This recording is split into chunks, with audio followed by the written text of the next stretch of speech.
Mic check, mic check.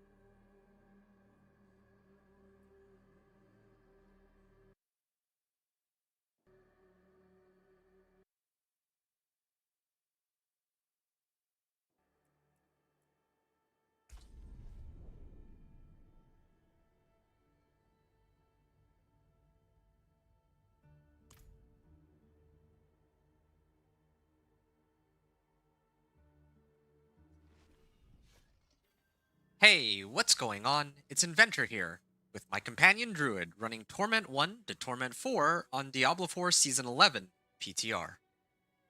I cleared the Capstone dungeon to unlock the Pit of Artificers, and I did Pit 10 to unlock Torment 1, so now I must clear the next Capstone dungeons, and... Wait a second, this has nothing to do with Capstone dungeons. This has to do with the Pit. Whoops. 1 second.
Alright.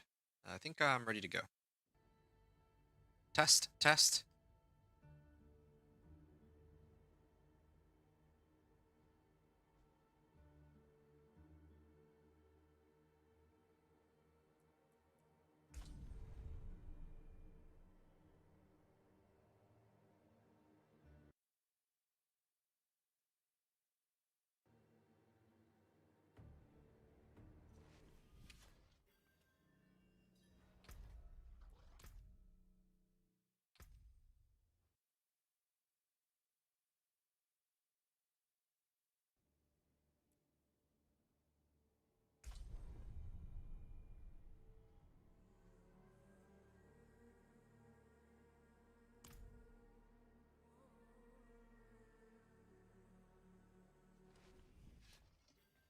Hey, what's going on? It's Inventor here, with my companion Druid running Torment 1 to Torment 4 on Diablo 4 Season 11 PTR. I cleared Pit 10 for unlocking Torment 1, which included having to run the Capstone dungeons as well, and now I must clear the requirements to progress into Torment 4. In order, the thing I want to focus on picking up in Torment would be the powers first, if possible.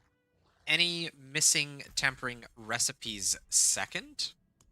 And there are quite a few that I am lacking as legendary recipes. An ancestral weapon third. Right now I still only have a 730. I don't even have a 750.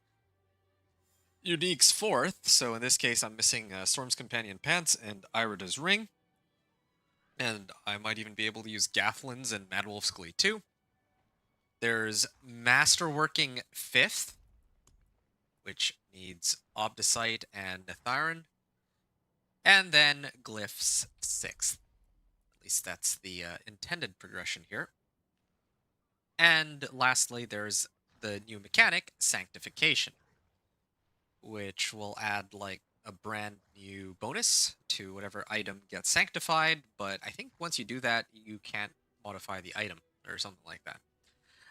So just to kind of cover this in greater detail, I usually pick up powers first because once these are unlocked, that's it. They're a nice power boost that lasts pretty much forever, although the powers this season aren't nearly as flashy as the ones from some of the previous seasons at all.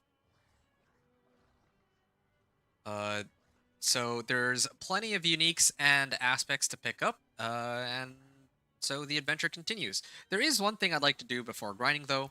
That's to see how the tower works. So let me hop on over there real quick. And I then I want to see how far I can get in the pit with my current setup. So that's my plan.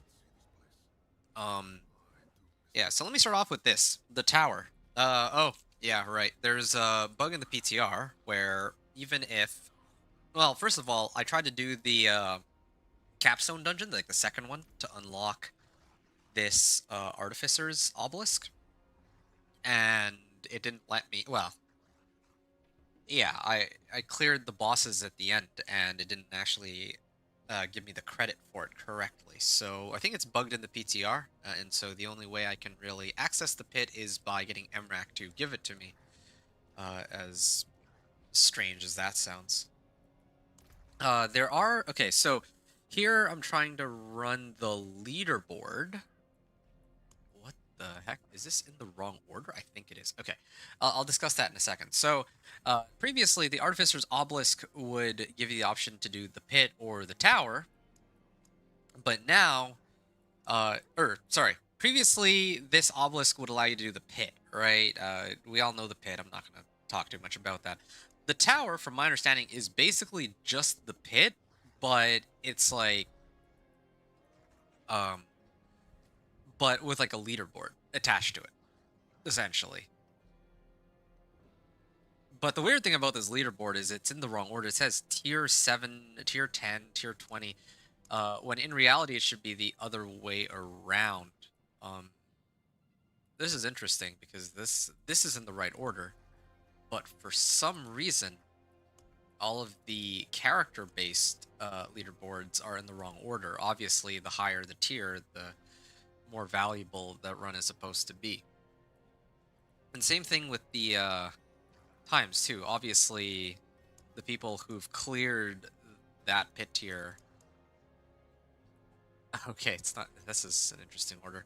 The people who have actually cleared the highest, or who have cleared the fastest, should be showing up first. But yeah, this order is here. I'm actually going to even report that bug leaderboard. Okay. It doesn't seem like there's. Ah, sure, this one.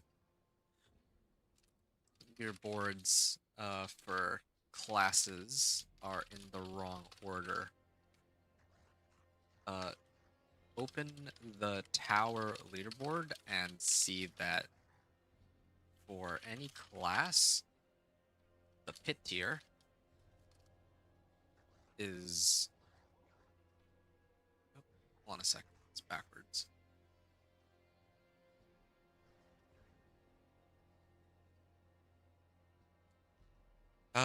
Yeah, the pit tier is in the wrong order. Is in the reverse order. I mean, they can figure it out themselves. Okay. But yeah, it is part of. I mean, part of being on the PTR is that I need to make sure that I'm giving the right, well, I'm giving like proper feedback. So, yeah, I'm doing that. But again, so going back to what I was saying with regards to the pit and the tower, I haven't actually tried the tower yet. The tower is supposed to be the new, uh, the tower is supposed to, like, okay, so I'm gonna try it, but from my understanding, it's just supposed to be what helltides.gg is right now. Um, because right now the way the pit works is you do it, you clear glyphs, like whatever, and I think we use helltides.gg so that we have um we have like unofficial leaderboards where for these unofficial leaderboards, uh hold on a second. So for the unofficial leaderboards, like we have to actually do our own submissions, and then it looks very similar to this, but obviously not in game, right? It's like on an actual website and all that. So yeah, it's nice that they added this in. It sounded to me like the tower was closer to what uh the gauntlet was from back in like season 4, but I think that, or it was either season 3 or season 4. I think it was season 3 actually.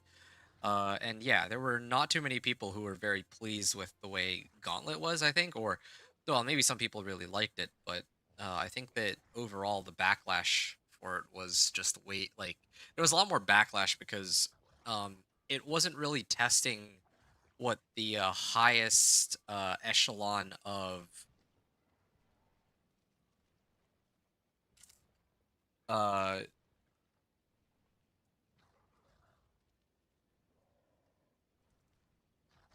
okay, sorry. I like the gauntlet back then didn't actually test what like people wanted it to test. It wasn't testing like the best builds. It was just testing builds that could essentially speed clear everything, which wasn't what people wanted, right? Like you could clear NMD 70. Yeah, you would if you can clear NMD 70 like super fast, that's what mattered the most. But here, of course, people want to see like the strongest builds. The strongest builds might not be as good for speed farming, but it's they hit for a lot harder. So, our Visitor's Tower, Tier 10, exit the circle to begin. And monsters drop no loot, that's fine. Okay, so I have 10 minutes to clear this. Normally, when I do the pit, I have, like, not 10 minutes, but... Oh, okay. Uh, Normally, I don't have 10 minutes, I have 15 minutes. And at the end of it, I'm also supposed to get a glyph upgrade. I got no loot, but yeah, I mean, I guess I'll see how this goes. Hey, Aaron. Yeah, long time no see. What's up, buddy? Sorry that I haven't been around a while. As I was telling people, I decided that I wanted to break after, well, needed a bit of a break, a bit of a breather after last season's. Um, like the Chaos Uniques and all that were pretty awesome and all, but I just felt so... I already felt like...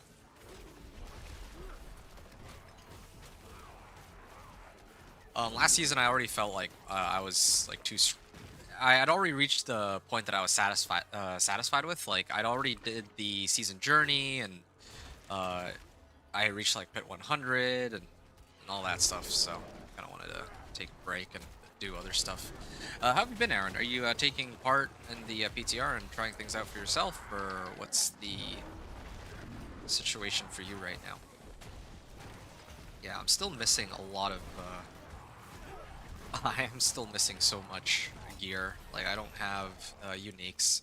I don't have all the aspects that I need. I think that ever since they like starting with this season, like it's gonna be a lot. It's gonna go back to being a lot harder to climb the torments, which I like. I mean, I think that's better for the game overall. But it kind of takes me back to like season 6 when they first introduced the torment difficulties, and trying to get through the torment difficulties was quite the struggle back then. But every season that came after it, they really made the game easier and easier. So it is nice to kind of see them scale it back a little bit. I like that going like 1 to 60 doesn't feel that bad. Like if you really wanted to, you could do it in like an hour. I mean, of course, I think that right now the leveling is a little too quick.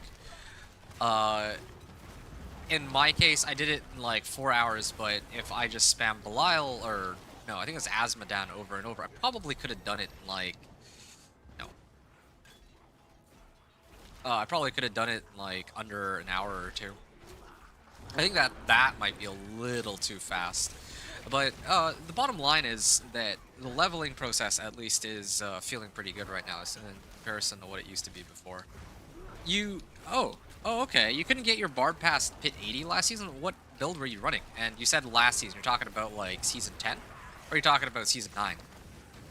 Because Season 10 is, like, I feel like, I mean, I felt like Season 10 is, like, one of the easiest seasons. I mean, maybe it's, like, different from person to person, right? But, I mean, just to give you an idea of how easy I found it, like, I cleared the entire season journey in, like, 3 days, including, like, Pit 100 or something like that. Definitely by the end of the first week, easily. So I don't... Like, yeah, if I had played, like, a different character, different build, then maybe it might have been tougher, but so far not really, not really too impressed with how that all turned out. Pylon of Power. Slay enemies to summon Tower Guardian. So this is basically, yeah,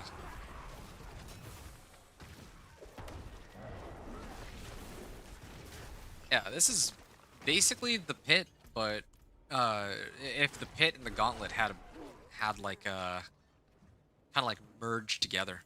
Oh, the tower. All right. Thorn's Barbarian, you gave me Razor Blade. Oh, okay. I see. All right, it's starting to come back to me now. Yeah, I never really got to play Thorn's Barb to the end, so I have no idea how strong Thorn's Barb could actually be. I mean, when it comes to clearing regular monsters is like should be pretty easy with Thorn's Barbarian. It's everything that comes after that that's the real issue. I would think. Yeah. Okay, so after this, I'm gonna try to limit test the pit, see how well that works for me, and see if I can break into Torment too. But I doubt it though. Like, to be honest, I wouldn't even attempt this. Like, the most efficient way to go about this is to just run a whole bunch of, like, bosses or world bosses or whatever, and then just level like that. Probably if I even did, like, some Hell Tides, I could get, like, 3 or 4 Paragon boards within, like, an hour or something. Uh, because right now, like, that would be the easiest free, in quotes, free source of damage. And then I can worry about all of the uniques after, once I have enough damage to take on the bosses. Slay the Tower Guardian. Oh, shoot. I already burned my ultimate. Okay, well, I mean, I do enough damage to take down bosses still. At least. Yeah, okay. Well, yeah. Are you, you're gonna be playing on the PTR? Aaron? I think you're console, right? So probably not. Okay, tier 10 completed. I like how they have this nice little visual to show kind of what to expect there, and it says on the objective too, like, oh, you may exit the dungeon, and all that. So yeah, uh tried the artificer has a new reward to claim. Kind of interesting because, oh, I guess I did clear rank 3. I guess they did allow me to pick it up after all, because previously I wasn't able to, but I don't know if it's because they rolled out a patch or because I used MRAC to cheat my way through into the pit, since it bugged out on me previously. I can complete rank 2 easily if I want. I don't know why though it says collect divine gifts. I have 4 divine gifts, but it says I only have 2. This also says increase divine gifts to rank 2, and yet, oh, okay. So as long as I have these, it'll just automatically progress. So there's no seasonal currency to unlock them or to upgrade them. Reach tier 8, that's going to happen sooner or later. This says investigate these events and defeat a world boss. I could have sworn that I've already defeated a world boss, but perhaps I'm mistaken on that. Oh yeah, see, look at that. Again, this it's funny too because it says clear rank 2, and I can see that I have well, I've unlocked rank 2 and I even unlocked rank 3, but still I just don't have access to yeah, there we go. I don't have access to the pit because, again, like, it's wonky. Since it is the PTR, right? Alright, I'm gonna open up pit 20 here, and again, look, I do have a whole bunch of unspent Paragon points. That's because, again, I triggered some of the progression stuff to kind of like try and I had to fiddle around with MRAC a little bit, and then I ended up applying the skill and Paragon point rewards rather than this one when I was trying to unlock the obelisk. So I would be very close to having all the skill points, if not already having all of them at this point. But the Paragon points are a little bit more challenging to pick up because I need to do things. Well, here I need to get like tier 10. I need to get sanctification stones. I need to defeat world boss Asmodan on Torment 1 or higher, stuff like that. I haven't done those yet. I mean, I did pick up this. Some of these I can't even really do. I don't think. Well, maybe I can this time, actually.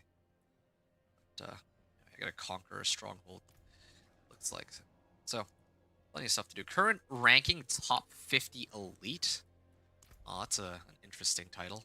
Oh, okay, because it's backwards. I cleared a pit 10, so it actually put me here, even though there's people who cleared all the way up to like pit 72. I'm considered rank 2 because they did it all backwards or something. It's funny. Alright, I'm gonna keep going then. And so at this point I'm gonna do some limit testing. Now that I've tried the tower. The tower is really just the pit, reskinned with some slightly different rules. Like here, I have more time to clear the pit. This is for glyph upgrades. I don't think that they give me glyph upgrades last time. I don't even think they gave me any rewards, period, now that I think about it. Like, I didn't get any... it doesn't seem to me that I got any upgrades for any gear. Yeah, I don't have enough... I actually don't have enough damage. And last time I did this, I had my elixirs and incense, but now I don't have that. Yeah, like, look at that. I don't think I can clear this, like, feasibly, yeah. It's definitely much, much tougher than what it used to be. Like, yeah, I am missing a number of aspects, but even with Alpha and Stampede, I'm doing, like, almost 0 damage. I think I need to back out of here and just... I gotta focus on upgrading my guy. At least I'm in Torment, so I can potentially get some of those Ancestrals. So that's a good thing, but... Yeah, this is a struggle for sure. This is a pretty big struggle.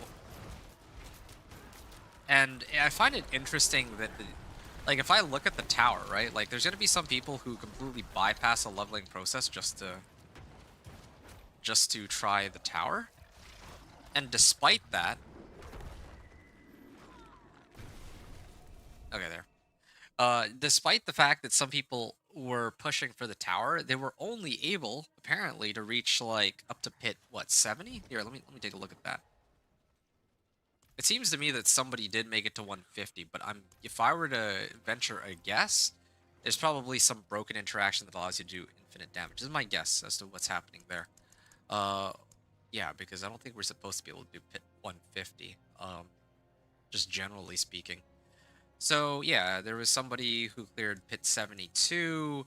Here's somebody who cleared pit 91. And keep in mind that these are with characters who probably got... I mean, essentially cheated in by MRAC. Here's another fun example, too. We have people in the Rogue Ladder who made it all the way to 150. Again, I imagine this was a Dance of Knives with some infinite damage bug. I was hitting for negative infinite damage earlier myself, so there's going to be some weirdness there. Wow, that's a lot of people who are trying out Sorcerer. It's like 114 or whatever versus... Well, Necro's pretty popular too. But there's only 7 pages. And then it goes up to pit 90. And then it seems like Barbarian is super popular this season. And there's people, including Rob, who made it all the way up to pit 100. But I do find it interesting that here, there's 60 entries for Druid, which is less than everybody except for Spiritborn. It's the second least popular class, just based off of this. But also that the highest pit clear so far has been a pit 72, where while Torment 4 requires you to have cleared pit 55. So all these things factored in together suggest to me that yeah, this is going to be a very difficult season. Like, uh, getting level 1 to 60 is the easy part, but then Torment 1, even 1 to 2 now is actually a challenge. Like, I can't just use the same level of equipment as I did in Torment 1 to progress all the way into like Torment 2 or potentially even Torment 3. And I don't have like I do have powers for the season, but it's nowhere near as crazy as last time. Um, as like some of the previous seasons. Okay, so let me actually start allocating some Paragon points, and uh, again, I do have all of these unlocked, but that's just because I had to use MRAC to cheat them in because of some bug preventing me from progressing. Otherwise, I'm only in Torment once, so I'm gonna treat the game as such. So I'm going to talk to the Raven of the Tree. I got lucky. Greater collection of two-handed weapons. I still get like 2 levels out of this, which is great. But let's see if I can get like an ancestral. Nope. Werewolf augments. That's a huge plus for me because I can now try and get a werewolf crit chance for my werewolves. Rolly finesse for crit strike damage too. This is 750. I might actually opt to salvage this. This has like some nice rolls on it, but I think I can hold off a little bit on running it. Pole arm. Could use this if I wanted. Oh, there. Okay, so Aspect of the Stampede. I will salvage this, and I'm gonna put it on my ring, I guess. And then all that'll be left is Moonrage Aspect. That's the only one that I think I'll be needing at this point. Me put on Shepherds? No, that's not it.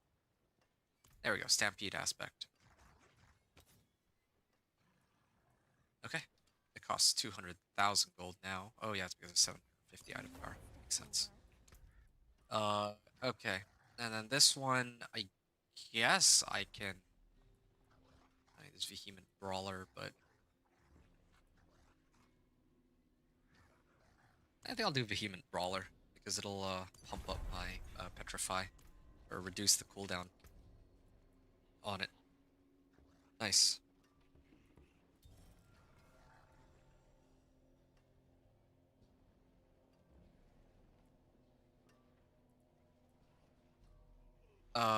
Okay. So now, I'm just trying to figure out, like, if it's worth it to switch. I don't think it is. I'm just gonna leave these for now. I'm gonna focus on trying to run some activities to boost my Paragon level first, and then I'll sift through my gear and see what I need after. Because I think I'm strong enough to take on Torment 1 right now, especially now that I've just picked this up. Um, One additional companion gives me a huge boost in damage thanks to Shepherd's aspect, and then I also get 16% multiplicative damage too. So those two things should tide me over for a bit. I'm Paragon level 19, so I think it's fair to say that I have about 21 Paragon points at least. One from the reputation stuff. No, sorry, the season rank. Here, let me see if I can find it.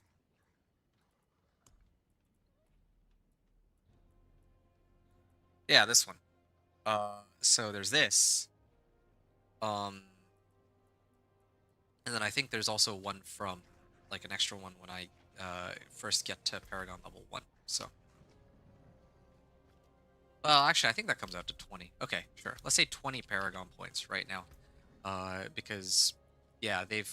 Normally I start off with 28 Paragon points, but they have gotten rid of that. They made it so that you have to actually kind of work for it now. You don't just get these points for free. So that's what I shall do. I gotta get this up too. And eventually I'll back down this way, but for now... Okay, what am I at? Okay, there we go, that's perfect. So now I have 10% increased damage to elites. This should help a lot. And like I had originally mentioned, I could try to spam the pit. At least traditionally in the past, the way to level really quickly was to run the pit. But I don't even know if that is going to be necessary when Asmodan exists. I'm going to try to run Asmodan and see just how much XP I get out of that. Assuming I can even clear him. I guess we're going to find out if I stand any chance of clearing him or not. Because again, like the scaling on everything has changed, right? So all the information that I've had from past seasons is not. I don't know how much of it is really relevant here, because yeah, the level of power that I used to be when I reached Torment 1 is not the same level of power now, even if I have the same items. Okay. The forces of Belial, forces of Andaria, forces of Duriel. I don't know what the difference is. Maybe something to do with this. Corrupted Eye of Belial. Actually. Sure. Let me do this first. And I'll go and talk to the angel later, Hadriel. Yeah, so all these regular monsters will go down really quickly. That's like the one thing I can say is like fine. But then after this, it's the boss that I'm most worried about, that I'm not sure I can take. If I can kill him really quickly, I wonder if I'll get like huge amounts of XP from it. That's how I would prioritize leveling my character first. Then I'd worry about everything else later. Because once I have like all my Paragon boards, like then I can worry about gearing up later if this is like much quicker. There is a Hydra sorcerer here, or it's not Hydra, that's a Burno. I don't know. I see Hydras. Okay, well yeah, probably a Hydra sorcerer.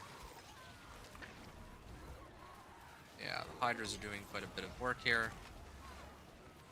Let's see how much damage I can. Oh.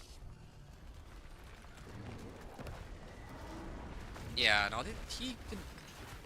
I mean, I can't really tell how much damage I do relative to his health bar, but I can at least kill him. I guess. That's the I would note.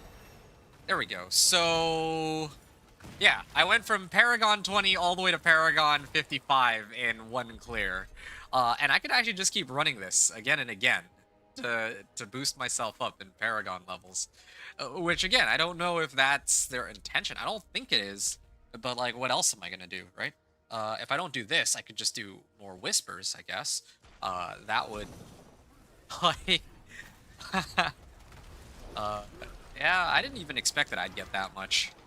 That was like, what, 35 Paragon levels in one run. And I don't think that there's any way around it. Like if I were to go, like, I don't think there's any way to just completely avoid all these activities. Like, I could go run Helltide, but I need to slay Duriel there. And I think Duriel also gives, like, a pretty hefty amount of XP, too. Yeah, it's just Pit in comparison. Like, Pit gave a pretty decent bit of XP, but not a ridiculous amount like this. So I don't know. Yeah, this ain't right. Definitely not. I mean, like, yeah, this is gonna... Again, like, everything in PTR is subject to change. I'm sure that they overhaul the entire leveling system, but right now this is kind of what I'm gonna go with.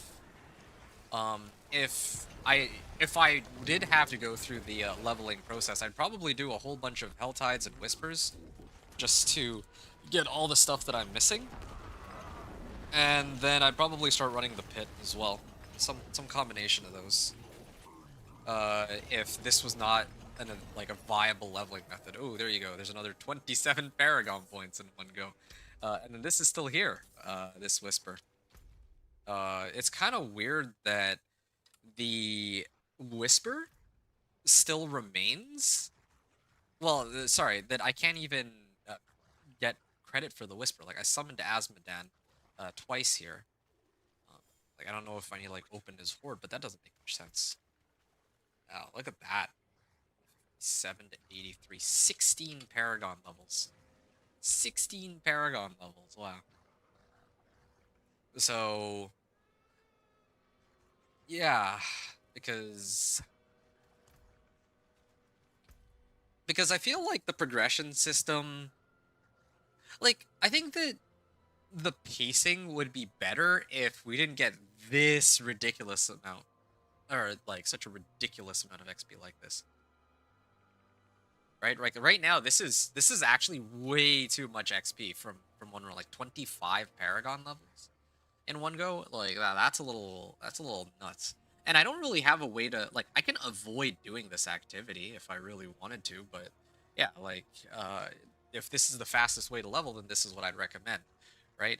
Otherwise, I would say, okay, well, I mean, there's certainly other activities too. Let me try to run some of these whispers. Like the whispers themselves also give like so much more XP than what they used to as well. So well, let me try to run some of those and see if those are any good, or if they don't really scale very well now that I'm like level 60 and Paragon 83.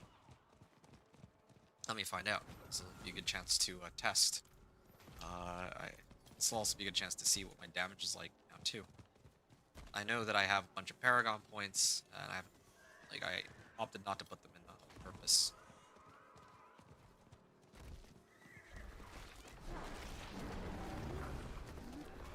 Yeah, okay. I didn't even activate my ult for that. Yeah, okay. So I actually do a sizable chunk of damage. I got like a full Paragon level out of that, out of just that one Whisper. It's nowhere near as fast as Asmodan, but yeah, I'd probably do a whole bunch of these Whispers in Torment, like once I reach level 60. Yeah, that would probably be my priority. So 1 to 60, like again, if we ignore Asmodan, because Asmodan is like the fastest way to get everything right now, or to get from like level 1 to 60, and then to just start spamming the Paragon levels too. But if we took that off the table, I'd actually probably do a whole bunch of Whispers. I would probably do a whole bunch of Whispers. I mean, I'd probably have to test a bit more with my Thorns Barb to say for sure. But yeah, I'd probably do a whole bunch of Whispers. There's also some Helltides. I'll probably sprinkle in some Helltides. And then whenever I have Sigil Powder, I try to craft the Forgotten Wisdom Nightmare Sigil. But I need to see like how much XP those orbs give, because Whispers, they remove the cap on like how many Paragon, or how many levels you can get from turning in 10 Grim Favors. I wonder if they did something similar for the if they increased the amount that the orbs from Forgotten Wisdom sigils give. See, this didn't even give me like a third of a level, right? Like this is much more in line with how it would be. I would either be running this or Pit or Helltides. Um, yeah, depending on. Well, I don't know. I don't know how quickly I can level in Helltide. I'd have to actually check that. I'll probably check that on my next character. But yeah, that's kind of what it boils down to. Like I have to. The next character I do, I just have to ignore Asmodan, I think, because again, like I don't really think they're gonna keep it. If they keep it, then that just doesn't really make any sense. Like, then at that point, why even have levels? Ancestral Helm. Oh, come on, give me. Oh, it's Vasily's Prayer. I was actually hoping for. Well, actually, this is better than what I have right now, so I should use it. But I thought I was hoping for the Gathlin's Birthright. So 343 armor. And if I put this on, I go from 54.5 to 56.1. Gotta, my willpower actually goes down because of that. But I did get natural finesse. That's amazing. Yeah, I don't really need this in comparison.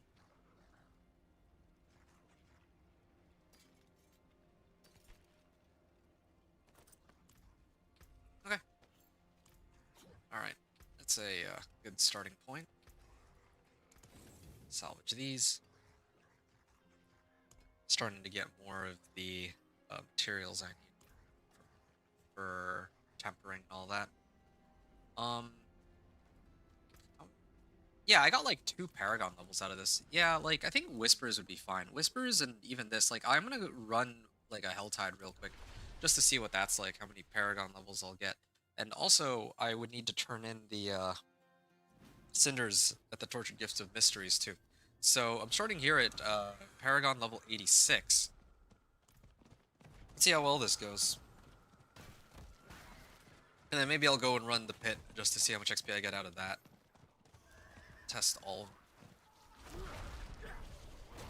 Yeah, these guys still taking think it's fair to say that I'd have by now.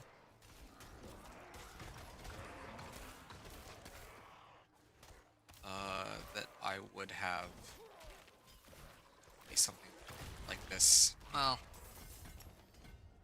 let's just go like this for now, and later I'll worry about Paragon points and all that. I'll probably just end up reusing all of them at some point, but let's see how far we can get with what I got right now, just for a little bit. Like, I don't know, it's like so weird. I'm trying to like eyeball roughly what the live season will look like, because there's no way that they're gonna leave it in such a state where Asmodan gives 20 like it gives 20 Paragon levels for every run for no cost. Like, there's actually no cost to open them up. Even if there was a cost, if you're playing like a party or something, you'd probably be able to just take turns with other people and keep spawning them that way. And you can get to like level 60 in well under like a half hour if you have like a crew that's like strong enough for it, right? 4 companion druids or something, probably take just fine. Poison Creeper is doing its thing. Now I want my pants. Storm's Companion pants. Nice. This is Tortured Gift to Helm, so I don't want that.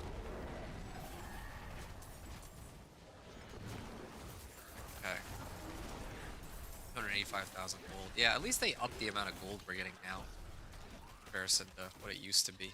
Cinders feel like they're a little tougher to get. It's also not... Like, last season there were the Chaos Rifts that were giving us so much more. So many more average Cinders. Now not so much, I guess.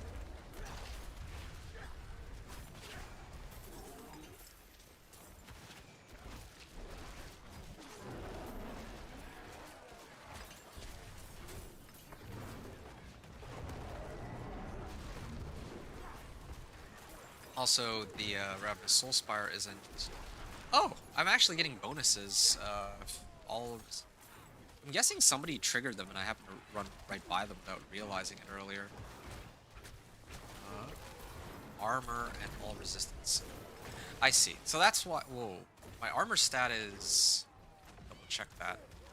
My armor stat is 8,800 right now, and that's still only enough for a 59% increase in, 59% damage reduction. I wonder if there's other, like, damage reduction modifiers. I have to take a look at that. Is there... There's total armor. Oh, they replaced all the instances of damage reduction with total armor, I think. Yeah, because there used to be more, like, DR, but...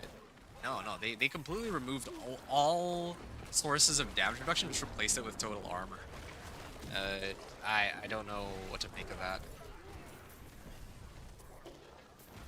Okay, so far I've only gotten 1 Paragon level, right? All, like, just from since I got into the Helltide. In comparison, like, I turned in, like, some 10 Room Favors, I got, like, maybe 4 or 5 Paragon levels out of that. I mean, that was a PvP zone, those are much quicker than other Whispers, but yeah, I guess just what I'm trying to gauge out here is, like, I think I have to, like, for my next character, I have to just ignore Asmodan. I actually think I should ignore Asmodan because I don't think that'll be a very good indicator of how we're supposed to level based off of what I can see here. Because every other activity seems actually, like, a lot more reasonable. Like, if I'm just trying to figure this out, like, just, you know, figure this out in my head here. Like, I feel like it's not... Like, this seems like a much better pace than 15 or, you know, 20 Paragon levels in one go. If I were, like, Paragon level 1, this would be even quicker. Like, I'd probably have gotten, like, a couple Paragon levels with each of the activities I did. But either way, these are much, much slower than the whole Asmodan thing. I wonder if it's just Asmodan or if it's all bosses. That's the other thing I was curious about. So, I mean, there's an easy way to test and find out. I just need some more hearts here. I only have 2. It's the only reason why I'm even doing, like, going through the trouble of doing everything else. Why is there a cocoon here? Is that a glitch? It is.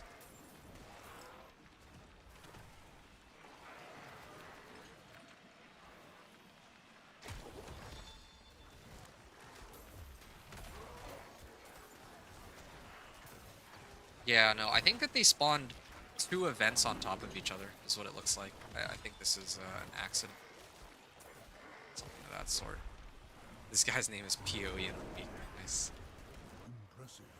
Thanks. Alright.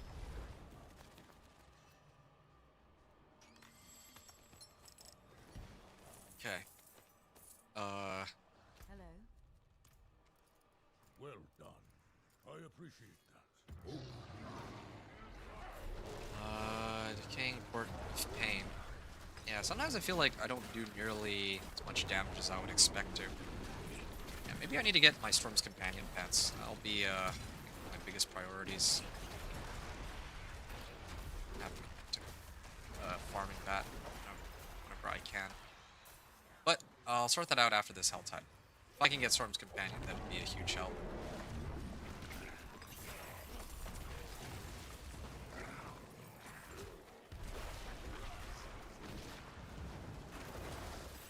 Yeah, that really just doesn't make sense. So, as Medan, it would make more sense if you can only clear him once per world boss or something. But he's like always available. You can run him anytime you feel like. Which is doesn't sound quite right, I would say. And okay, well, now they're in my way.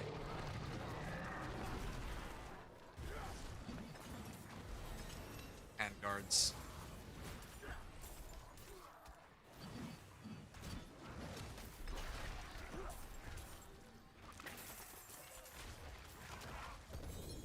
Oh, I got some gloves here. Again, I'm like just short on. Actually, could I already summon him? If I could summon him, then I'm kind of wasting time here. More orbs, like 33,000. Yeah, I kind of wonder. Yeah. Okay, so there's three. I actually need to get three. Baneful Hearts. I don't know why, but it feels like Baneful Hearts are easier to get in Torment. Sorry, in pre-Torment as compared to like when you actually make it into Torments. Maybe this thing. Give it to me.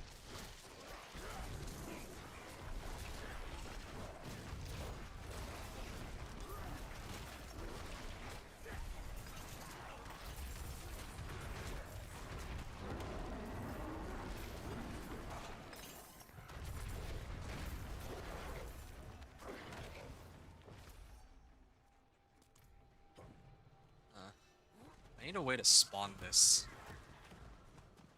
I mean, I guess the worst case scenario, I'll just use the Baneful Hearts or something, or I'll use Emrak to spawn me some. Or maybe I'll wait until next hour and then I'll just do Tortured Gift of Mysteries. In the future, I might just do that because I think it's guaranteed out of the Gift of Mysteries. Also, I don't know where. Maybe the boss from this event might give it to me.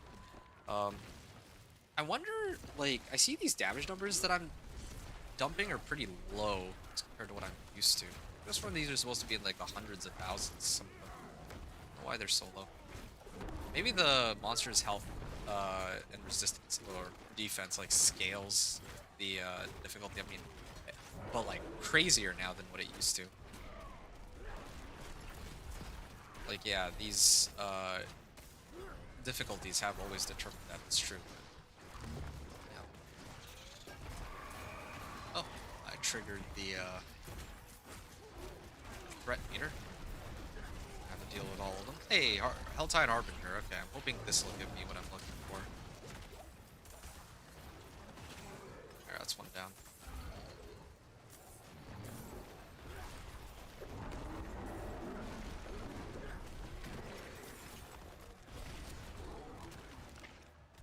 Okay, still no hearts. Open for hearts. 7 portals. And here's the Helltide Commander. I don't have my my other skills for it, but that's okay. I do enough damage to kill it. Chest armor. Hey, I found a Baneful Heart. Okay, I saw it.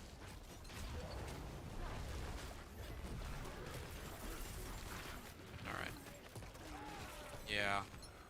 I have enough survivability that I don't just immediately die here, but not enough that I can just ignore the amount of damage I'm taking.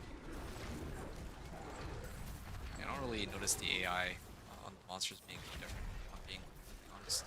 At least they're also dropping materials for more bosses than just the same ones. That's another upside too, let's say. Is this the only health side? Yeah, it is. Okay. Leg guards. I'm hoping this will be Storm's Companion if I'm lucky. Sometimes it drops uniques, but I guess not this time.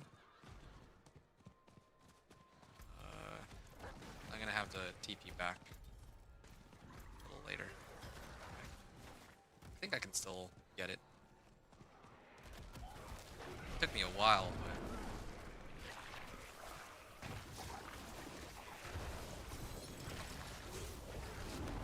yeah, it just takes a while to kill all these monsters because I don't have Iridas and I don't have Storm's Companion. Yeah, I actually need them for AoE. I can do enough. Like, that's why it's, like, easy for me to take on bosses, but I can't handle, like, big packs. Like, I actually don't mind dealing with bosses. Like, this is such a strong build for bossing, just, Storm's Companion to round it all out. Okay, level 93. I might actually have to hold off on testing, Duriel. I'll have to see how long it takes me to get there. But actually, maybe it shouldn't take that long. I can kill him pretty quickly. I have about 2 minutes. Yeah, okay, fine. I'm gonna waste some of the Aberrant Cinders, but that's okay. I don't think that Paragon level here matters because I already got like 50 Paragon points off of Asmodan. Okay. That's one. Two.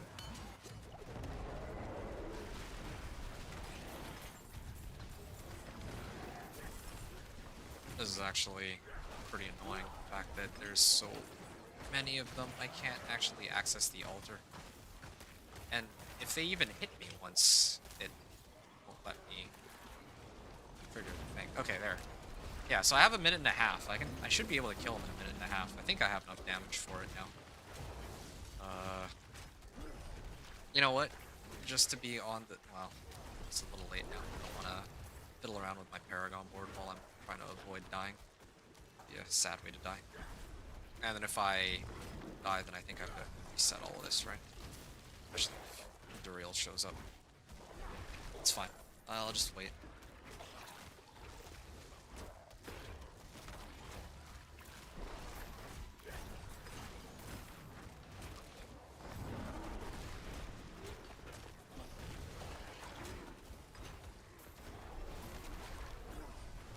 Yeah, I don't know.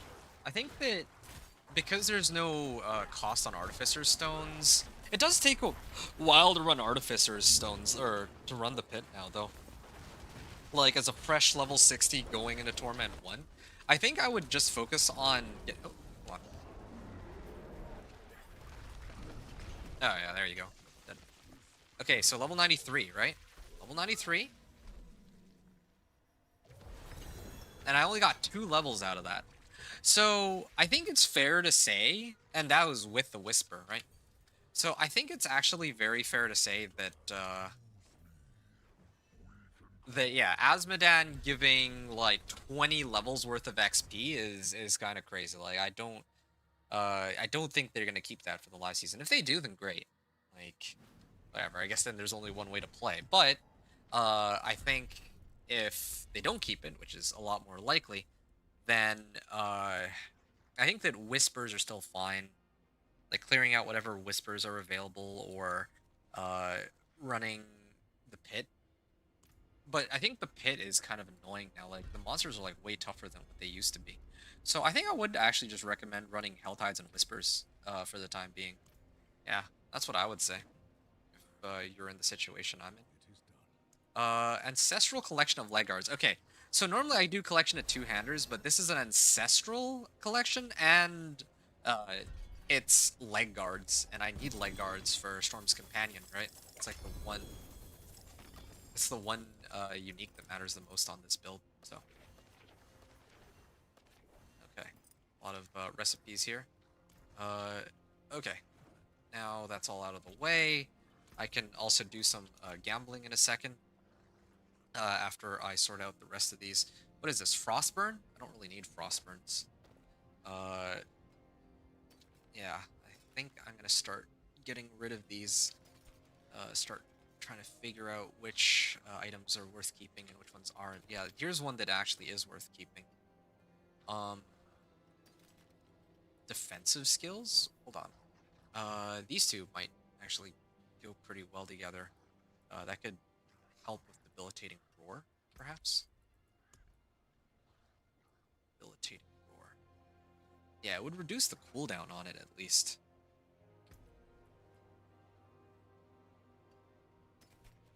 Armor. Need armor on this. Sanctified. Movement speed, natural disaster. Yeah, I don't think I care.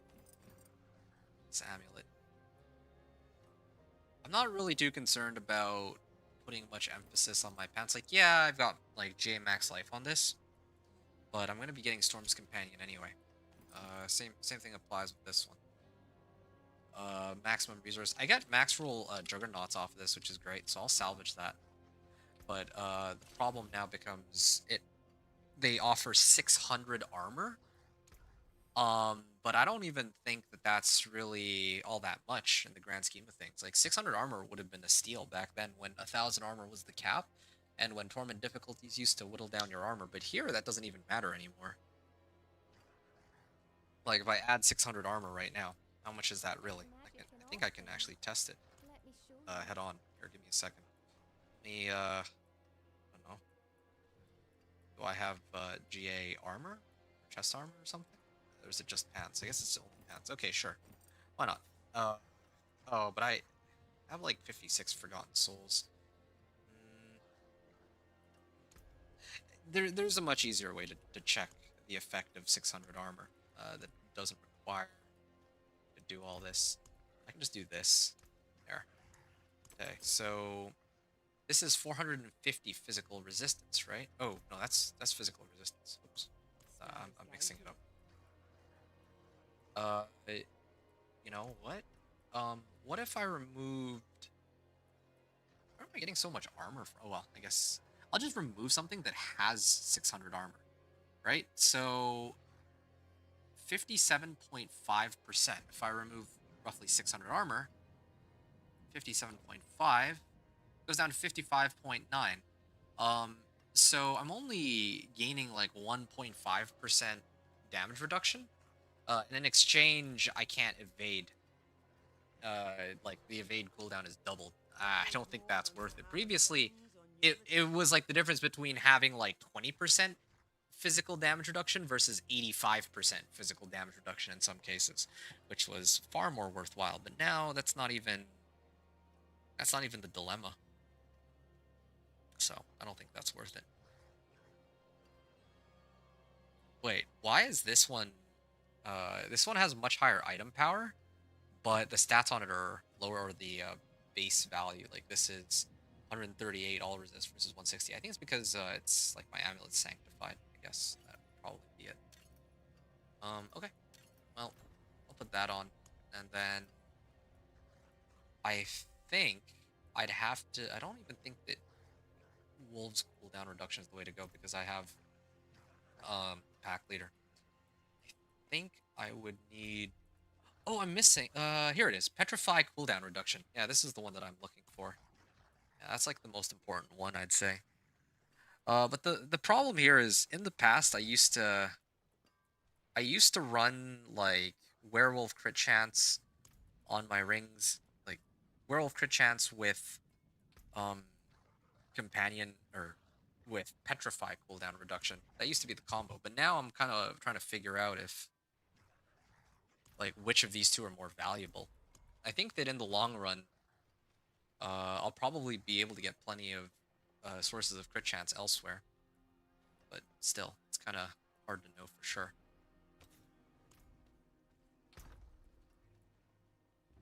Crit chance, yeah. Here's another one too. Life on kill. Do I need life on kill? I don't think I do.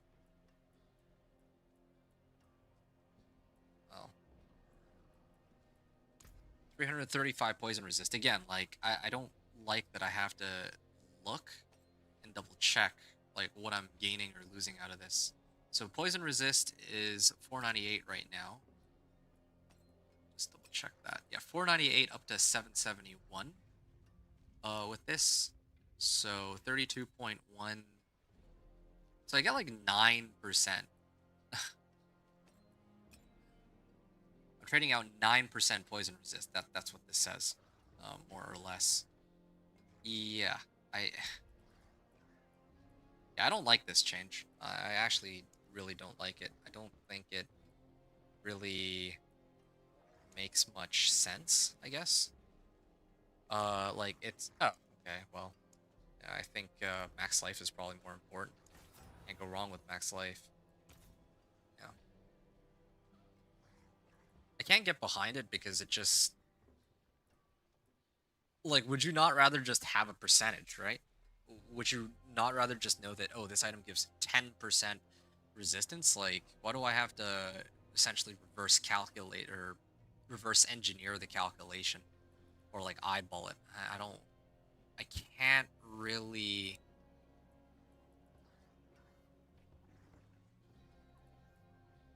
I can't really get behind it, I guess. Is what I'm gonna say there. Anyway, petrify cooldown. I think petrify cooldown is more important than crit chance right now. What is my crit chance even at? Crit chance is 41%, and I can actually keep cranking it up. Now that I have 4 modifiers on all my gear, I can just go crit chance on pretty much everything. There is one thing I'm curious about. Can I get crit chance on... I guess I can't get crit chance on two-handers still. Doesn't seem to be something they added. But I can get crit chance on my amulet.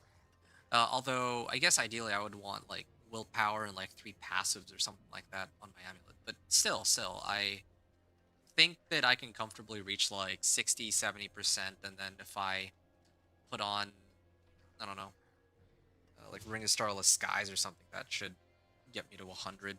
I have the, yeah, Kurgar that also gives me crit chance. Like, I got a couple sources of crit chance. I think that probably Petrify is much more important because I'm going to need to use that to pull people in. So, with that in mind, I think I have to do Petrify cooldown reduction here. And at least it's one-stop shop, is that what it's called? Where only need to do it once. And then that's that, right? Uh, yeah, this ring that I'm wearing is better than the one that I switched out, but the one, like this other ring actually has crit chance. I think that's more valuable, and then if I salvage this aspect of the alpha, I can slam that into my amulet instead. What about this? Yeah, I think I'll get rid of that.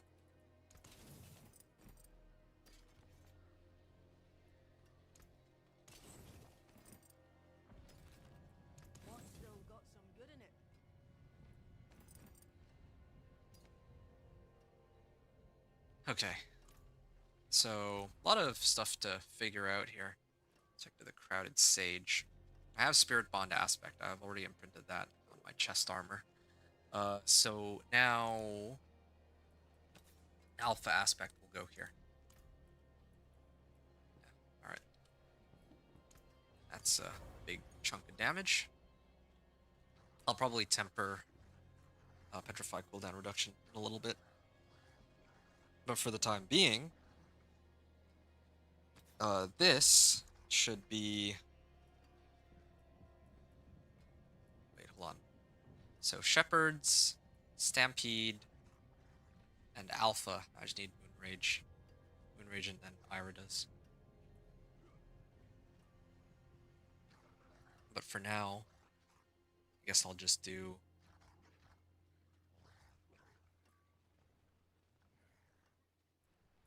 hold on. I'll just do Aspect of Retribution. Okay, it doesn't even cost that much because it's... Well, yeah, I don't know. It doesn't cost that much. I think I can salvage this now. Don't see myself needing this. Now, that makes me wonder. I have damage as one of the roles. Are there better options? Yeah, I can get, like, Call of the Wild or something if I'm lucky. Here, I'll spend a few. tries to re-roll it. I have like 42 million. Again, that seems to be another change that they've made. I could go lucky hit chance. I don't think that would matter very much. Oh, it does ramp up very quickly though. One to clarity.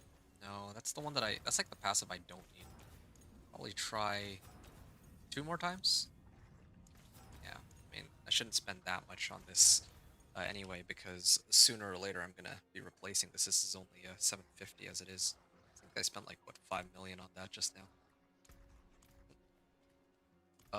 Okay, and then I'm gonna temper this with petrify cooldown reduction. It's in like in a weird spot that I'm not used to. Why can't I? Oh, because I already uh, tempered this with damage. That's okay. I can always adjust that a little later. There is Um, power in these stones. put damage on this, but definitely werewolf crit chance is much more important. And I have chance for wolf seal double damage. Okay. Yeah. Still adjusting to everything. Much to figure out.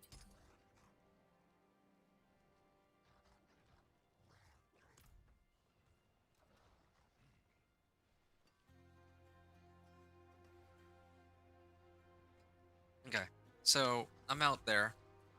I can dump 2 sapphires in here for now. Wait, why? Oh, I was like testing the I was testing my pants. Well, that's okay. Now I can actually just do this. This is most important right now. Did I just get a... I got like a common set of pants? I thought that these weren't even supposed to be available at this point. No, I'm getting garbage like that. Oh, nope. Still a bunch of useless, like tacits. Plus percent resistances. Total resistance. Yeah, I wonder if I'll end up getting... I mean, I doubt it, but... Oh, this is Celt of Blackwing. Okay, well, I need to farm more Obels. So probably at this point, I would need to do a whole bunch of Hell Tides. As it is, yeah, that's probably how it would go anyway. I'd spend a lot of time farming Hell Tides to try to get modifiers I'm looking for, essentially. I could run to, well, maybe not Temerity, but Tacits? Would Tacits be decent?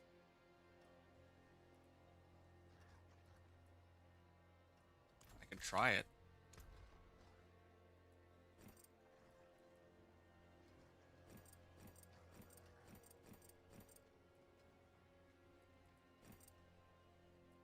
$34.7. 34.7, 39.1. Total resistance. It's either this, or I run max life and healing received. And the thing is, like 685 life. Now that is something I'll feel the effects of right away. So I'm actually tempted to run that over what I had. Speaking of which, don't I have like ancestral boots or something? I do. Yeah, I have these. I got 3 spirit per second. I don't think I care about that. 3 spirit per second. Let me roll that off. Oh, I need like 10? I need 10 forgotten souls to re-roll spirit per second. Well, never mind then. What do I need to imprint? Wow. Well, the costs for these are kind of crazy. Like, that's kind of nuts. I'll wear it. It's still better than what I have right now, but that is kind of ridiculous. Let's just put it like that. Costs probably should go down at least a little bit. Yeah. I can't do anything with these items until I get a lot more gear. That's kind of what it's looking like.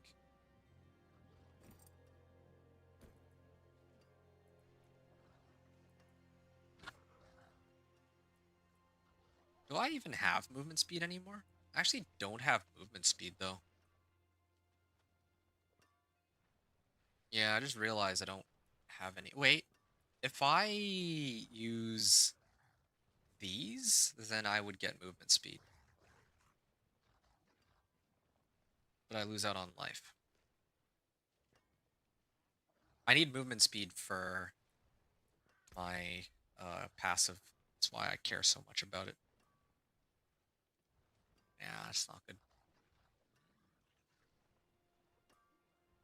Kind of tempted to just temper on the movement speed and be done with it. I'm gonna be using these for a while anyway, I think. Percent evade cooldown reduction. Yeah, ideally I wanted to do like lucky hit chance, but I don't. I mean, worst case scenario later I can just use scroll of retempering or whatever, right? I don't think that 5% lucky hit chance makes that much of a difference. But here, movement speed will. Okay, fine. I'm burning a lot of Forgotten Souls for this, but fine. Movement speed. There, that's good. So, this is fine for now. I don't have a proper replacement just yet. And this can get salvaged. These... I'll just junk these. Toss them in the stash. I don't want to look at them now. I could replace my weapon, get some better rolls on it, if I care to do that. 27. It's like 5% more damage. Yeah, no, I'll wait on that one. Yeah, a lot of reading. I don't know.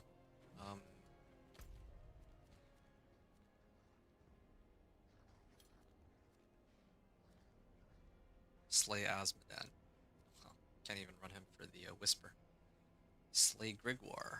Or go here.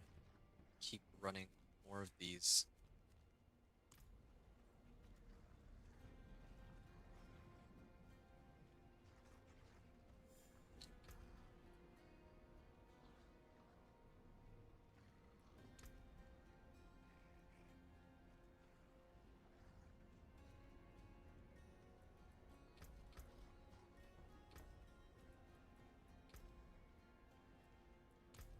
Alright. I'm gonna try it one more time, I think, now that I have more. Okay, you know what? If I'm gonna attempt the next, like, hit 20 and try to unlock, like, hit 25 and then try to unlock Torment 2, then I think I want to actually be, like, ready for that. I don't have an Ancestral, but this will have to do for now. A lucky hit. Okay, this is cheap enough. What other options? Attack speed. Okay. I mean, to be honest, I actually think additive damage modifiers are more valuable here. This is starting to get expensive. I'm just looking for raw damage. Is raw damage an option? It is. Crit strike damage. Okay, there. I don't want to spend too much on it, but shepherds. I was hoping for like a higher roll. Okay. Add. And then craft 2 emeralds. Flawless emeralds.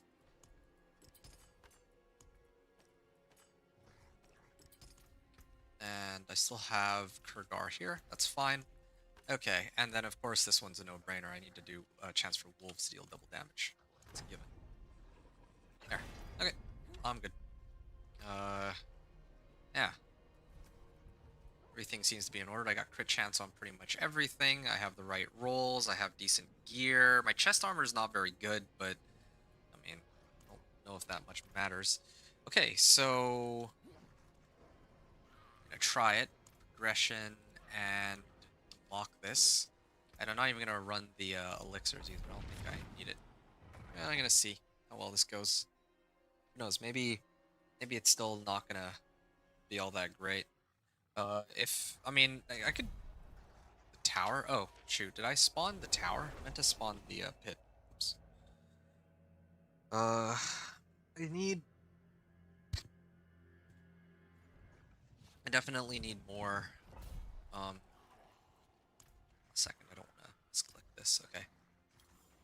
And the pit. Alright. I definitely need more Paragon boards, I think, to boost up my damage using better Paragon boards and all that. Yeah, I hope that my survivability is better than what it was before, at least. did get like a number of adjustments to my overall survivability. I also got like more max life even. I'm not even using any potions either. Oh, they hurt. They actually do still hurt, despite the preparations I took. I ran all resistances. I could temper, but I don't think it's enough. Unless I can get like better recipes or something. Yeah, I think I'll be able to clear this, but it's just so slow. It really should be the case that my first priority in Torment is getting the Storm's Companion, I think.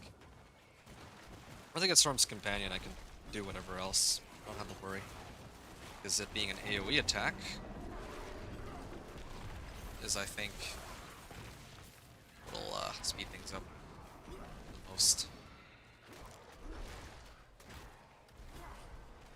Yeah.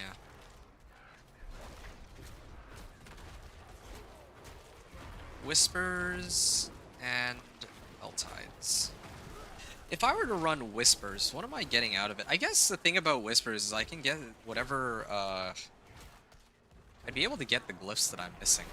Like, because I am missing a lot of glyphs still, right? Like, well, I have been getting some glyphs. Open some chests, I think those give glyphs. Recipes are showing up, but I don't know. I got mixed feelings about Whispers because on one hand, you can't really choose the gear rewards that you get, but on the other hand, you can get, like, you're guaranteed to get whatever tempering recipes and glyphs that you don't have. So, but at this point, I think I already have most of my tempering recipes, and when it comes to glyphs, well, I don't have all my glyphs, but it's not like I'm even using any to begin with. Oh, Betraying Eye.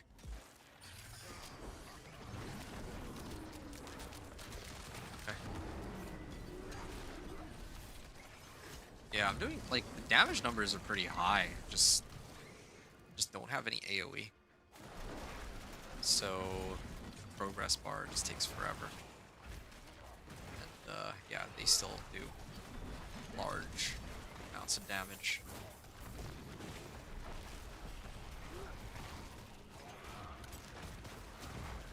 Get 2 Betraying Eyes?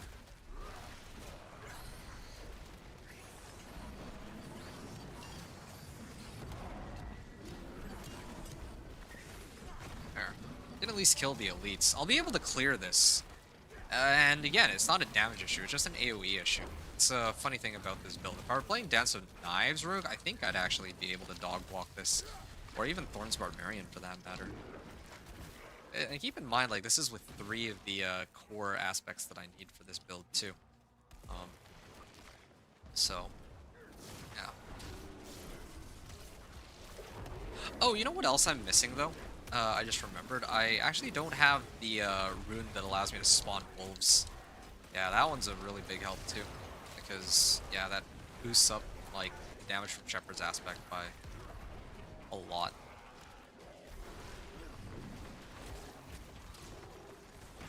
Yeah. I'm gonna have to make some notes about this, but I think all 750s. I definitely want to have at least all 750s before trying to push the pit. I think. Yeah, I'm gonna have to note of that. And I have like 1 glyph right now. If I had a second glyph, I think this would be much faster. I would probably recommend a second glyph too.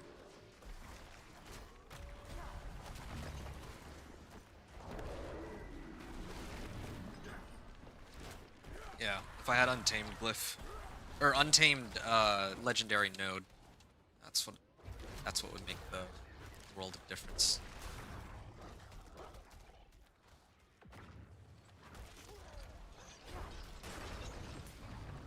Oh, that has a lot of damage. Wow.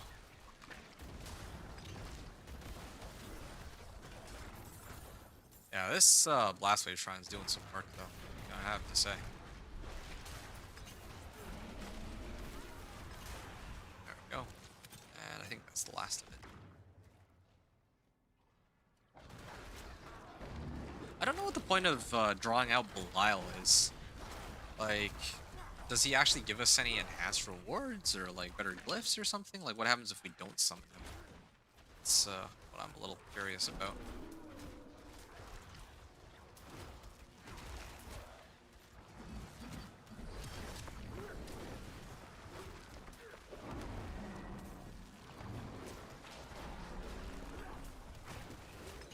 Right.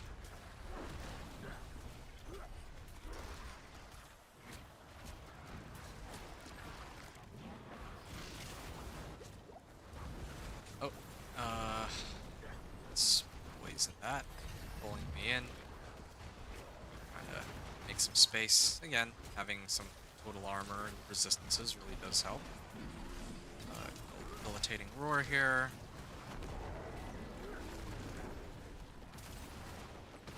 Yeah, I don't have enough. Not enough AoE. I need to check how many boss mats I have later.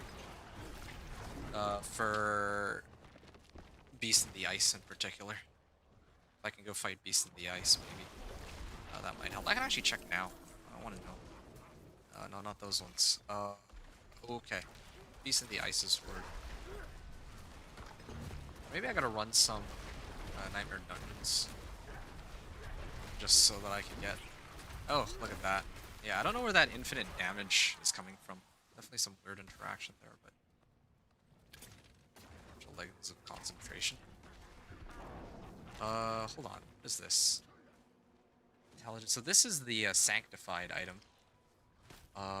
Intelligence plus Hydra lucky hit chance. What? Why is it 5 GA though? I guess they attached.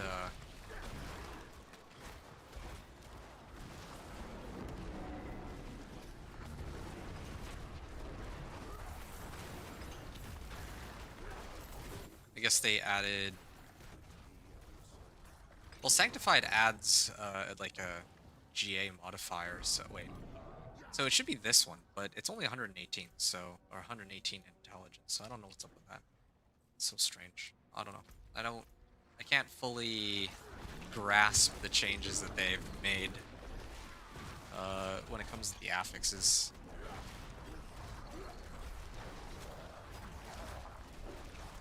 I mean, I don't think it... Oh, that was it? Okay. Greetings. Well done. I appreciate. Goodbye.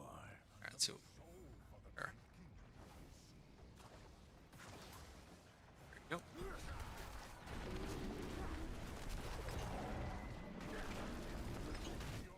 There. 6 minutes, 45 seconds left on the clock. And it says that I have opened up the Heavenly Forge. Deceitful Memory. Evils parade their crowns, but my whispers cut deeper than their shrieks. Okay. Headhunter, Human, Poise, Protector, Shapeshifter. Yeah, I'm still missing a whole bunch of my glyphs, but I don't seem to be unlocking those for some time anyway. Actually, as a matter of fact, something I just noticed, I didn't actually get any XP out of it, or at least if I got some XP, it wasn't enough to even level once. I'm gonna rewatch that fight that I just did. How much XP did I even get out of that, killing Belial? I got like not even half a level. Like that was like a quarter of a level. That was actually kind of... It's not very good. Like the pit is a terrible place for leveling now. They've nerfed it XP wise, I think, or maybe it's just if I fight Belial. But it doesn't really make sense that I would ever ignore Belial though. I see you have slain. So yeah, Azmodan is like really cranked up for XP. Azmodan gives way too much XP, but Belial gives way too little compared to what pit bosses used to give back then, unless that was intentional. That they toned it down because yeah, here's where you would go to run glyphs anyway, right? Or maybe the tower is where we're supposed to get those. Belial purified. All right. He's open now. Yeah, and I just need to unlock those gifts somehow. Earth cache. don't even know how or where I got this. Oh yeah, it was from the reputation board. Heavenly Forge. Heavenly Sigil.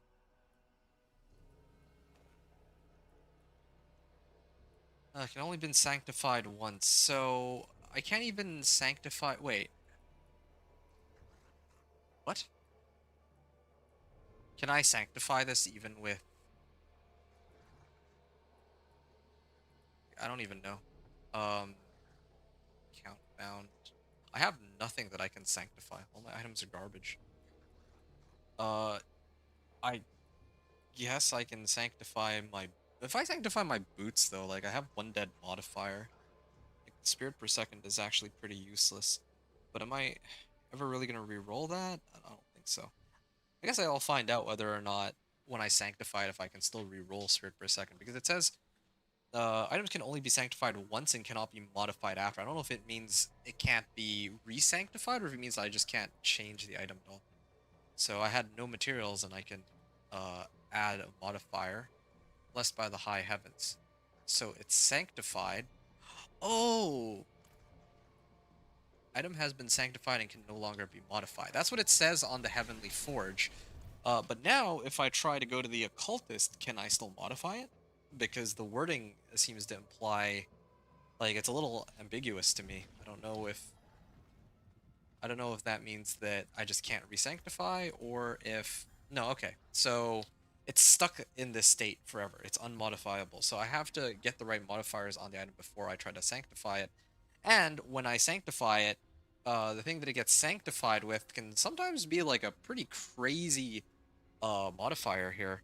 So, but this is rough though. Like, so here I got a whole new aspect, right? I guess I can't change it anymore. These boots have now two aspects on them. They have it has shared misery aspect, but it also has uh nature's fury whenever it triggers a skill. Uh, I don't remember what. I think it's like symbiote. I actually don't remember what the aspect name is, but either way, yeah, there's two aspects on this, and I think that if I I could, if I get like these ancestral weapons, I guess what that means is I can imprint, like let's say like a GA willpower polearm or something. I can imprint Shepherd's aspect onto it, and then maybe I could potentially imprint another aspect, like let's say Stampede, right? Um, I don't know what that means for uniques though. I wonder what happens if I try to, like, if I roll an aspect onto a unique. Like, is that even possible? Either way, this opens up a lot of options because I just need like my weapon. Like, if my weapon gets shepherds and alpha, I think that's the best case scenario. If I can get even just, but it doesn't even need to be shepherds and alpha. It could be even like shepherds and stampede. And if I get stampede, then I could replace, let's say, like my gloves with like Fists of Fate or something. Kind of like how in this season I'm like running Chaos Uniques. Uh, so I don't need Iridas as a ring anymore, right? Or like,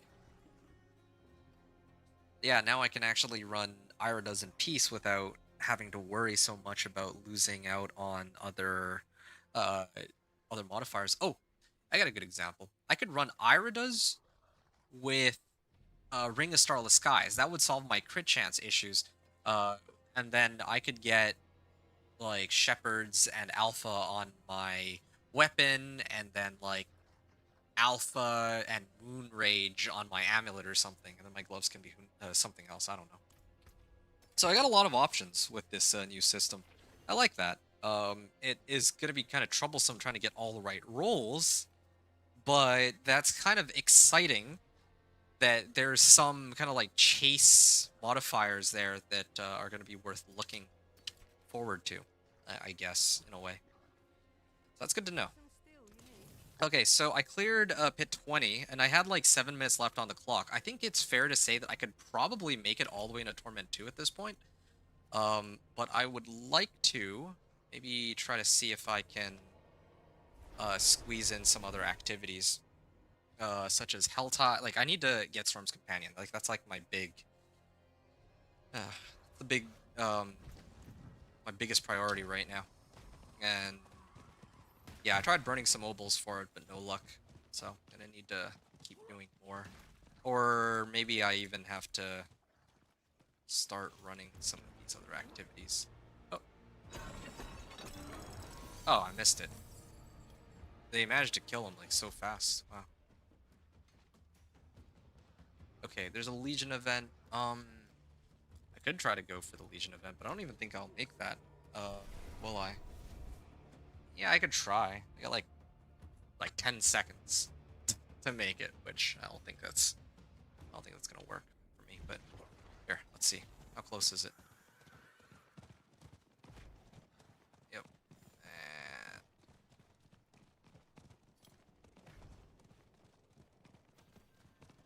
oh, I actually still barely made it. It seems.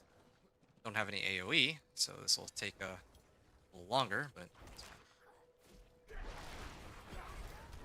at least I have enough damage for Torment 1 now. That's the upside to all this. But again, the whole leveling process is skewed since I ran Asmodan for to, you know, bypass a lot of the leveling.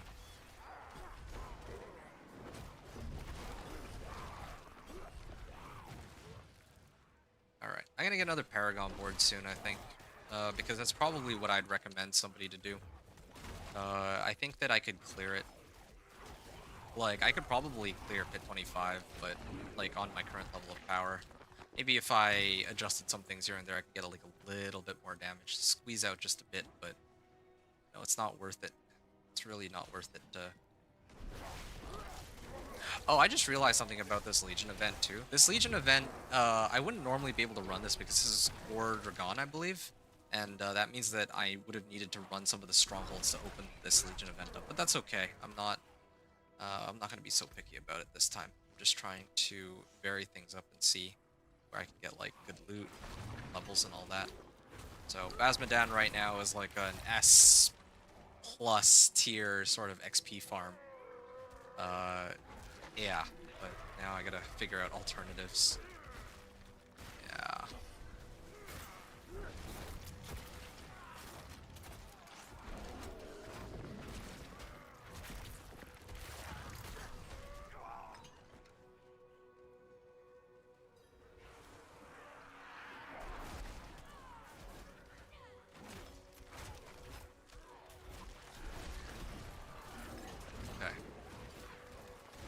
Roll here.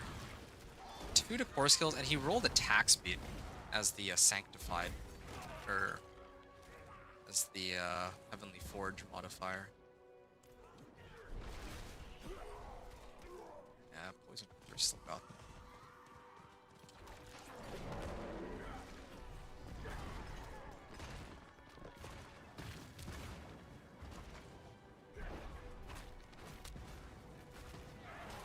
I also noticed that I'm not really resetting my wolves as often as I remember them doing before. I don't know what's up with that.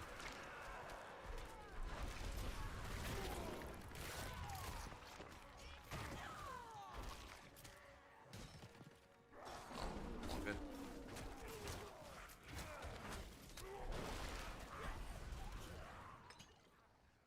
Be able to clear all these. I don't know if I'll be able to clear the last wave though.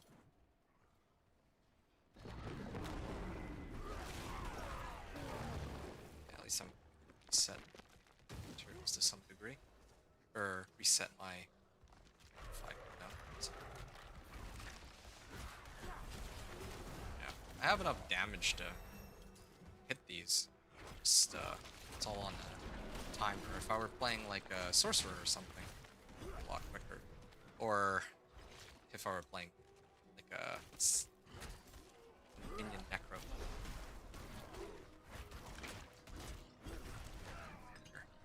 Dead. Oh shoot. Just bypassed all those monsters. Okay, that's one down. Yeah, see, I'm not gonna make it. I also noticed the game's trying to bait me too with all these like, oh, there's something here, but there actually isn't anything here. You know what I think it is? Because I used MRAC, the vendor of cheats, to claim the progress for these locations. The game thinks that these blood boils are supposed to be here when they're really not. Like, they're showing up on my map, but they're not actually there. And now it's like stuck. It's great. Okay, well, I'm gonna grab some water while I wait for the next 30 seconds for the bosses to spawn. I'll clear them and they'll get rewarded like 2 of the 3 chests at least.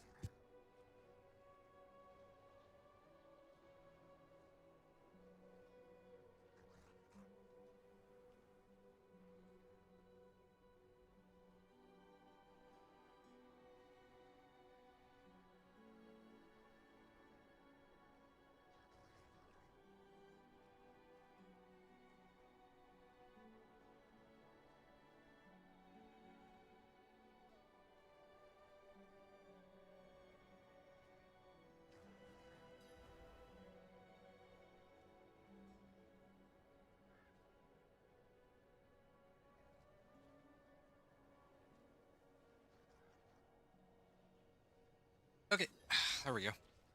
There's the Overlord. At least that still spawns.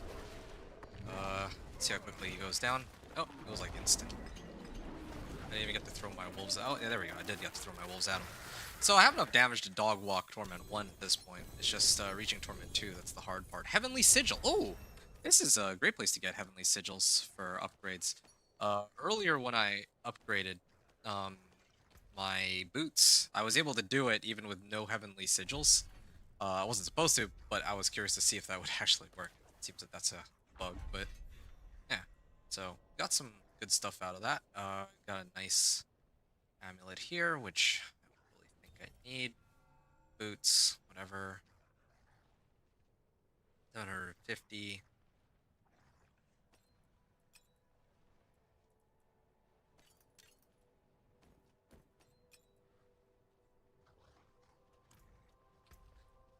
All right. At this point, okay. Let me take a look at season journey and whatnot now. Oh, there we go. Few monsters with the infected affix. Okay, I have that going for me. I also cleared this at some point. So I've completely cleared rank 1. What's left now? Collect divine gifts. Again, I think this is glitched because it's still in 2 out of 3, even though I have 4. Craft Nightmare Dungeon Sigil. I'll do that in a second. Heck, I could probably even just clear both in one go if I wanted.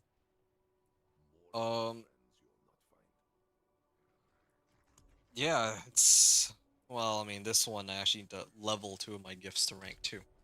So how does that work? Leveling 2 gifts to rank 2. Like, look how far away... Look how far away I am from leveling these to rank 2. The progress on these are actually very, very slow. I don't know if I'll be able to finish by the time I make it into Torment 4 at this rate. Okay. Well. Defeat a world boss. Okay, so I need to defeat a world boss. I need to conquer a stronghold. I can't conquer a stronghold when I've already opened up all the strongholds, right? Unless I rejoin the game, maybe? No, that doesn't make sense. If I conquered a stronghold, it just straight up won't let me have it. But to be fair, I don't actually get any Paragon points from this, so I don't think I care about these ones. I don't really think I care about... Well, okay, 500 obols is nice. Open a silent chest with a whispering key. Acquire murmuring obols. Oh, it keeps track of your peak, I guess. Gamble for items. I gamble for 30 of them. Okay. 4 Paragon points. So here I would need to run the capstone dungeon, or the capstone dungeons, to start unlocking some of these points. But by the time that I would ever unlock these Paragon points, I should be like Paragon level like 100, maybe even 150. Because I need to boost everything else up first anyways. And the pit isn't a very good source of XP anymore. At least from what I can see.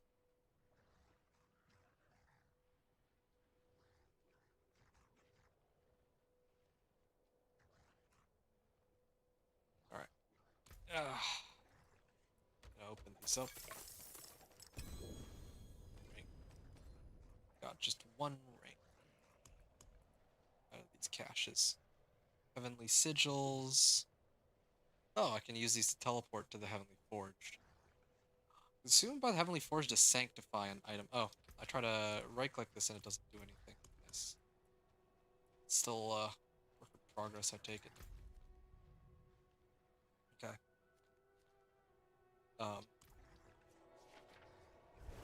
99. Paragon level 99. I could...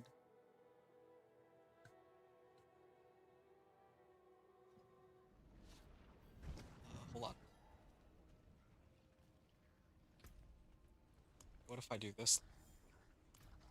Doesn't do anything, not even attack. There's the Nightmare Dungeons. I didn't actually get any boss materials out of that, did I?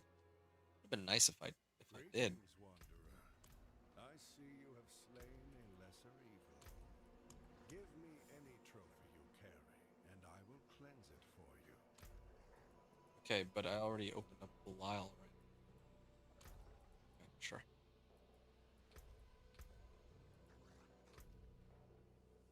Yeah, I'm starting to get the hang of all this, I would say. So I have 2 of these now. But what if I took these and I just... So then what happens? Can I just... Oh, okay, hold on. There. So now, if I toss these out, it still stays. If I sanctify... Oh, okay, so I can actually sanctify a legendary aspect onto a unique item now. It's just that who knows which modifiers I would get. But at least he's giving me a reason to hold on to duplicates. Like if I get Storm's Companion Pants, there's so many times where I get like Storm's Companion Pants, and then eventually I get Ancestral Storm's Companion, and eventually I get like GA Wolves Storm's Companion, and that's usually the end of it. Now, if I get like, let's say 4 copies, I can actually try to sanctify them to get some other useful modifier on them. Okay, well, okay, let me actually report that as a bug, though. Let's see. Uh, Heavenly Sigils.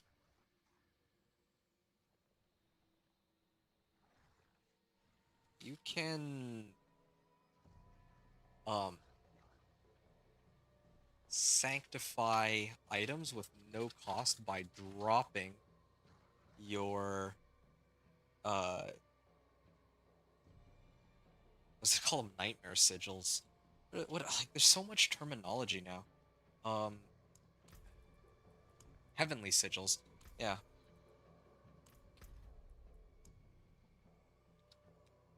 You can infinitely sanctify items by dropping your heavenly sigils, while on the while using the Heavenly Forge. I feel like that's already good enough instructions. 1. Go to Heavenly Forge with Heavenly Sigils in inventory. Put item on Heavenly Forge, drop Heavenly Sigil, and then attempt to sanctify. Note that Heavenly Sigil count, well, then pick up Heavenly Sigils. Note that Heavenly Sigil did not get used up. Okay, there.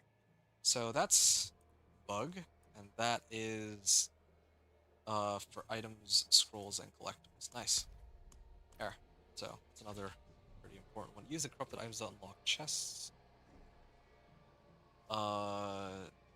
Chests. Well, I mean, I guess there's other reasons to fight Azmodan too. Then. Just never got around to that because I don't have the materials for it. Okay. I got 10 minutes before the end of the Helltide, so I mean, I don't think that I'm gonna be able to farm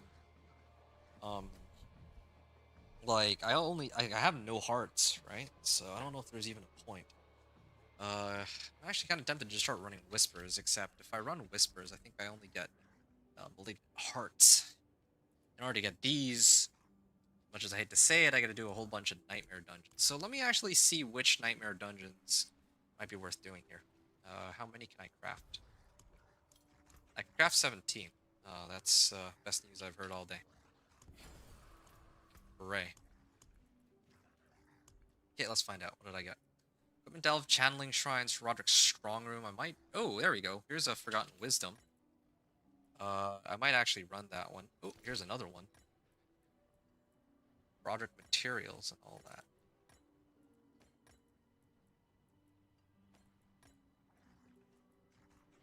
Roderick's Strong Room.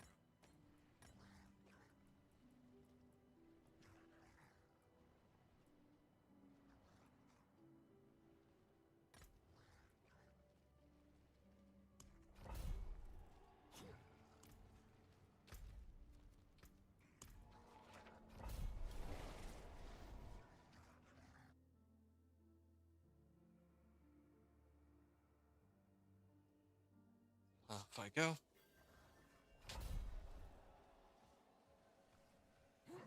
Activate the switch. Why are these like flashing, strobing lights? Oh, I totally forgot. There was also the issue of Obdicite. I was wondering about too. Oh, I'm only getting 5,000 XP from one of these orbs. It's like nothing.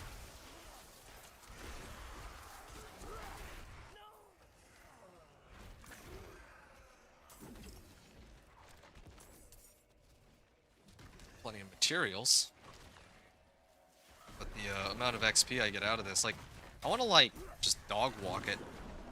But, I need to pick up the orbs, although the orbs themselves seem to be giving me almost 0 XP. They're not like when I pick up the XP orb... Okay, so I noticed that these orbs are only giving me, like, 5,000 XP each.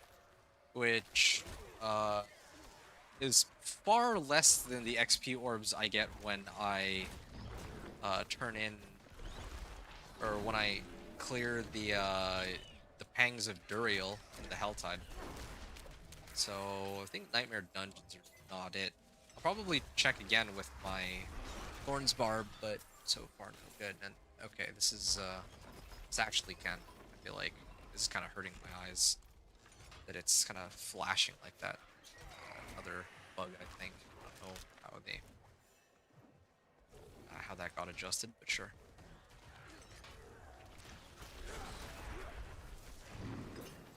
I'm probably gonna take a slight breather when I get the Torment too, like a 20-minute break or something before I continue. Open the Saint's Door. There might be an event here. I need to actually run an event as part of one of the season journey stuff, right? Is there an event here? And it goes like really far, so there's gotta be something out here, I would imagine. There's no way that they would just have nothing. But they actually have nothing. There's all there is this shrine. That's it. There's nothing else. Weird. I was almost certain there'd be something out there, but no, it's just a waste of time. Can't even get one level off this. I really... is there a way to, like, convert some boss mats into other boss mats that doesn't involve trading? I'm really curious about that. Because if there is, then I think the way to go might be, like, to get...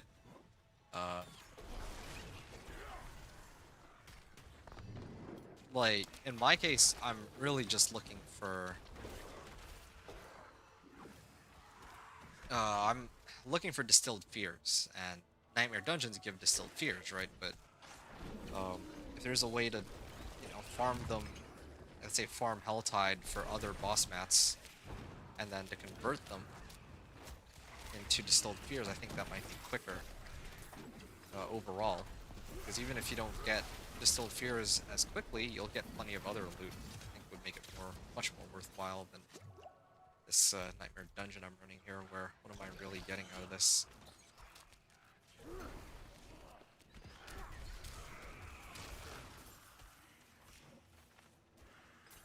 Slay all enemies in the desert commune, or deserted commune. Okay, fine. 19. Where's the horde?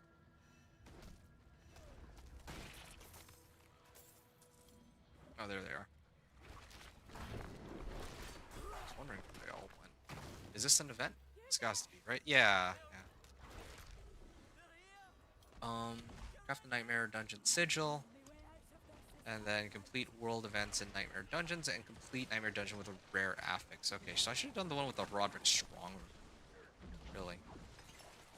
But in the end, it doesn't matter. None of these really matters. Because it's all tied to the capstone rewards. Yeah.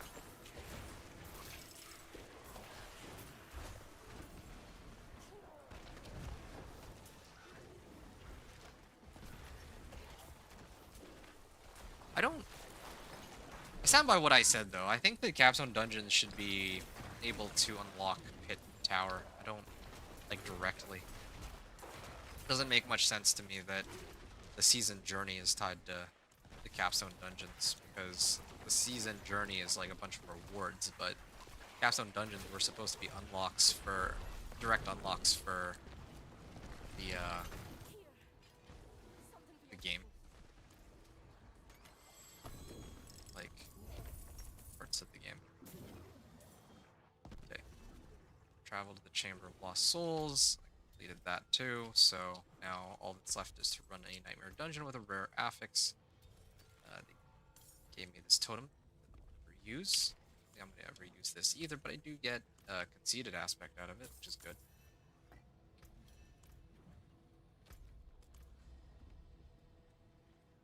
I don't know if it'd ever be possible to roll the aspect I'm looking for, though. Like, I have Shepherd's aspect here.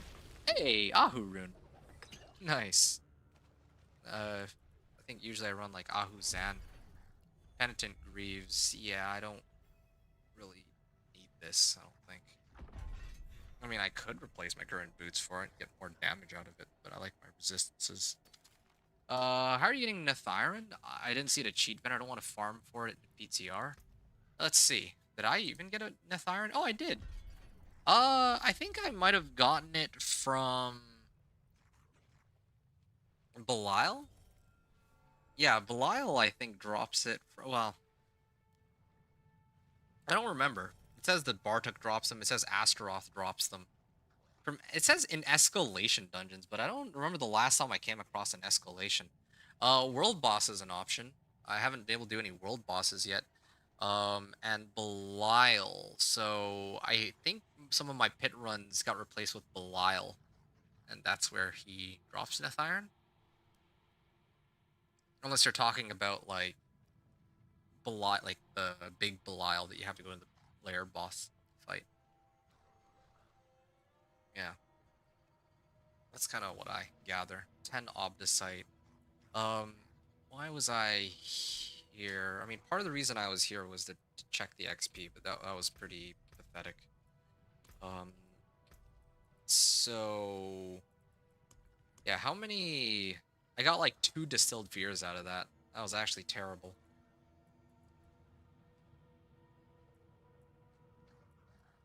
Honestly, don't know. I guess I could just keep running Tree of Whispers and hope for the best. Sometimes found from Tree of Whispers. Mercenary bartering? I mean, at this point.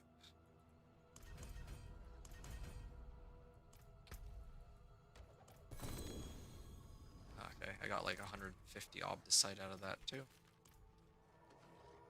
I don't want to farm for it masterworking. That's understandable. Hey, by the way, Daniel, it's nice to have you here, and hope that you've been well since the last time I saw you. Yeah, I'm just gonna salvage all this, and I want to take a look at how this whole masterworking thing is, because I haven't really played around with this yet. So, increases the base stat of an item. I'm very confused here. Here it says 562 armor. This says 314 damage per second. This says 138 all resist. So, I mean, 94, 104. These numbers don't add up at all. Like, on this ring, it says 159, right? Like, on the actual ring itself, if you look on the right side of the screen. But on the left side of the screen, it says that it's 94 all resist. Well, here's what I'm going to do. Because, again, I don't want to wreck my more important items. I am going to try and upgrade this and see what the value becomes. It's 169 all res right now. 170. So then it requires like 50 obdicite per upgrade, it looks like. Something like that. Wait. What? Quality plus 6. Wait, where did that math even come from? I'm actually so confused right now. So this started off as 163 or something, right? And it went up like the first upgrade was 1 quality, and then it went to like what, 3 quality and then 6 quality? Is that what happened? I wasn't paying attention. I thought that it would go quality 1, then 2, then 3. It didn't even do that. Also, the amount of obdicite I got was pretty terrible, but I guess that's to be expected because I'm only on Torment 1. Need to get into higher difficulties to actually start getting more obdicite. So now it actually matters, unlike before, what order we do all this in.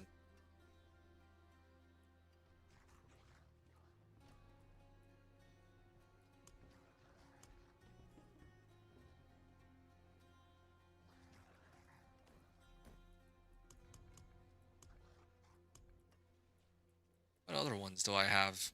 I was like running Forgotten Wisdom, but that's actually completely worthless. Like maybe if I run it as a lower level, it might have some value on like Penitent or something. Right now, it's pointless.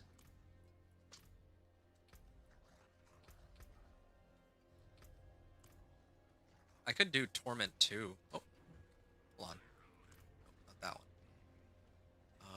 Where is the Alchemist? Ah, yes, refined materials.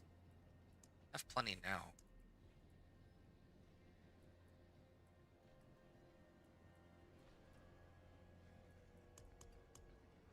Yeah, I noticed that I still haven't gotten any tributes for the Undercity either. I bet it's like another PTR issue because on the live servers, I don't really have issues with that. It's only ever on PTR. Let me open Vershawn's Horde first. I have one run of Varshan. Let's start off with, oh, actually, wait. Let me try this. Ads?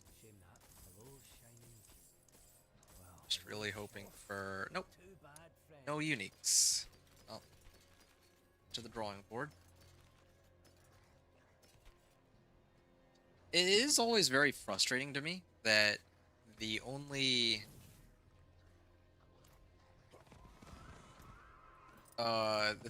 like the main way to get my Storm's Companion is by running Beast in the Ice, and Beast in the Ice happens to be the toughest of the bosses as far as I can really tell.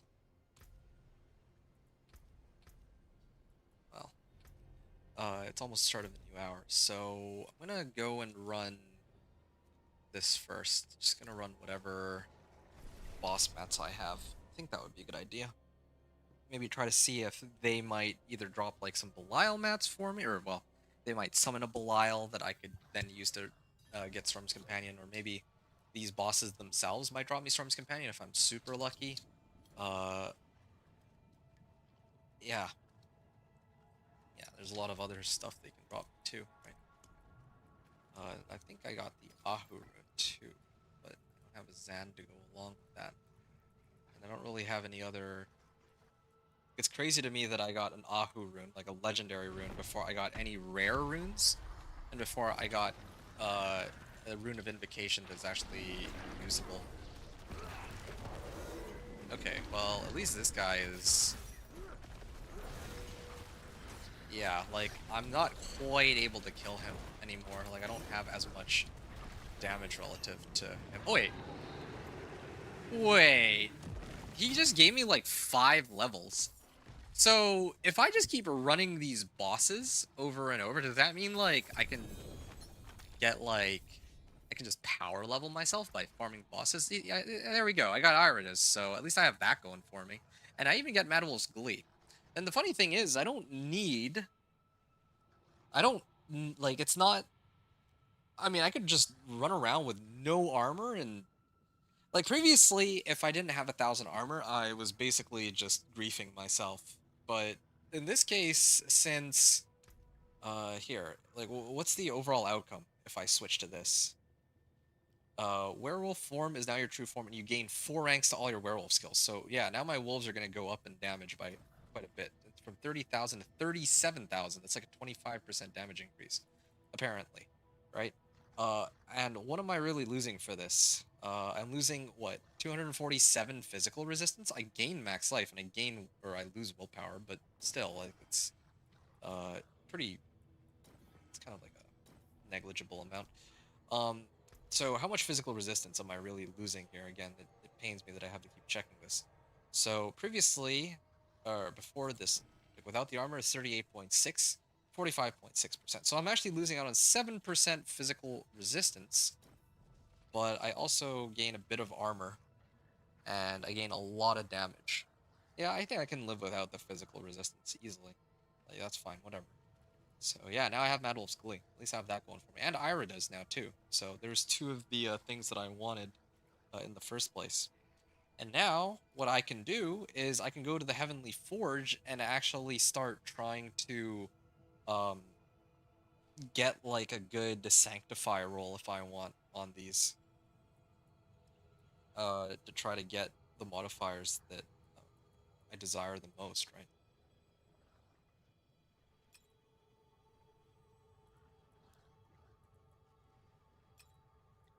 30. Wait, hold on a second. It's 33.5.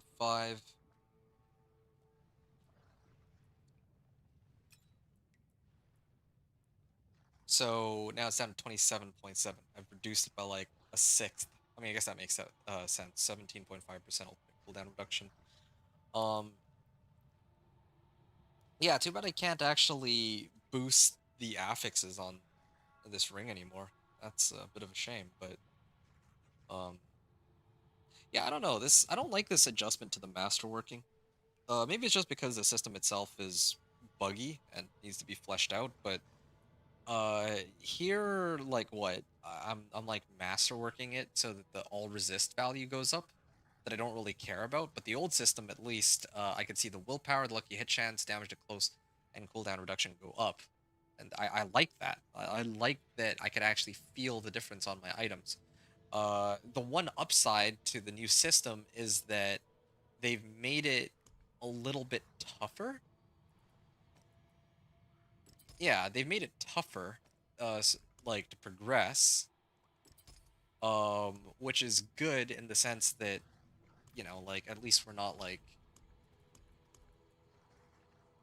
it takes like we have to struggle a little bit more. It's not just like, oh, with all this, they basically take away some of the power so that Torment 2 and Torment 3 like actually have a place in the game. But on the flip side, it also feels kind of bad. Like, what's even the point of masterworking? That's twice now. It hasn't sent me a notification when you went live. Oh, well, yeah, I don't know what to say. Yeah, Twitch, I guess, can be like that sometimes. Um, oh yeah, I gotta get Spirit Bond somewhere. I get Spirit Bond aspect. So now if I summon him again, I want to check this.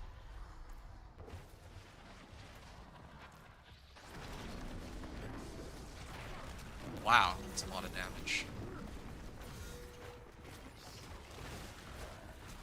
Infernal Protection.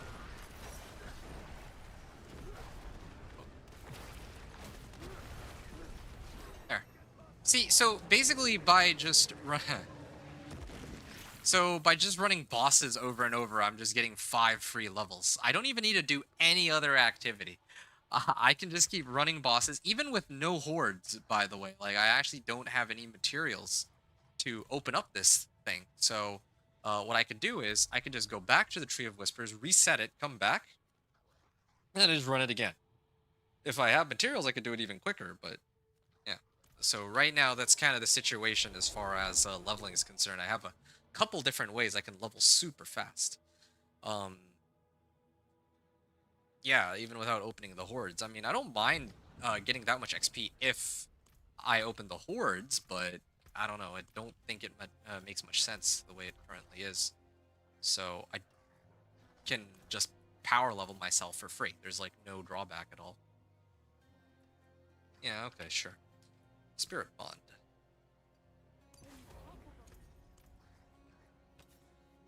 Nice. Yeah, I had to spend some Forgotten Souls on that. But that's okay. It's worth it.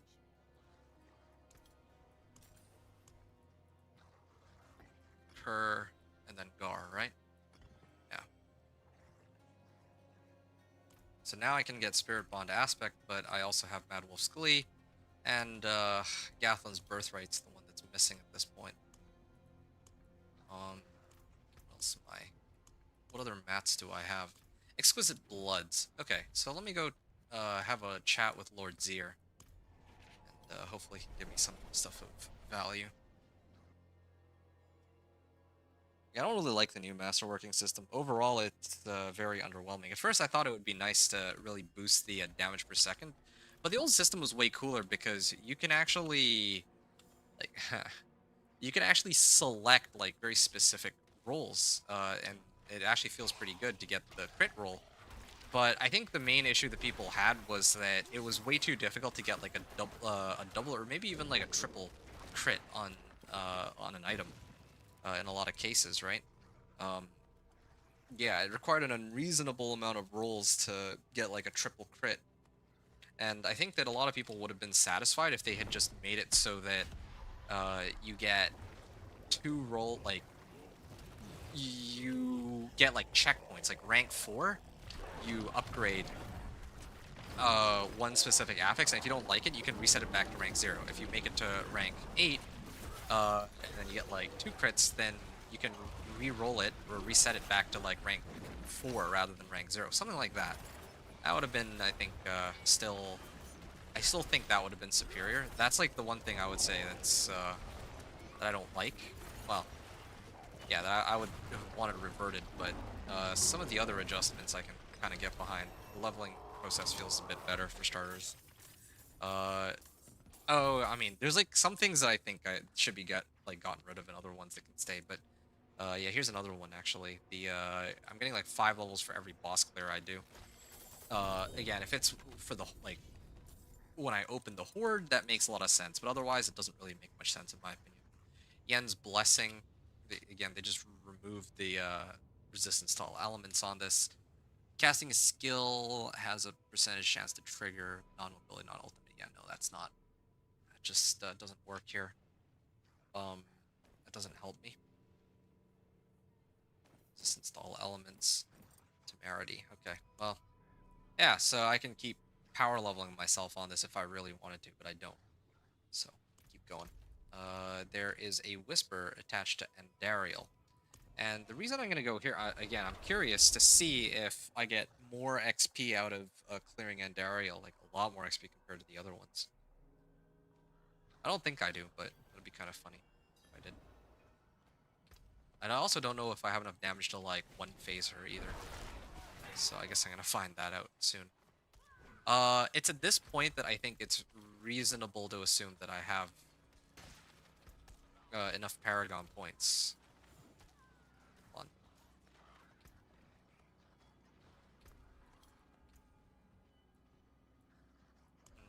Untamed, yes. I should have my build planner here with me, but I'm almost certain that this is how it goes. Lucky hit. So previously I used to go and pick these up. These used to be very important modifiers, but now there's no reason to pick those up, and I can just go lucky hit chance instead. There.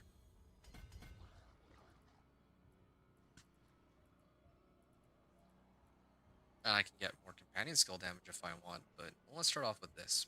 This is an 80% damage increase in the best case scenario. My elixirs are starting to run out, so I'll just drink this for now. Okay, wow, I actually do still do sizable amount of damage. To get her down in one phase. There we go. So yeah, I mean, she does seem to give slightly more XP because she gave me like the lesser boss gave me like 4 levels, and she gave me like 5. So seems she gives like slightly higher amounts of XP. Yeah, but all the same, yeah. Right now it seems like bosses are the way to power level yourself if you're looking for XP. If you're looking for anything else, you're gonna have to look in other places. But yeah, that's kind of what I gather. So, all right.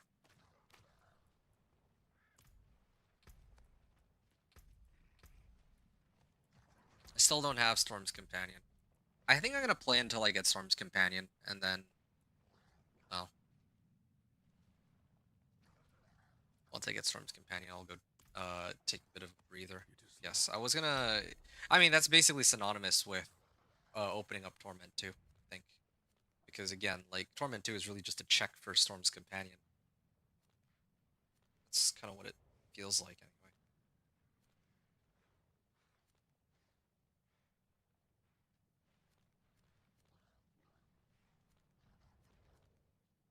It's kind of funny to me that slaying Asmodan gives like 20 levels, but then killing these other bosses gives like 5 levels. Very strange scaling there, but yeah, that's what they're trying to figure out.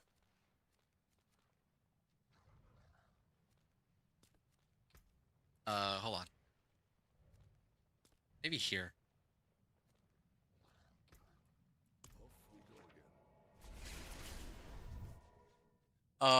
World boss took someone from 76 to 102. Well, I mean, I think earlier it took me from 20 to 55 or something in one go. I got 35 Paragon levels. I didn't expect to get 35 Paragon levels either. I just did it because there was a whisper attached to it, and suddenly I got gained 35 Paragon levels, which, again, I think that needs some kind of adjustment. Like, some people are going to really like that you can level really quickly, but if that's the only way you can level super fast, then there's actually no reason to do any other activity except for bosses next season. I'm not even kidding. You'd play the game entirely on bosses next season. Well, I guess you would still need to figure out how to get materials. Well, I mean, even then, you can just run mercenaries and just fetch it off of them. You don't even need materials for the bosses to get the XP from killing them either, so it'd be kind of cool if you got the XP as a result of opening their horde, because then you have to actually pay cost for it. Um, I need your help. I can't see. yeah. I haven't actually activated my ult yet, ever since I got my Iridas, I just realized. Oh.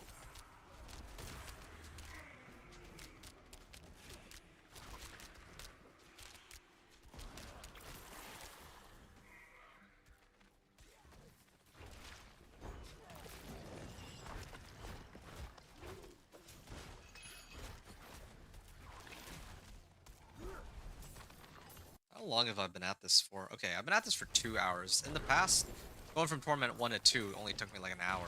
So already there's some increase in difficulty here.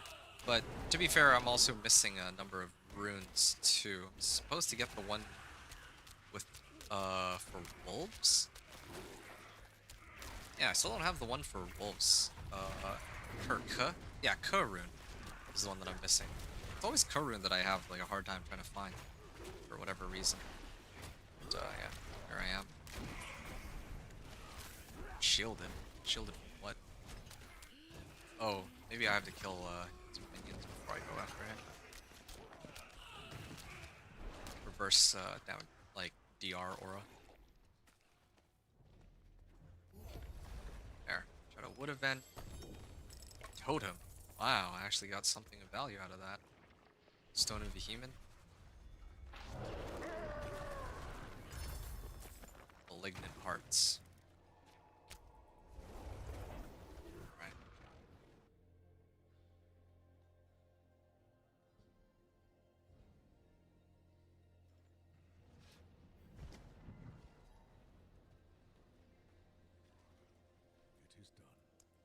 Greater collection of two-handed weapons. Collection of amulets is tempting, but the sooner I can get an ancestral, the better. There it is. Finally got an ancestral. Not only is it an ancestral, but it is an ancestral pole arm too. So it helps a lot. Chem rune, not quite the K rune I was hoping for, but sure. And this one rolled willpower, max life, damage over time, and the GA was on resource cost reduction, which is kind of useless to me. But still, this is a substantial damage increase over my existing polearm. I'll probably have to. I'm waiting for the legendary recipe for chance for Wolves deal double damage, and I'll probably run with that. I can upgrade my. Oh, Shepherd's Aspen. This is huge. This is like double my damage. Okay, maybe not double, but this is a pretty massive increase. Because I'm going from a minimum roll on my Shepherds now from 10% to 20%, so it's twice the amount per wolf. All right. Shepherd's Aspect and Stampede Aspect. So these two amp up my damage like crazy. So I'm gonna rush to put those on.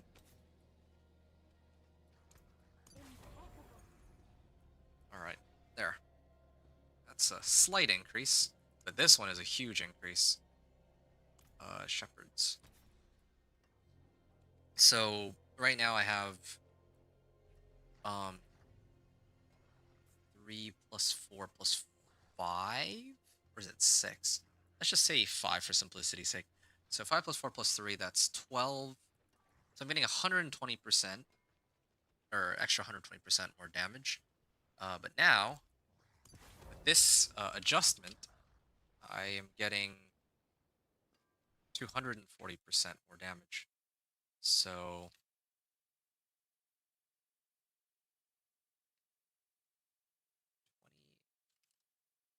40%.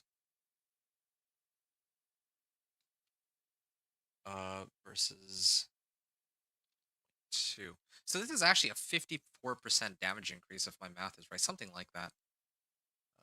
Overall, yeah. That's huge upgrade. But yeah, more to come. Definitely plenty more upgrades to come, but Storm's Companion's like the really big one. Then after that is just gonna be like leveling my Paragon boarding glyphs. Although I feel like the levels are like trickling in very quickly. Oh, let me turn in my Venus motes and then I'll go into the Helltide. I just wish I had an easier way to get boss mats. Yeah, I don't have any sort of like secret farm for boss mats. It would have been nice if Nightmare Dungeons gave that as an option.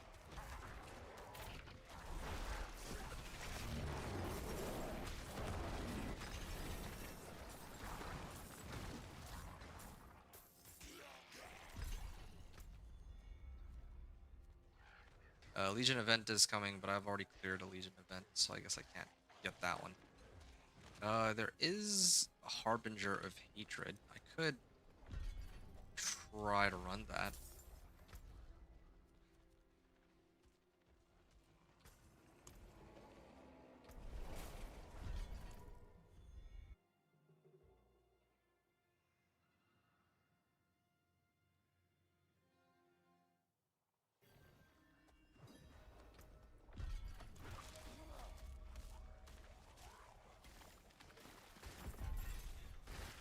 Alright.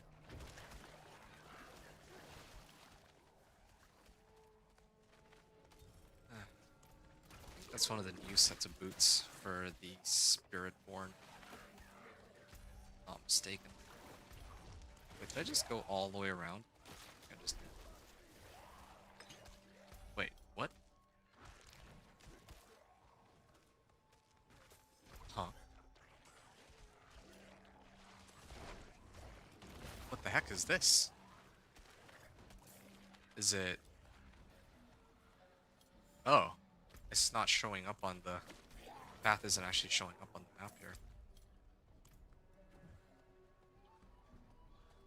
Alright, well, whatever.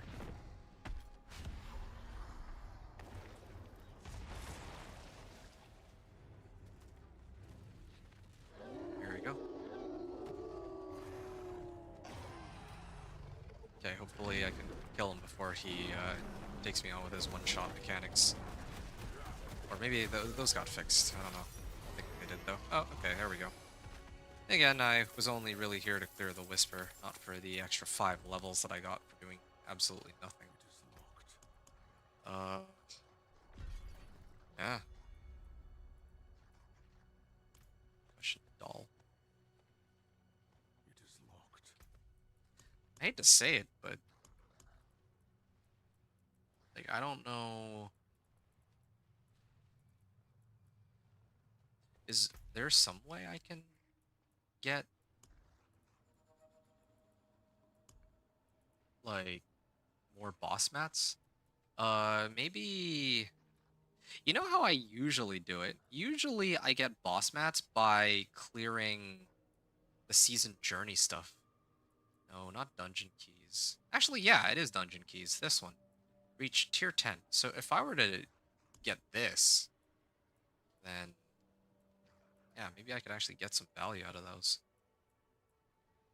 Like if I could get this clear unseen awakening, I could start working my way up here.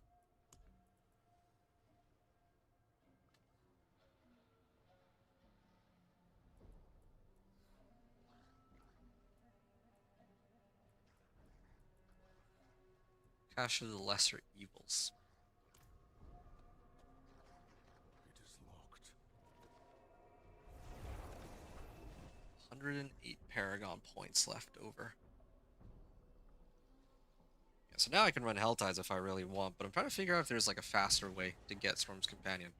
Because Storm's Companion, it always boils down to Storm's Companion. If I can get Storm's Companion, that's it. Right? Not a bad pull, that. Keep trying for Storm's Companion, of course.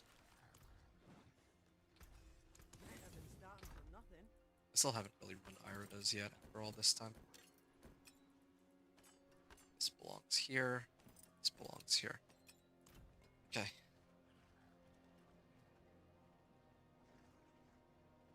Yes, right. I'm supposed to take this portal and see. I don't like that I have to go into a completely different location. I have to load in to town and then load into this other location every time. Great. That I just want to see. Mutation I see portal. you have slain a lesser evil. Give me any trophy you carry, and I will cleanse it for you. Cache of the Lesser Evils. So, yeah, gotta do a whole bunch of these. Greater Cache of Lesser Evils. Just gotta be patient, I guess. Necessary to masterwork gear. Yeah, that's fine. The masterworking system is kind of disappointing, though. It doesn't really feel like it has any impact. It's not like the old one. So I think I could just bypass that for now. And just focus on uniques. Let's see how strong I get from there.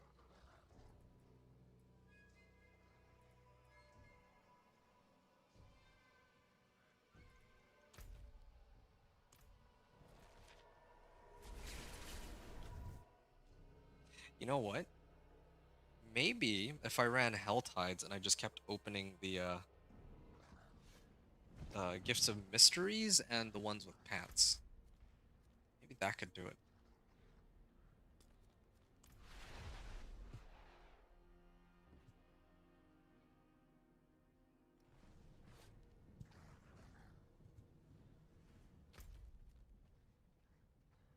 Alright, go.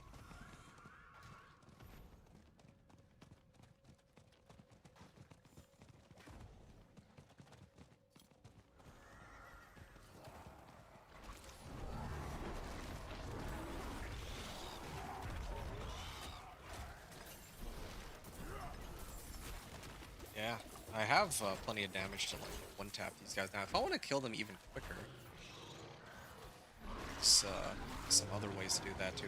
Look at these orbs. These orbs are giving like so much XP too, compared to the ones from the Nightmare Dungeon. They're giving me. This one gives me 55,000. The ones in the Nightmare Dungeons give me 5,000. Like not even, like less than a tenth of what I get here. And they come in like, it's like far fewer of them too. Yeah.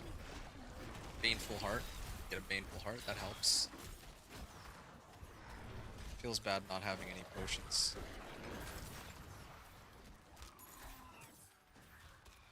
Alright, let's I'm just gonna take a look. Maybe these two. I'm gonna head here.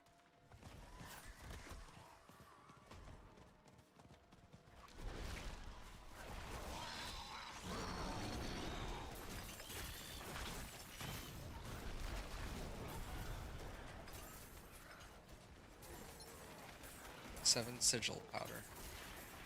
Forgotten soul.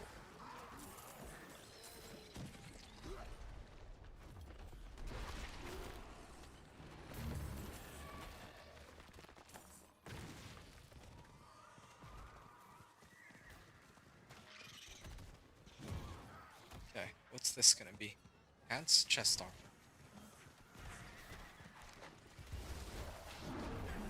And what's the whisper here? Or what are the whispers? Cultists, harbingers, maggots. Okay, I can do the maggots, that's fine. I can even do the harbingers, they're like 5 feet away from me, so.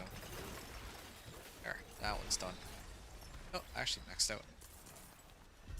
I'm gonna have to turn those in a second.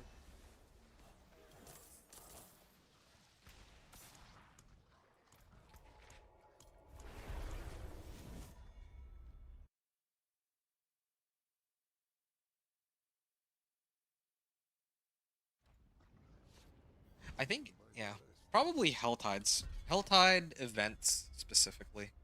Gotta run more Helltide events. I feel like that's the fastest way. And then burning obols for them. Get a collection of boots. Okay, I don't need more boots. I would do one-handed weapons for the aspects that I'm looking for. Gauntlets could be good too, but this is most important right now. Oh, got duplicates. Execution glyph, malignant hearts. Yeah, these don't help me. These really don't help me. I'll keep my forge hot. Return soon.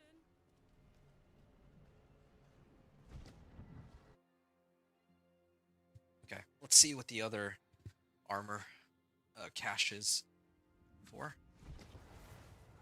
Oh, there's another harbinger here. Open for baneful hearts. I'm starting to hit for like 1.2 million, but that by itself doesn't really mean anything. All that matters is whether or not I can handle the pit. So far, the answer to that question is no. I'd be most curious to see how well I can handle the pit once I have Storm's Companion, because I really don't think I would recommend anyone try to push beyond Torment 1. Like at this build's current level of power, or well, given the current level of power we have in the game. Until you have at least all the uniques you need. That's how I see it. Anyway. Yeah, I'd rather farm more. Because at least then you can get some XP.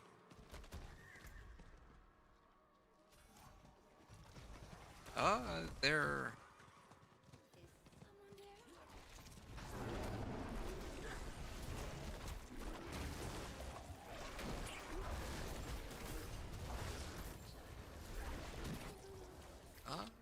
okay. Threat meter's gonna pop pretty soon, and after that it's gonna be Gift of Mysteries.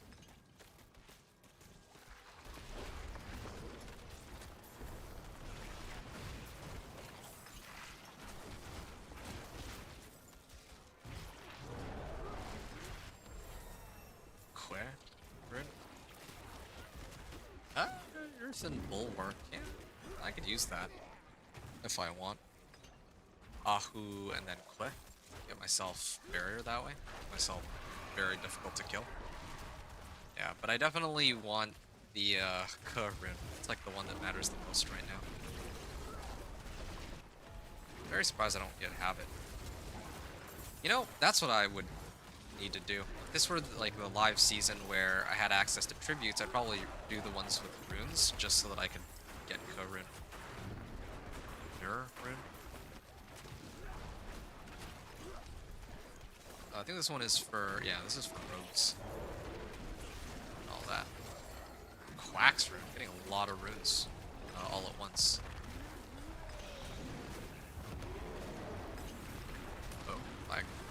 just remembered my ult does damage, or well, Ira does damage whenever I use my ult. Got that. That was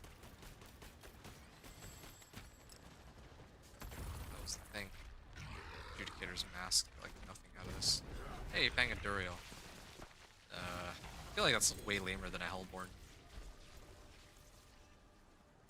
But alright. Keep farming for the well, I think this... Actually, hold on. I gotta go back to town before I mean, I can actually open this. I don't think it matters too much. I'm gonna open this first. See what I can get. Hoping for... Okay, well there's a unique and a recipe. I was hoping for Malignant Heart, but it seems that even Tortured Gift and Mysteries don't actually guarantee Malignant Hearts. Which I'm not too happy about. I thought it is guaranteed that I'd get at least one heart out of it. But it doesn't look like that's the case. Right.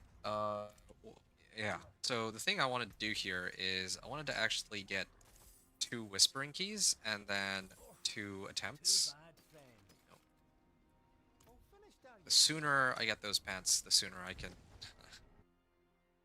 actually start pushing the pit, seeing how far I can go before I hit a wall. Silent chest. There we go. I did that so that I can, or was it? Yeah, open a silent chest with a whispering key. Acquire murmuring obols and then gamble for items. So it's gonna take me a while to get it, but yeah, I want that one so I can get an extra 500 obols out of it.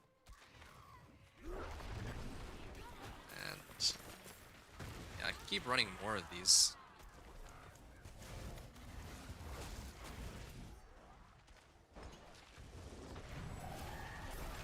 Yeah, I feel like 2 hearts is easy enough to get, but for some reason, whenever I get to 2, 3 hearts is where it gets, like, really difficult. You know, I wonder if it has to do with... I wonder if it actually is easier to get Baneful Hearts in pre-Torment. I actually think that might be the case, because the chests that I get here are like Tortured Gift of Jewelry and all that. But in pre-Torment, it's Tortured Gift of Mysteries, right? So there might actually be an argument to be made for farming in pre-Torment. I might actually have to try that later, so that I have more like chances to spawn Duriel if I need them for anything. And another thing I noticed too is that there's no treasure goblins. I don't think I've come across a single treasure goblin ever since I stepped foot in Torment either. So, things to consider. Okay. May have to take a bit of a... I think, like, once I finish this Helltide, I'll probably take a short break. Yeah. I'll just wait for the next Helltide. At this point, I'm just running Helltide after Helltide until I get the Storm's Companion. Like, I know that I can already clear Torment 2. In fact, I should probably clear Torment 2 just so that I can turn in the rewards on Torment 2. But, yeah, I don't think...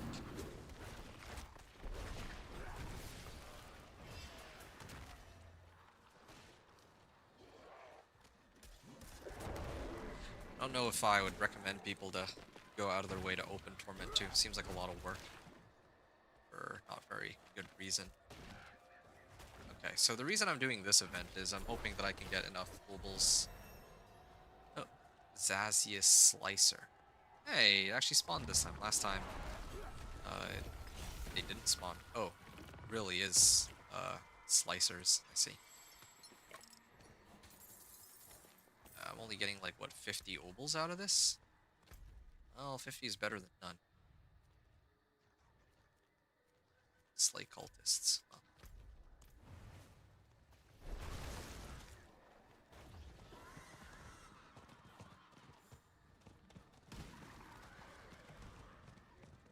Where can I get these hearts?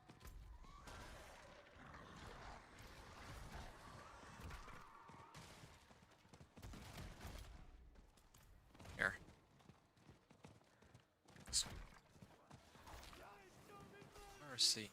I mean, I should be able to get some cinders out of this if nothing else. No, not even. Did he not spawn anything? Sometimes they spawn harbingers. Oh, there's a harbinger. 2 harbingers actually. I'm hoping that this should reset itself. Hoping that one of them dropped the heart, but none of them seem to have dropped any hearts. Orchard gift boots. Again, I don't care. I just need... There's only one thing I really need here. I guess that's how I should do it. That would probably be the most optimal approach. Run the Helltide and see if they're, like, I have to do events. Actually, speaking of events, I should probably do Legion events too. But basically anything that gets me obols. I find that I have the most luck farming obols. Like, yeah, I could do Nightmare Dungeons, but Nightmare Dungeons are actually so slow. I get like, what, 2 Distilled Fears per Nightmare Dungeon? Which is actually pretty terrible. I think I got more... Like, I don't even know where I got 3 Distilled Fears from. I think that was from one of the Whispers. Like, I actually got more out of running Whispers than I did from the Nightmare Dungeon I did. Hey, Zombgetsu. Bet that there's gonna be massive buffs pre-mid-season and some maybe in mid-season. Actually, you know something, Zombgetsu? That's a really good guess. I actually think you're probably right. When I think about it, like, I'm struggling with the Companion Druid, and Companion Druid is like on the higher, like, on the stronger end of my builds. Like for next season, if I'm already struggling with Companion Druid, I can't imagine that a lot of, like, some of the homebrewed builds that other people are going to play are going to fare much better. In fact, I'm sure they'll struggle just getting out of Torment 1, which I don't know how many people... I don't know how much they, like, the people running the game want that, right? Like, they definitely want the game to be somewhat accessible. I think it's on the cusp of being too difficult right now. I would say, at least. There's my obols. Yeah, how are you doing, Zomgetsu? In S10, the Rifts gave a good amount of obols. I mean, in Season 10, the Rifts gave a good amount of everything. They gave me, like, hundreds of Aberrant Cinders. They give me, Chaos Uniques. They gave me, like, even, like, boss materials and whatever I need. Oh, hey, look, leg guards. But now, there's no more Chaos Rifts, so I'm at a loss for what I can really do here. Okay, there we go. Leg guards then. Come on. Ancestral pants, but no uniques. Really hoping for pants, but that's how it goes.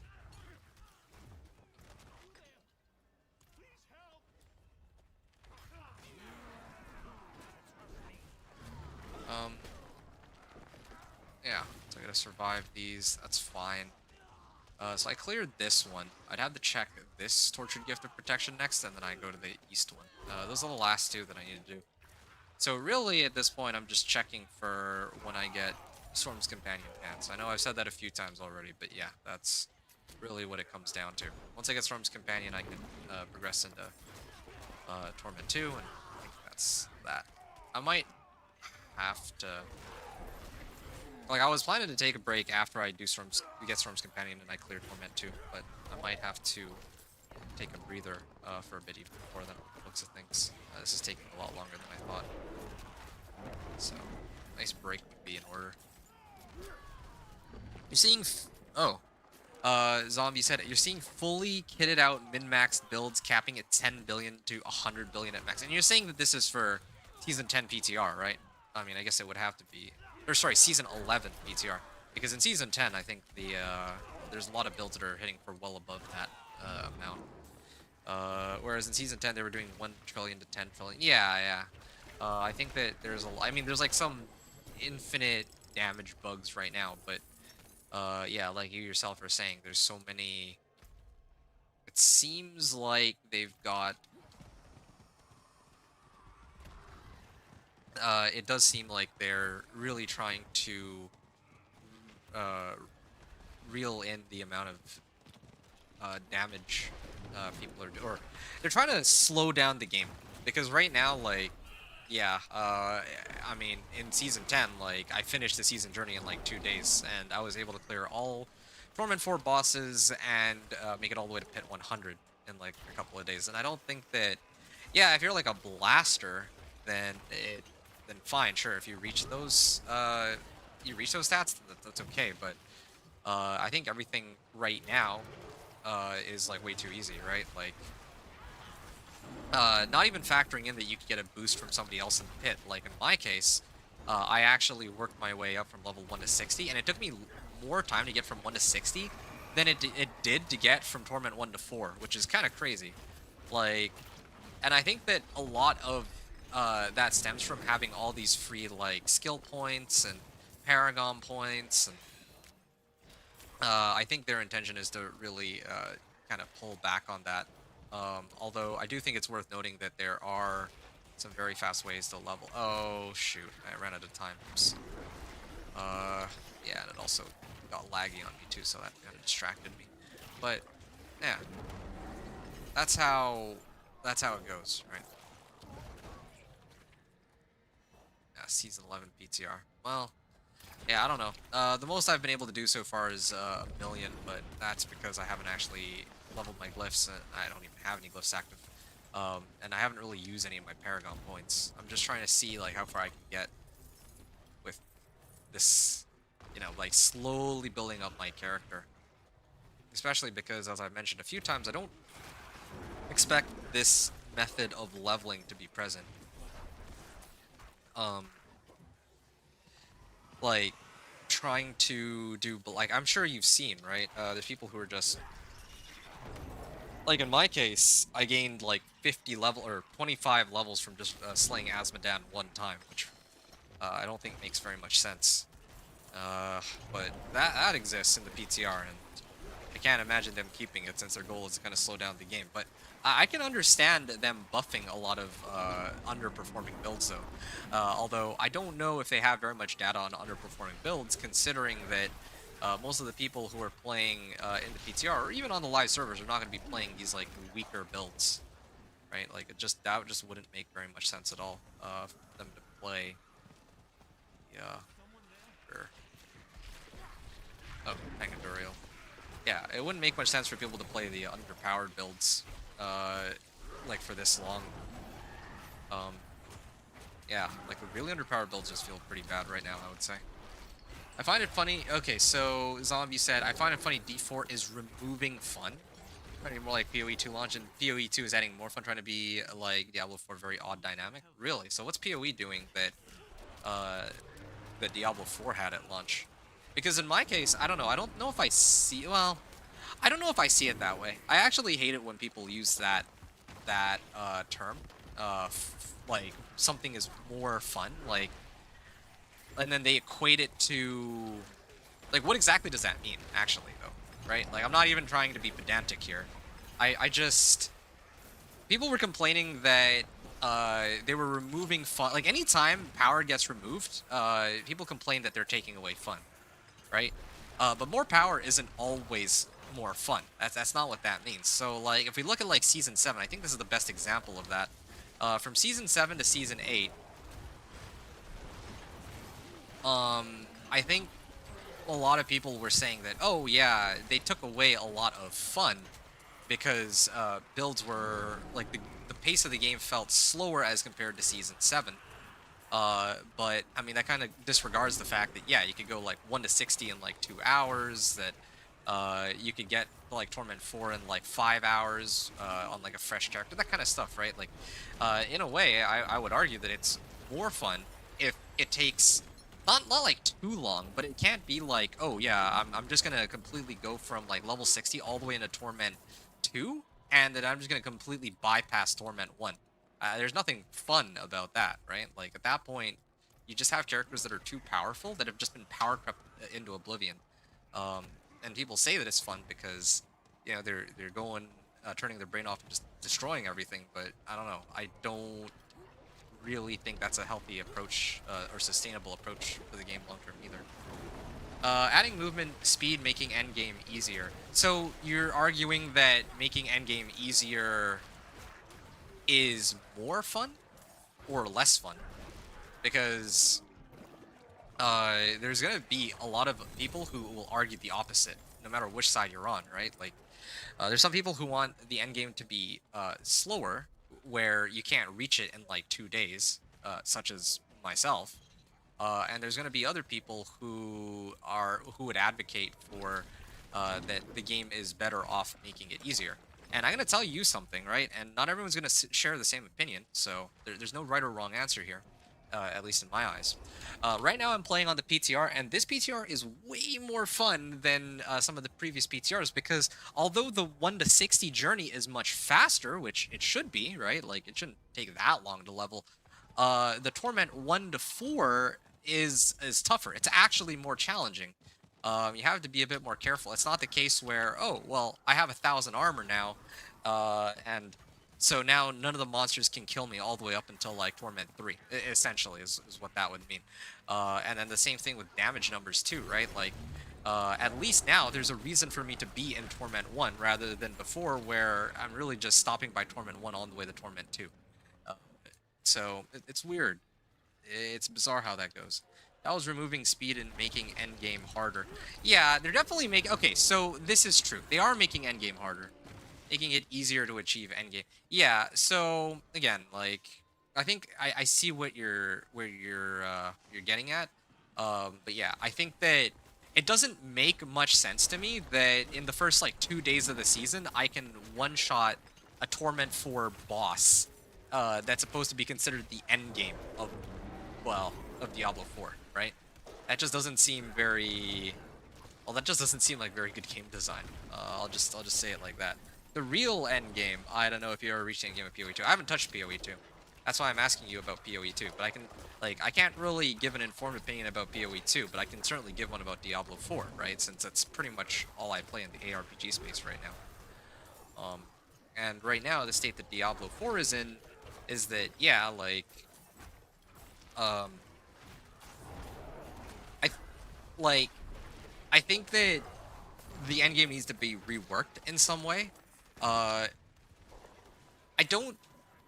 A lot of people look at it as, that it can only, like, the whole endgame situation can only be one way or the other. Either they make it easier, and that's better for the casuals, or they make it harder and that's better for the blasters. And I actually think that it's a very black and white way of looking at things. I think you could have it both ways, right? Like, yeah, I don't know. I think that there's more that they could do with the end game to make it so that both parties are happy. That's the way I see it, at least. But of course, that's something that they would still need to try to figure out. I don't know. I'm sitting on, like... I still have some cinders I can burn, so I'll use them. Might as well. I mean, I need helms too, so might as well get those.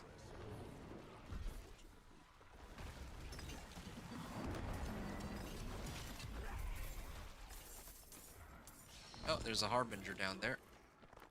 Can I even... Yeah, I'll kill it. Why not? There's a chance it drops a heart. This will save me a bit of time for the beginning of the next hour, because then I can just spawn Duriel immediately. And get that Whisper out of the way. Although, yeah, once I turn these two in, I might take a bit of a breather.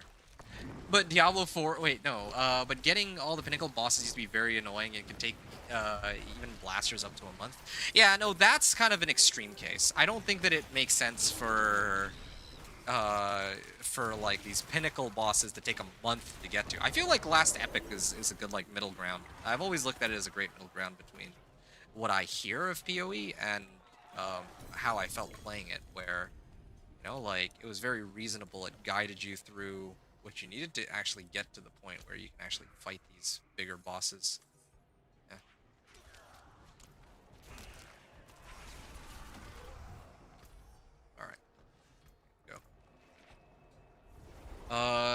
Diablo 4 is adding towers? Oh, you mean like, well, yeah, towers. So why scale the overworked stuff that you can't decide upon now?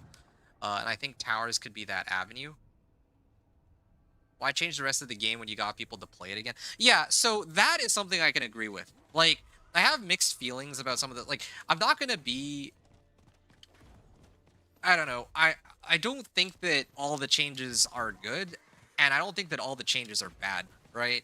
And I'm not just trying to be contrarian, and I'm not trying to give this like general blanket statement, but I do think that um right now, like you yourself just pointed out, one of the issues that I also have with the, wait, oh, there was a treasure goblin here. I missed it. I don't even know. One of the issues that the game is facing is that they can't really make up their mind on what the systems, what they want the systems to be. This is true.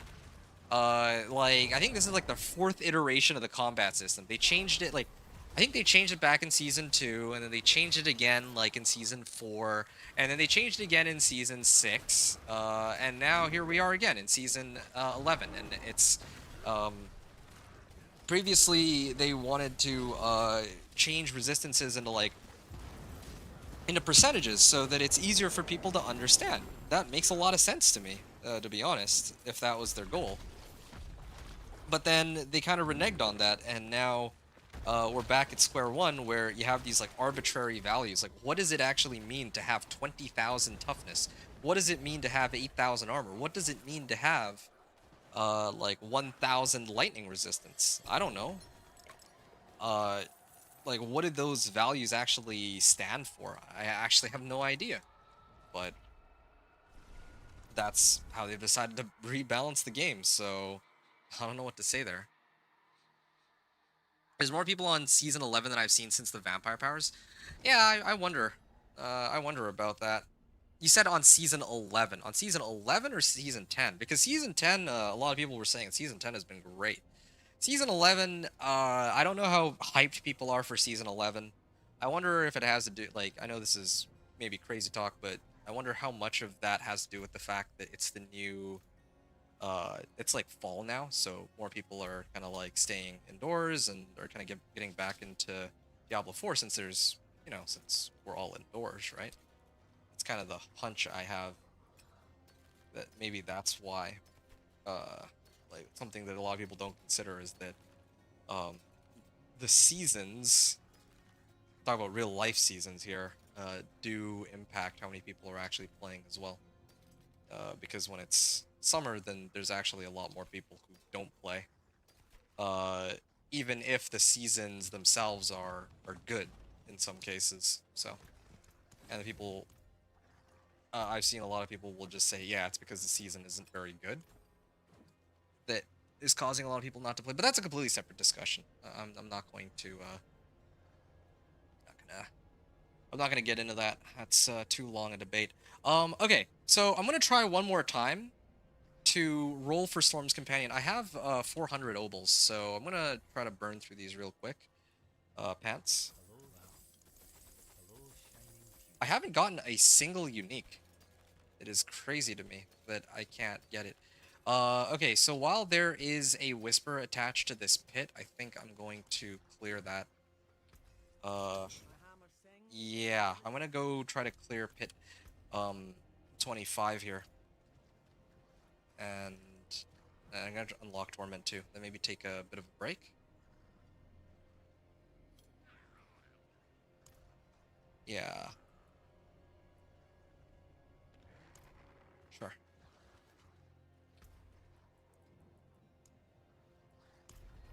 At least I don't need elixirs and incense to clear this. At least I don't think I do. I mean, how many materials do I even have? Could I make some? I actually could if I mean, if I wanted to run them. But I think I will hold these in my inventory, but I'm not going to use them. I just want to, I could probably clear it on just the base power that I've got on my guy right now. It's kind of my hunch.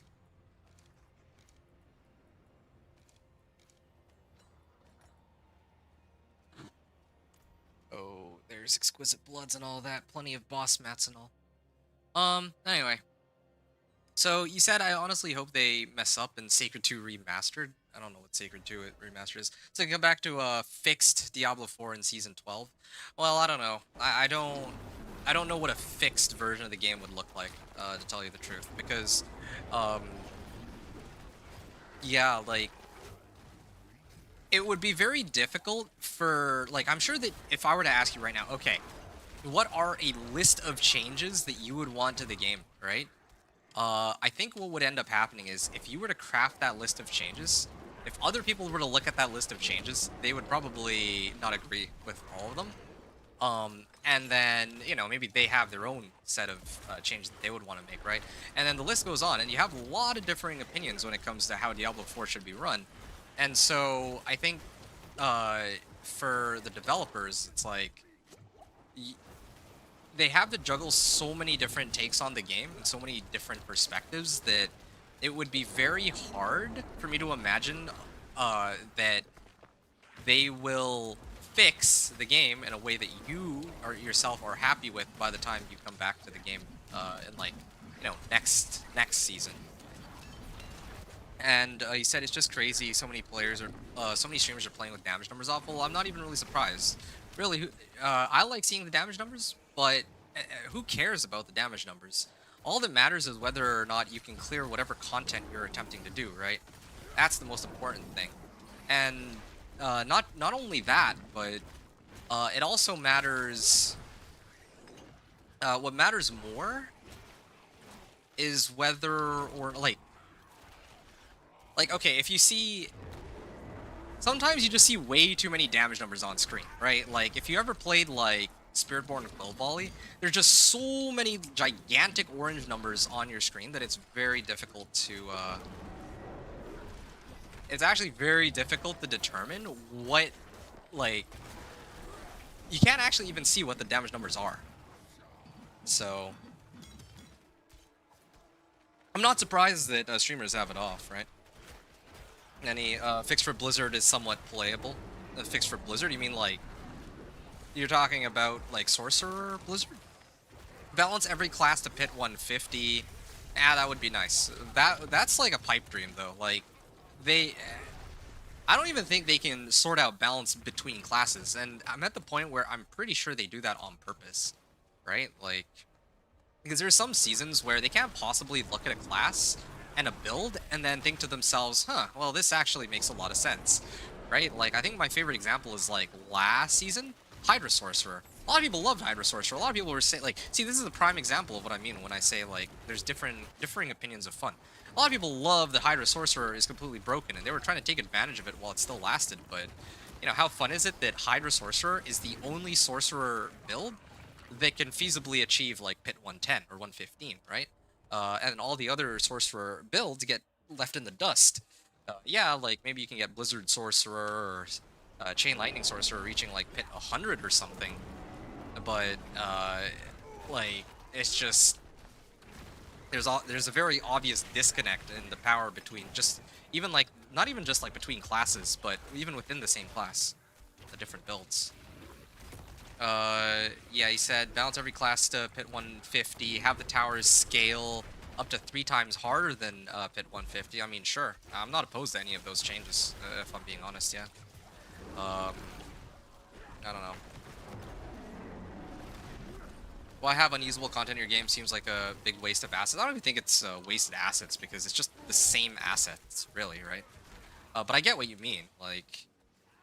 Like, how are you gonna have pit 150 and then, like, you don't even want anyone to be touching pit 150? But I get kind of I think the whole point of that, though, is to, like, that's what I meant when I said earlier that, yeah, there's a way to satisfy both the casuals and the you know, and the blasters, right? Because you got the blasters who are, oh yeah, no, that was a blast wave shrine.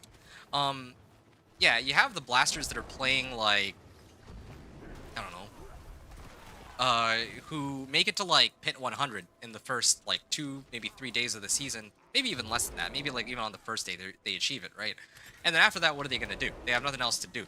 So you need, like, a constantly moving goalpost to challenge them, and ideally a leaderboard so that they can actually duke it out with each other, because that's what that's what blasters would want. They want a way to measure their progress against others. Like, they want some incentive to keep playing, and there's no way to scale the base content, things like I don't know, like let's say like the season journey and getting a pet, right? There's no way to scale it around the streamers. Um, so yeah, like the way that they're doing it right now, I think, is a much healthier approach Hello. than what they've had Impressive, uh, thanks. Goodbye. past. So that's just what I'm getting at. Yeah. So basically, yeah, Pit 150 isn't really achievable. But I also, which, yeah, some people could argue that, yeah, this should be something that's achievable. But I also understand that their intention or their intent here is that they want it to be something that is like nigh impossible to achieve, so that if streamers really want a challenge, they can play against each other and try to one up each other all the way to um, hit 150. I arrange the board before the pieces are even carved. All right. I'm gonna, I guess, upgrade this. There we go. I just need to do this one more time, and then I have this rank 15 for the radius increase. And then I can actually start focusing on my other glyphs, whichever other ones I get. I believe at this point I've cleared Pit 25. Pit 25 unlocks Torment 2, so I think this is actually a really good place to take a break. Well, I mean, we are in the middle of chatting, but yeah, okay, fine. We're in the middle of chatting. I'll keep going then. I do need to take a short bathroom break though, and I'll come back and I'll play for a little bit, and then well, yeah. Anyway, yeah, so far so good. That brings me up to Torment 2. At least have that unlocked, so, as is tradition, now that I've unlocked it, I can open it up. I mean, it's already unlocked because of MRAC, but yeah, let's just pretend that this was the official clear to unlock it, like Torment 2. Like that I earned it and all. Okay, see you all in a second.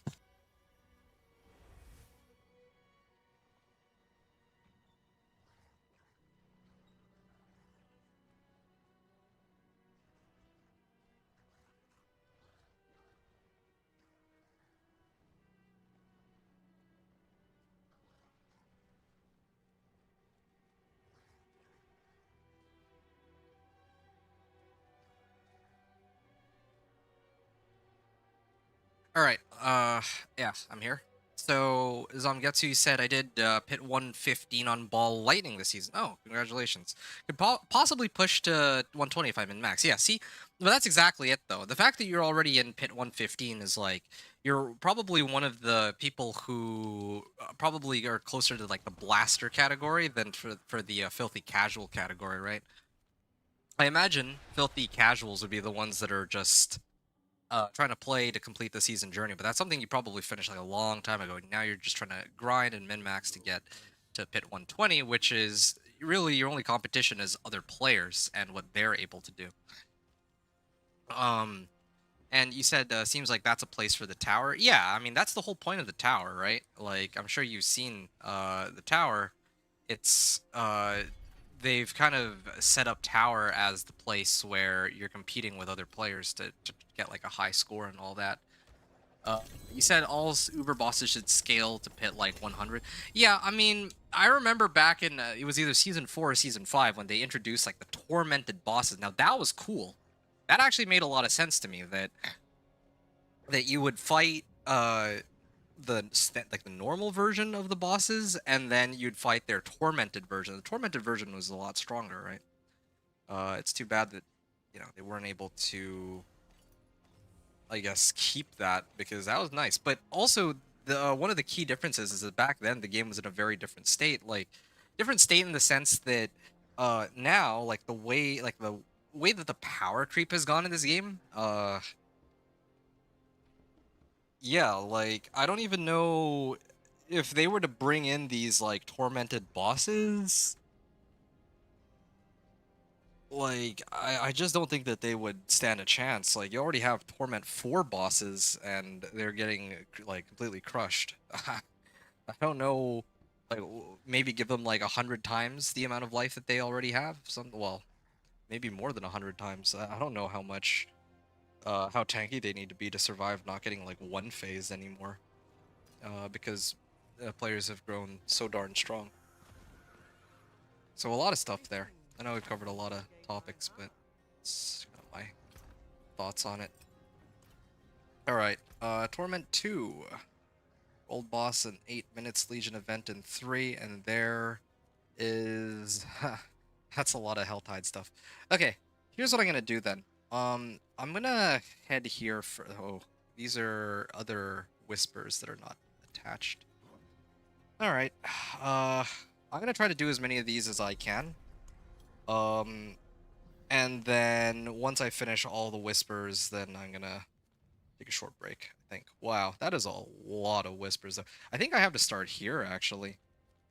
Okay, let me try to open up with that, and then I'll try to do Legion event after. I can maybe get credited for both. I'm gonna be running whispers, and I can actually turn them in on Torment too. I can go from there. I have a good amount of damage now, but again, I just hate taking on higher Torments without Storm's Companion. Like, I would not ever recommend trying to do Torment 3 or higher without Storm's Companion, because even if you have the damage, it's just so pointless. It's actually so pointless trying to play the game without Storm's Companion in higher Torments. I mean, unless you had like a bunch of boss mats and you were gonna turn them in on like Torment 2, if you were strong enough to take them. And maybe that would make a lot of sense. Alright. I have... oh, it's 3 Exquisite Bloods.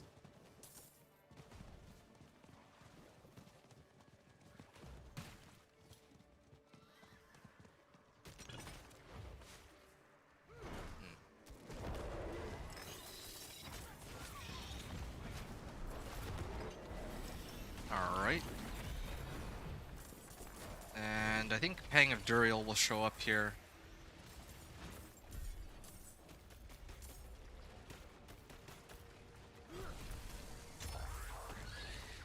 Goes with their champion.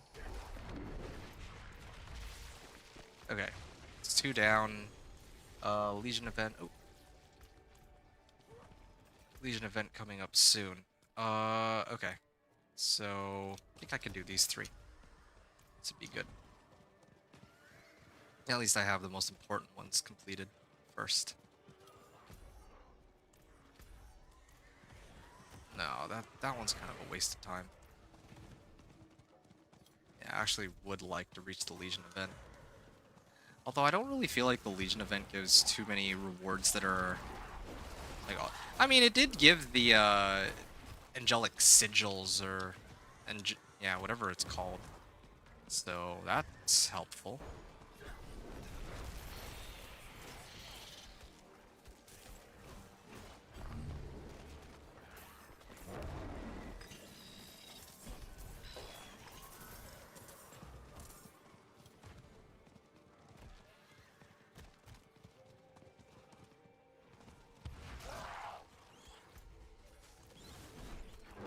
Okay. Exquisite Bloods. Wow, look at that. Getting Exquisite Bloods for, like, doing nothing. Killed a bunch of Scorpions. It's good.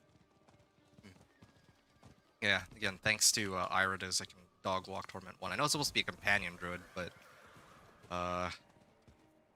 and, you know, that means that I should be using more of my other skills, but if I can kill everything without it, then why not, right? With, like, a much higher AoE. A support skill with the unique, all that. I think it's fair game, since this is really just a temporary solution until later. Alright. A lot of whispers. And then I'm gonna have a lot of boss mats to run too. That'll be fun. Do I have old boss? Oh yeah, okay. So this Legion event actually is tied to a whisper. The other one is not. So I'm gonna get going. Yeah, the other this is a Gathering Legions, but I guess I've already done the Legion events in in like non-Nahantu regions, so they, like, since I've already been credited with that, they're not letting me redeem it again. I got a lot of materials. Did I get any Obdicite out of that? That would be nice. I think I got some, but not very much. Invasion is imminent. Protect the wards of the wild.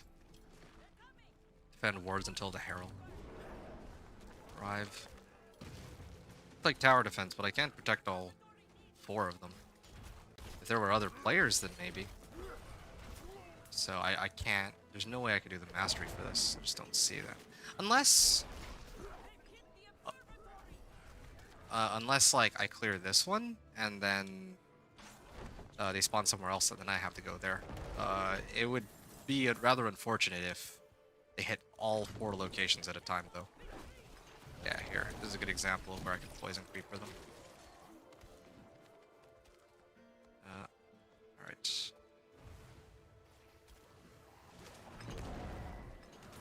Actually, you get aberrant cinders out of these too, so that's also quite convenient.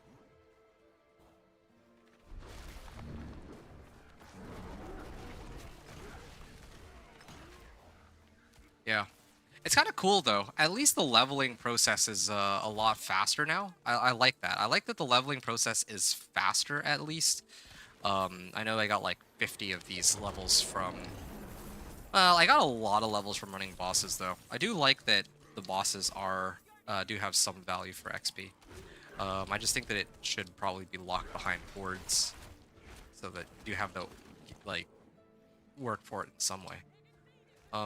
Anyway, so the reason I'm mentioning that is that, yeah, normally by this point I'm not even like Paragon 100, right? And I like that they made it so that leveling is quicker, so you can get your build online a lot faster, but the game is also, they've made the game somehow more challenging to kind of compensate for the fact that, like, to kind of match the level of your build. So when you're playing the game, it's not just like you do enough damage to kill these monsters 10 times over. It's like you have to, like, there's a reason to get the stats that you are, right? Whether it be more survivability or more damage or more movement, there's like a reason to get these stats. It's not just that the game is already like complete by the time you get like 1,000 or what, like 2,000 armor or whatever, and then there's no, and like maybe like Juggernaut's aspect or something, or some just like DR here and there, and you have already completed the game. I don't know. I feel like I'm saying the same thing again and again, but I can't emphasize it enough. Like, I think there's plenty of people, and there, again, there's nothing wrong with this. There's plenty of people who are like praising the fact that they feel so powerful this season, or that Chaos Uniques are fun because they make you feel so strong. But I also feel like it kind of defeats the purpose of the game in a way if you get all that power and you have like nothing to really use it on except for Pit for like the 1,000th time, and that's the only activity you can really play your build in. So monsters restless and frenzied, scattered everywhere. Okay. Protect the wards of the wild. 3 out of 4. Oh. Defend wards. Wait, there's still more to do this all myself. I do like the whole tower defense aspect, I admit. Like, this is kind of a cool Legion event, but it is also tedious in some ways. Especially because I'm the only one who's actively defending these. I also don't like that these activities, which are actually pretty fun for a Legion event, are locked behind Vessel of Hatred. Like, they are exclusive to Vessel of Hatred, and there's no... Like, it would be nice if the base game had this.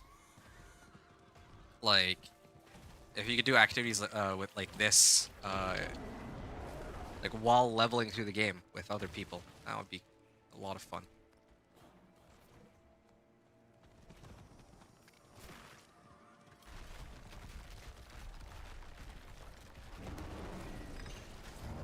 Oh, is that the end? Final assault is imminent. Oh, I think threat meter is gonna pop soon too. Oh, what's that?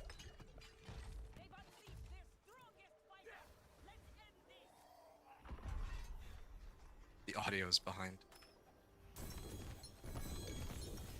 Alright, Heavenly Sigils. Okay, so there is a very good reason to be running these Legion events. It's for Heavenly Sigils.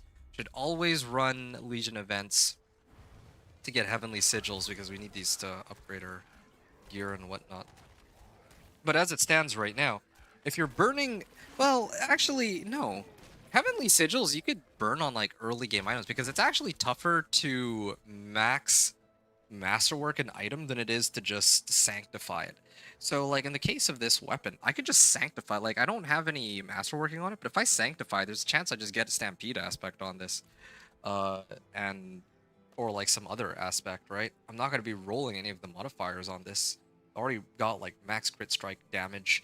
I've got the aspect that I want, and I've got a chance for Wolf Seal double damage. So, actually, it's a pretty good argument that I should just burn my Heavenly Sigil, since I can get them very easily. And I can only use, I can only sanctify one time, right? So I don't really need to have, like, this many Heavenly Sigils, and I can always get them just by running another Legion event. If I have other items that could use them.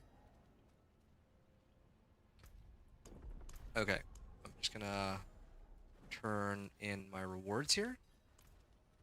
It is done. Greater collection of gauntlets.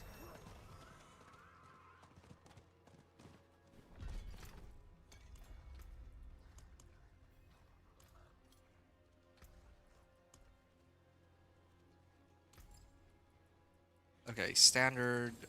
I think I'll get rid of. Well, flawless is fine. All right, here I'll get rid of them a little later once I can figure out what to do about the fact that I still don't have. Oh, when did I get this Karun? Oh, okay. Well, yeah, Karun would be a big help. Yeah. Let me see. Oh, I've sanctified it. No wonder. All right, all right. One thing at a time. A greater collection of gauntlets. I'm on Torment 2 after all.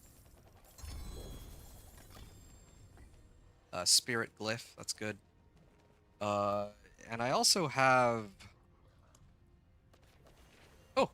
I got the, Worldly Endurance, so now I can temper, like, life and armor if I want on my gear. Oh, I like that it shows that this is tied to a Whisper. That's a big help. Yeah, so I could probably run a whole bunch of Zir in a little bit, maybe try to get some materials off of that. Living Steel, Malignant Hearts. Yeah, I could do all of these. Like, truly, I can. Just for Storm's Companion, if I really wanted to. I also got some... Oh, did I get it? Storm's Companion, nice. It's a minimum roll on wolves, but I don't care. This will completely change the way the game is played for me. Just outright. So let me do that. I'm just gonna put this on, and I lose out on like almost 1,000 life, but I don't think I care. And then I have... Yeah, my helm has to go. Now that, do I have my old helm still? Or did I salvage that? Well, whatever. I don't really need Spirit Bond aspect either. Technically speaking. Yeah, alright. Let me just look at the damage difference real quick and admire it. 9,400. And now I'm up to 11,000. So that is a difference of about...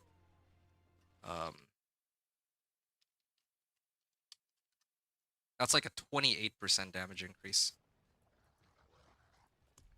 And that's not even factoring in that I still have yet to put in my Ka rune. I'm gonna do Kurka in a little bit. That's pretty important. I was actually about to start transferring like my useless runes into... Like if I went to this jeweler, try to reforge my runes, right? I could do something like this. 3 Lum rune. I don't need this, so I could just transfer 3. And I get a ton rune. That's what I would have done if it came down to it. And I could do 2 of these. I don't need these Teb runes ever. And then 3 Tech runes. And then I get another Chem rune. 3, like a ton rune. Tech rune again. Yeah, see. I don't think I've ever actually been able to get like an upgraded, like from magic to rare or rare to legendary though. It feels like that's quite rare. Well, whatever. Hey, I got Moon Rage. Yeah, when it rains, it pours. I'm finally getting everything that I need to get going on my build. But I want to actually try with the Storm's Companion first. So I'm gonna do that. And I also still have like so many whispers that I could do that I feel like it would be a waste to not to actually go and do them. Still no helms, huh?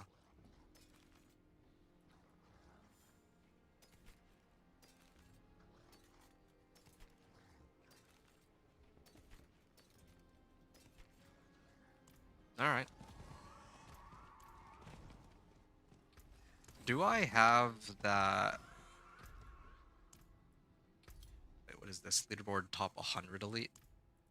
I like how. Oh, there we go. If I click it, it lags a bit, but I see. Jump to me. There we go. There I am. It's out of order, but yeah, tempering aspects. Okay, so companion augments is still only at rare grade. I have an ancestral weapon, but I'm waiting to get the legendary variant, and then that will, well, then hopefully, I can get like a high roll, get a lot of damage that way. Okay. Pardon me, stranger. Could you Okay, I can like turn in 3 rituals, was it? Yeah. Oh, and I just realized too.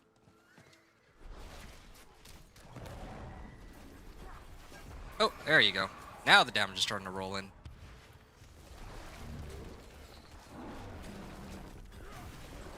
There, yeah. Ah, I gotta start. Uh. Oh, I can go to this thing. I don't want to risk. Ideally, I'd like not to risk dying. Ooh. It's pretty dicey at times, though. Yeah, with Storm's Companion, it's like way faster now. Everything, really. And this is Torment 2, worth noting. Earlier I was on Torment 1, right? I haven't actually attempted Torment 2 without Storm's Companion, but I can assure you it would take a while. Actually, I could even just switch it, test right now.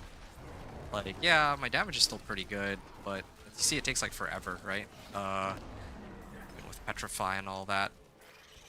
Well, it doesn't take forever. If I activate Petrify or Poison Creeper, yeah, they go down. Eh, they go down in some amount of time. But now, if instead of doing that, like it takes like maybe like what 5-10 seconds. But I think with Storm's Companion, it's like pretty much instant, right? The damage goes up too, like the individual damage of my uh, my wolves. Orchard Gift of Mysteries. All right, Forgotten Souls. Yeah, it doesn't really give me anything of value. I do kind of want to run the bosses still, though. That would be nice. Yeah, I will run the bosses. It's good that they also fixed the alpha aspect bug for companion druids, so not like just doing half or like a third the damage that I was in like season 8 or whatever. I don't really need to run the events anymore. I was originally only running them for Obols, but I'd really like to focus on trying to do the Whispers and then turning in all of my boss mats. Yeah, maybe try to get like Belial mats if I'm lucky, and then try to roll for GA Storm's Companion is kind of what I have in mind.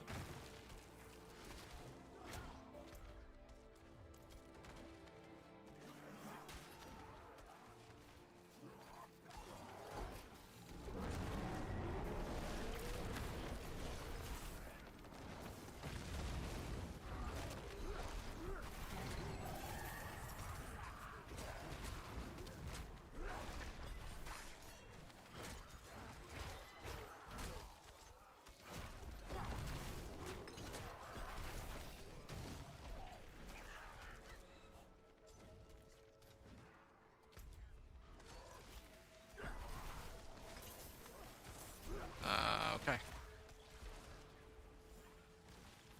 Handguards. Looking for Still looking for pants. Pants are the big one here. Wait, is this... There isn't even, Oh, well, they almost killed me in this one. Okay. I see. I'm in the, wrong health side, I guess. There we go. Yeah, I gotta get used to this rotation.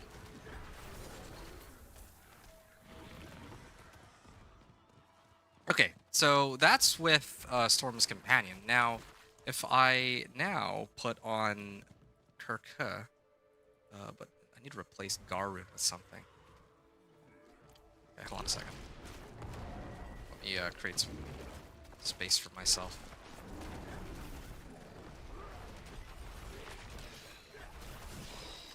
Alright. Alright, runes. Yeah, let me toss this out first. Kurgar is kind of a no-brainer, so. Kurgar, or Kurka, I mean. And then now I gotta figure out what to do with the Gar rune. I think it may have to be evade, actually. Oh, avoid health damage while fighting. But I actually take a lot of health damage, though. So, I don't think that's gonna work. Oh, maybe this one. Ahugar, perhaps? Yeah, lucky hit.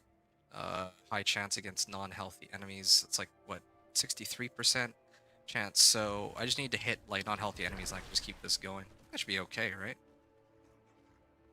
That should be fine. I'm gonna test it in a little bit. Yeah, that's what they've given me after all. It's either that or evade. Evade is fine, too. Doesn't really matter. I mean, I could do evade. Sure, why not? Let's just do evade. Keep things simple. Although, yeah, oh wait.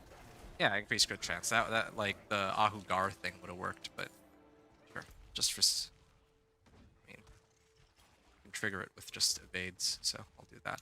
Tortured Gifts opened. Alright. I'm gonna go there next. And I think I'm gonna do the Slay Duriel quest first. Or Whisper. So that I get enough cinders to do the other ones. Well, to do the Tortured Gifts. And then I can also do all of these other missions. Slaying Maggots and Harbingers, maybe? If I'm lucky. Yeah, they hurt though. Do so much damage. And I have life on most of my equipment. It's still not enough.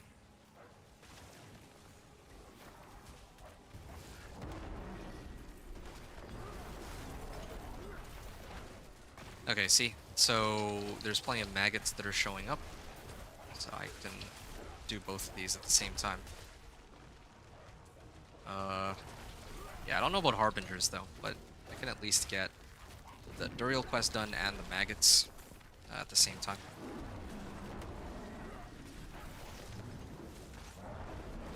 Didn't quite get as many monsters as I'd hoped. Oh, there we go. Yeah, because the monsters that are affected by Petrify itself will, like, if I kill them, then I can reset this. But here, that doesn't seem to be the case. Rank X. Yeah, I could probably pick up some of the rewards with her here.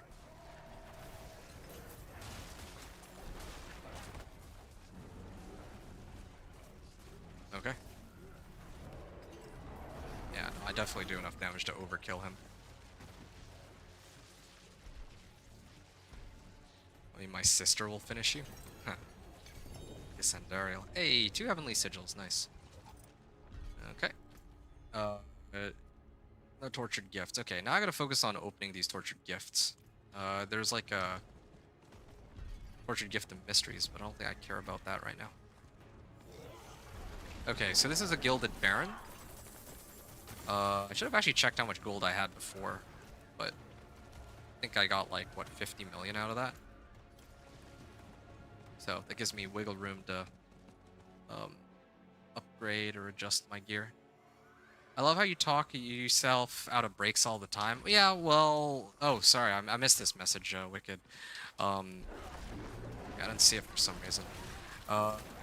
Yeah, well, I mean... Oh, it is actually getting a bit late though. I might have to. I actually do have to take a bit of a breather. I didn't expect this to take so long. I gotta be honest. It was just because I was in the middle of talking to Zamgetsu, but then he left like midway during when I was still chatting with him. So there isn't even really a need for me to stick around for this. But I guess there's like two Hell Tides going on right now. Just debating whether or not to go for the other one as well.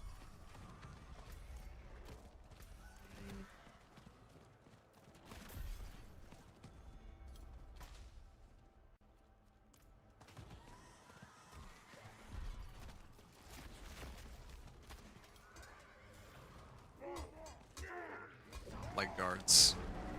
Possibility that I get Ancestral Storm's Companion.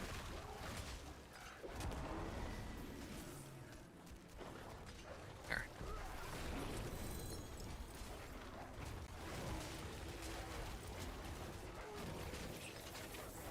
Alright.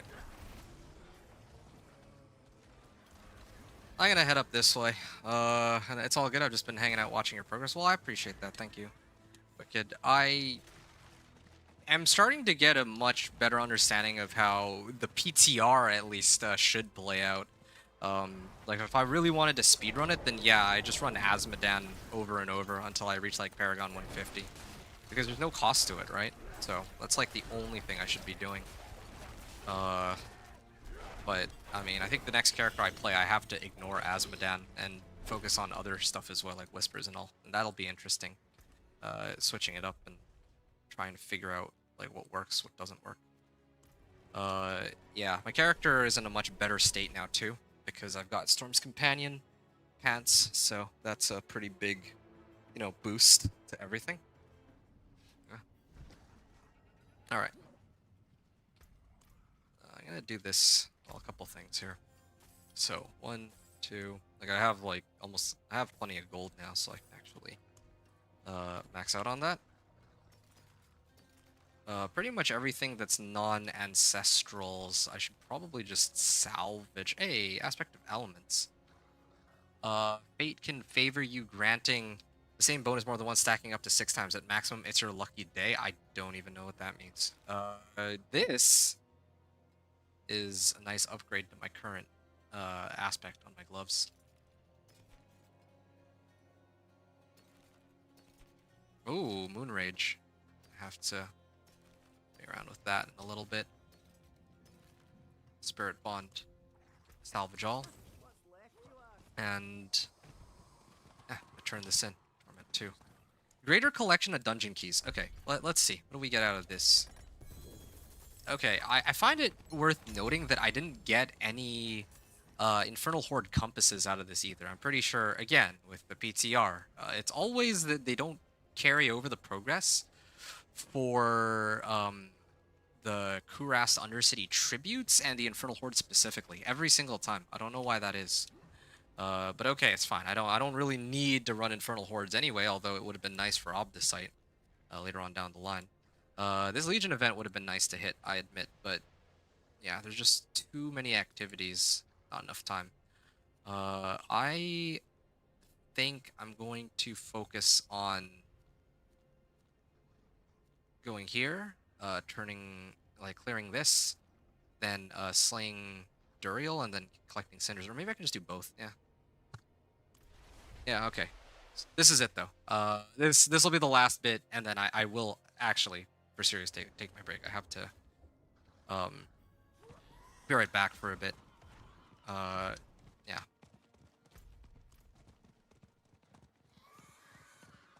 I seen, yeah, I get it. I've been here the whole time. Yeah. I'm curious to see if and how they adjust the XP. Yeah, me too, for sure. I think that's going to be the most interesting thing for me, because everything up until this point has been very... Like, it's within the realm of expectation for me. Sorry, let me rephrase. Like, a lot of the adjustments they've made are very, like, okay, I can't see them really changing it that much in comparison to what the live servers will have. But the XP thing, that's the one adjustment, or that's the one thing where I'm almost certain they're going to have to do something about that, because it doesn't make sense for them to just leave it as it is, right? Like, there's no way they can keep it like this. Where if you do Asmodan over and over with no cost, you can get to level 60 in an hour. And then if you keep... Oh! Oops.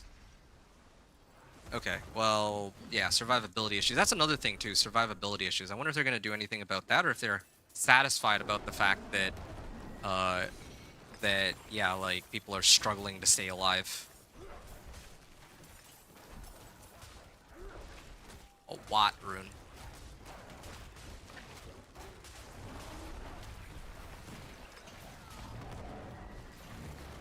Yeah.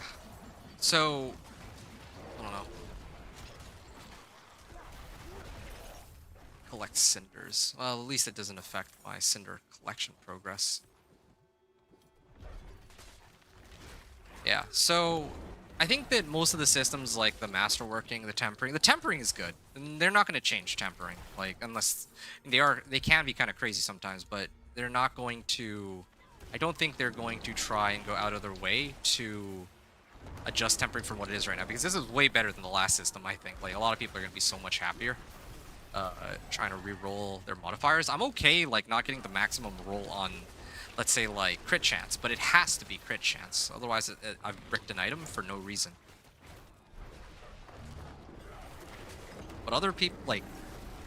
But, yeah, XP, like, you can go, like, 1 to Torment, or level 1 to level 60 in under an hour, and then it takes you, like, less than an hour to get from, like, Paragon 1 to, like, Paragon 100, or maybe even Paragon 150, which, again, is very ridiculous, right? And the thing is, there's, like, a number of ways you can do it, too. It doesn't just have to be Asmodan. Like, the bosses give, like, 5 levels each, even if you have no boss mats. I could just not run any boss mats, and, oh, 5 levels. 5 levels. I'm just gonna keep resetting it, 5 levels. Yeah, I mean, that's, I guess for some people that'd be like an amazing thing, but, you know. Again, I stand by what I said. Like, bosses should be for farming items, and there should be other ways to farm XP, or it should be, like, pretty even. Okay, there. Hey, now this is an amazing set of gloves. Finally found something good. Lucky hit chance, heightened senses, and all that. So, cinders collected, and then I gotta slay Duriel. I think I'll slay Duriel first this time. Normally, I would try to farm the cinders, but I think I'm already at 8 Grim Favors anyway, so it's not gonna matter. I'm gonna have to come back here regardless.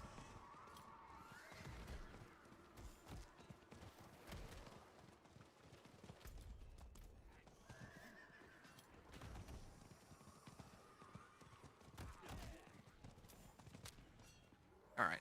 Here we go.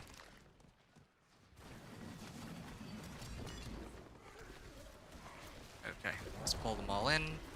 And got my Storm Wolves. And I'm gonna repeat the process. There you go.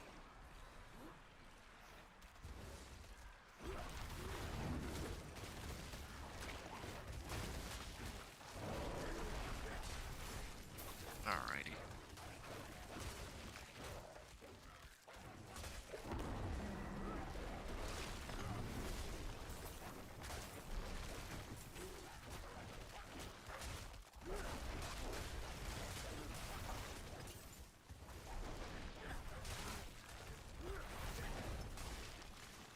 It is interesting, though. It is nice that the leveling journey has been reworked, because I think I was complaining about this last season.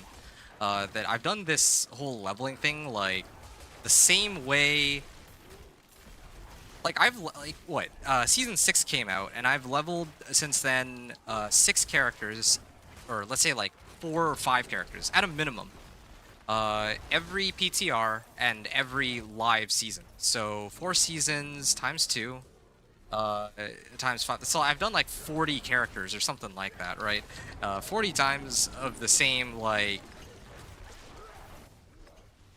just like running Hell Tides and Pit and all that, and it's kind of nice that they've adjusted it, made it so that there's other ways to. Oh, shoot! Like misclicked on this thing. Oh, that's fine though. I was able to click off in time. Uh, wait. Slay Duriel 0 out of 1. Okay, that's bugged. That's definitely bugged. But I can at least farm the remaining. Hey, Korun. I can farm the remaining cinders here. Okay, there. That's done at least. Ow. I'm like almost dead now. So if I open two, I feel like Tortured Gift of Mysteries like gives nothing valuable. Okay, I'm gonna turn in two like this, and then one more, and then I'm gonna head out for a bit. Hey, another Storm's Companion. When it rains, it pours. Yeah, it would be nice to get like a GA one though. So I'm still gonna do the boss mats that I have to try to get a GA one. Or maybe I'll do that later. Yeah, maybe I'll do that later. I'll actually push Pit after this and see how far I can get on just Storm's Companion, like my current setup, Storm's Companion and all. Because I think the survivability, like I realized that my two leg guards. Hold on a second. So I just cleared a leg guard chest, and now here's another one, leg guard chest.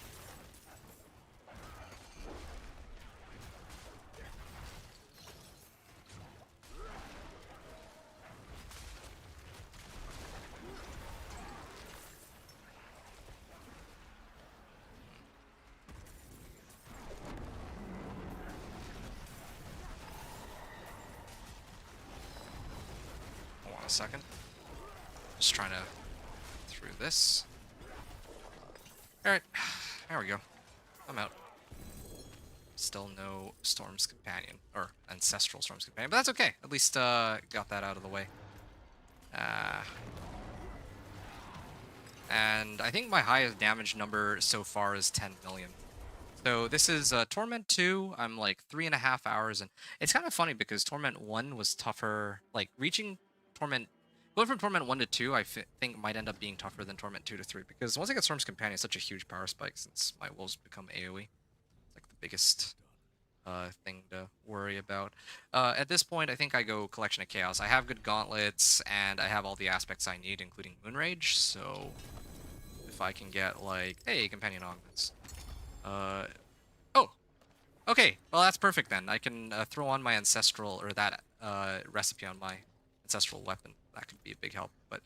Alright, I'm gonna sift through my items a little later, but otherwise I'm just gonna take a short break here, and I will be right back. Yeah. I'm gonna pause the recording here, and I'll be back in like 10-15 minutes. So, yeah.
Okay, folks.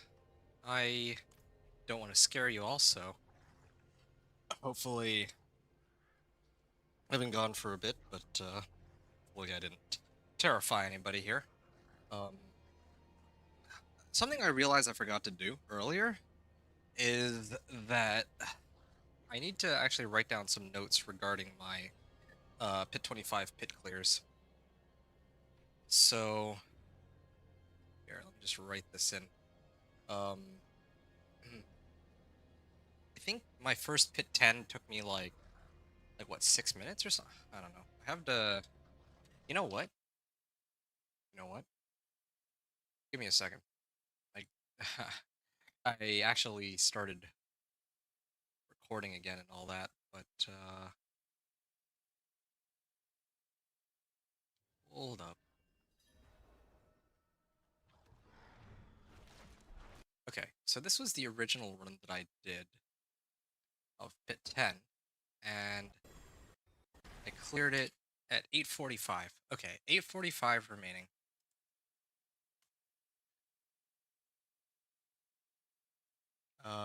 And mostly 750 item power. Well, this was Paragon level 1. I am just uh missing some aspects. And Paragon, or no Paragon points. Alright, so that was for Pit 10.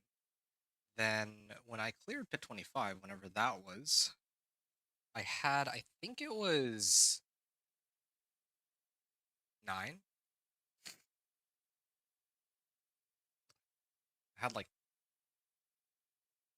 roughly 9 minutes remaining.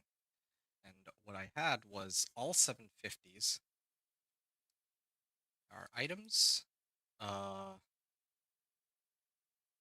Shepherds plus Stampede plus Alpha aspects.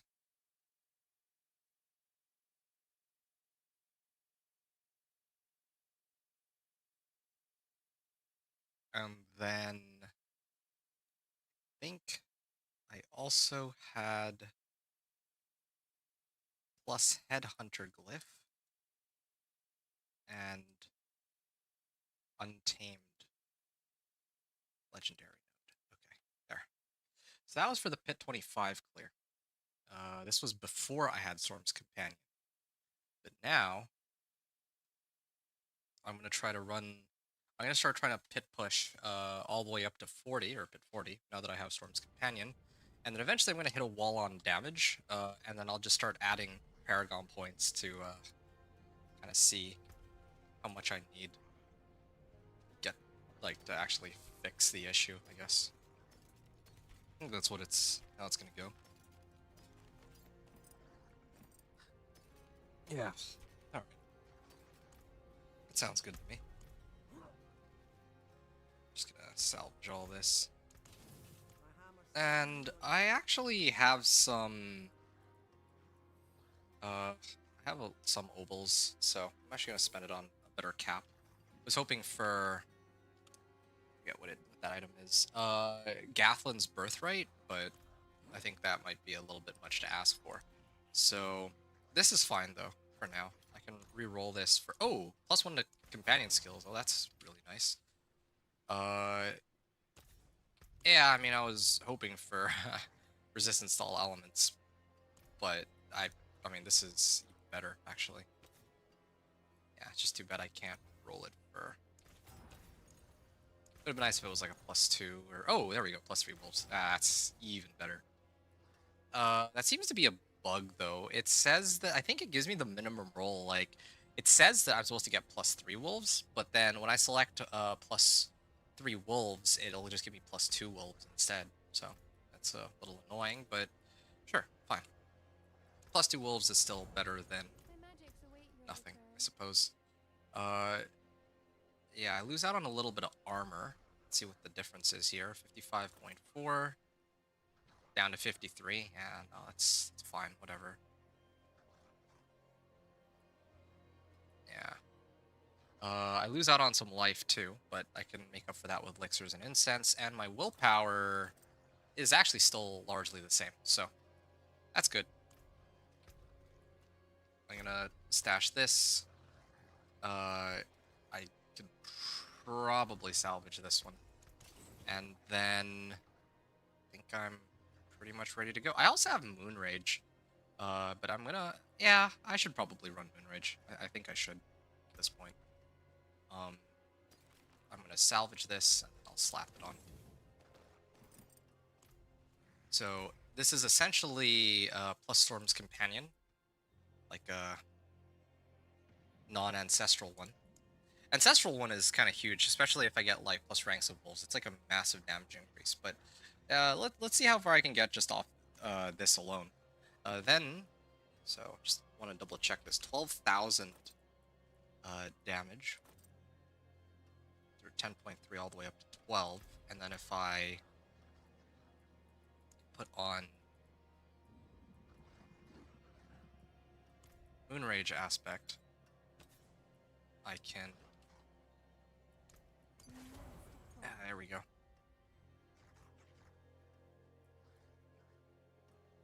It goes up to 13.4k. So just want to double check this real quick. 13.4k. Wow, that's a huge damage increase. If I just look at the on-screen damage here, 9.7 all the way up to 13.5. That comes out to a 39% damage increase. So yeah, let's see how well this works then. I have all necessary aspects. Oh yeah, I'm gonna use MRAC. That stupid bug. Yeah. So now this is Plus Storm's Companion, and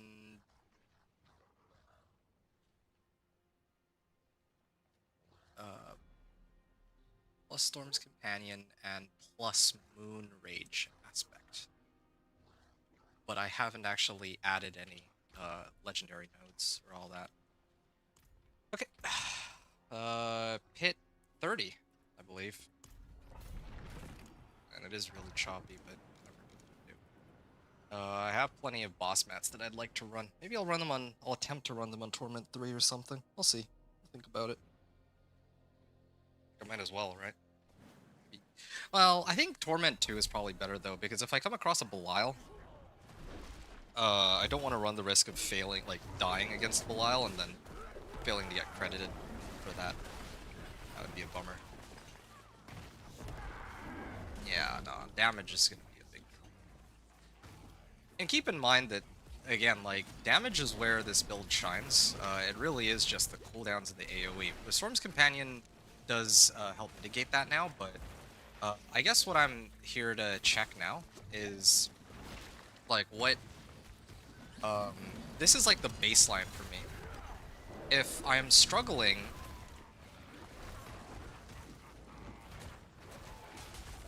If I'm struggling to clear this with my companion Druid, generally speaking, then I'm gonna have problems later on down the line with other weirder builds that I try to play.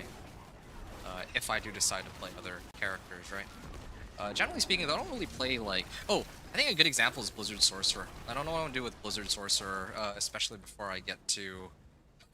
especially before I get the Ice Spikes mechanic. Oh, I just noticed too. That was like, I hit for like 12.8 billion, or 12.8 million, so...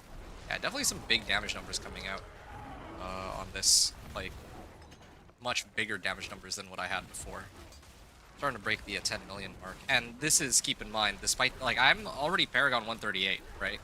But right now I'm only running, I can't really adjust it right now, but I think I'm only running, like, not even 50 Paragon points. That's the crazy part.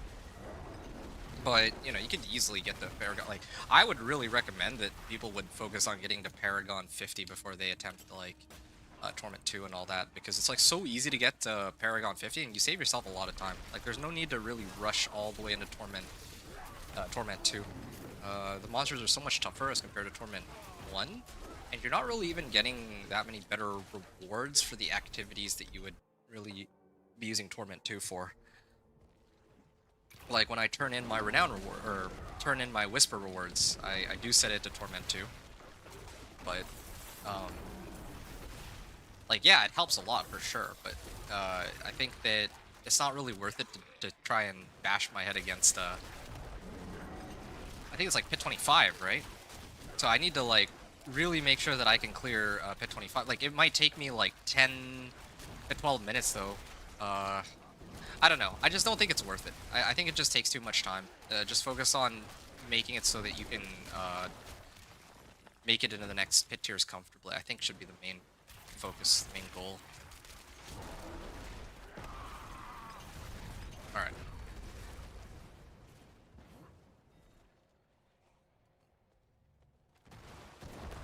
What are these? It's like so many modifiers on these monsters for some reason. How long have I spent on this run so far anyway? Okay, 3.5. Well, actually no, this is basically 4 hours. I'm just trying to get like an idea as to how long this is gonna take in full.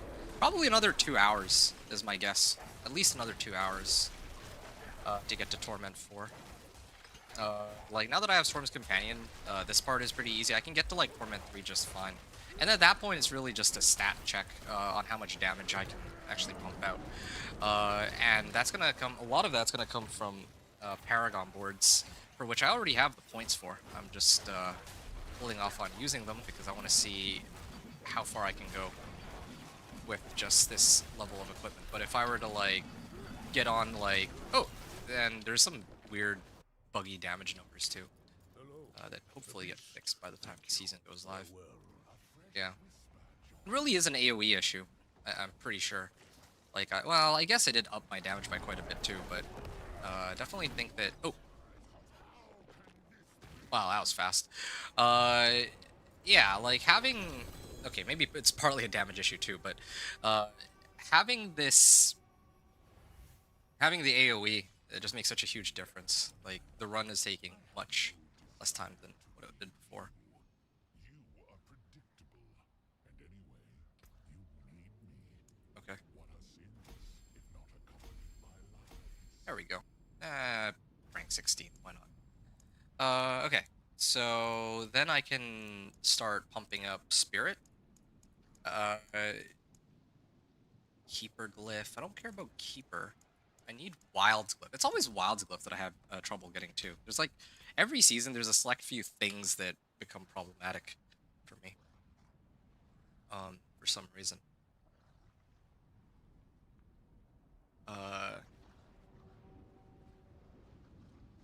So this is 45 Paragon points. All right. And then this was 4 hours and 16 minutes in. I did a pit 30 clear. And this was like I had like 10:45 remaining. And all it took was Storm's Companion, Moonrage Aspect, and well, let's just leave it at that. Yeah, just to keep things simple. Yeah, I'm just looking at it. I'm pretty sure that I have a pretty good gauge as to what people are gonna need for each Torment tier. That's just what I'm trying to figure out, right? Like when the season goes live, who knows? Maybe they nerf or buff some things, but as a general rule of thumb, right? Like you don't need to have everything masterwork. You don't need to have all of well, yeah, you don't need to have all of your stuff like all of your items sanctified. That's the name for it. Again, it's like a new term. And then, of course, there's the glyphs that I'm not even really using the glyphs. I have one, now it's rank 16 glyph, but of course, yeah, like I can always add more Paragon points if I really want to go that route. Or I could get like a GA Wolves Storm's Companion, right? Those are ways to upgrade my damage and all that, but trying to hold off on that and see how far I can get with as little as possible. So that's that for pit 35 or pit 30. Now it's time to move on to pit 35. All right, gonna keep going here. Yeah, let's see what I'm capable of pulling off. Just want to check this out real quick. Deal 25% increased damage while it's active. So for 4 seconds, is that it? Not really doing it the right order, but it's not the worst. I still got my wolves to reset themselves.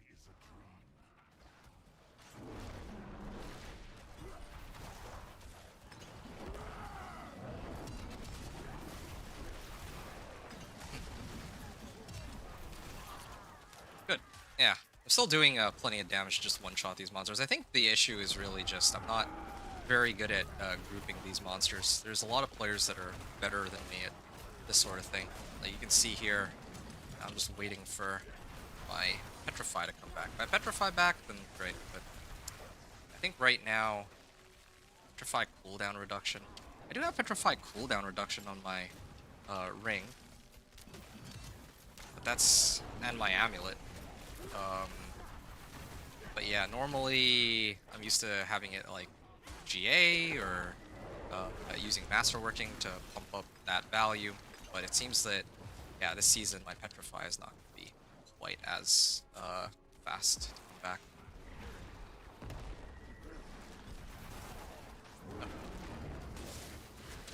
Just need my wolves back. I'm impressed that this guy survived. I wonder how he just tanked it, or if it's because there's all these monsters beside. Okay, there. Yeah, I'm pretty sure it's because there were other monsters nearby. There's that modifier where I have to kill this, like, pack before I deal with that one.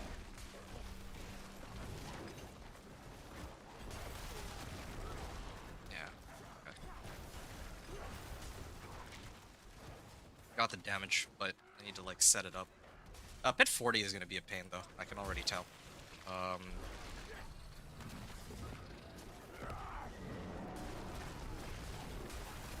Oh yeah, I didn't actually mention I got Iridas. Probably gonna throw that in some shoot. Ow. I gotta mention that. Where should I put in Iridas? Shepherd Stampede Alpha. Had Iridas before too. Yeah, okay. I'll worry about that after. I just don't want to forget. Like I like to make note of these things.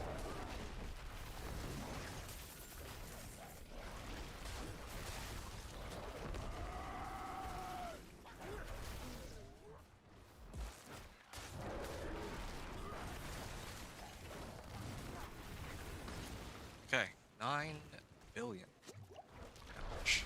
Or 9 million damage, not at the billions yet. I wish. Oh, shoot. Yeah, those spinning axes are so painful. Is this guy still alive? Is it? There we go, finally. I was wondering when he'd go down. Ow. 5k life. Even with elixirs and incense, they hurt like a lot. Okay.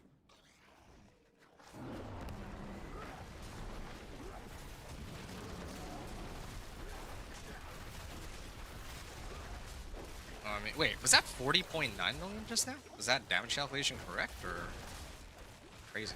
Oh, you know, I need to actually make some adjustments to my build, I think. My Poison Creeper is got 5 ranks in it, but I think I need to reallocate those points now that I have like all my skills where they're supposed to be. Like my skills are now storm skills and nature magic skills, so I can adjust my skill tree accordingly. Yeah, so there's a few things I need to mention there. But I don't think I'm going to mention that in the companion Druid guide. I don't want it to be like a 30-minute guide where I'm talking about every individual thing I've done. I would probably just tell people, like, yeah, like, you gotta get these... Like, in my case, I'm min-maxing it a little bit by trying to take other skills while I don't have my wolves as nature skills, but... yeah, I mean, if you're just following the guide, like, don't need to do that part. Yeah. Really gated on Petrify. Petrify is up, I can kill them all. If it's not up, which is most of the time, then it takes a while to get it back up. Alright. And then the boss, I imagine, in comparison, is going to go down really quickly.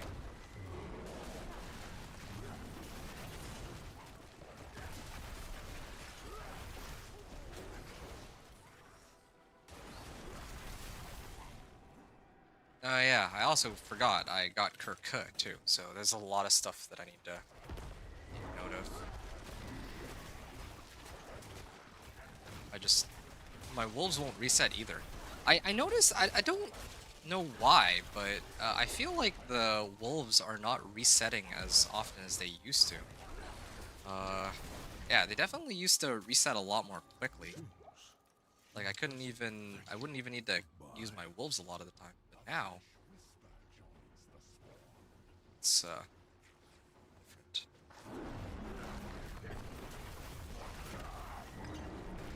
Well, he survived the first wave, but still not enough. Okay, I'll just say 8:30. Yeah, 8:30 is perfect. 8 minutes and 30 seconds on this clear. 5:35. 8:30 remaining.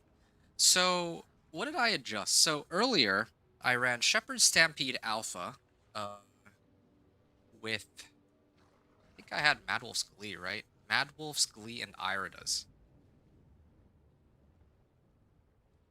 Shepherd Stampede Alpha, Mad Wolf's Glee, and Irida's.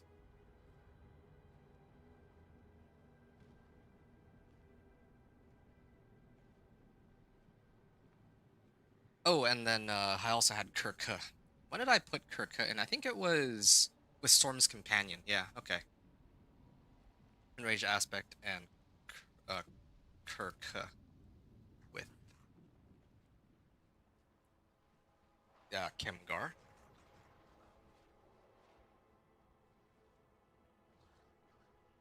Kurgar to Kimgar.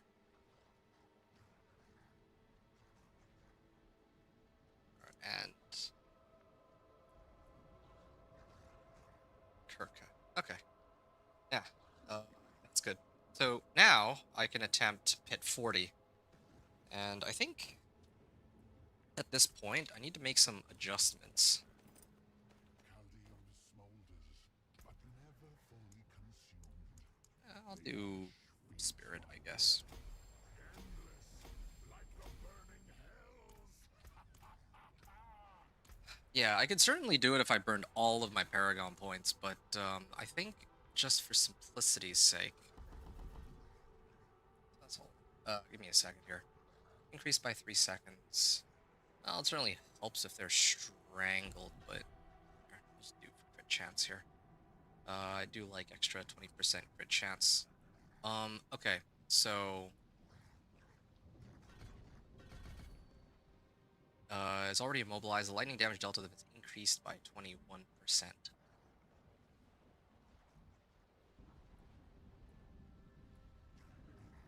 I wonder if this actually works for my skills, though, because this is for if the target is already immobilized. The lightning damage, I think this is for electric shock specifically, though. Maybe I have to reconsider using that skill. Dig a little more deeply into that one. For the time being, though, I think I'll max this one out. And oh, I think in the past I would run Cyclone Armor. Yeah, something like that. Take increased damage. Yeah, I could run Cyclone Armor if I really wanted to. But I don't think I need it just yet. Maybe later on.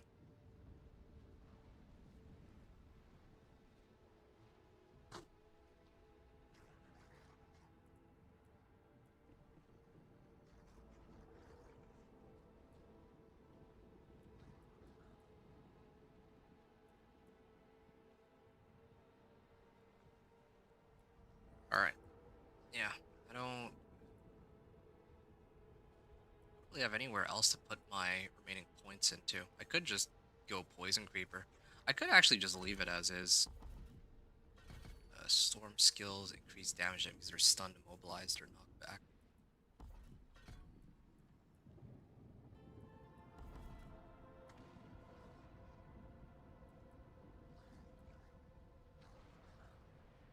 Yeah, I don't really see anywhere better to put these points into right now. If my wolves would keep resetting themselves, that'd be perfect, but they don't, so it's a bit of an issue for me. Like shapeshift out of werewolf form, that's not happening. Okay. Poison creeper. That's fine. So, find gifts.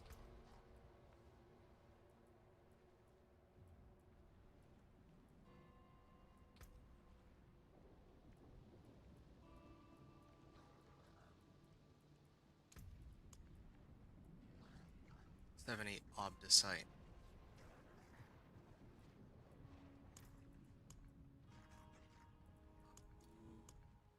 Yeah, I don't think there's a choice. I think I'd have to actually put more points in. Like, I need more damage than what I have right now. Like, there's no way. Like, I could clear it, I'm pretty sure. But I want it to be, like, a comfortable clear. That's what I want to be able to report to people. So, I think for now...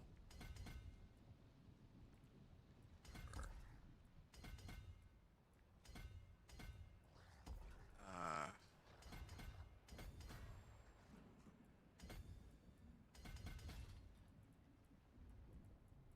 Spirit glyph? I mean, I don't have wild glyph, right? Yeah, that's the other problem here, too. No wild glyph.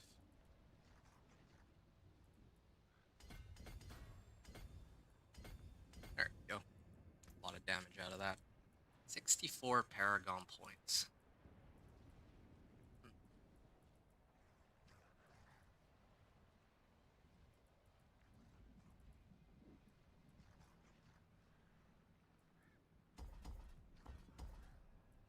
There's no getting around it, really.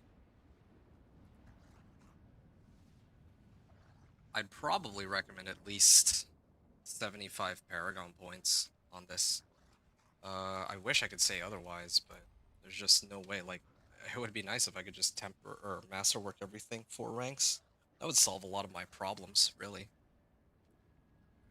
But, or if I had like an ancestral weapon, I could do that, but not everyone would have an ancestral weapon. I think, yeah, 75 Paragon points on the board seems pretty reasonable. Maybe even if I do this, take this out, and then...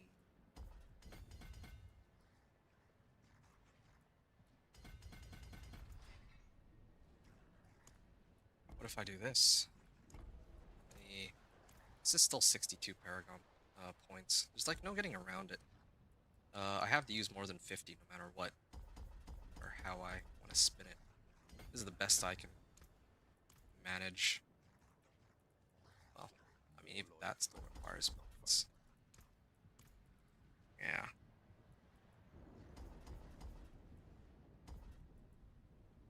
Well, I mean, I don't actually need all these points.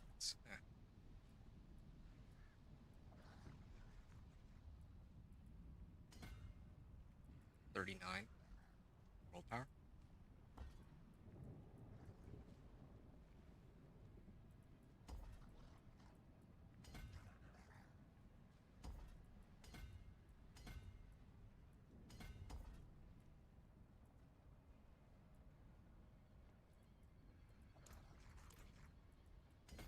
Okay, there.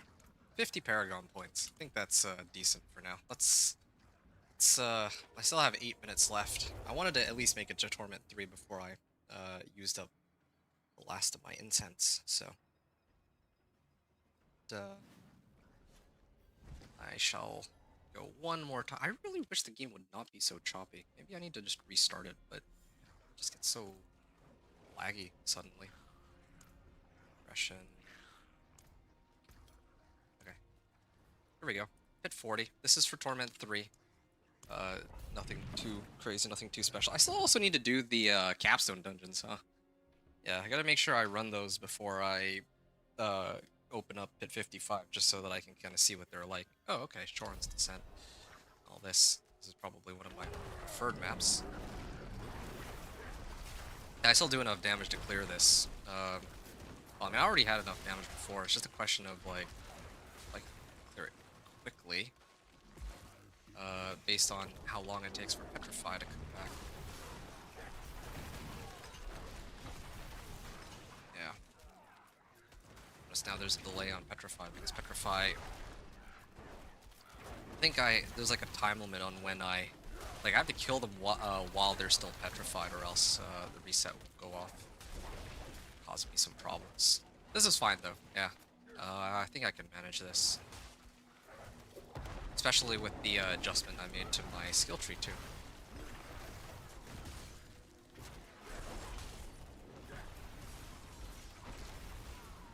Shoot.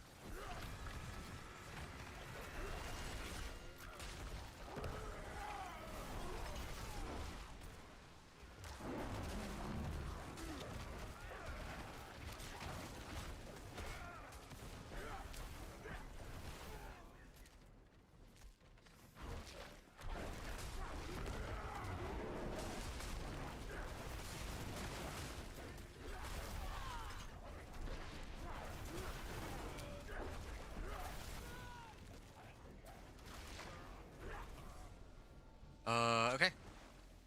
Not bad. Going through it. Oh, shit.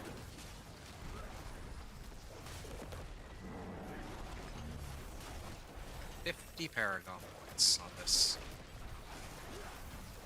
Definitely gonna have a lot more than 50 Paragon points available by this point. I'm almost certain of it. Wouldn't make much sense to have any fewer than 50 Paragon points. Because, you know, you would have to go through so many pits just to get to this point. Even if somebody boosted you through the game, you'd still need to get a lot. Well, it just wouldn't make much sense. I don't think. But sure, let's assume that in the worst case scenario, you're Paragon level 50 at a minimum. I'd probably recommend Paragon, having at least 75 Paragon points or something, but yeah, sure. Yeah, look at that. Even just adding a little bit of additive damage could clear this. Although part of it is the map too. This is actually an extremely good map for my companion druid, since it's wide open space, and it's perfect for me, allowing me to pull all the monsters in with Petrify and all that. But I have done a pretty bad job at making sure that I position myself correctly. Yeah, see, now there's a bit of time frame where I'm just waiting for my Petrify to come back up.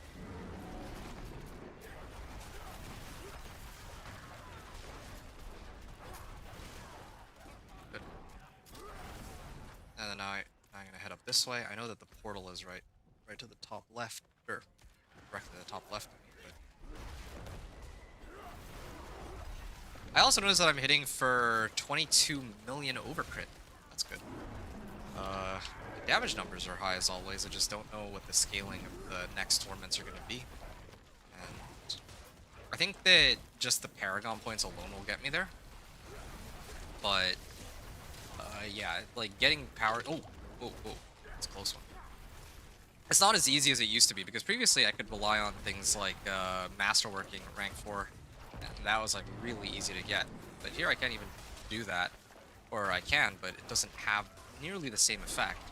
Or maybe it will have an effect, if I were to masterwork my weapon, if I increase the DPS, right, the base DPS, that would actually be very helpful. But the problem that I'm faced with right now is that on the PTR I think it's bugged, so that doesn't seem to be working. At least the numbers that are showing up don't really make much sense. So, I guess,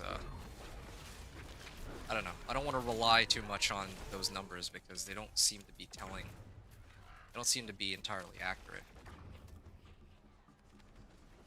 Train guy. Okay. There.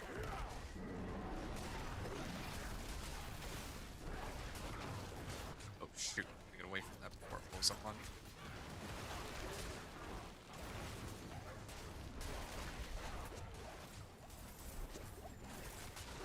Ugh. I don't have enough survivability to just stand there and tank everything. It's so dumb. I mean, that's fine. Still clear it. But,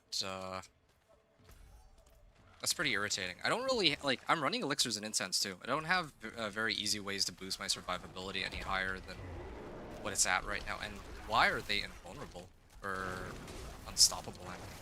I guess they're just unstoppable by default. It's like one of their modifiers. They got added in the game champion monsters.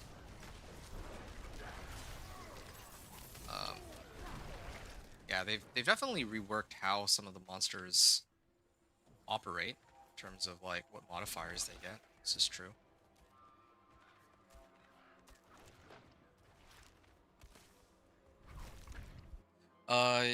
Wicked, you said decided to go hardcore. I forgot how much this grind for renown rewards are.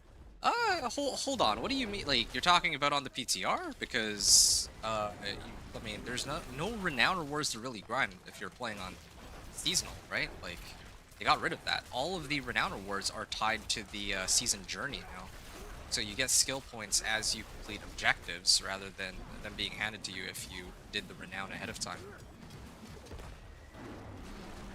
It's a very different approach as compared to the current season.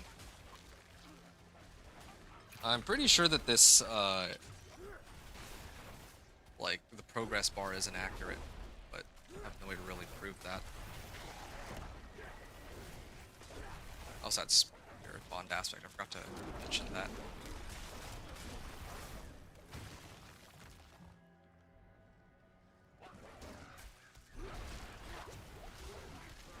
Oh, shoot. What is this poison? I've written. Okay. Oh, am I dead?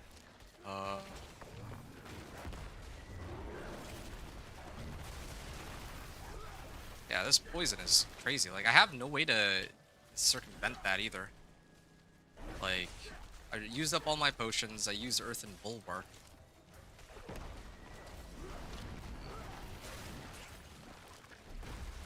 Like this.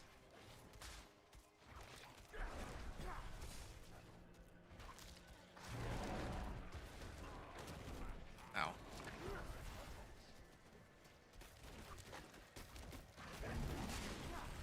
Yeah, something's up here. I also see there's like...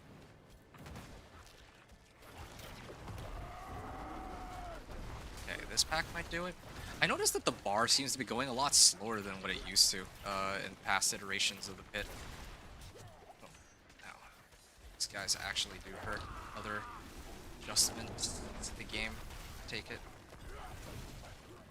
Hurt a lot more than what they used to. I also don't have... Oh, you know what? Maybe it has... Ow. Lost half my life off of it. It's probably something to do with the fact that my incense wore off too. So I'm actually at like 2/3 the amount of life that I had going into this run. So, gotta keep my distance.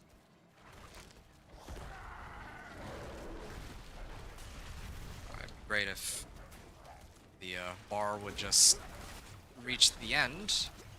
Because when I saw it earlier, it was already very close to the end. It's just... Now it is taking its time for whatever reason. I don't know why. Yeah, this lag is really going to be the death of me. That's the only reason I didn't pop another elixir and incense. If there was another... Like, I'm going to restart the game after this because it's so choppy. Thank you. Goodbye. Yeah, and I feel like it would be wasted if I didn't. Yeah, I feel like I would waste the... I'd waste an elixir and incense if I popped it right before I went to hop off, or like restart the game. There you go.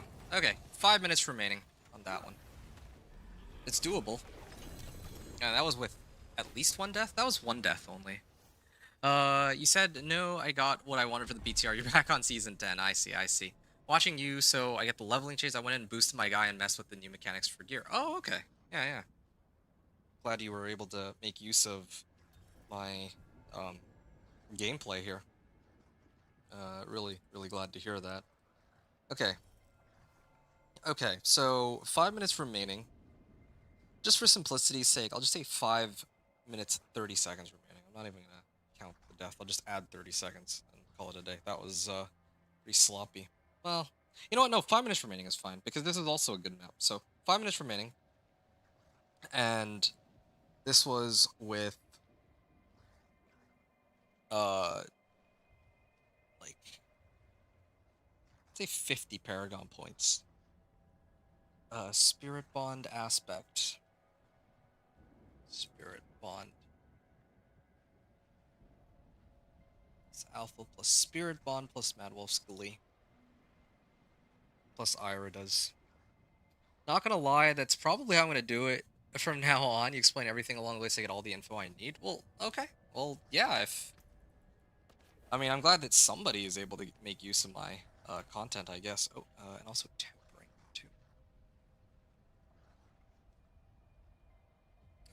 Tempers.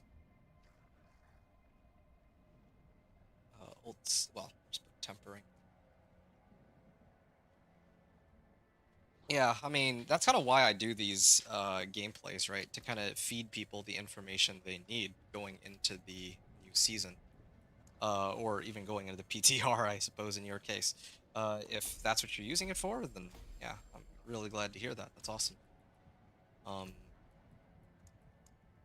Yeah, sometimes I do wonder, like, the usefulness of this if no one watches it, but if you're, if, you know, you're saying that you're watching it and getting a lot out of it, then, yeah, that motivates me to keep going. I don't know how, like, if you'd asked me, about a week ago before the, well, maybe if you'd asked me like maybe like let's say 2 or 3 weeks ago before they released the patch notes, I would have probably said that I don't know if I'll keep doing these for like seasons to come, right? Because I thought the game was actually going to remain like static as it was, and then I would not have been interested in making more content. I think I've talked about the fact that I've been like burnt out recently since, well, partly because yeah, D4 is like the leveling process and the end game are largely the same, but now they've reworked both this season, so I actually have some reason to come back and I have some interest in it. So yeah, 10,000% wish I'd found you sooner. Ah, well, I appreciate that, man. Thank you. Yeah, wish I'd found you sooner too, because you know, it's always a joy having you here, hanging out and watching. Anyway, I'll talk to you more in a second. I have some boss runs to do in a moment, but since I have successfully cleared Pit 40, this is cause for celebration. I'm gonna go to the big Kmart, go to the World Tier statue or difficulty statue, whatever they call it now, and I'm gonna search Torment 3. To I guess like as a fun little formality. I already have Torment 3 unlocked because of Emrak, the vendor of cheats. But yeah, this is usually what I do: unlock Torment 3, and then I could always just adjust the difficulty to Torment 3 whenever I want for turning in any rewards. So there you go, nice and easy. Torment 3, and I think it's 5 hours into the run. So hope you've all enjoyed so far. I'll be back in a second. Just gonna take a short little break.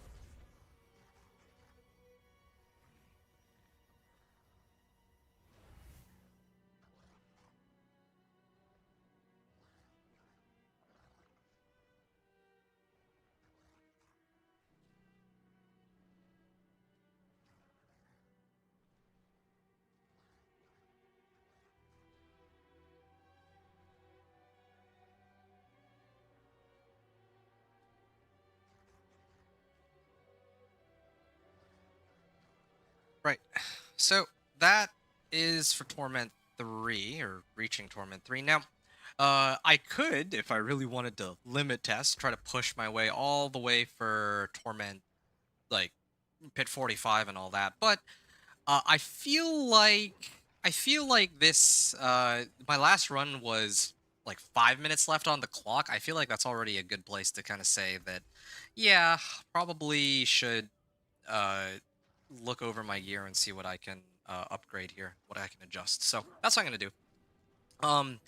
Starting with this, my if I can just find it. The fact that I have all these lair boss horde keys. Oh, and in fact, maybe I'll go slay Duriel for fun. I might as well.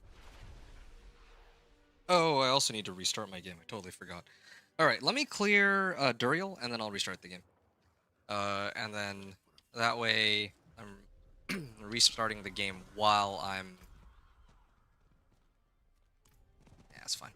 Yeah, I'm restarting the game while I'm waiting for Helltide to come back or something. Yeah, that seems fine with me. I'm still able to very easily kill the bosses. It really is just a cooldown issue, I think, right now. Like, that's the... Oh, ouch. Yeah, these monsters hurt, man. Like, I remember these horror corpse bows used to do so much damage in the past, and then, well, yeah, like, then they still did, like, some damage before, but now like, they did get neutered pretty badly, and now they're back to being ridiculously painful to deal with, so not sure what to say there. Okay, fine. I'm just gonna activate my Petrify. I was hoping to, like, hold on to it until I actually summon stuff, but... Oh, come on. I can't even get in to this, to the middle of this, like, without getting swamped by, like, 40 different monsters. It keeps spawning on me. Like, I don't have enough damage to clear them. Okay, there.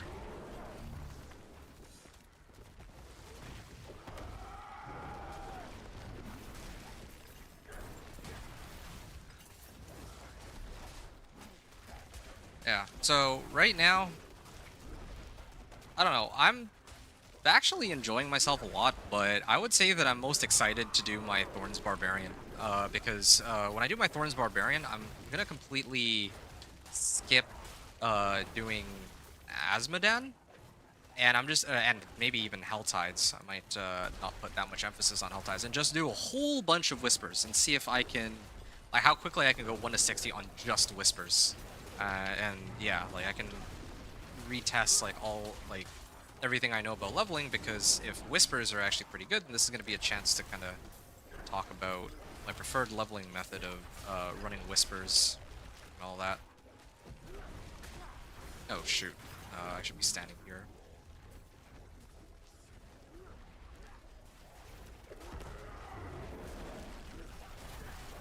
Oh, yeah, he's tanky. He's in a burrow, though, isn't he? I think he might actually... Oh, he did get staggered. Just need him to keep getting hit. Nah, he's already back up. He's in a burrow. He's going to go into second phase.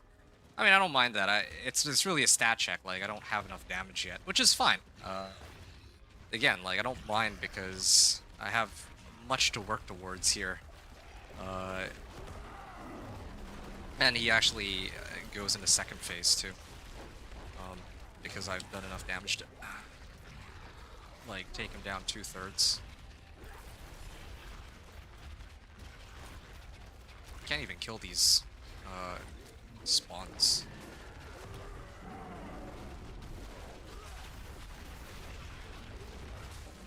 There.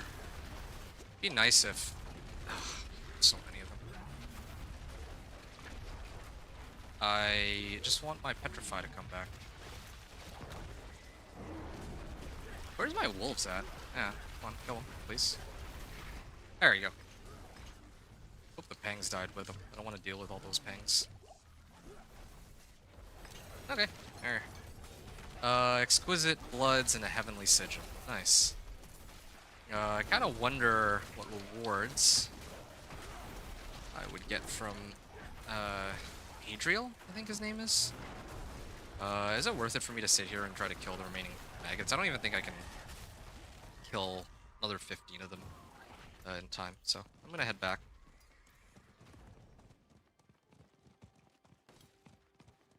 Okay, yeah. There we go. In the interest of not having to fight monsters to escape, I will take the safe route and head on down to the Heavenly Forge and try to see if I can collect some rewards. I'm in Torment 3 now, so this is the right time to redeem pretty much every single one of my rewards, since my walkthrough here ends at, like, when I reach Torment 4, right? Ah, there are plenty of Now I just need to run the capstone dungeons.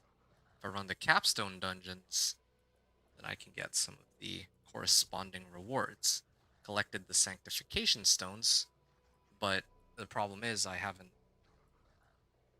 done the capstone dungeons for either of these. So I'm gonna have to do that. Then hopefully I can unlock these.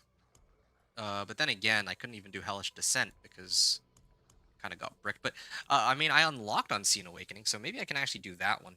Like I used Emrak to unlock some of the other capstone dungeons, so it's possible that I can actually run them, perhaps. I might do that next, but let me start with this first. Okay, cool. Got plenty of Obdicite. I think it scales with the difficulty, if I remember right. I could be wrong about that. But anyway. Okay. Infernal Horde's Compass. I like how this one gives me an Infernal Horde's Compass, but have not been able to get a single other Infernal Horde's Compass the entire time I've been playing. Max life, movement speed, healing received. No, I'm gonna salvage that. And this. And this. Alright. And even now, I'm sitting on a whole bunch of Living Steels. I'm sitting on a whole bunch of Exquisite Blood. And I'm sitting on a whole bunch of Malignant Hearts. But, of course...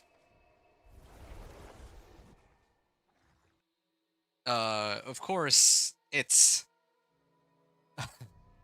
the limiting factor is always Distilled Fears for me. Like, I can always get all the other boss materials. In fact, well, okay, except for Judicator's Mask. Judicator's Masks are genuinely difficult to find. But, yeah, Living Steel, Exquisite Bloods, and Malignant Hearts are so easy to get in comparison to Distilled Fears. It feels like. Oh, whatever. I'm gonna start bossing. And I think, you know, bossing is not, there is a world boss spawning. I haven't done any world bosses since I started playing. You know what? This is actually the perfect opportunity for me to restart my game. Yeah, I'm gonna do that first. I'll keep talking while I restart it. And then hopefully make it in time for the world boss. So,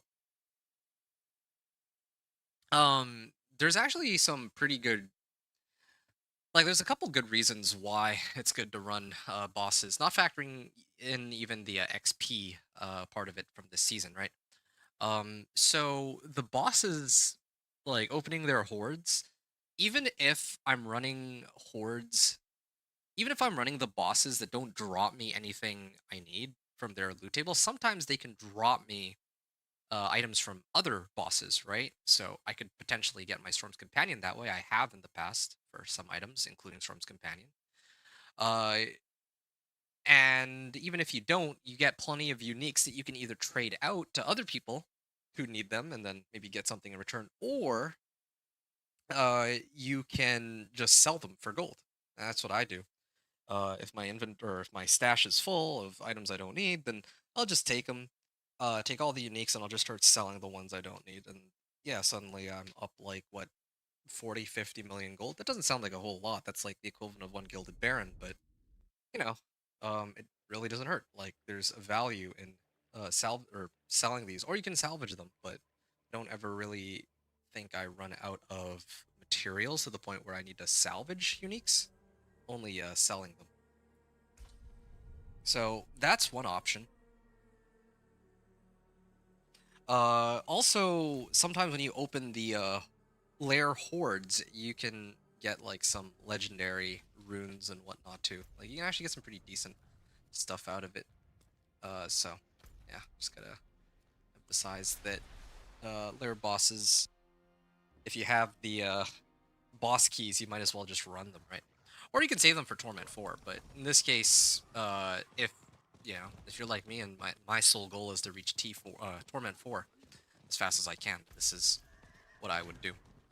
Running like the boss. Well, I mean, in this case, I should throw in a whole bunch of Paragon points first, but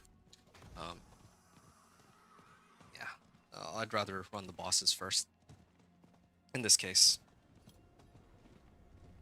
In case they like, because I'm Paragon 141 right now, but what if, right, like, hey, it's Cliptis.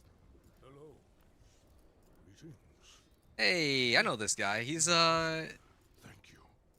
He's a streamer. He's the guy who ran the I think the Torment 4 race that I was talking about before, where not like content creators were not allowed to join or something. Let me actually go see if he's streaming right now. I might as well. I got like 30 seconds, right? Cliptis. He usually streams around now, so let me actually take a look. Yeah, I don't think anyone's gonna pose as him. I'm sure this is the real deal. Yeah, this is him. This is the real Cliptis. Hi, that's great. Hello. Can I inspect his gear? What's he packing here?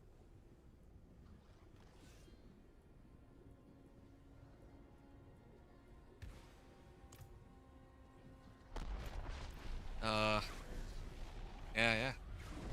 Oh, wow, that hurts. A Shava the Pestilent. All right. Here, let me pop this now, and I'll sort out my potions a little later. Yeah, I wonder how much damage the other people are doing too.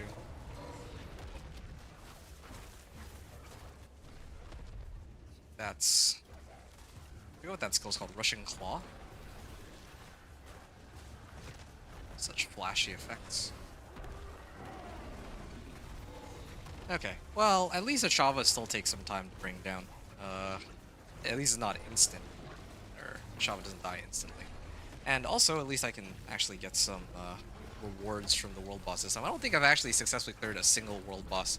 I mean, I did, like, Asmodan, but that's a whole different story.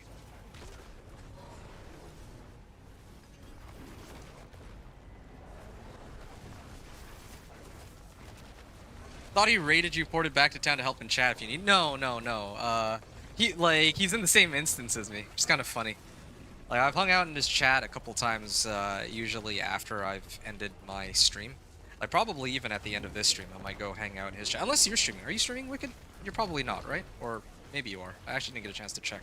Hold on. Let me see for my... I seen that after I... Sorry, wait, hold on. After I could look? Ah, gotcha. Well... No, not till Friday? Okay, I see. Yeah, I'll probably... I'd love to hang out. I am probably going to be streaming PTR all, like, throughout this week, though. I'm going to do at least 3 characters as my intention. It also helps that the leveling process is much faster now, so I don't have to struggle as much there. That should save me a lot of time, and I can just focus on actually putting together the build guides themselves. Wow. There. 70 sigils, too. Plenty more materials. Hello. The beast lives. Thank you. Okay. Thanks. Let's see if I can... I appreciate that. Look, Ma, I'm on camera. Thank you. Or, look, Ma, I'm on TV. I appreciate I... that. Is he invisible? No, this Dobby guy is invisible. He's, probably boosted I himself up appreciate to... that. Thank you. to 201. Or Paragon 201. Thank you.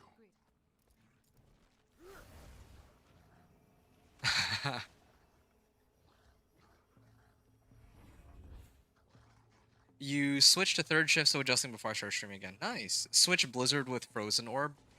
Oh, I was gonna do Dance of Knives. Well, sorry, Thorns Barbarian into Dance of Knives Rogue. I don't know if I was gonna do a 4th character. Last time I did Blizzard. This time, like, I guess I could consider doing Frozen Orb. This would probably be a good excuse for it because I did Blizzard the last time, right? Yeah, maybe this time I could run Frozen Orb, but I think I've talked about my my main issue with Frozen Orb is that Fractured Winterglass exists. So if I'm gonna play Frozen Orb, I might as well just play a Conjuration Frozen Orb Sorcerer. That's my, I think, biggest issue. But then there's also the question of,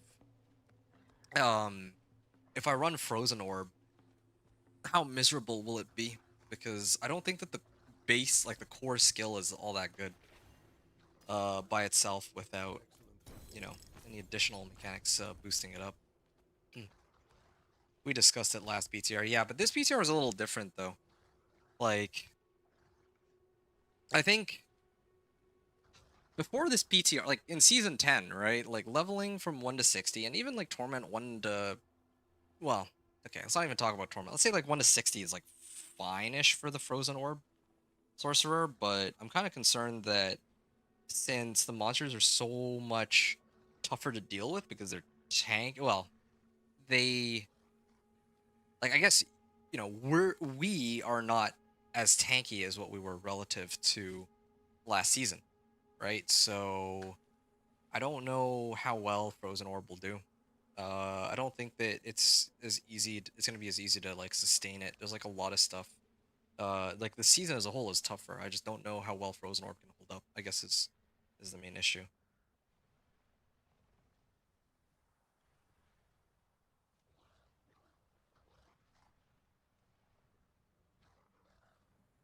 All right, good. Uh, well, I cleared the world boss. Oh, I can head back down, set it to Torment 3, and then turn in my Renown rewards, or, well, Whisper rewards. And then I can actually start running some bosses. There's also start of a new Feltide, but I think I'll skip that for now.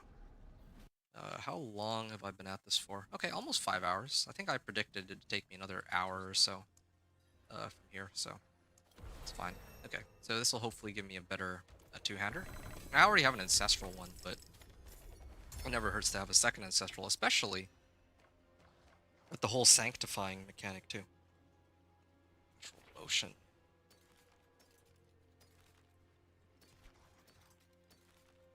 Alright. Too bad there's no way to make my companion skills like core skills anymore. Unlike last season, so I can't do things like retribution aspect with it.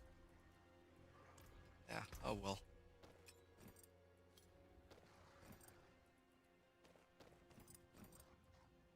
Alright, I don't think I'm ever going to be switching back to these, so I'll move these here. I'll put these here. Those are what I'm going to be switching to into, like, if I am really preparing for endgame. And then, of course, I gotta figure out, like, my helm. My helm, like...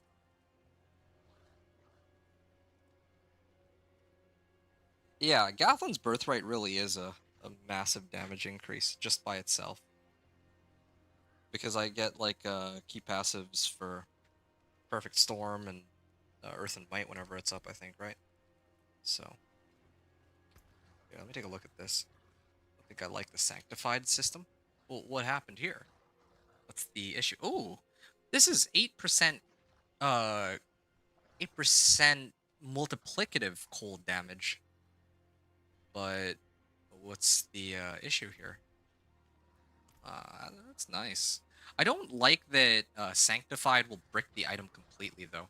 I feel like you should be able to Sanctify once, but it shouldn't make it so that the item is unmodifiable after. I don't like that. Affix replaced. Does it actually replace it? Oh, I was wondering about that.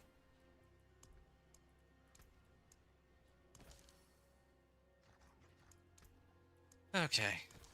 Redamine Buzz and Soothing Spices. Good. So, yeah, I'm gonna switch it to Torment 3 in a second. I'm gonna bring these first. And then I'm gonna go Torment 2, and I'm gonna start hitting these bosses. So, which would be the easiest one to deal with? I'll go through all of the Exquisite Bloods first, because I have so many of them. Yeah. I mean, I think, like, I know for sure I can take it on Torment 1. I think I can... I should be able to dog walk it on Torment 2. I could probably even take it on Torment 3. But I think the main issue for me is, again, if a Belial were to spawn, then, yeah, I'd be in some serious trouble. If I misstep. Yeah, also have a lot of leftover Paragon points, too. All that.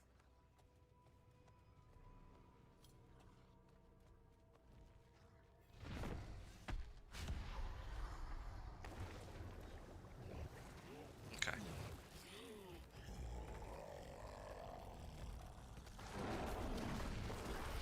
Oh, shoot. Yeah, that can... Oh, that's so dumb. I ran out of evade. Yeah, that's like the main issue that I have with Lord Zir. He has like a number of like one-hit kill mechanics.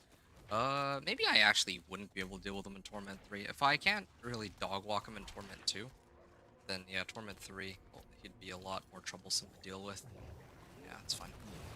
Alright, I'll actually lock in a little bit, at least.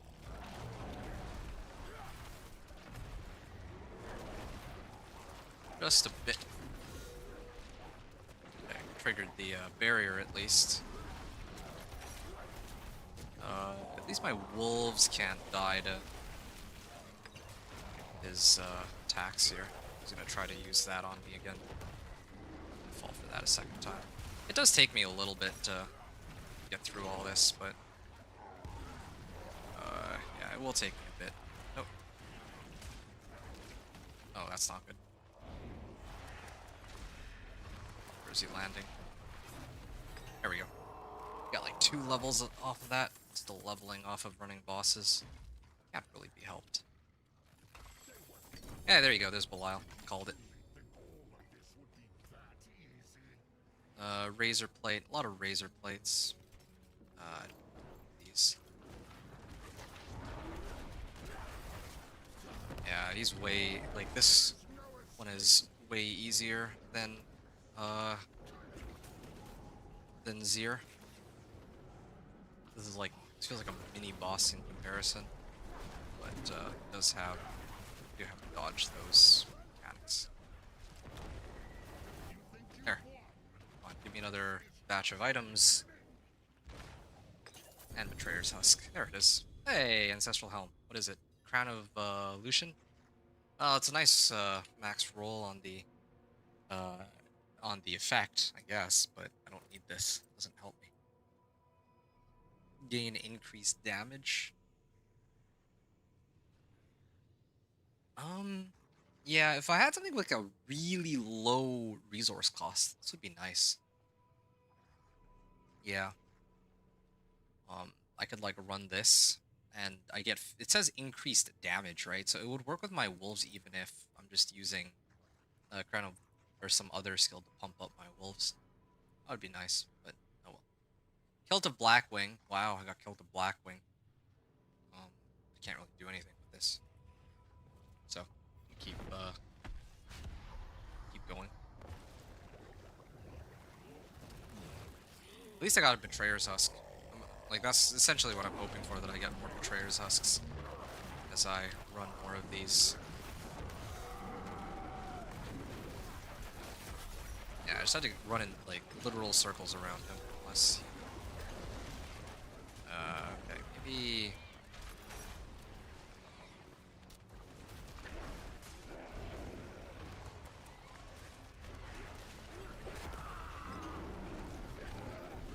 There, okay, easy. It's getting easier now that I'm kind of getting accustomed to the mechanics.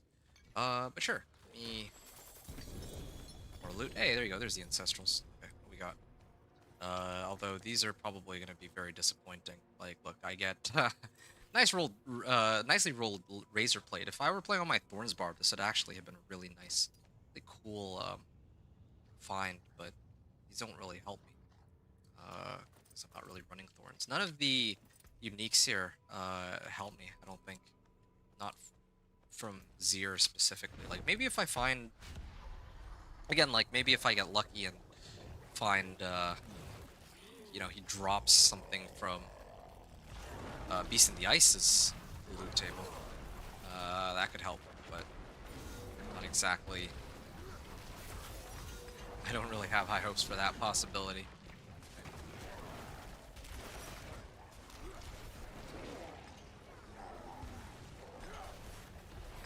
There.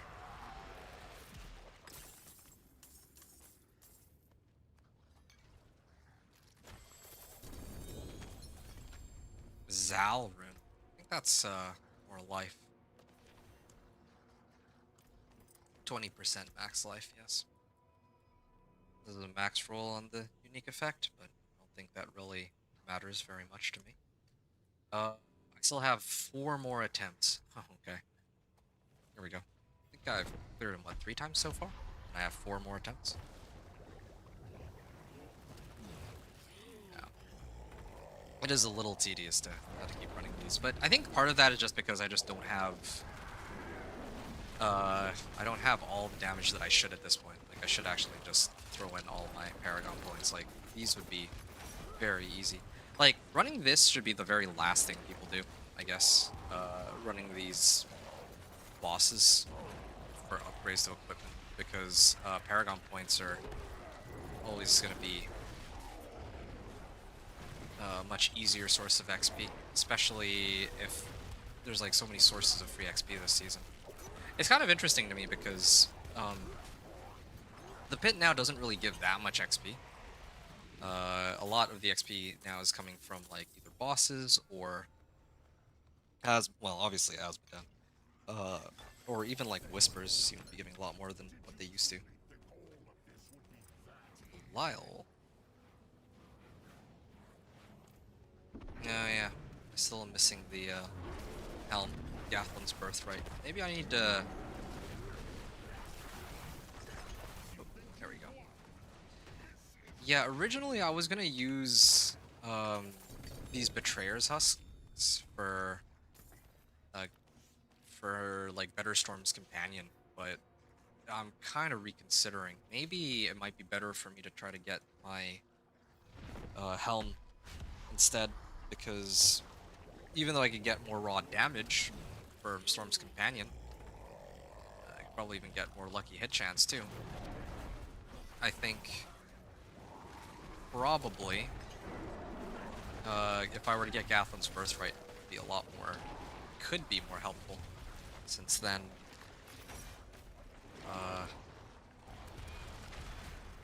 I'd get the other 2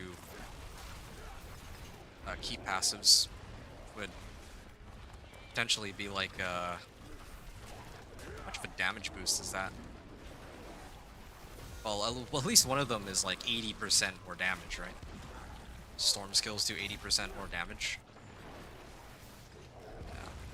So that helps. Yeah, I think that's actually more important. I think I need to run the Belial for that.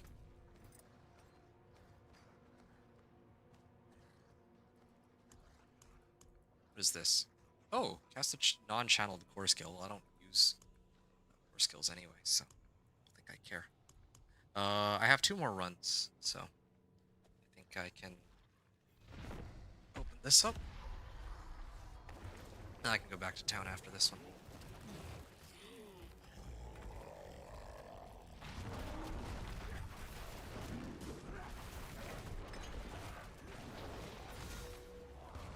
Okay.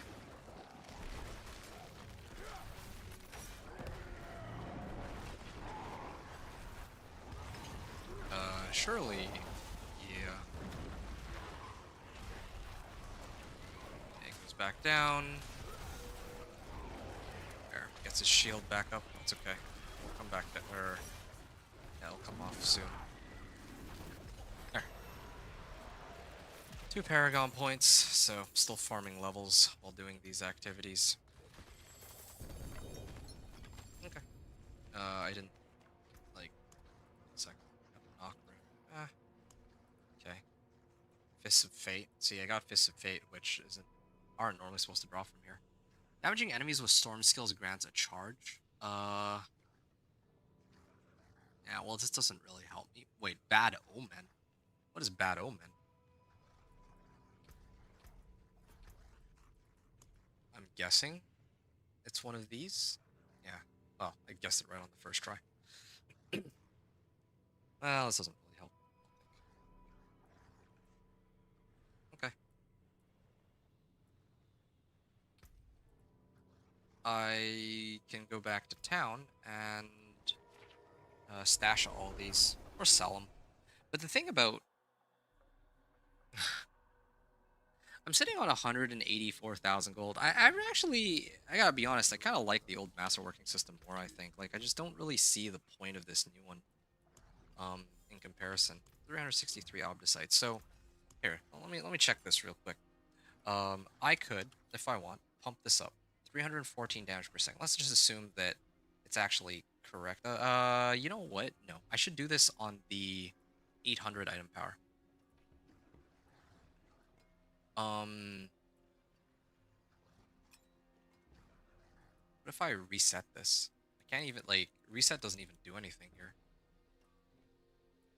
All resist. Well, I mean, sooner or later I'm going to have to replace this anyway. Okay, fine. Well, why don't I try to switch this? 314. Okay, it actually goes up to 531. Up from, like, 523, I believe, right? Yeah, it was like 522 before, and now it's up to 531. That's not bad. Quality. It goes up by, like... It went from 2 to 5 to 7 to 9.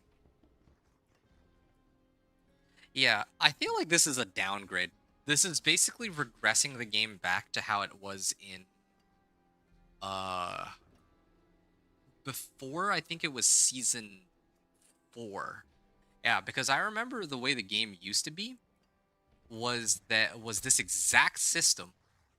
I mean, it looked a little different, but yeah, you could, like, I forgot what it was called back then, blacksmithing or whatever. You would, like, upgrade, but it doesn't actually upgrade any of the affixes. It only ever upgraded the core value of the weapon. And they switched it because it wasn't, like, by my understanding, it wasn't nearly, like, it just wasn't all that exciting. But now they're kind of regressing back to the old system, which, yeah, we got more damage out of it, but I think it was more interesting to actually be able to pump up certain affixes like willpower, or maybe if we want max life, or especially with uniques, right? Like, I'd want, like, wolves, or maybe here in this case, I'd want ultimate cooldown reduction. But instead, no. Now I just get all resist, which, yeah, it helps. It's, yes, but it's not nearly as interesting, not nearly as exciting to get the right roll. I think that they should have just... I don't know, again, I don't know why they need to reinvent the wheel on this one. Like, there's a very simple solution. There was nothing wrong with the masterworking system unless they really, really wanted to make it difficult for people to get too overpowered. They could have just made it so that when you reset the masterworking ranks, you're only going by, like, ranks of 4 for your reroll. I think that would have just been... That would have been way better. I actually like and sanctification too. Yeah, other people are talking about it. Like, I played around with it, and I haven't actually tried to sanctify any endgame items, but I just... It should, like I said, it should not be a drawback. Like, sanctification is supposed to be an endgame thing, right? It makes sense to me if you need to fully masterwork an item as a requirement, first, and then once you sanctify it, then, you know, you can only sanctify it once, but you should still be able to adjust the item, I think. But anyway. Alright. I'm down to my last run of Zier, so I'm going to do that real quick, and I'll run the other bosses and figure out what I want to do about my helm. The other problem, too, is... well...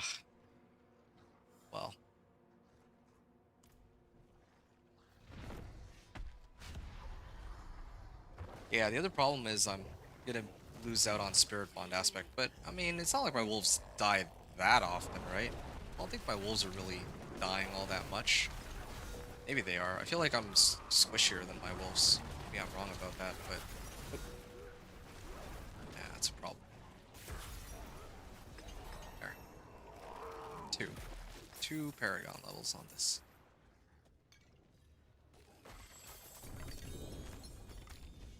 Gar.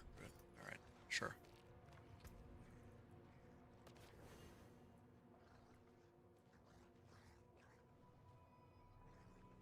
Alright. Lupine Ferocity. Werewolf crit strike damage. Yeah, this doesn't really help me. But alright. At least I got all that out of the way.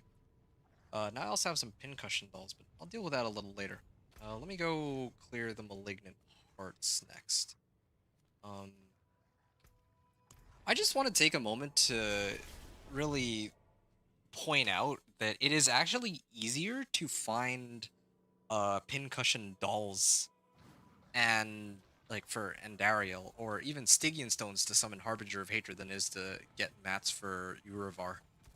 And funny enough, Uravar drops Gathlon's Birthright, which I need for this build too. So I don't know. Kind of wish there was a way to like get Gathlon's Birthright more easily. Doesn't feel like there is.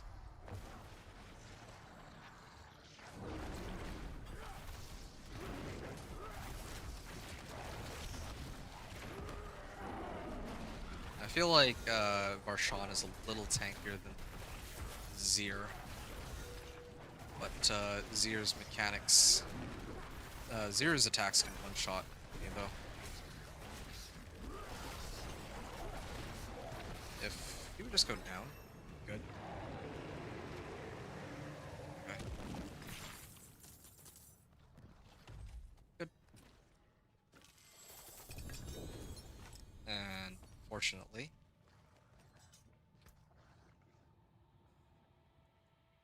Mother's Embrace. You got Mother's Embrace as one of the modifiers. Wait, that's Mother's Embrace. Like I thought it was only aspects, but I guess you can also get like unique effects too.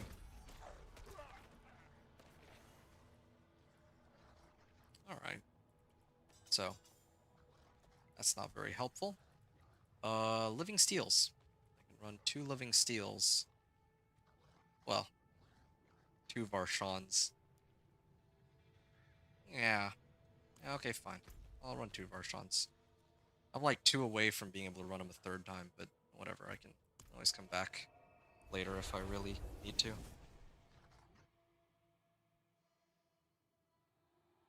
I turn in all my whispers or what? Maybe there's some Cache of the Lesser Evils. Yeah, if I... Well, oh, that's dungeon keys, though. Dungeon keys are different from player boss horde keys. Immune bubble one? That's funny. People are getting all sorts of sanctified modifiers that just are so bizarre to see. Okay. Ow. Okay, at least it doesn't one-shot me with that. Oh, whoops. No wonder my skills weren't casting. It's because I had the chat game. So, yeah, no, there's some pretty interesting modifications. Like, I was thinking, like, the best case scenario for me is if I get, like, Storm's Companion with, like, Gathlon's Birthright or something, and then my helm could be, like, Heir of Perdition. But, of course, that's kind of a far stretch, right? Like, that's just not gonna happen. Realistically, I'd end up with something like Kilt of Blackwing with Storm's Companion, or, maybe, there's some uniques that just seem so bizarre. Maybe like Iridas or something with Storm's Companion. Although, like, I don't know if that would work. I think it needs to be in the same like, defensive slot or whatever, or the same slot, or a unique effect of the same slot. Like that, Ring of Starless Skies could get Mother's Embrace because Mother's Embrace is also a ring, something like that. So I don't know. What kind of bizarre combinations could work.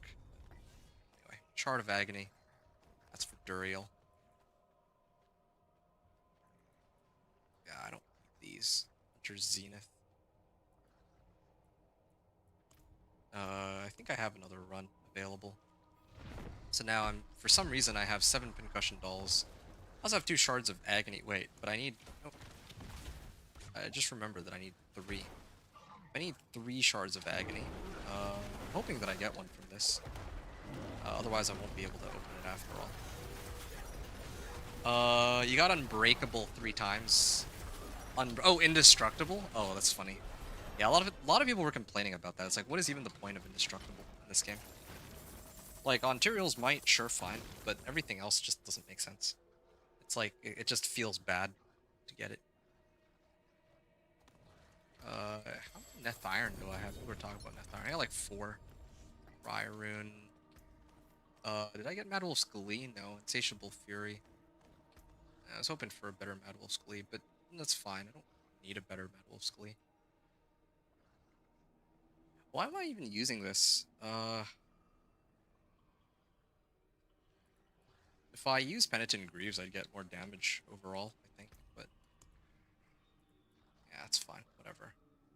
Resistance to all elements. I can also have 11 Heavenly Sigils. I can just sanctify all of my gear if I want. Okay, whatever, sure. I can go take on Andariel now.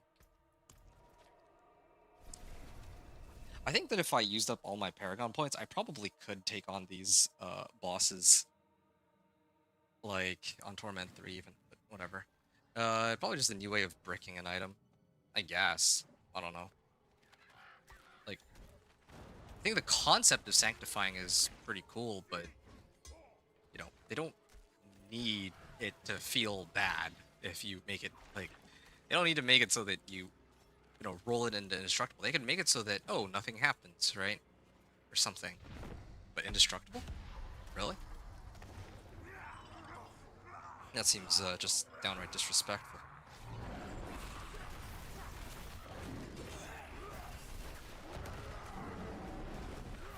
Yeah, these greater bosses are a little tankier. I think I'm actually going to go into second phase. Or I don't know how that works anymore since... Oh.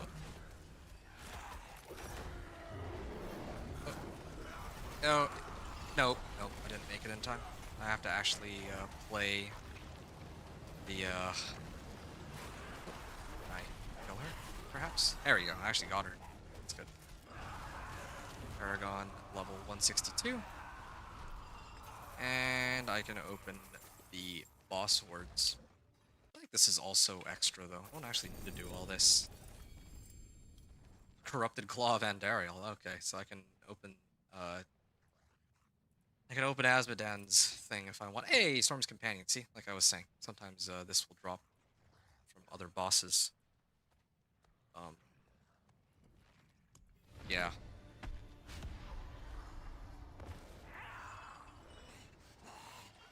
Maybe I'll talk to Hadriel about this.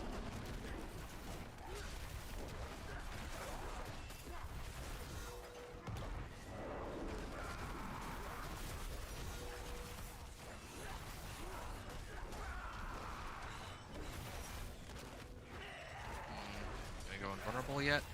Or... There we go. Wait. Huh? What happened? Okay, fine. Just have to bite the bullet on this. There you go. 3.8% life when casting. These guys with their rolls. It's actually pretty funny looking at some of these. It's like a... what?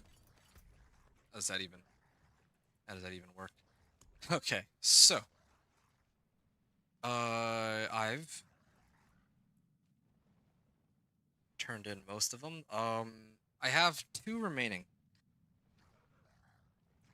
So, I can either... let me run the Shard of Agony first. Let's just get that out of the way. Then I gotta figure out if there's any other way to get my Gathlin's Birthright, or if it's only...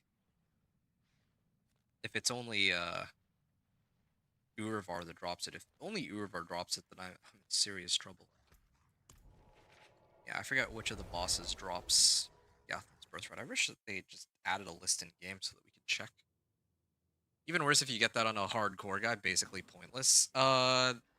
Like... oh yeah, indestructible. That's a good point, yeah.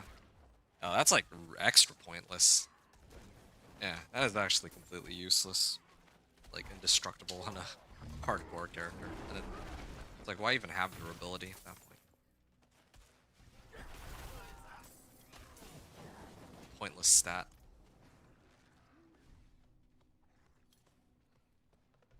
Wait, I don't know how else they'd penalize you for dying, though.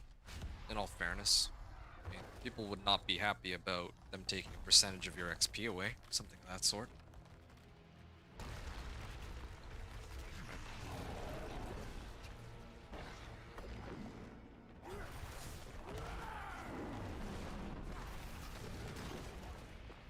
He's probably gonna get into second phase though. Unfortunately. He has that barrier, but I can't do anything about it.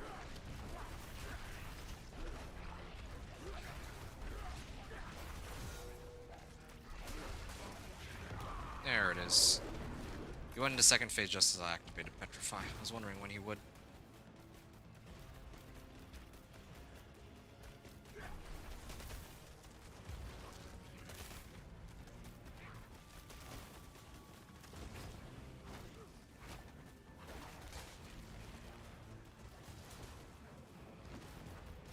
Alright. Oh, do I need to actually kill these Pangs? I totally forgot, yeah. Now the Duriel fight is worse than the Endariel fight because I have to go through this mechanic. I almost forgot.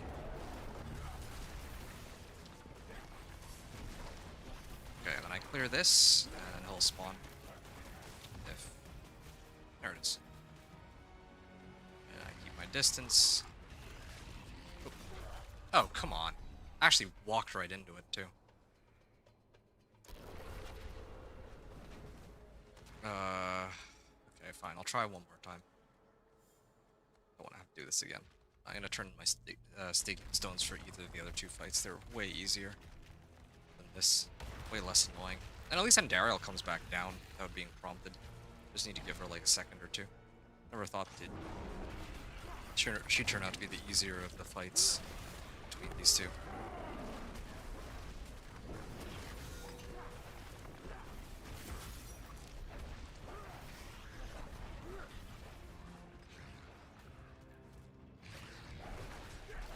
Oh shoot.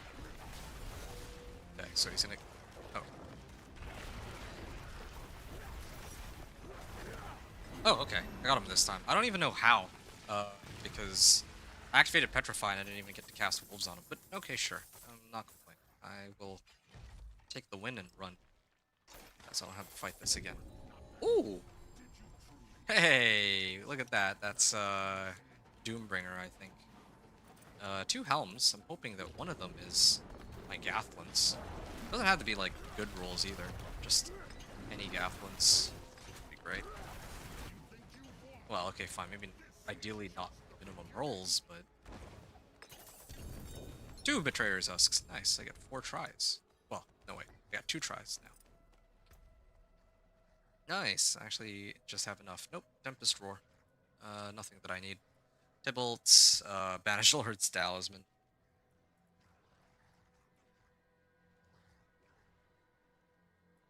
Splendid Spark. All that I can turn this into. X-Fowls, Tempest Roar. Okay. I'm getting out of here. Gonna go back to town. And maybe try to see if Adriel can tell me more about the, claws that I just got from Andariel and Duriel. And then maybe try to get the, helm. I forge more than horseshoes and nails. What do you need? Sure. I'm surprised that after all this time they don't have like a move all items into stash button. That would be huge quality of life change. Wouldn't really hurt anybody.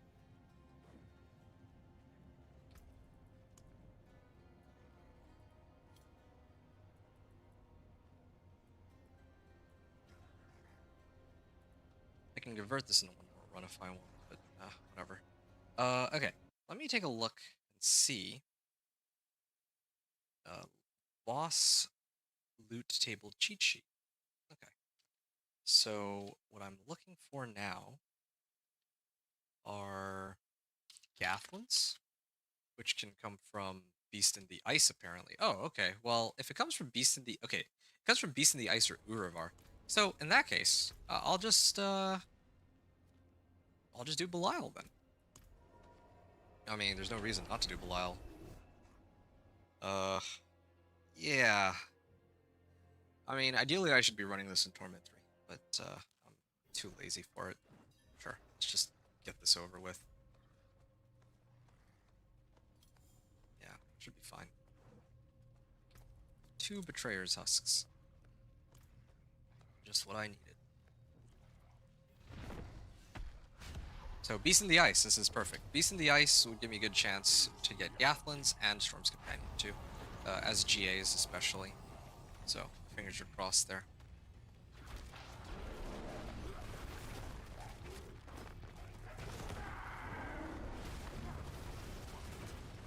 Yeah, it takes a little bit, but I can bring him down. Can't stagger him though. That's the problem. Yeah, I'm glad I have Spirit Bond. Let's keep my guys alive. This one.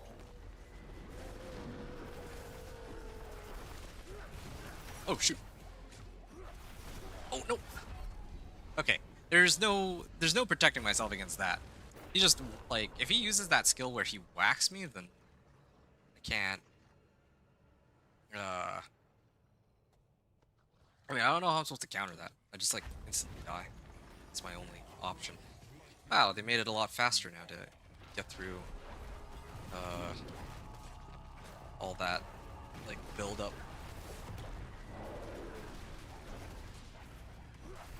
Okay, I'm gonna try to keep my distance on him. Like, look at that. How do I counter that? Doesn't even make sense. There's no indicator on when he's gonna like him swinging his claw at me. Okay, maybe at this point, I should actually start to put more points into my Paragon board. Getting real tired of this.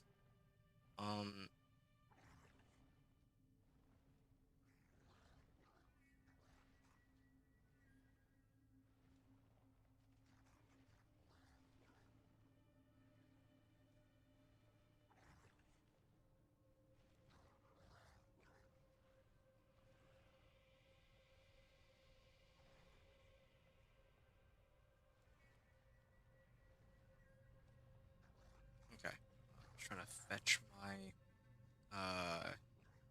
where's my Paragon board here? 1 to 4, and then just the Paragon board.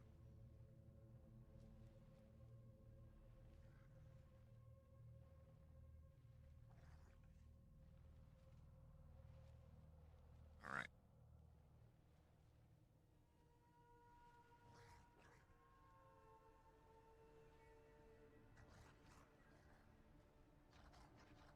All right. Okay. So I have it open now. I can actually put the points where they're supposed to be. I still don't have Wild's Glyph.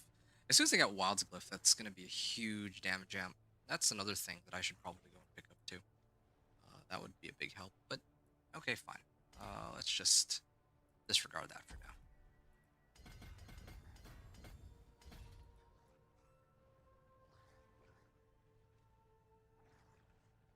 Okay.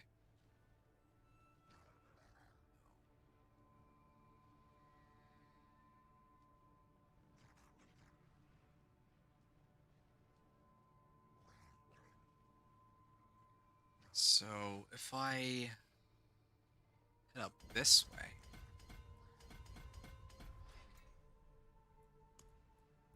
Thunderstruck. Get crit chance out of this. But the question I have is... There, okay. I only got 24% more damage from this, though. That's part of the issue here. Okay, so that's 82 Paragon points spent.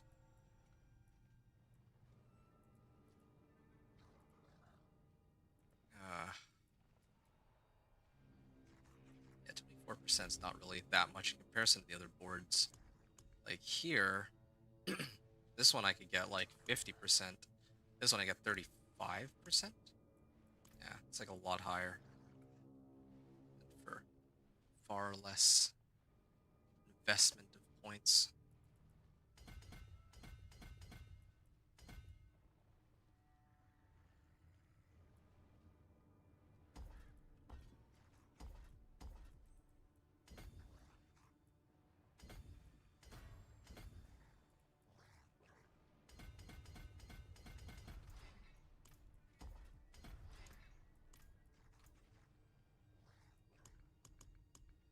Heightened Malice.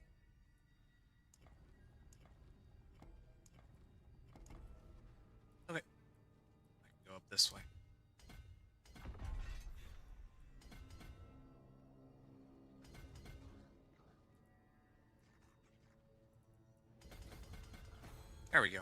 So 109 Paragon points. And don't know if there's any points I can take out from other places. I guess I could do like this. I mean, this is close enough.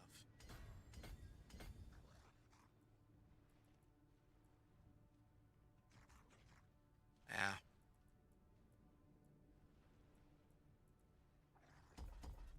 If I did this, yeah, that could actually work. Then again, actually need this to keep the glyph active. So, no matter what I do, I'm kind of stuck with having this many Paragon points. This is fine though. Okay, sure. 108 Paragon points. I'm gonna try again with Belial. This should be a lot easier now, but again, I'm not really pleased about him just smacking me to death with that claw. Like that claw in particular. He like hits me with his claw, and I have no counter for it. Like, what do I do? Can't dodge it. Unless there's like a special trick for it. Ow.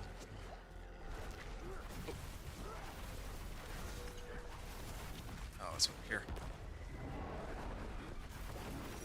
There. He actually goes down this time. Again, that's thanks to the Paragon points I spent. Alright. Now, I finally earned my right to the Beast in the Ice Horde. Still want to point out that I don't think I've fought Beast in the Ice a single time since I started up here.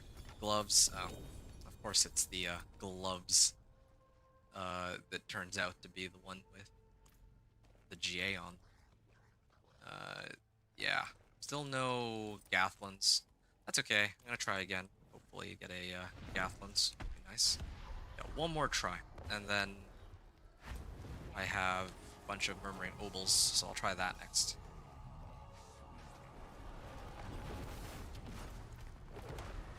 Somebody says that he has 30k toughness. I'm sitting at 85,000, but I haven't really been prioritizing toughness all that much, so I don't really understand this whole... Oh, it's on this side. I don't understand this whole toughness stat. Oh, am I dead? Alright.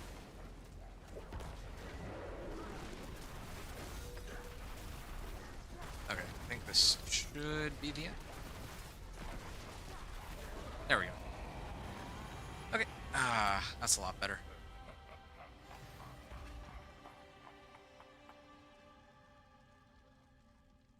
Okay, I'm gonna attempt it on one more try at Gathlin's Birthright. This is it. Beast in the Ice. Gathlin's Birthright, let's go.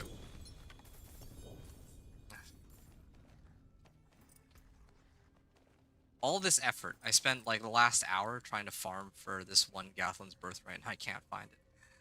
I wonder if they changed it. You do that a lot. They shuffle around what items belong where, that kind of stuff. I might try to run just one of these.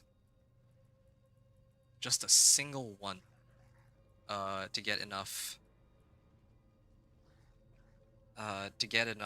of the Distilled Fears that I can take on Beast in the Ice myself. That's like the last thing I do here, I guess. And if it doesn't work, then oh well. Yeah, you'll have to do two, actually. If those fail, then I guess I'll try to see how far I can get on just with Paragon boards, I guess. Still missing. Oh, you know what I am missing? I am missing Wild's Glyph. That's another thing I gotta sort out too. Slay Thunder 2. I don't care. So I don't actually care about any of these.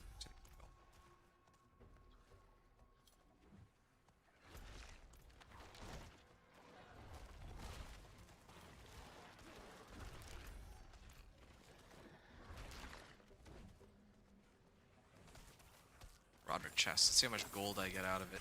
Get like nothing. I like how Gilded Baron is just enough gold to like pretty much invalidate all the other sources of gold. If you clear just one Gilded Baron. Although I guess to be fair, Gilded Baron actually does show up only very rarely.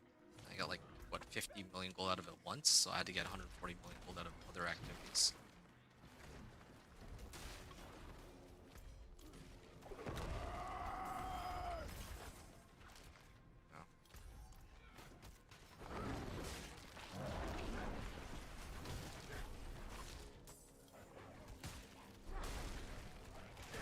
I really do need Gathlin's Birthright, though. It is, I'm like thinking about it. I don't think, like, Gathlin's Birthright, when it's active, is more than like double the damage. Is probably like, yeah, 150% boost in damage or something of that sort, overall. I don't, like, I'm probably gonna need that to clear Pit 55 smoothly. That's how I see it, at least. Alright, is this it? Yeah, Thunder Tooth. Oh, okay, just exploded. Even let him get the second phase. Also, I think I got like a half level out of that, even though this isn't even like a whisper attached to this dungeon. This isn't even like a lair boss or anything of that sort. Well, why was I here? Oh, yeah. Distilled Fear, and I'm like one short. Alright, fine. I'll run one more. No big deal. Roderick Gem Reserve. I'll just be quick about it, I guess. And then my last attempt at the lair boss wars, and then I'm just gonna use whatever Paragon points I have. Maybe I'll try to use like 150. I think that's a good number. It's a nice, reasonable number to go with. Well, that actually kind of makes me wonder, though. Then there's the issue of Obdicite. I thought that, like, whatever happened to Obdicite? Like, I'm running this Nightmare Dungeon, and they don't seem to be dropping that much Obdicite. They're barely dropping anything at all. Like, I know that, like, these are spiders and all, but some of them should at least be dropping it. This is Torment 2 as well. Previously, they used to actually drop, like, big chunks of Obdicite. You know what? I'm guessing that they probably reworked how much Obdicite actually drops. Nightmare Dungeons, Infernal Hordes, Upper City. Yeah, maybe I would need to run some Infernal Hordes to get... Maybe I need to run some Infernal Hordes so that I can actually get the Obdicite I'm looking for. I kind of wonder what rewards... like, I think Bartok is still there, right? Like, Bartok is still probably one of the available bosses for Infernal Horde, so I'm actually really curious what he drops now, if not the Chaos Units.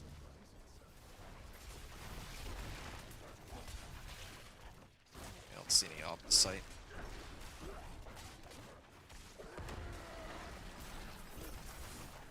One Obdicite. All this effort for one Obdicite. Hey, look, 3 Judicators masks. How many of these? Like, I need 12, don't I? Yeah, that's crazy to me that sometimes found from these locations, but they don't drop that often.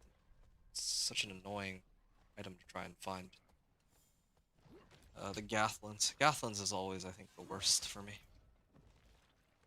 And even, like, if I try to gamble with Obols, well, at least with Storm's Companion, it requires only 25 Obdicite, or 25 Murmuring Obols to gamble for Pants. But for Cap, it's 50, for whatever reason.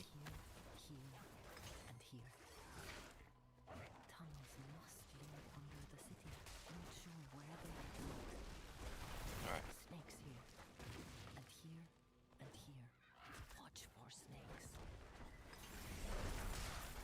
Yeah, okay. Maybe it'll take me a little longer than I thought. Gathlin's Birthright is a little uncooperative. If I got Gathlin's Birthright, I'm pretty sure I could actually start clearing Torment 4 by now.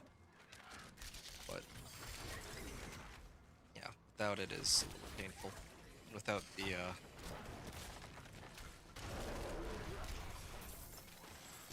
without all my legendary nodes. I think I would recommend this season that, yeah, probably should get at least all the legendary nodes before you take on Torment 4.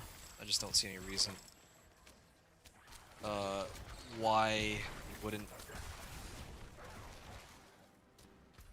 Because like last season you didn't I think I managed to clear Torment 4 on just like 3 Paragon boards.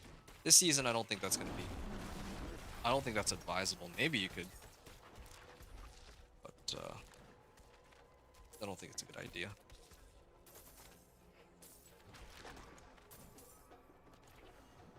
Cost reduction and all that. I just remembered that, yeah, whenever I finish this tomorrow, I'm also gonna have to try to do the build guide for it. Okay, there, deserted underpass, it's done. I got some. I got some distilled fierce. And so I go all the way to Glacial Fissure, and this will be my one attempt for Beast in the Ice for the night. Probably, maybe even I get some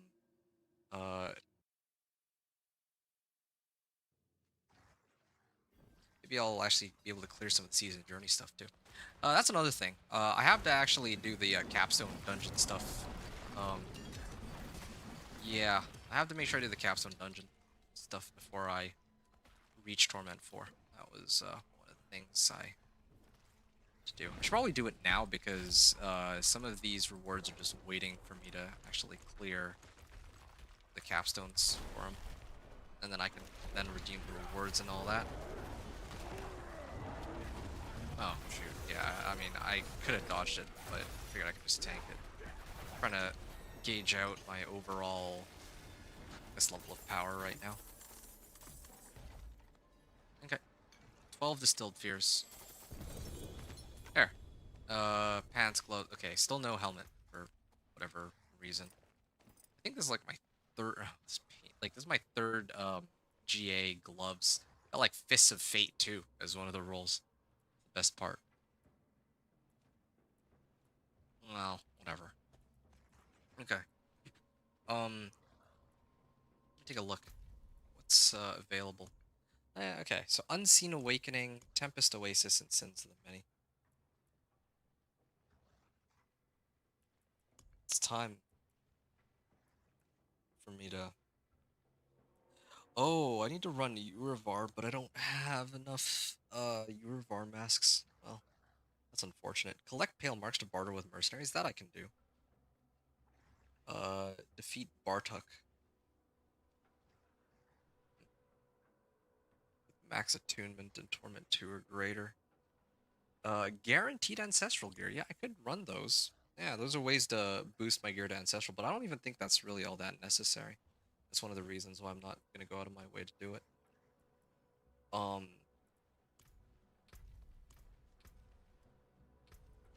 Here. Am I on Torment 3? Oh, I'm not. Let me actually start redeeming my rewards here. And maybe go to Fira for bartering.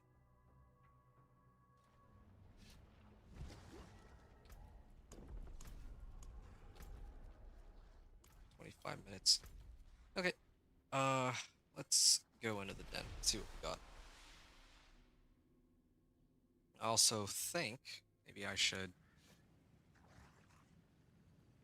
turn in. Don't think Subo likes me.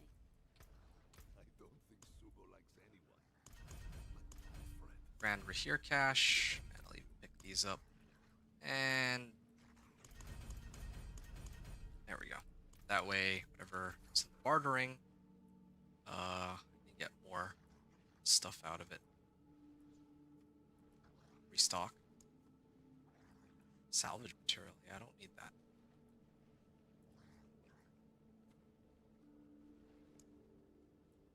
Earthguard tunic. Yeah, I kind of give up on these. I just don't think do very much. Alright. Well, yeah, I'm guessing. Wasn't there... collect pale marks to barter with mercenaries. See, some of these aren't even being tracked properly. That's another issue. Unless I need to unlock this first and then it starts tracking, but that doesn't. That would be very inconsistent with all these other ones, which are actually tracking stuff. Defeat world boss Asmodan. See, that's another. Oh wait, no, this is on Torment 1 difficulty or higher. Wait, I already did do it on Torment 1 or higher. Yeah, that one didn't track either. Living Steel? Oh, well, maybe I should have turned these in earlier. I've had more stuff to work with here.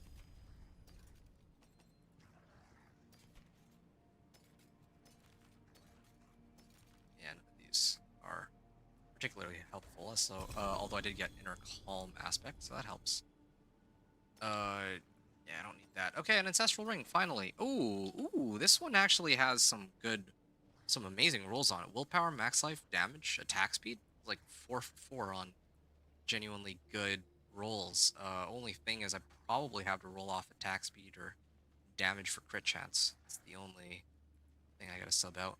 But yeah, if I wanted to, I could get like a good chunk of my gear into Ancestrals. Let me see if I got a lot of like Kilt to Blackwing. But I was wondering if did I not get any Storm's Companion? Why do I have like 7 Kilts of Blackwing, but only like 2 Storm's Companion pants? Wow.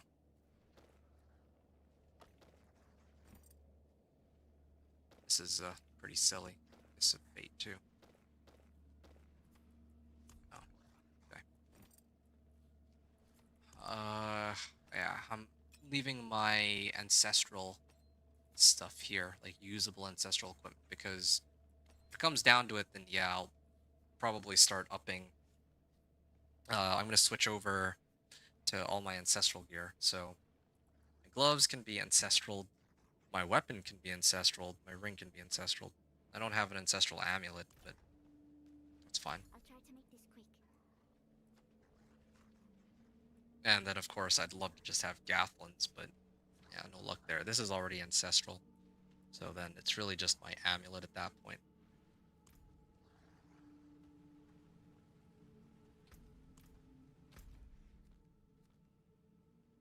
Yeah, I genuinely don't know.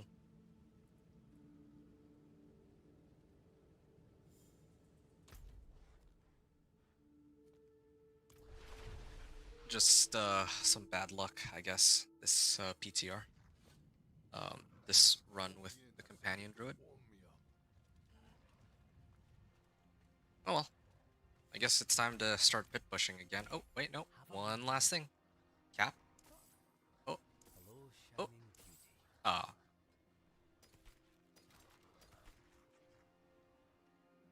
Yeah. Finished, are you?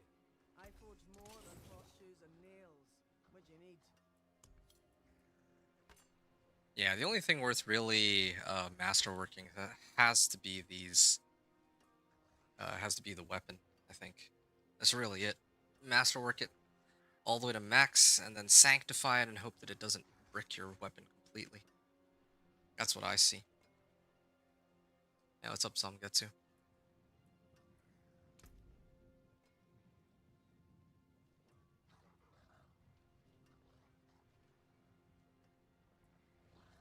Use it well. Alright, what am I at?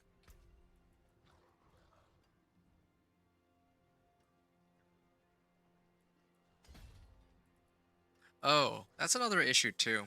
I don't have a wild glyph. Definitely need to have that before I take it on. Bad luck? Oh yeah, no, this PTR I've had pretty bad luck with the items I'm trying to get. That's just, well, yeah, that's the honest situation. Okay, fine. So, 100 Paragon points. Maybe I'll just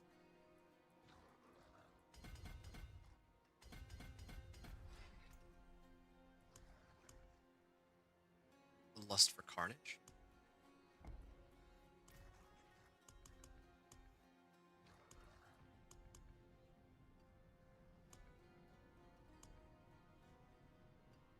Werebear form. Yeah, it has to be Lust for Carnage.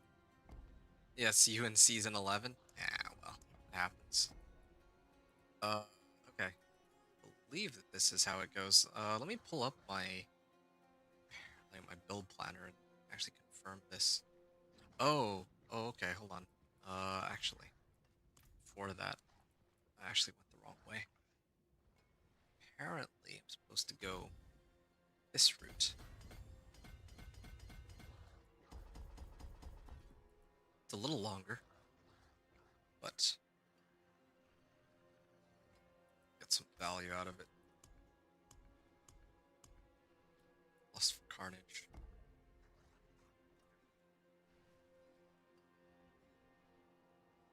And there we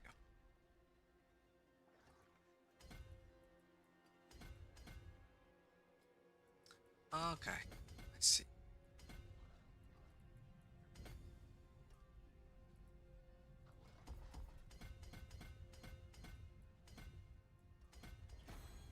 There. So this comes out to about 137 Paragon points, which is roughly around Paragon 125, I think, as long as somebody keeps doing the season journey. Shouldn't be that difficult to get. I think that's still quite reasonable. And then I also need Wild's Glyph. I don't know if I have enough intelligence here for it. Also would need to keep leveling it up. 5 decks. Yeah, it's fine.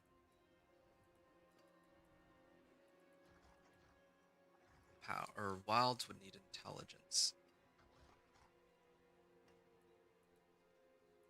Well, I mean, maybe something else. Oh, I got an idea. Like, go like this. Yeah, totally do it this way. Just get willpower. Then here I can get spirit. And then rework it so that I get a little bit more dexterity. Oh, there. Yeah, now it all works out. Now I get 15% from there. I get an additional 10% from here. And that's all without Wild Glyph. And I'm sitting on 139 Paragon points, which again is probably roughly Paragon. Well, let's just say Paragon 150 even. I don't think that's unreasonable. Like that's I want to say like Paragon 125, but like Paragon 125 with all the rewards that you get if you follow the season journey. Okay. And then at this point, yeah, I remember. I actually forgot to go to the forge and talk to Hadriel. See what I get. They want to make itemization harder.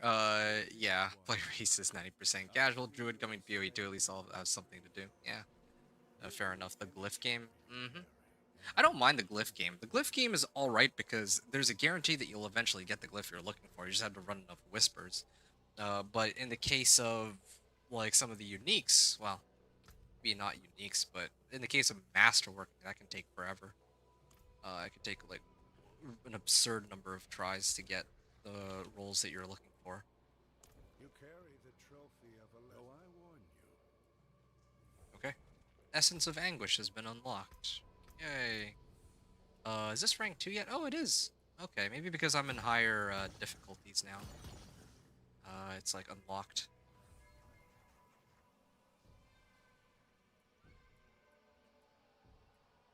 Increased resistance.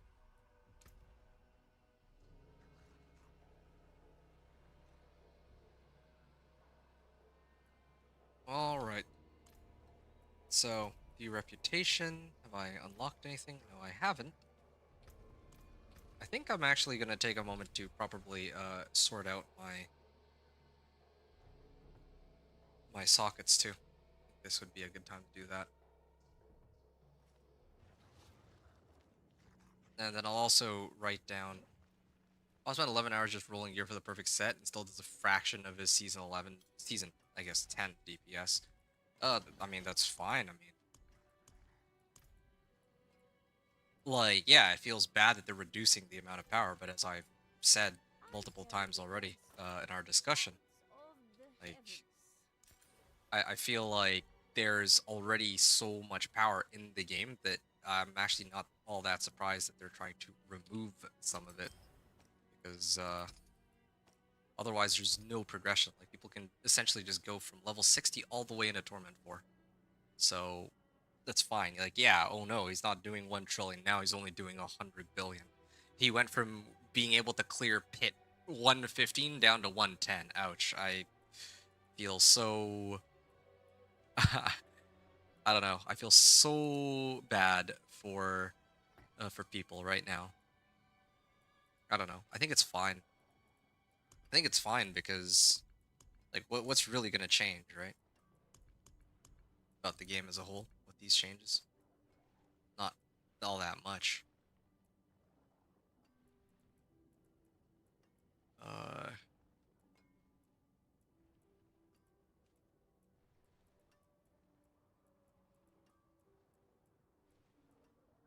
Void health damage, CC, mobility, drink healing potion. I'm gonna unsocket these, I guess. This one, Kimgar. Do I not have any sapphires? Wow. I actually don't have any sapphires, do I? Kemgar. So let's get that in here. Yeah, running out of free sources of damage. It's not like last season where I just loaded the brim on it. Oops. That's not right.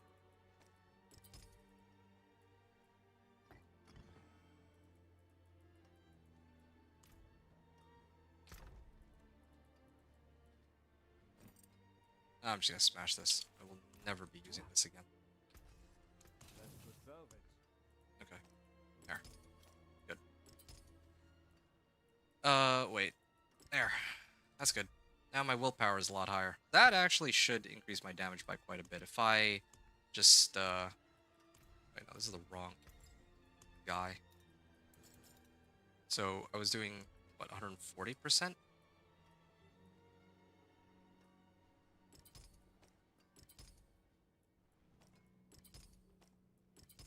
Alright. I think that should boost my damage from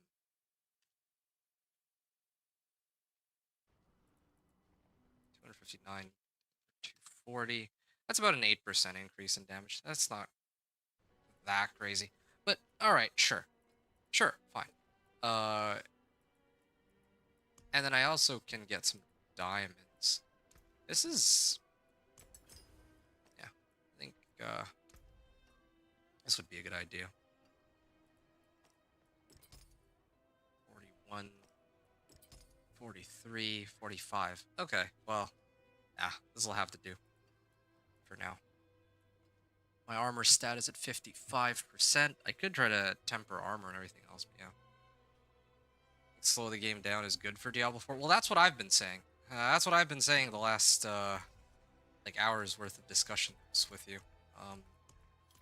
Like, I think that there are some things that don't make sense. Like, if we talk about, like, masterworking, I don't like the new masterworking system. I also don't like sanctifying. Sanctifying, at a bare minimum, should not make the item unmodifiable, in my honest opinion. Right? There is absolutely nothing to do. Might as well slow down the process. I don't think there's nothing to do. I think there's plenty of activities to do. I just think that the progression curve to get to those activities takes forever. Or sorry, is way too fast. I meant to say. And I think that, I guess partly because of the, well, I think that a lot of the issues about the endgame compared to the other ARPGs out there, like if we look at like Last Epoch, a lot of, like, there's a lot of different ways that you can get like these endgame items that are really cool. And you have to actually fight corresponding pinnacle bosses for it. There's none of that in D4. I mean, that's not to, like, again, I don't want D4 necessarily to be like exactly like Last Epoch, but there's things that Last Epoch did right that Diablo 4 can really draw inspiration from, that the other ARPGs have done right? Because right now, the end game is just Pit and Torment for bosses. You're right. I agree with that. And right now, like it should at least feel good to get to those bosses, but really it's just you get there in a flash and that's that, right? Uh like think about like you were here um when season 10 began and you saw that I was streaming. I basically made it to pit 100 in like 2 days or 3 days or whatnot. That's not, I don't think that's a very good progression system, right? Um so yeah, I just like progression is half the like a lot of people keep just looking at endgame, endgame, endgame, but progression towards the endgame is also very important too. No one really, a lot of people seem to just completely disregard that. When you gear it up, there's nothing to do. Yeah, precisely. I mean, it's just Pit and Tormented bosses. That's one of the reasons why I stopped playing last season in the first place, right? So I'm with you on that. But what at least draws me in for in this PTR, like this upcoming season, is that the progression, like the progression curve from 1 to 60, has been drastically improved, I would say. And then also to get from Torment 1 to 4 also is a lot more interesting as well in comparison to last season, because it's not like you have so much power that you don't even need to touch Torment 1, 2, or 3. Yeah. You said push pits? Yeah, well, I some people really like pushing pits. I'm not gonna hold it against them. I mean, to each their own, right? But I don't know. I feel like there's a decent number of people, myself included, who would much rather see more variety, I guess, in how the game plays beyond just running pit over and over again. Um, which, like, again, that ties in exactly what I'm saying with the progression curve. One of the problems with the progression curve, right? Like, I don't even. I think that one of the biggest issues is that, like, I was talking about running pit over and over for endgame. Like, what are you running pit over and over for? It's for reaching Paragon. It's either for like racing other people. Oh, by the way, yeah. Right now I'm running pit 10 because I realize there's a whisper, and I don't feel confident I can clear that in 7 minutes. So might as well just speed run this while I do my whole rant. A lot of people are trying to grind for pit or for Paragon 300, and I think that's an admirable grind. But it doesn't really make sense to me that the only feasible way to do it is by running pit again and again. I think that if you're going to have the pit, if you're gonna have the pit be a feasible, so like you already are doing the pit so that you can level your glyphs. If you're gonna have pit as like a feasible way to level, then there should be other alternatives like Infernal Hordes or Nightmare Dungeons, like Forgotten Wisdom Nightmare Sigils, should have some value in the endgame too, right? I think that's one of my biggest issues. I don't know if I don't think it's entirely accurate. Like I remember watching Riker's video and he was explaining that despite what people say, there's actually plenty of activities to do in the endgame. The problem is what there's no reason to do them, and I think that's the biggest issue right now, or that's one of the biggest issues, right? Like, uh, the only true way to challenge a build is by running the pit, and the only way to level is by running the pit. That's it, really. And then the only way to, I guess, get mythics is by running bosses. But even running the bosses doesn't feel very satisfying since you're already going to be strong enough to dog walk them by the time you make it to, like, Paragon 100 or something. I'm just going to throw a number out there. I don't know. At least that's what happened last season. Like, oh, look, I can clear Torment 4, and I can basically carry, like, a full party of players. And I don't even have any mythics on me, right? So, that's a bit ridiculous. Zomgetsu, you said for Druid, yeah, if you played any other class, it would have added up to a week. That's not necessarily true. I mean, yeah, like, Druid was pretty strong, but there's like a few things to factor in. Like I think the most broken build was was like poison puddles, right? For some reason they still haven't done anything about poison puddles, but sure, I'll give it a, I'll let it slide. I'll give it a pass. I don't care. Um, but despite that, Spiritborn is still pushing higher than Druid, and I think Hydra Sorcerer is still very strong. If I'm not mistaken, like I'd have to go and look, but there were certainly plenty of other builds that emerged that were able to do just as well as, if not even better than Druid. Um, yeah, I think like what Necro. I remember Bio Boy was doing. Macro Bio Boy was doing like some weird shadow-based build for Necro, right? So, yeah. Like Barb, I think people were saying had it pretty rough, but I think over time people played around with it and figured out that hey, there's some options available. I guess. Yeah, whatever. Why this takes me to Heavenly Forge rather than home. You want to see open world boss events in Chaos Rifts and PvP zones? I mean, sure, why not? I just feel like I think you're talking about open world boss events in Chaos Rifts. Like, I think one of the biggest issues in the game, which I could actually do a completely separate video about, is that they actually have seasonal content like that should actually be permanent additions to the game. Like really, they just should be permanent additions to the game. I think one of the best examples is Season 7, Witch Tides. Um, Witch Tides actually made leveling really, really fun.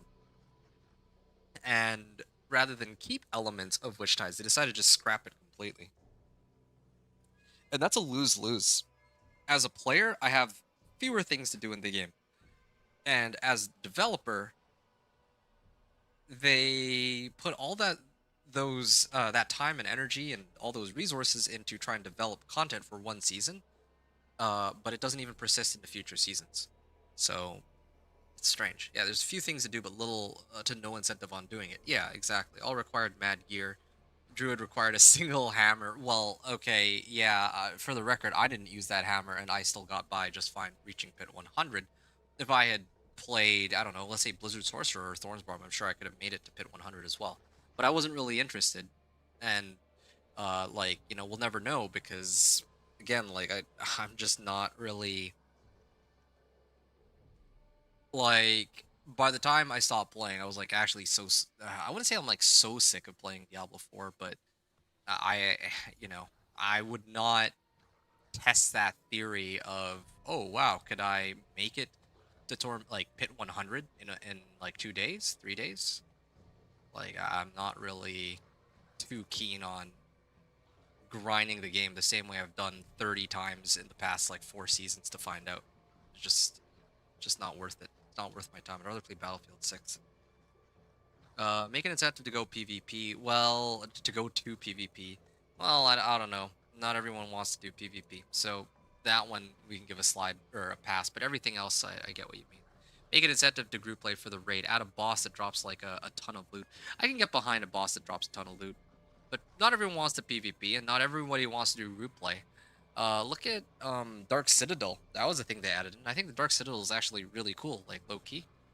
I actually think Dark Citadel was like a really cool addition they made into the game, but unfortunately, like there were a few drawbacks with it. I think one of the biggest ones, like they quietly kind of swept it under the rug. Like there's no reason to run it now, because not that many people really cared for Dark Citadel. And the people that could play it complained that, oh yeah, I don't want to do group play. I want to play solo on this, right? So yeah, again, I don't feel that way, but even when they do an optional activity, people will complain about it. It's actually kind of funny. There's no way to make everyone happy. Wicked said, you already have the run pits to level glyphs, and it's used to level. By the end game, the last thing I want to do is pits. Yes, thank you. Yeah, that's exactly how I feel about pits, right? If they want that to be end game, they need to have something else level glyphs. I don't know how hard, like, why it's so difficult for them to just make every activity give a good amount of XP. Really, it's that simple. Like, why not make it so that in this case, yeah, the bosses might be giving a little too much XP relative to the other methods of leveling, but previously it was just pits, pits, pits, pits, pits. That's it, and I didn't like that, for example, Infernal Hordes was the second closest thing, and it was like so bad in comparison up until like this most recent season, right? That's silly. Just saying they have unused assets. Yeah, yeah, I get you on that. Like, no one touches the PvP zone. No one, well, I don't know about group play, but yeah, at the very least, your PvP zone. I see where you're coming from. Anyway, all right. So I'm gonna salvage all this, and then I think again, like I don't have my helm. Oh, right. Originally, I was here to ask him about the corrupted horn of Duriel, but I guess he has nothing to say about it. If I want, I can, like, there's a couple things I can do. I could get my glyphs up to legendary status. I can actually try to go for Wild's glyph. Uh, or I can, like, masterwork my gear. I can switch to Ancestrals. But right now, I'm just focusing on the fact that I've gotten 3 more Paragon boards. This is now, 100, like, 150 Paragon points. Ooh, Greater Collection of Chaos. Let's see what I can fetch out of that in a second. Ancestral Boots, which, oh, okay. GA on max life. It's not bad. It would have been nice to roll Masterworking on max life, but guess that's not really an option. Hey, Edge Masters. Good. Inner Calm aspect. And Rakanoth's Wake. I mean, who still runs Nightmare Dungeons? Yeah, yeah, exactly. It's funny because I don't think that I actually don't like. It's like you said. I actually agree with you. What you said is true. They need to give people incentive to run these activities, right? Like, part of the reason why Nightmare Dungeons were so cool when they did the rework in Season 8 is because the rewards that you get out of doing them actually made them exciting to run. And now we have these, like, in the current season we got like Chaos Rifts, and there's plenty of reason to do Chaos Rifts because, you know, they can drop mythics, they have like really good rewards with like Obels and an Aberrant Cinders or something. Um, but yeah, like, meanwhile, Nightmare Escalations, whatever happened to Nightmare Escalations, they're gone now, basically. Forgotten, exactly. Wicked says, I do in Season 10, Forgotten Wisdom and Chaos Rifts. That's nice. Yeah, Chaos Rifts make sense. Like, but that's really about it. Uh, like, what about all these other Nightmare Dungeons? Let me look at these. Like, I'm never gonna use these. Blast Wave Shrines? I'm never gonna use that. Equipment Delve? Maybe. I remember there was one for Treasure Goblins a while back, but I could just never find that one anymore. Equipment Delve, Roderick Strongroom? Yeah, that one's fine, but, like, what does Roderick Strongroom even give anymore that's, like, that actually makes it worth it? If there was, like, a guaranteed Ancestral or an Escalation Sigil, maybe. Roderick Gold Reserves are so outdated, like, I'm getting way more gold out of Whispers, and I'm also getting more gold out of, the Gilded Barons. All of these are just not worth it, I think. Um, yeah. 10.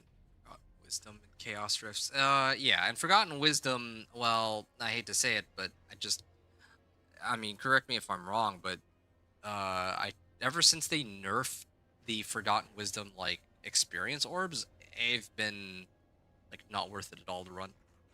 Or they're, you can run them, but you're not getting anywhere near as much XP as most of the other activities. Not even Infernal Hordes. And Infernal Hordes like so far away from pits.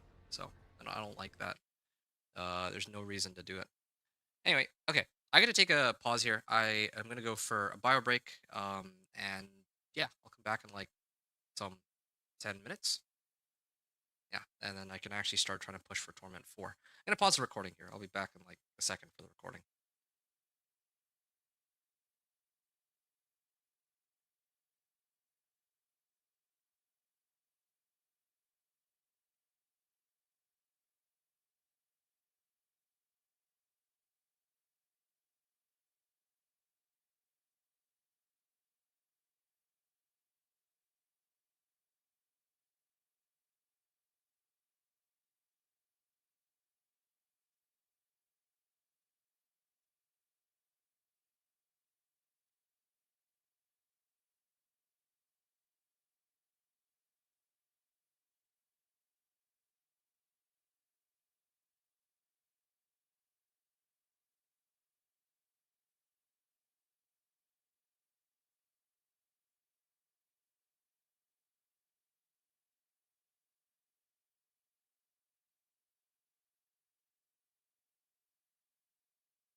I am back.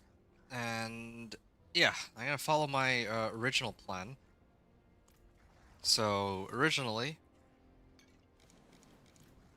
I was gonna go into, oh, of course, progression. Gonna unlock obelisk, and then I'm gonna attempt pit 45. So, I guess I could have tried pit 40 just to see. Well, actually, yeah. Sorry, hold on. I'll go back and then I'll restart it for. I'm gonna try to like start it on pit 40 because I've actually adjusted a lot of equipment and I want to see like just how big the difference is, I suppose. So my previous run was pit 40 that I was able to clear, right? And when I cleared it, it took me it took me 10 minutes. I had 5 minutes remaining, so I could like give like a minimum, and then I could give like a recommended. Okay, this is the same map as last time too, so yeah. Let's see what we got here. Ah, okay. I can pull them quite nicely like this. 19.5 million. I wonder if this will be enough for pit 55. I think pit 55 usually I need to hit like hundreds of millions, or like 100 million-ish, to comfortably clear it, if I remember right. I think it goes like 100k, then a million, then 10 million, and then 100 million. That's what I remember hearing. Yeah, other people have done the math on this. I can just never remember how it goes.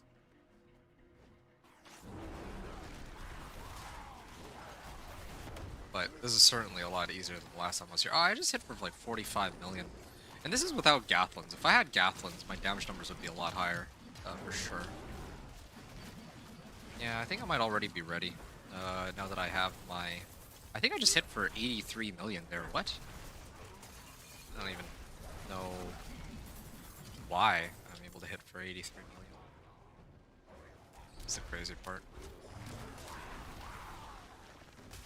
Okay.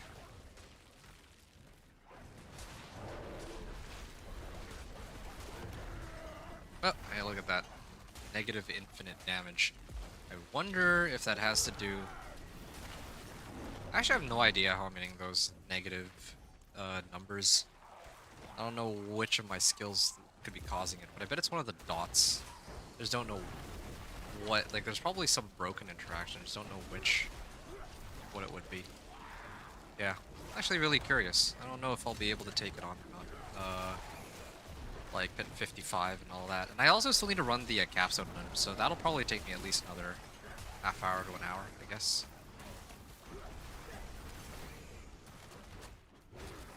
Alright.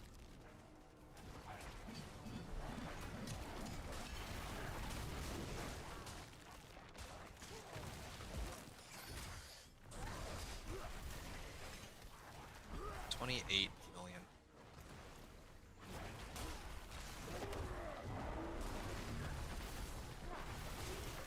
Yeah. I just realized too. I did upgrade the amount of willpower I have. That was another adjustment I made too, as compared to last time. Yeah, I gotta make sure I make note of that if possible. Yeah. I definitely think they slowed down how well I can, or how much progress I get on the progress bar. I don't remember it ever being this slow.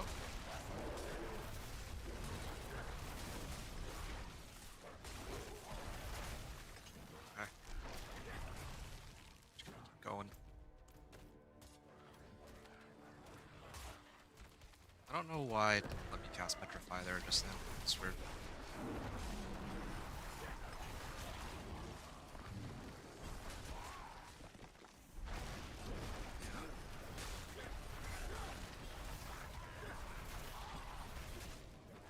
That's good.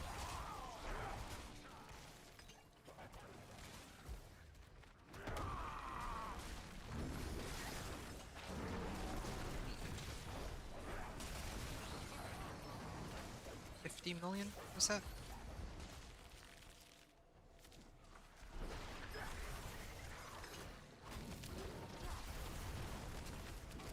Okay, then I'm gonna have to go through the middle. Then I'll have cleared most of the monsters at least. And then it'll just have to be the next region. Wow.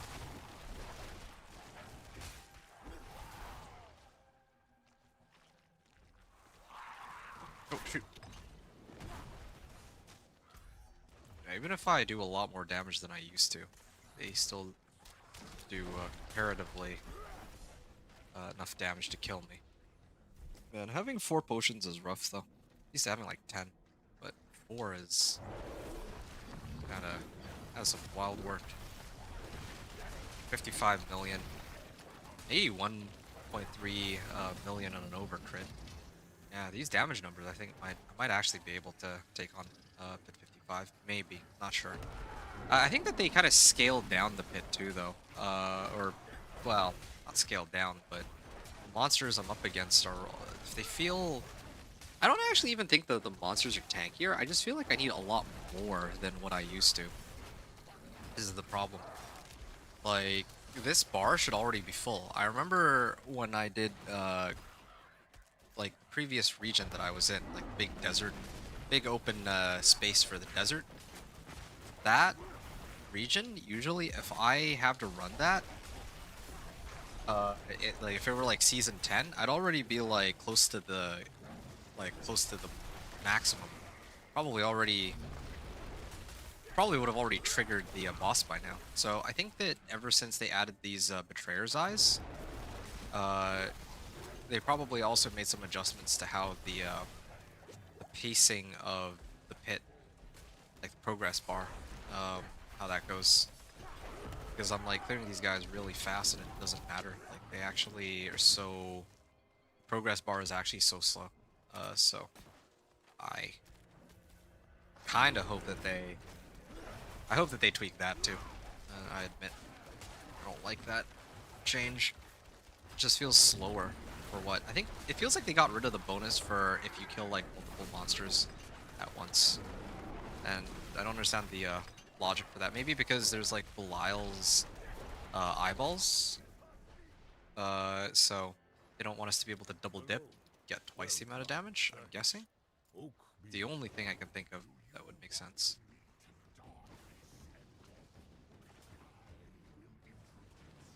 Alright. Oh, I didn't even get to cast my Petrify. Okay, well.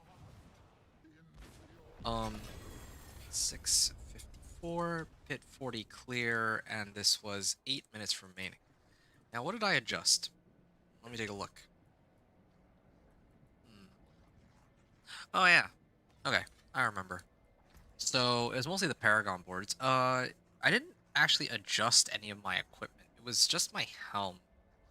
So, where I put, like, sapphires. Plus sapphires. What are these?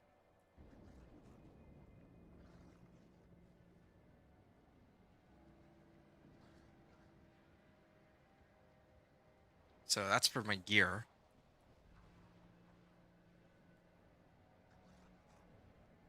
And then +9 masterworking. Or I'm gonna put 9 out of 20 masterworking on weapon. And then as for my Paragon boards, here's where all the fun stuff came from. I got Thunderstruck.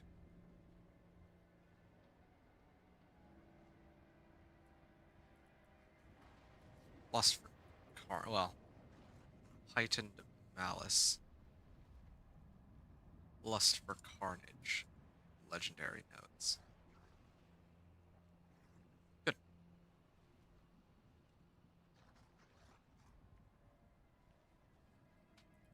Okay. Now I can keep going. Oh, I have 5 upgrades available. I didn't even know that was a possibility. And I still don't have Wild's Glyph, though, after all this time. Well, that's fine. I guess I'll just have to make do. And upgrade this glyph, even though I would have much preferred leveling Wild's glyph.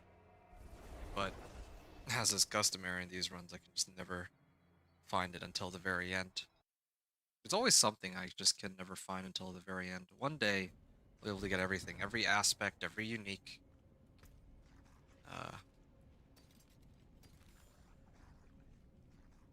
Every glyph. That'll be nice. But today's not that day. Alright. Now I'm ready for... I'm gonna attempt pit 45. And yeah, I'm gonna see how it goes.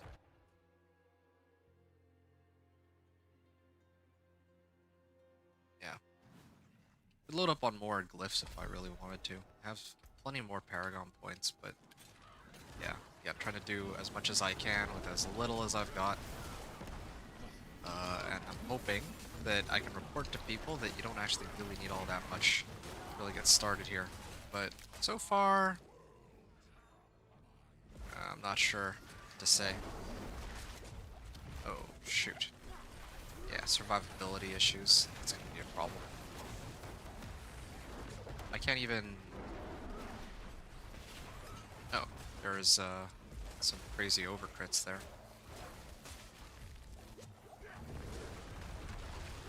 Ah, there's too many. There's actually so many monsters that are just hanging out here. Can I at least portal back to Karragar? I'm gonna try to reset. Well, yeah, I'm gonna try to reset and go again. These monsters are just so dangerous now. And I have no, again, like I said, I have no way to really get around that. I'm sitting on, 5,400 life. My toughness stat is 25,000. I mean, who cares about that? My armor is at 56%. I can pump up my fire resist, but then I'd leave myself vulnerable in other departments. I could actually upgrade my gear to Ancestrals. Oh, one sec.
All right.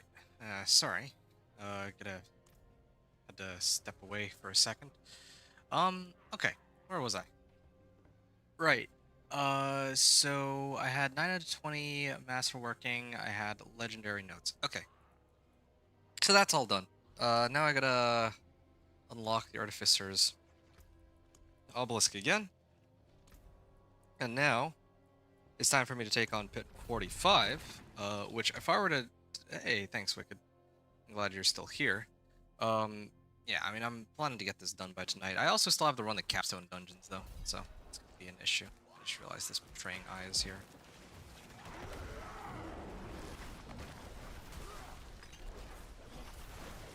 Oh, yeah, I got decent bit of damage, but... Yeah, I feel like there's just some things that feel different than how they felt before. It's not even just the potions either. It's like... I just feel like things like Lucky Hit don't seem to be working. They're not as... They feel a lot weaker than before.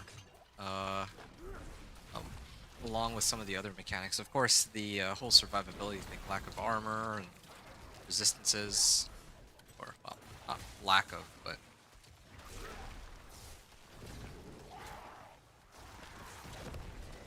I feel weaker overall than before, but at least in terms of survivability. But there's like other mechanics that, or maybe they've just added like so much more stuff. Like, what are these like orbs that follow me around, right? And there's like some swords that happen to follow me around too. Like this sword, what is that? It's like a new modifier, and if it lands on me, it does so much damage for a real good reason. Yeah. If I can land sick my wolves on them, they do like 60 million damage. That's enough to take on everything here up until... Oh, shoot. Okay, let me just stay next to here. Just don't have enough DR and survivability. Uh-oh.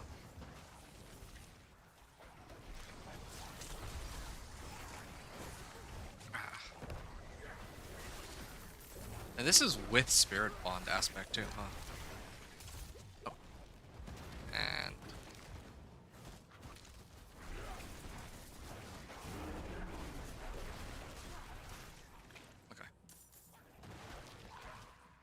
should be able to clear this. Just a question of how much time will be left by the end of it.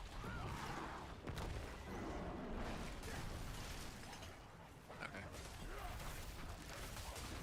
Maybe I just gotta keep wrangling them all in until I get like a good enough pack.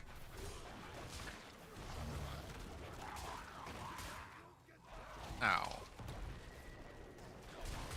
What is even happening? The game actually feels like it's so laggy, but I don't know if it's lag or if like we all just got CC'd at the exact same time.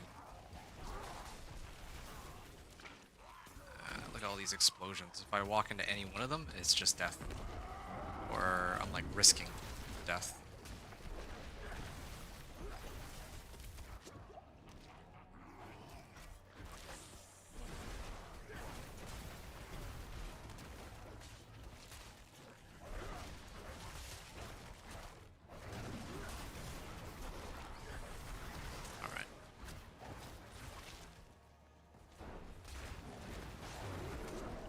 Ooh, look at that, I crit negative infinite damage.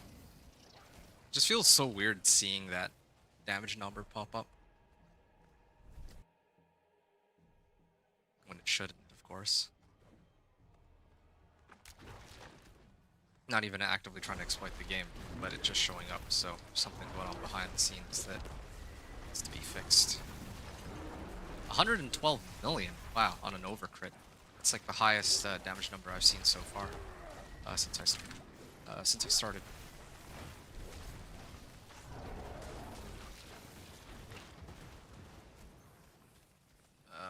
There's some eyes here. Yeah, okay, fine.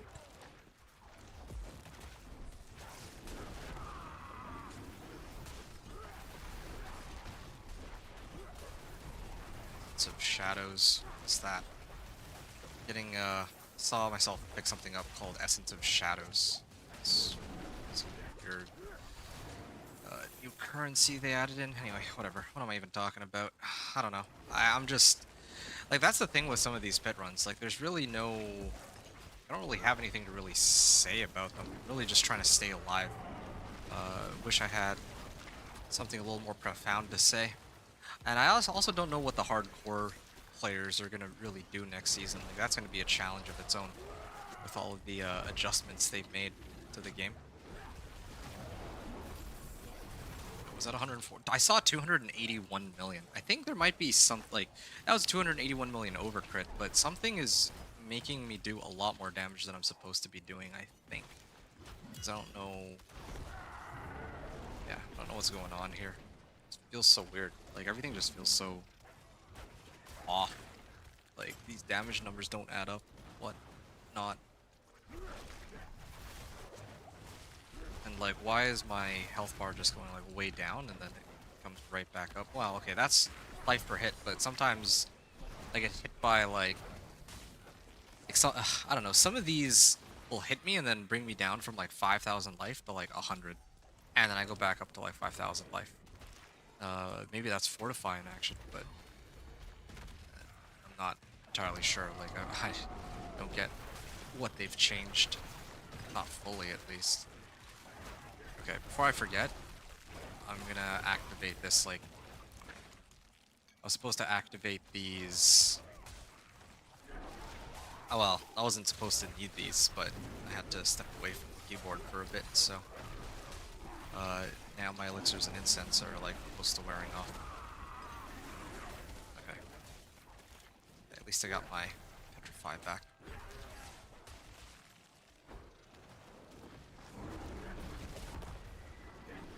Oh, what?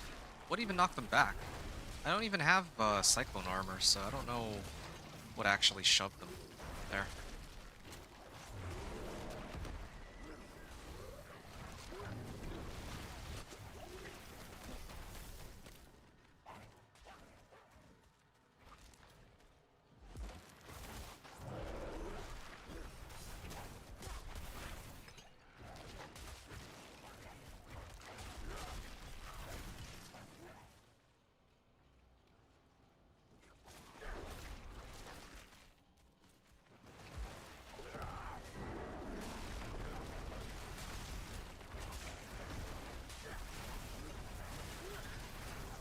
Alright. Oh shit!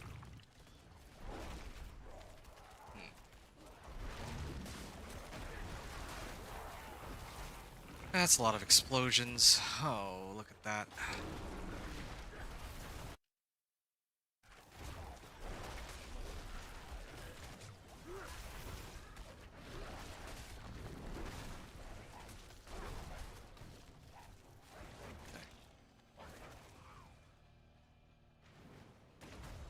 Oh, look at that. That took off half my life. It's not even a monster either.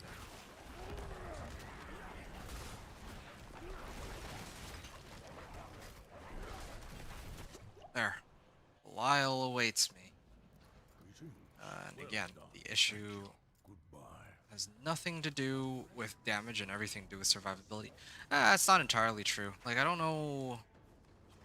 Like I said, I just feel like the progress bar is not going as quickly as I should. Like, I'm doing enough damage to one-shot almost everything. Well, with like a little bit of setup, do enough damage to one-shot most things, but still not enough apparently. Okay, 630.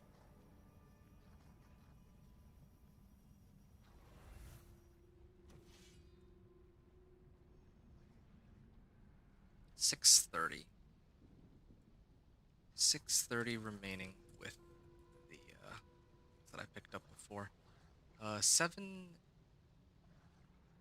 hour, yeah, there we go. So that's good. I don't like this though. It shouldn't take me that long to clear this. I'm not sure what to make of it. Maybe I gotta actually start upgrading. my equipment. Or not.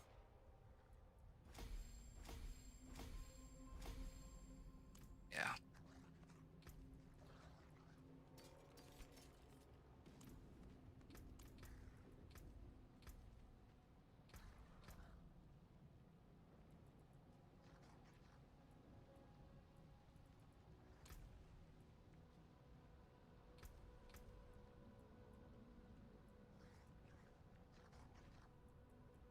Okay, what's my crit chance at now anyway? 49.6%, and then if I trigger this, then I get up to 25. So, essentially, I'm at 75% crit chance before factoring in Poison Creeper and, what, Ravens? Or some of my other crit chance modifiers, so it's looking pretty good. Kinda tempted to sub out my runes, but it's not like I have very many other options.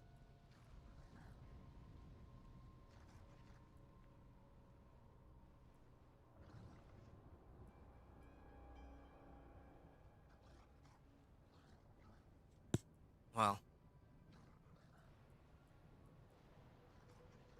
if it comes down to it, I guess I'll switch out for ancestral items, including an ancestral polearm. Or maybe even get some of my glyphs. I'd rather avoid that if possible. But if I have to do it, I have to do it. Well, either way.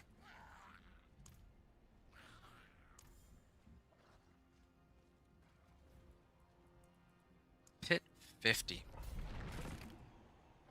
Here I go.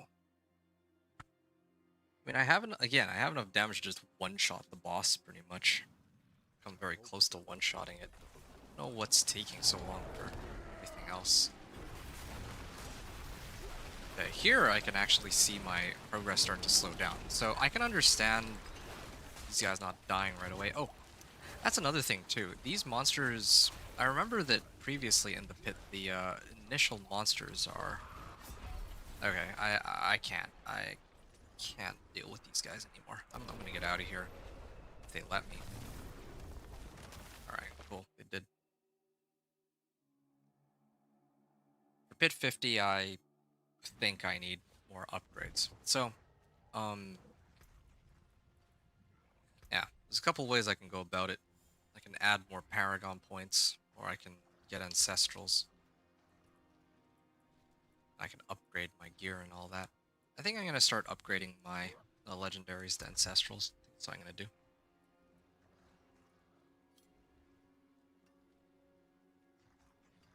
Resistance to all elements, movement speed.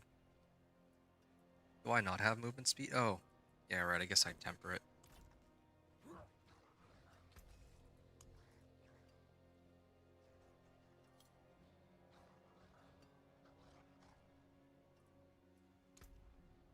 I take this off. 105 resistance. So 46.7.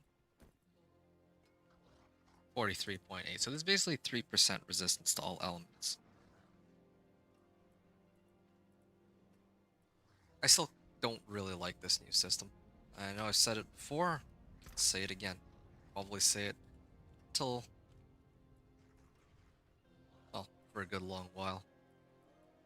Also, have to take a moment to appreciate that this ancestral ring is 163 all resist. The other ring I have is 235 all resist. Even though it's an ancestral, I'm trying to wrap my head around why that would be.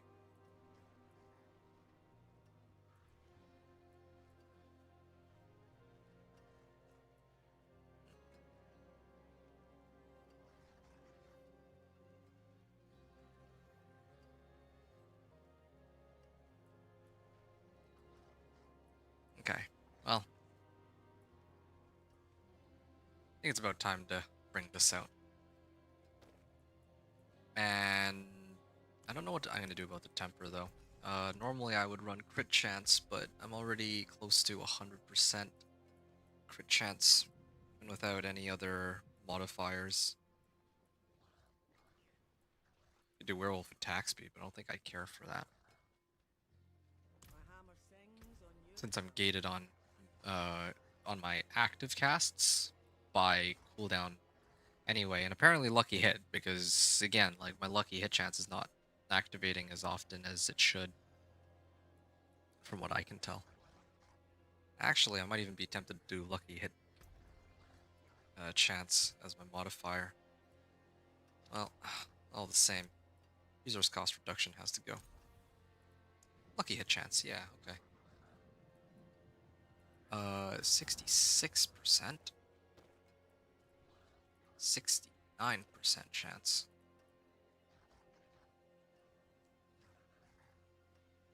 Alright, I'm gonna put Stampede aspect on this now.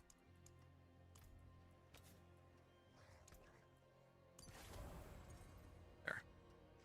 That's good. Definitely a favorite. Oh, you know, the, yeah, if I had Gathlin's Birthright, I'm pretty sure that would carry me all the way to at least Pit 50. I don't know about Pit 55, but Pit 50, yeah, I think I could manage at least that. Alright. Magic is neither good nor evil. How may I If help? I rolled off damage, or maybe even attack speed, sure. If I roll off attack speed, I could probably get like lucky hit chance or attacks or on crit chance or something. Yeah, I think attack speed's the one that I would sub out. I don't really need it. I need damage more. Just raw damage. This particular case. Lucky hit chance? Sure. Yeah, I'm pretty good on crit chance anyway. So, who knows, maybe lucky hit chance could actually help me out really nicely. And I want to take a look at something else. What's my spirit boons at here? Yeah, I feel like it should be triggering very often. Maybe it really is the fact that I don't have this as like ancestral pants, so the modifiers are lower, or maybe even that I can't masterwork them to pump up the chance of the pack leader spirit boon going off and all that. Well, moon rage.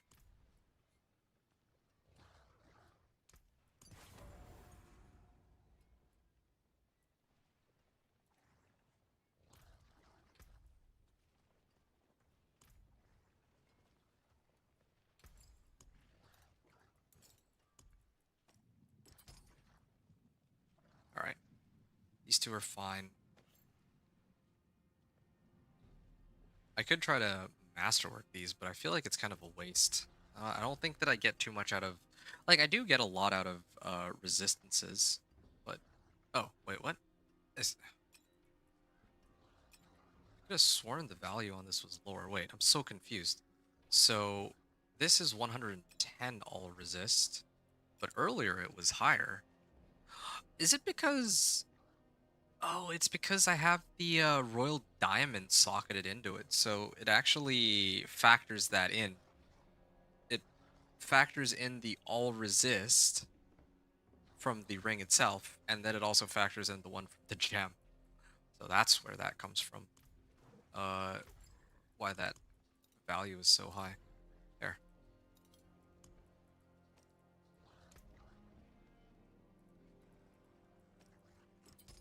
Yeah, there we go. What about a Royal Diamond? Can I get that? Or is that... that's out of the question. That's too bad. Would have been nice to get another one. Trying to see what else I can scavenge to pump myself up. Increase my damage by a good amount.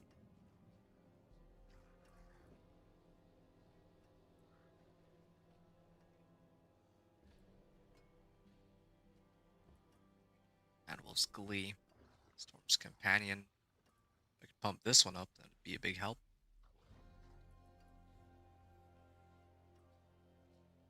Yeah, I don't know what to do about these boots. I feel like resistance to all elements might actually be better.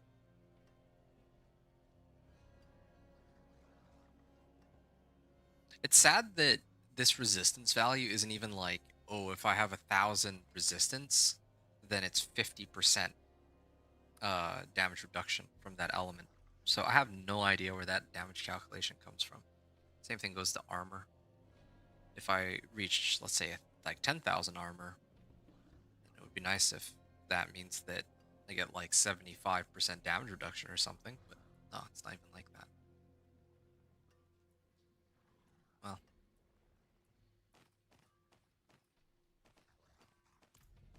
huh. Where are these coiling wards coming from? I'm getting free coiling wards out of nowhere. Now every time I take like 2 steps, I'm just getting coiling wards.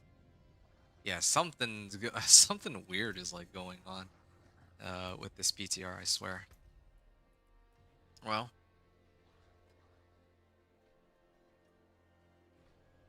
all right.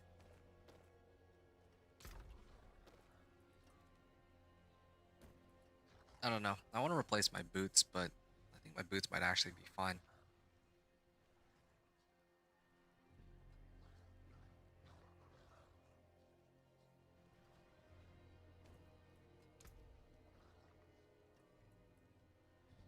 This is 57%, 58%. No, I think it's fine. I kind of like resistance to all elements on this.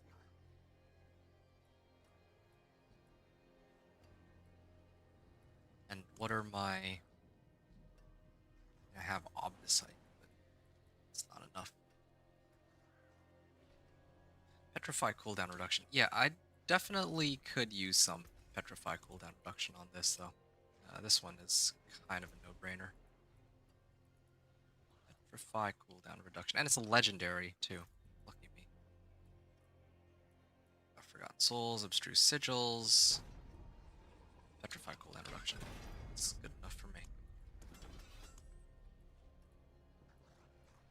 I could try to pump up the all resist value on these. That might not be so bad. Just don't know. I mean, I hope it's working as intended.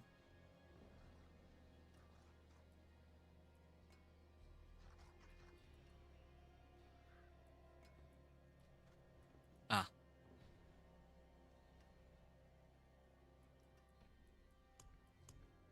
Yeah, it's about time that I load up my ancestral weapon.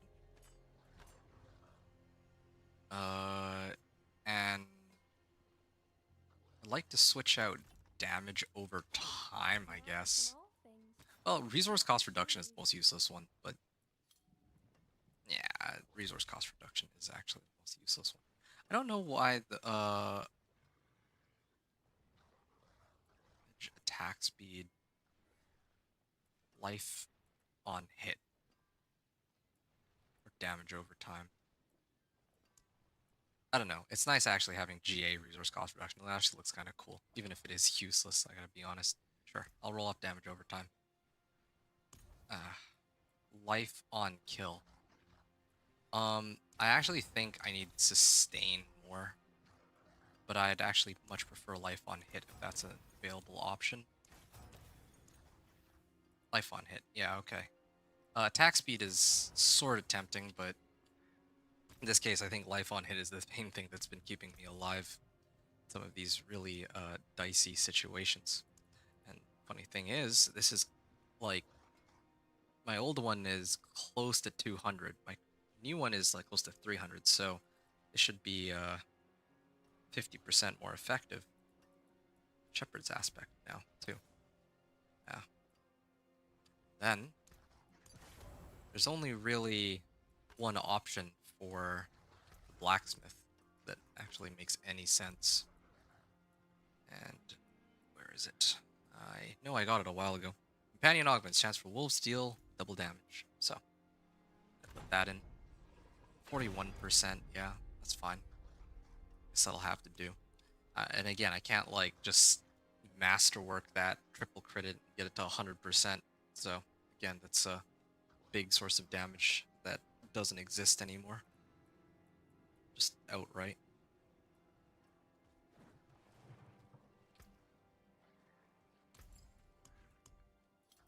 can try again with Ancestrals. And then after this, it's just gonna be Paragon boards. Gar. There. Beware the envious. Oh, guess that's the end of it. 139.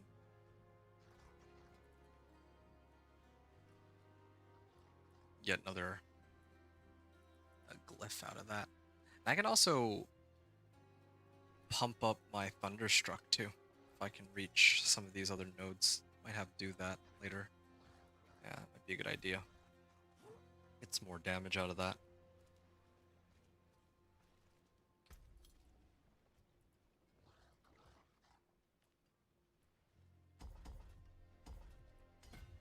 Yeah. What if I try to make it all the way over here?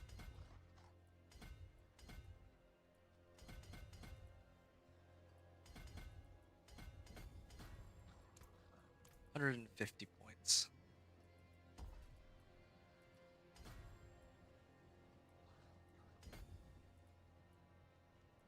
$37.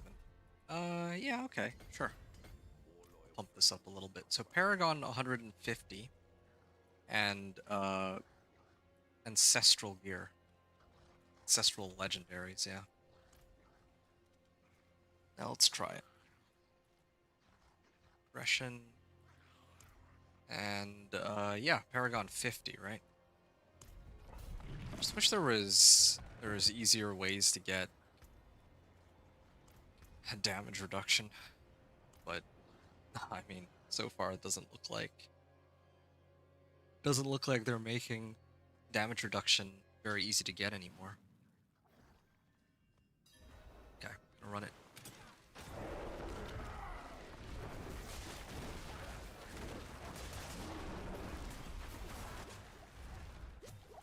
Wow.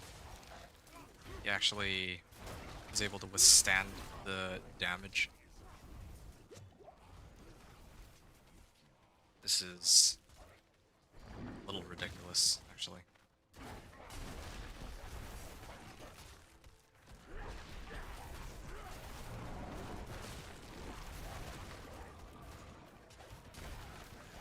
Wow, all that CC.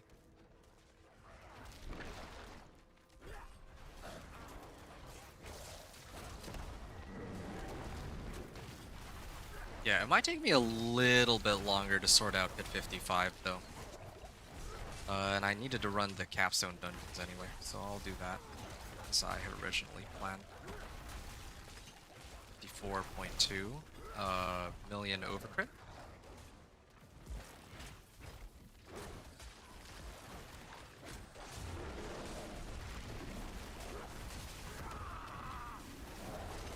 $106 million on a regular crit, yeah.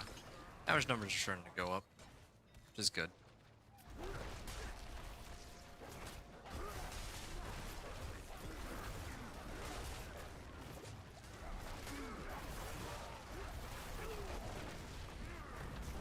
Oh, come on. Like, it just took one of those to hit me and then I instantly died?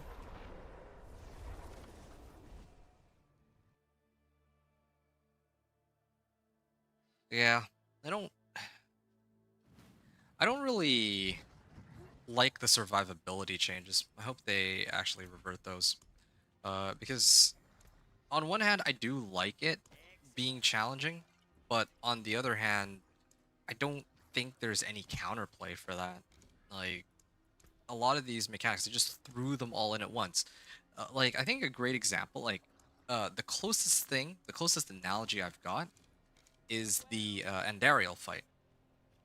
It feels like with the Andariel fight, at least before they changed it, now it's actually alright. Now I can kind of get behind it, but the old system of with the Andariel fight, all the Andariel fight was that they threw like every possible projectile at you, and it's really just a stat check. Like, there's no way to dodge every single mechanic in the Andariel fight.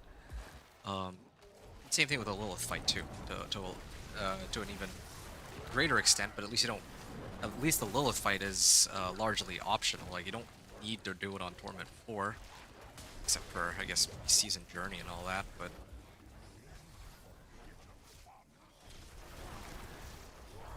Like, look at this. Look at this. Like, how do I even get through all that? Like, okay, there is a way. There is a way. I can, like...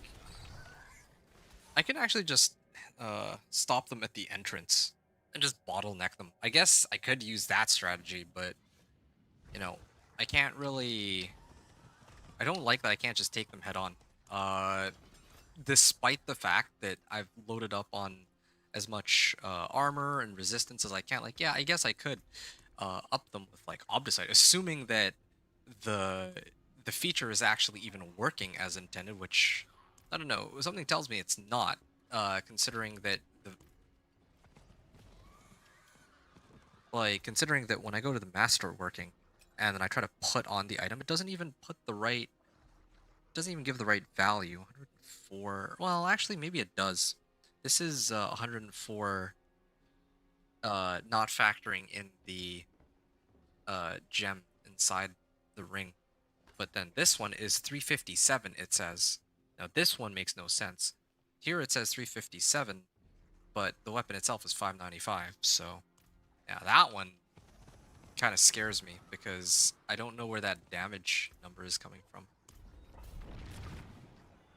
I guess I could slap it on and just find out. I don't think it'll completely brick the item, but you never know. Okay, let me let my wolves deal with it then. Oh, cool. They actually send long distance attacks at me, too.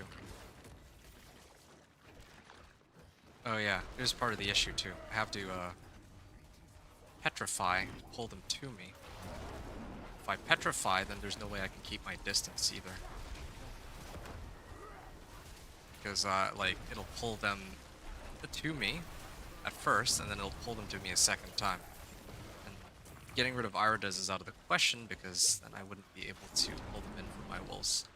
So, yeah, I'm gonna have to, like, slow play pretty much everything. Oh, look. Yeah, there's all those monsters. 112 million regular crit, I haven't seen that. If I now try to start upgrading my weapon, who knows, maybe I can actually get some good value out of it. And then maybe even sanctify it, but I heard that, well, I don't think sanctifying will make it unusable, though. Even if I...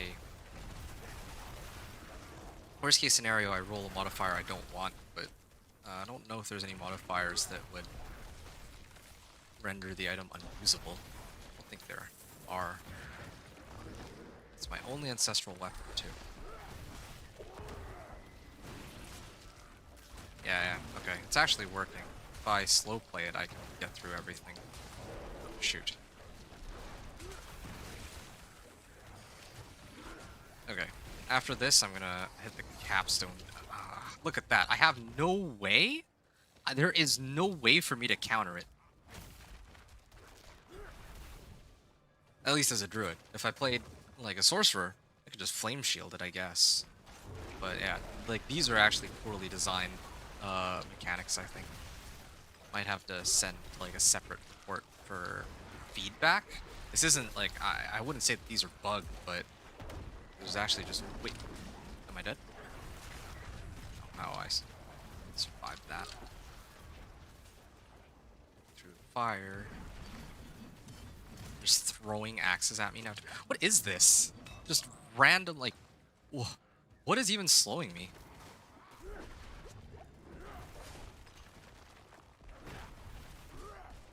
Yeah.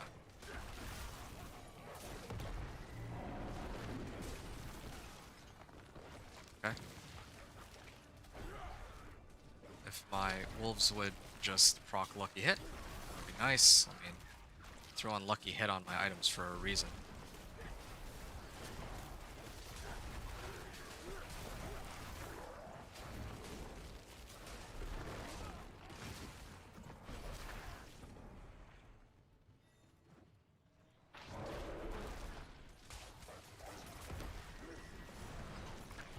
Okay.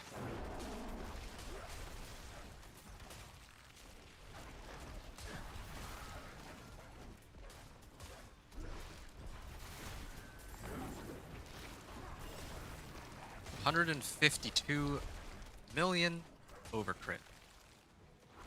Wonderful.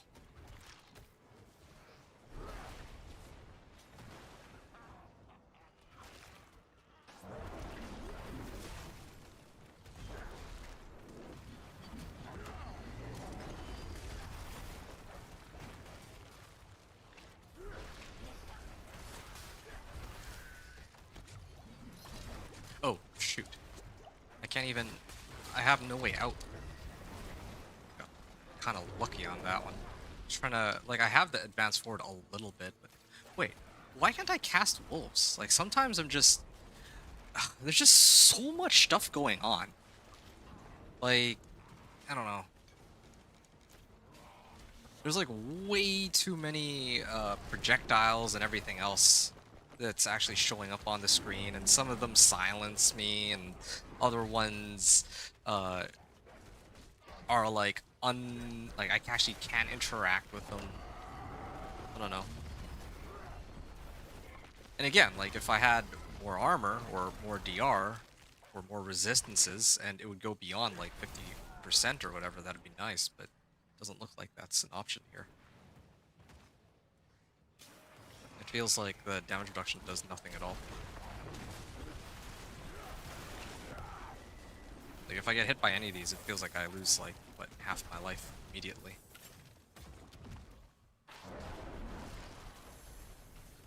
Like look at that. That stupid sword last time I think was what ended my run. When it landed on me, I just immediately died. But here, I'm keeping my distance, so at least I have some wiggle room to run.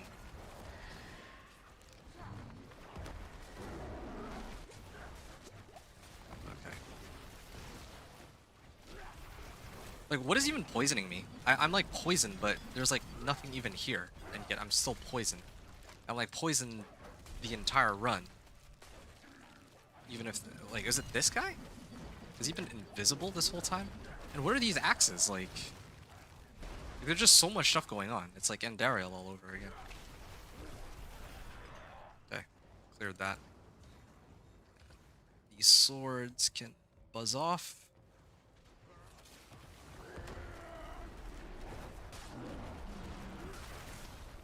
Alright, they're all dead. That was the first half, and then now I gotta do the second half. Nice. Yeah, there really is a survivability issue. I think that's my biggest gripe right now. I have enough damage, but staying alive is the hard part. Staying alive long enough to do the damage is the hard part, and I don't have any way to... Oh, look at these. Just... Bravo.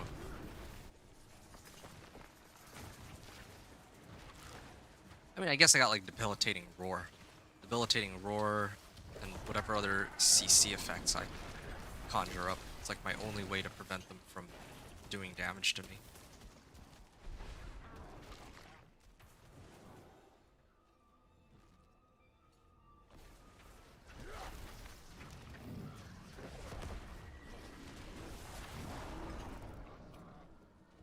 Good.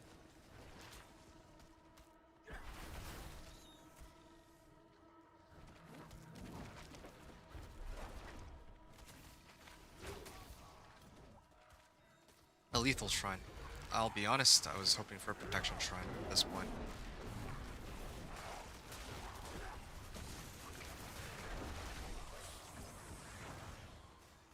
-9.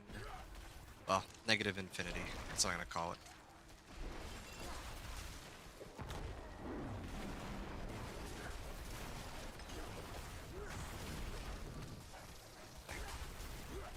I've gotten enough of them that I can start keeping my distance and spamming my wolves. Okay, I can activate my Earthen Bulwark here for a second because my Petrify should be coming back. can't even cast anything. I'm dazed. Something is dazing me, but there isn't, like, usually daze is like a status effect where that would be present for as long as I'm in like some like smoke cloud or something. But here I'm just dazed. There's nothing I can really do about it. Shoot.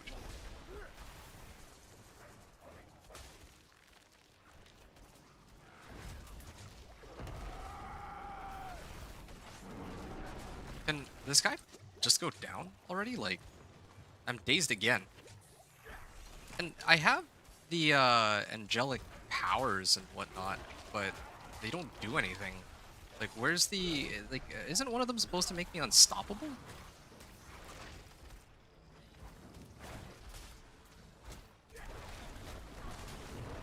I thought that Rahira is also supposed to have something that makes me unstoppable too, so I don't know what's up with I was supposed to have some ways to counter all this random nonsense, but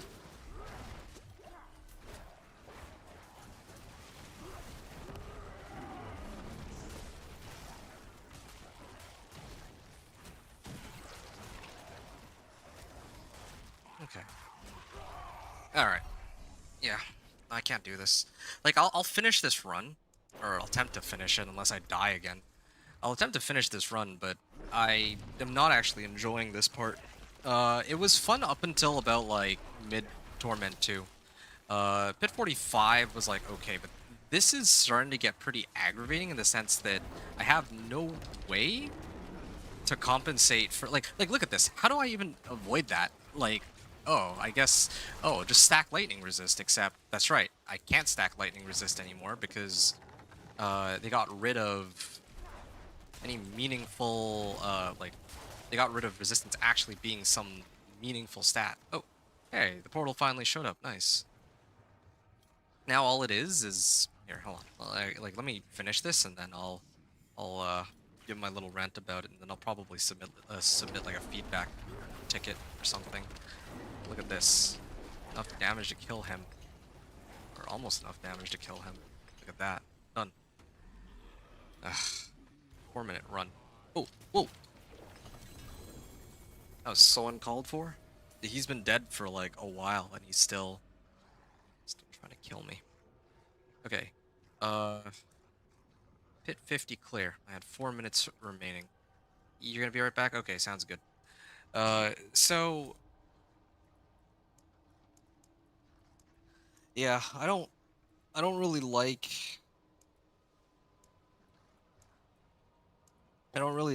how they have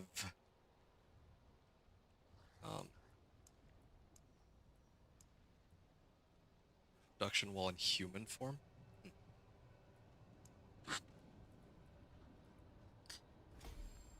Yeah, definitely not all the change. Like, I don't agree with all the changes. I think the change here I don't agree with is that, yeah, like they've added way too much all at once, I think.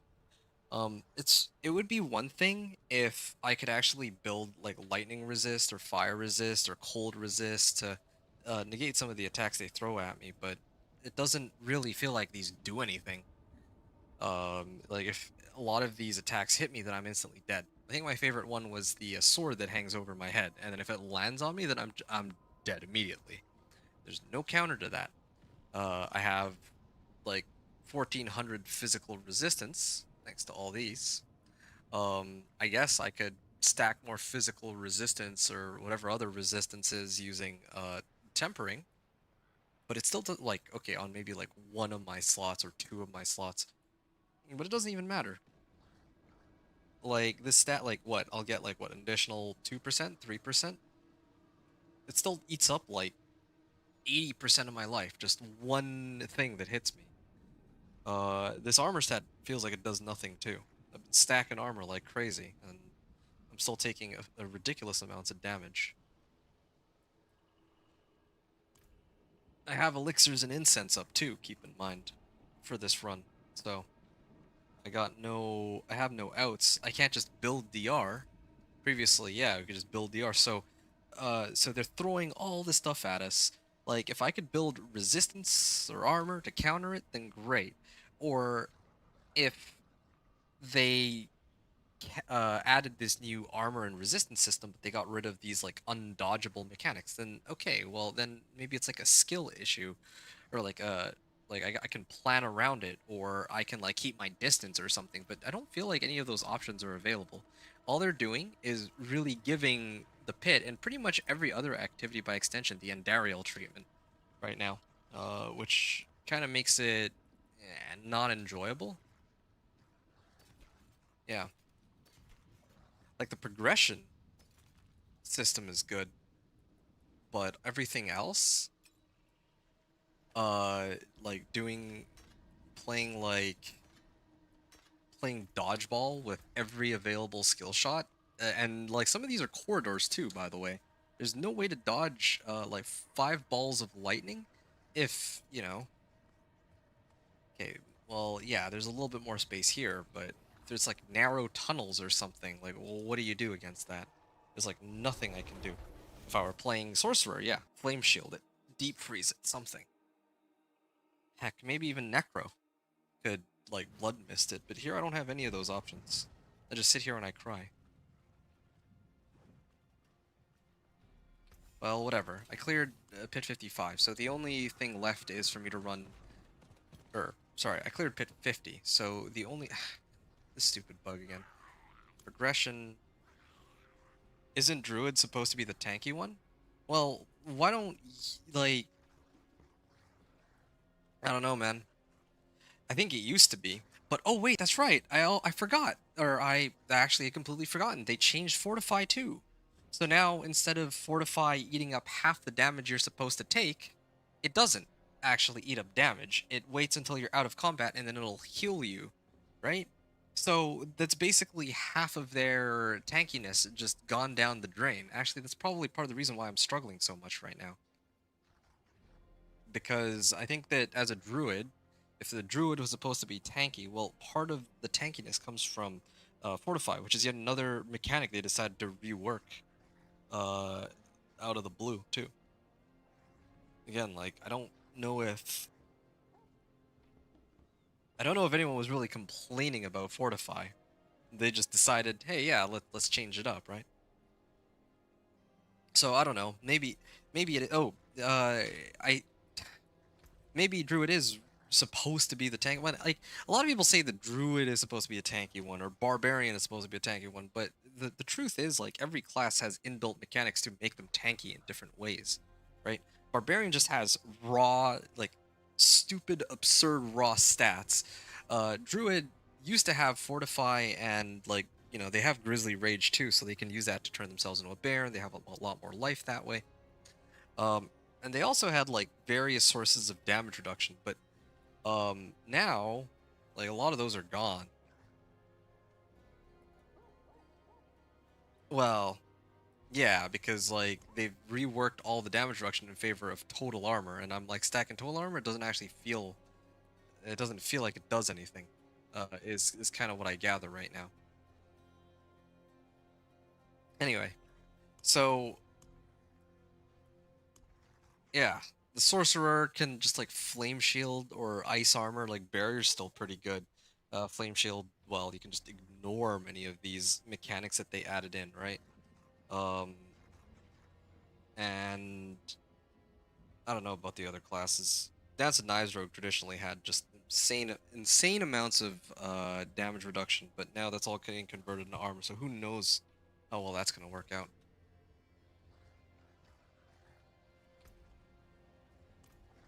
Well, yeah, all that's left is pit 55. So, well, how much time have I spent on this? 7 hours? All right. Yeah, let me take a break from this. I'm gonna hit capstone dungeons. Why don't I do that? The capstone dungeons that were broken when I went and did them, but I mean, I guess what should I expect considering that it is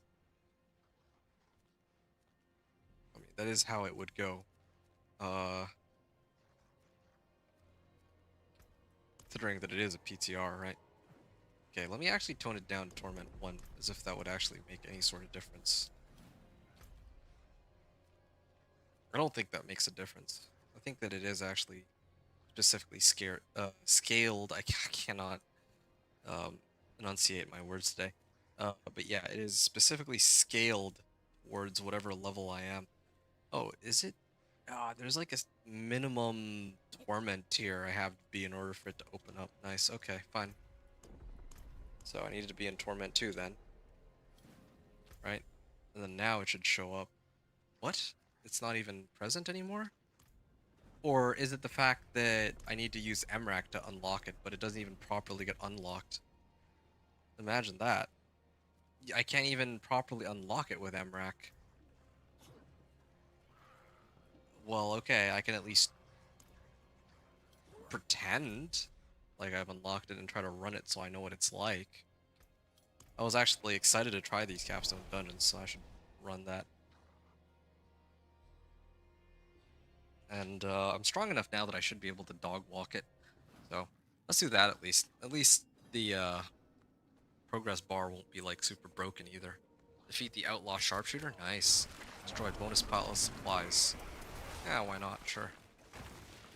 I mean, why not?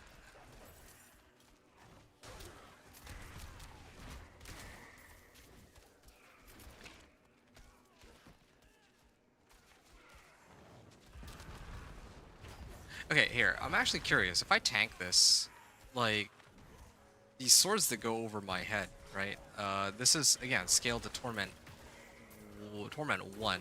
I like how there's no level on their head. Doesn't even show. Kind of funny. The earlier capstone dungeons, these ones just don't... I don't understand the mechanics behind all this, but whatever. Why not?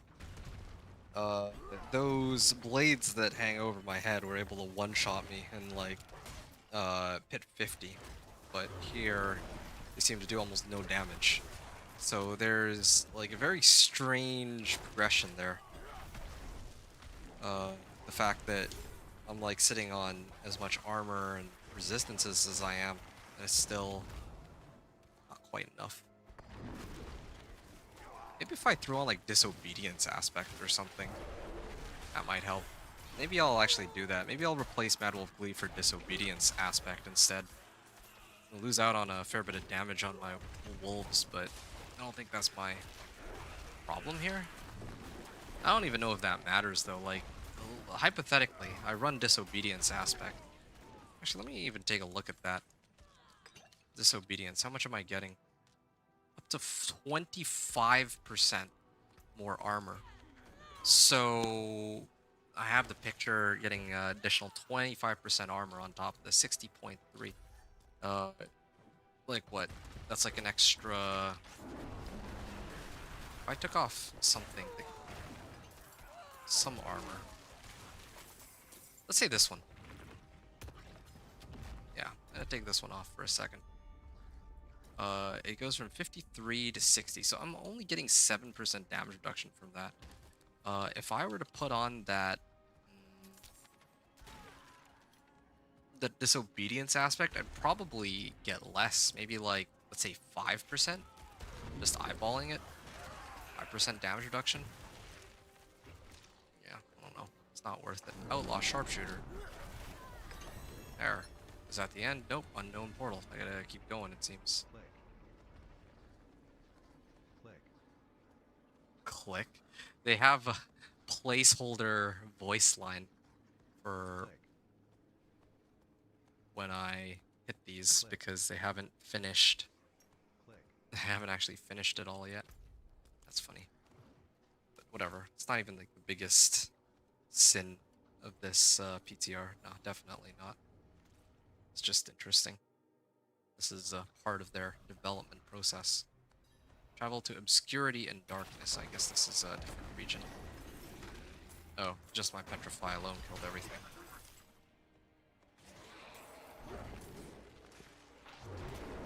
I wonder if by running this I'll successfully unlock rank 4, because rank 3 is still not available. I don't know. I think the whole, like I'll try the capstone dungeons, but I think the rewards for them are kind of borked because I can't actually clear the second capstone dungeon.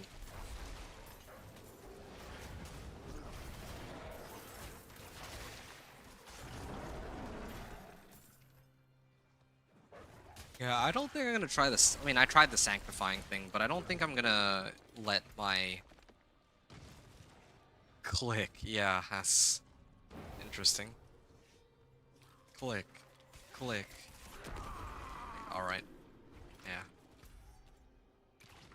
Yeah, my items. I'd love to try to sanctify some of them to try to see if they, turn out any good. But I don't really relish the idea of turning a perfectly good item into something useless, right?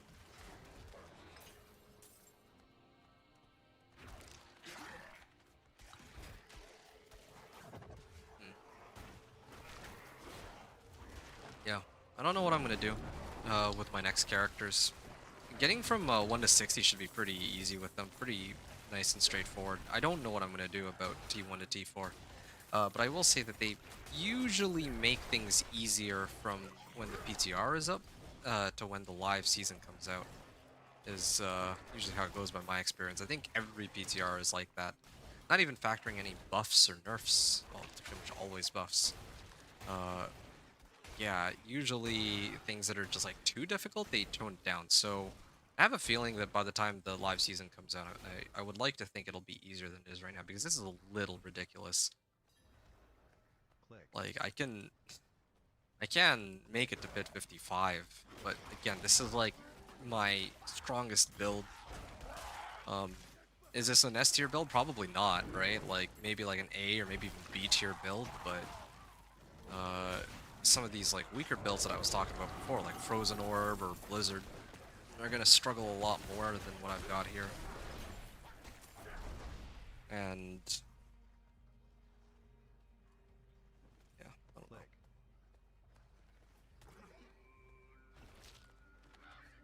Click. And I just think that, Click.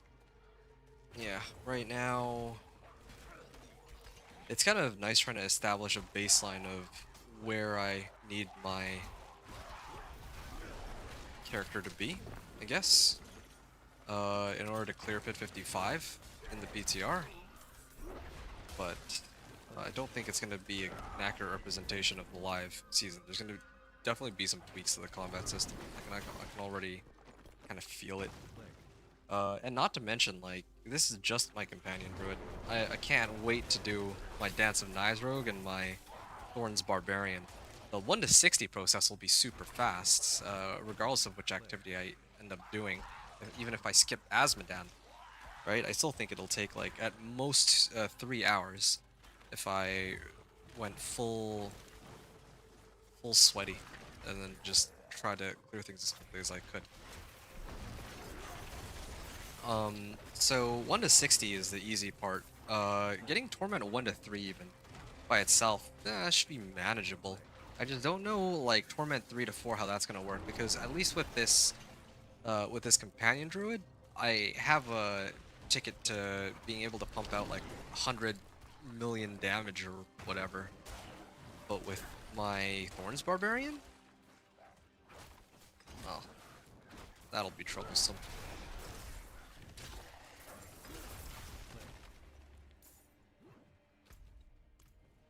Click. Find the entwined souls. Or is it entwined souls? I think it's entwined here. Royal Sapphire. Ooh. Why couldn't that be like a Royal Diamond or something? Click. Maybe I'll run some Hell Tides for like an Ancestral Amulet or something. Click. Maybe get some more all resists that way. Maybe get some more damage while I'm at it too. Click. I actually have no idea where I'm going. Oh, finally. I think this is it. Yep, based on the structure. This is where I fight him. This reminds me of basically reusing the assets from the Dark Citadel looks of things. Yeah, it's the same fight almost. Okay. Why is, like, it takes so long to kill him? Is it? Oh, is it because I've been blinded? Does that cause me to take like do a lot less damage? Well, I guess it doesn't even matter that I try to open up both. I'm trying to open up both of the these things, and I still can't see. Still do just don't do enough damage. Uh, Capstone complete. Unseen Awakening. The Pit tier 50. Uh, I'm confused. I'm actually very confused. This is Unseen Awakening, right? And this was only supposed to be a Pit tier 15. Why does it say that I cleared Pit 50? Unless that was like super delayed. Yeah, no, it's definitely borked. I can't even, I mean, because I wasn't able to clear Hellish Descent, I can't open up the rank 3 rewards, even though I'd get a number of potentially useful items and skill points, but, you know, I cheated those in with MRAC anyway. I would have gotten some Paragon points too, and all that. So, there's definitely some things that are a little different. Open a greater bounty cache, well, again, it's pointless. Yeah, same here. I've already done most of these already. Like, if this were a real season, I'd already be, like, rank 5, assuming that everything was working properly. Feat Tormented Echo of Harbinger of Hatred. Yeah, if I wanted, I could run this, get, like, the Paragon points, the greater ranking cache. I have the Aberrant Hearts, or what are these called? Stygian Stones. You said, yeah, I won't be playing Barb anymore. You got spoiled with auto shouts. That's fair. Yeah, the auto shouts were quite interesting. Bet they added in like they did with Cursor. No, I don't think so. I would like them to, but that's exactly why I also think they wouldn't add it in. Like, it's just too. They're gonna say it's too overpowered, but honestly, yeah, I feel like there's crazier things than people being able to auto shout in this game, at least in terms of balance.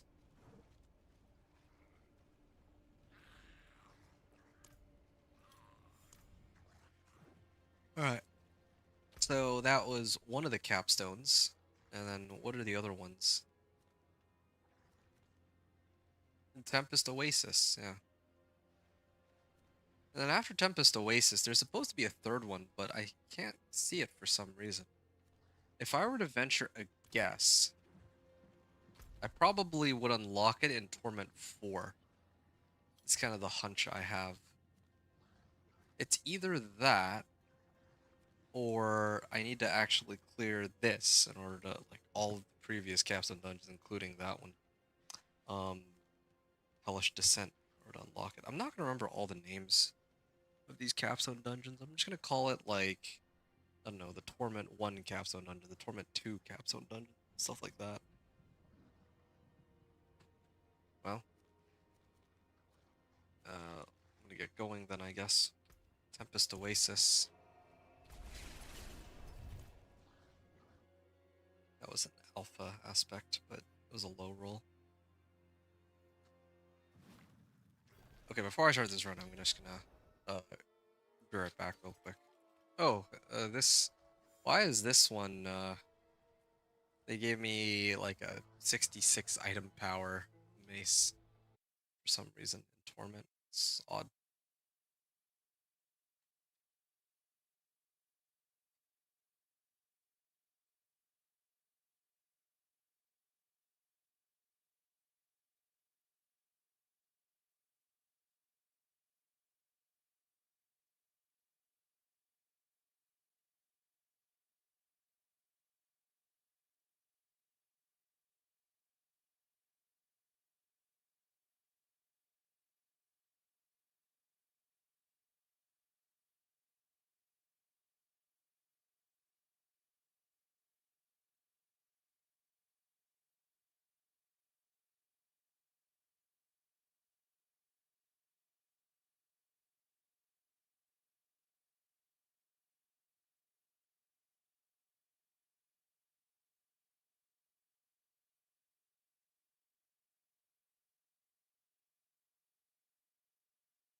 So this is Tempest Oasis. This is another one of those capstone dungeons. Bonus destroy Tempest altars. I don't know. Like, what happens if I don't destroy these Tempest altars? Then what? I can't even navigate my way through it. I press the map, and it doesn't show me the map of Tempest Oasis. It just shows me a map of the overworld. Kind of an interesting contrast from the earlier dungeons where all I can see is the dungeon that I'm in, but I can't see the overworld at all.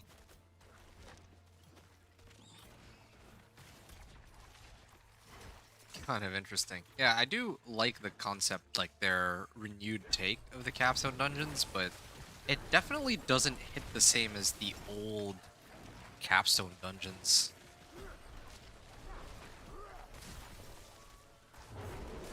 I don't know what it is. These don't really hit the same. Probably because they don't directly unlock difficulties. And these feel, at least as far as I can tell, quite a bit more tedious. Try to deal with.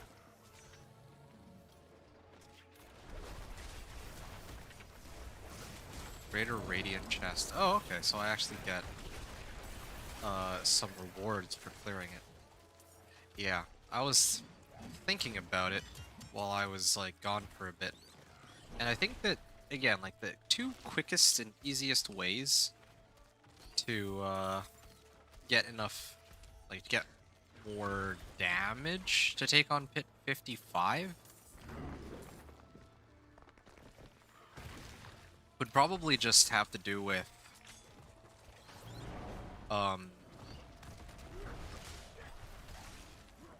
okay, hold on. Yeah, I need my helm. Like, this helm is nice, but I actually really do need Gathlins. And then need to just dump in some Paragon points, I guess. I was trying to avoid doing that, but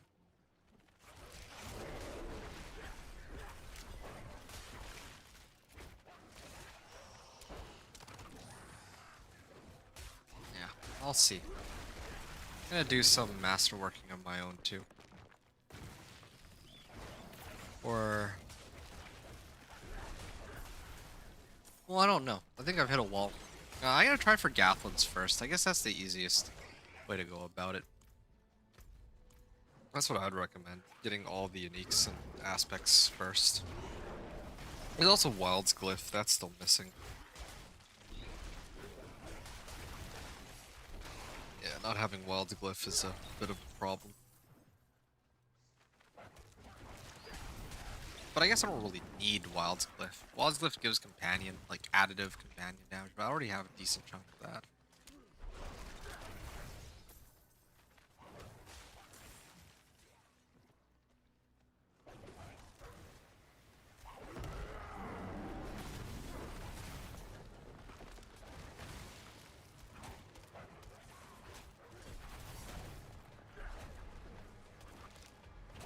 Alright.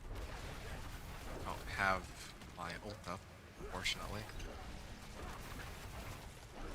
Okay. This guy is actually so tanky. This is supposed to be like Torment 2, I think. Or did I not? Oh, maybe I set it to Torment 3 and I just never scaled it down. Maybe these are actually impacted by the difficulty I played on, because this guy should not be this tanky. Wait, was that it? Was that the end of it? Oh, that was actually... That was the capstone dungeon? This is much shorter than the previous ones. Even got like an ancestral chest out of it. Hey, they even gave me some obols.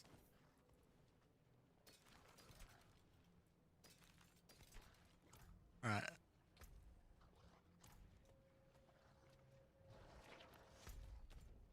Oh, and now they show me a map of where I was just at. But when I was doing the run, I couldn't see the map for some odd reason. Okay, world boss. I could do another world boss, but is there anything I really need? I guess like some boss mats. Yeah, I've at this point done all of the capstone dungeons except for one. Um, I am curious. I know I, officially speaking, haven't unlocked a Torment 4 yet, but I'm guessing the last capstone dungeon is locked behind Torment 4. And that somebody didn't do the scaling on that properly.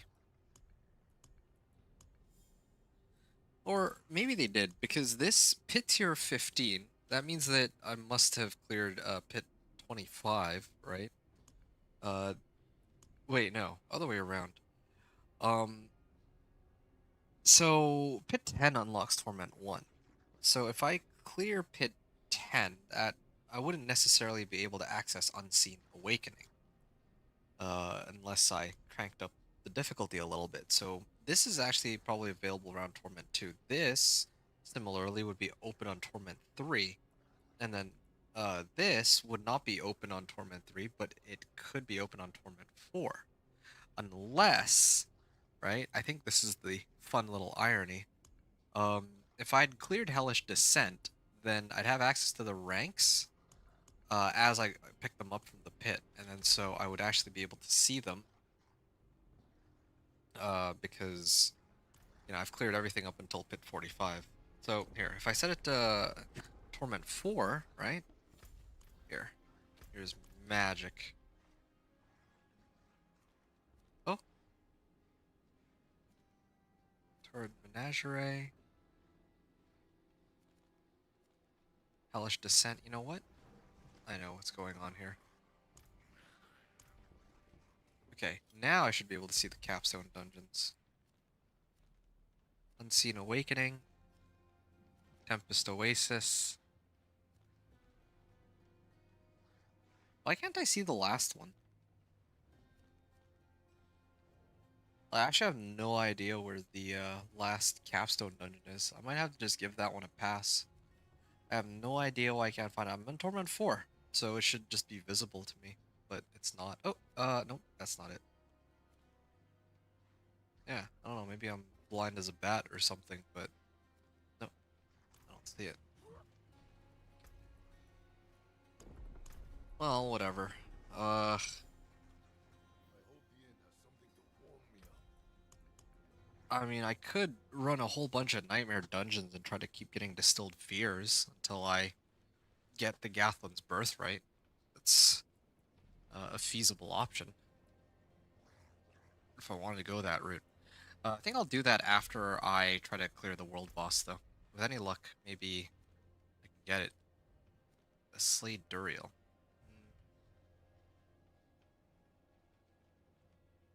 Sure, why not? Although, Duriel, like, this is a Torment 3, though. I don't know. Would I be able to take on Duriel? Like, easily enough?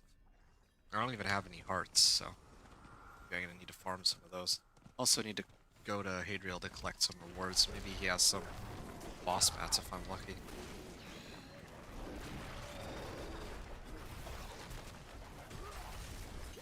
Oh.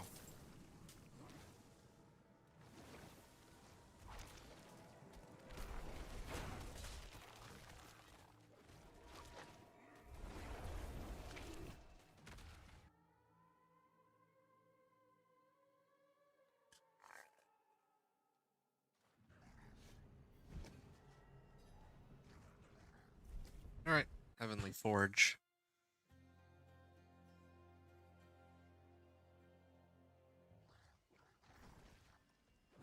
Turn to Hadriel to collect reward.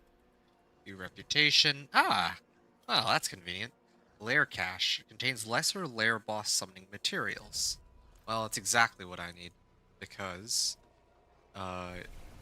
hopefully this will include some of the distilled fears. I mean, it really should. Ah. And that should, in turn, negate the need for me to run Nightmare Dungeons if I'm lucky. Distilled Fears and Legendary. Yeah, that's what I was looking for. It's perfect. Okay, maybe my Distilled Fears. Ooh, an Ancestral Ring, too. Actually, this is a pretty good ring. Yeah, my current ring is like on par with this one. I would have replaced like physical resistance for max life or something. Well, that'll make for a good spare though, at least. Nothing else. Alright, Flare Cache.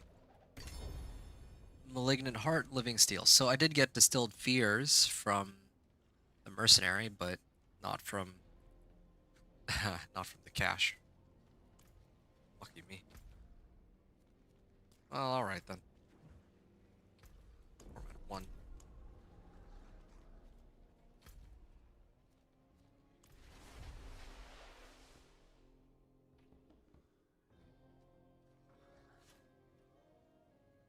Alright. Let's head on over.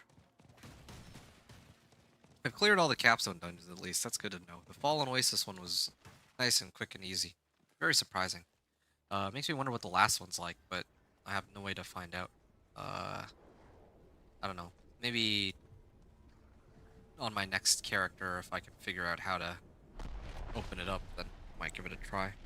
But otherwise, it's probably a question for the live season. Is this a companion druid? Yeah, this guy is like was trying to set up a companion druid of his own. But he's like level 200, so guessing that he probably use Emrak, get himself to Paragon 200, I guess.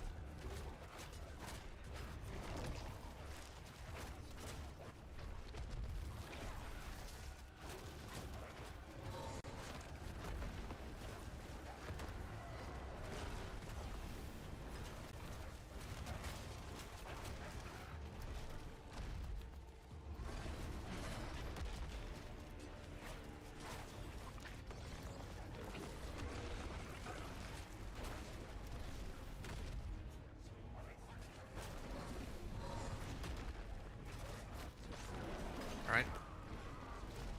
I think pretty close. We're like a minute in and we've almost taken out half his life, so maybe a minute and a half total? Or a minute and a half to go.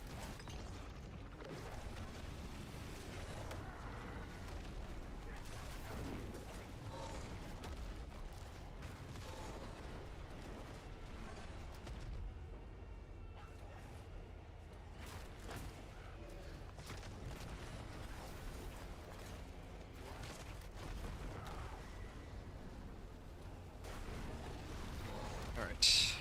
Just gonna finish this up.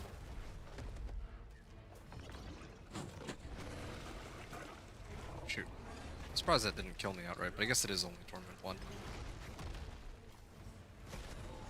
Yeah, pull that back.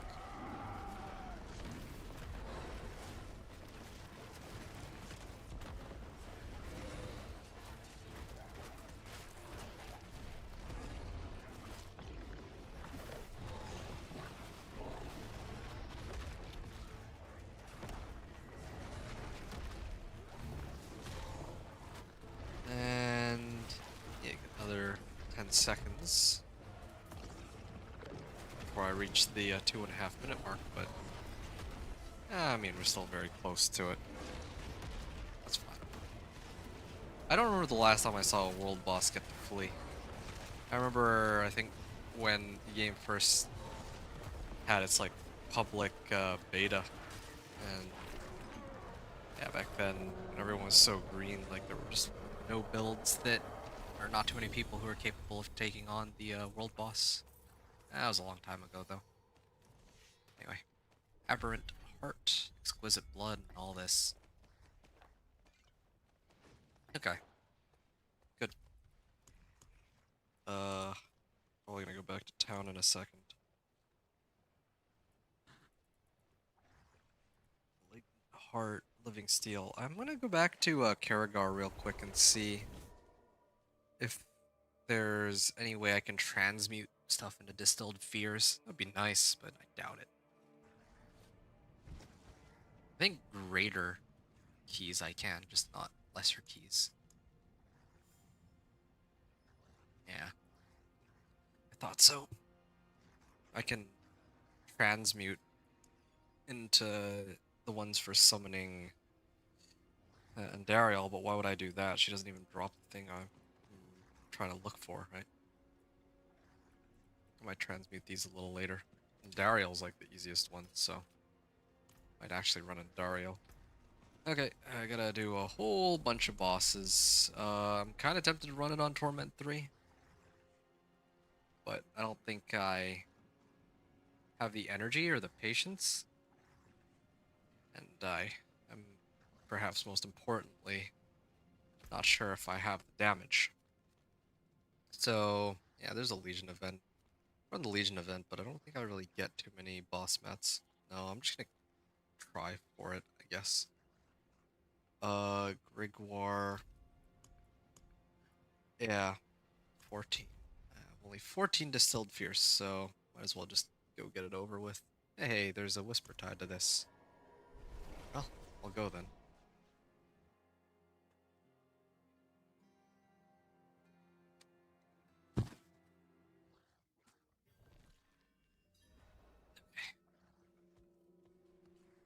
Let's what we need here.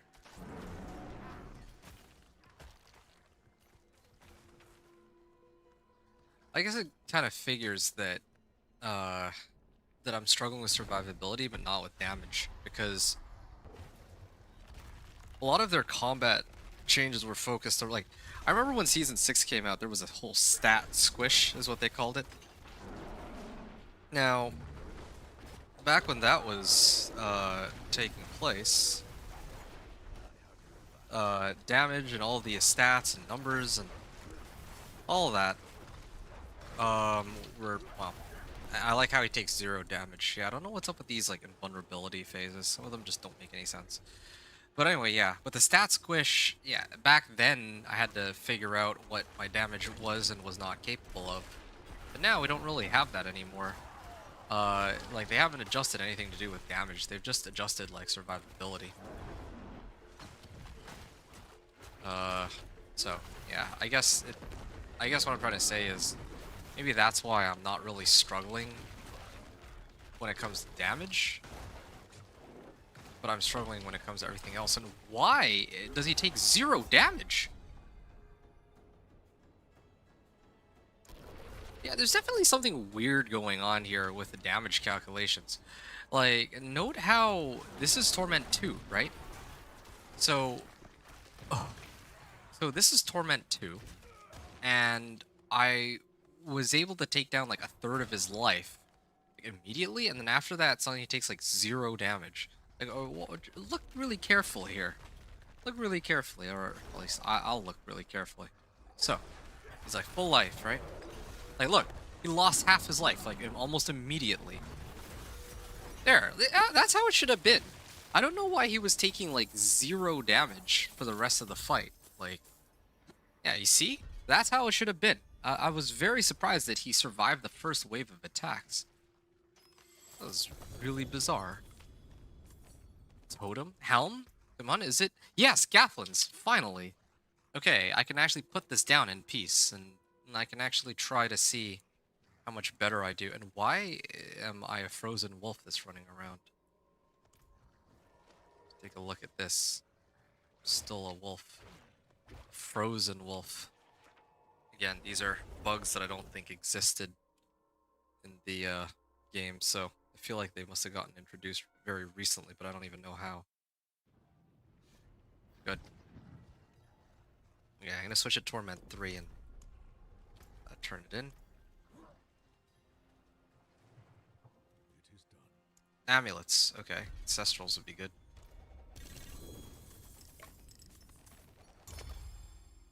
Wild's Glyph, finally. Yeah, it's luck's starting to shape up. Wild's Glyph. Well, I mean, I could try to start leveling that up, but might be a little late now. I can't even get 2... Hold on, let me find it here.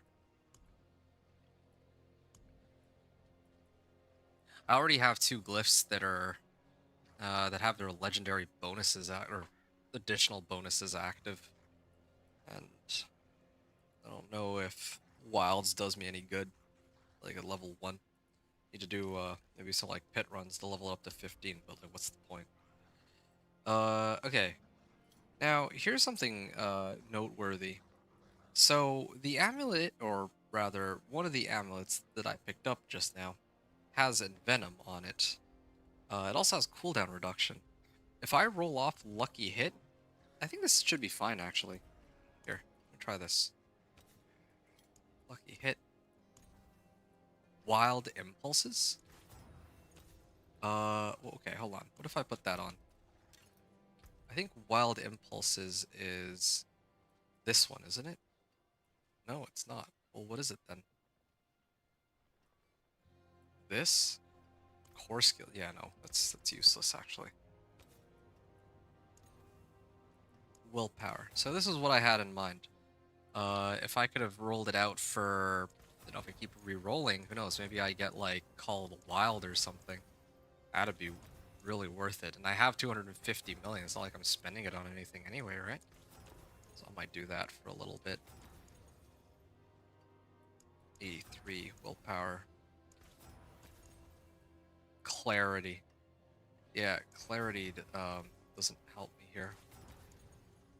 Resistance to all elements, 3.3 million. Yeah, I'll keep going just for a little bit. I see that they're rolling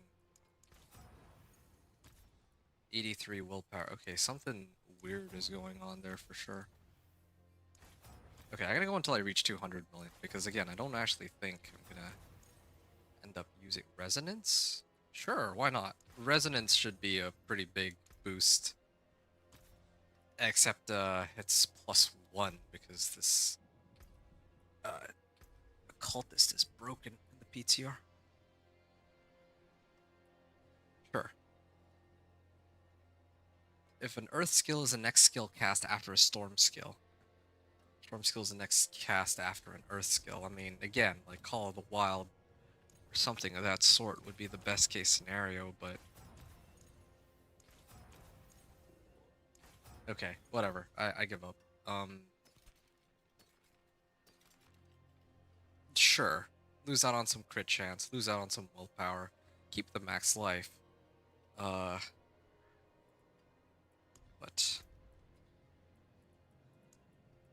get like some passives instead to really boost up my damage. Okay. Wait, I didn't even put it on the right item.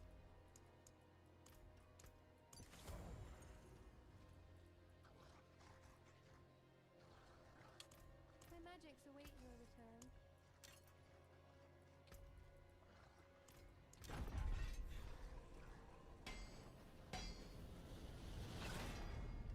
I'll keep my forge hot. Return soon. Nice. Okay. So there are a number of things that need to happen here. So this should effectively ensure that my damage goes up by quite a bit. So previously, I think my lucky hit chance went down though, right? No, it's just my attack speed and crit chance. Okay, it's fine. I'll live with that. Got crit chance from plenty of other sources.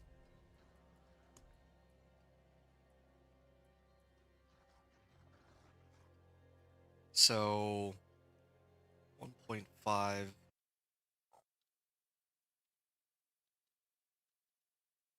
So this is like a 15% increase just from adjusting my, like adding in venom.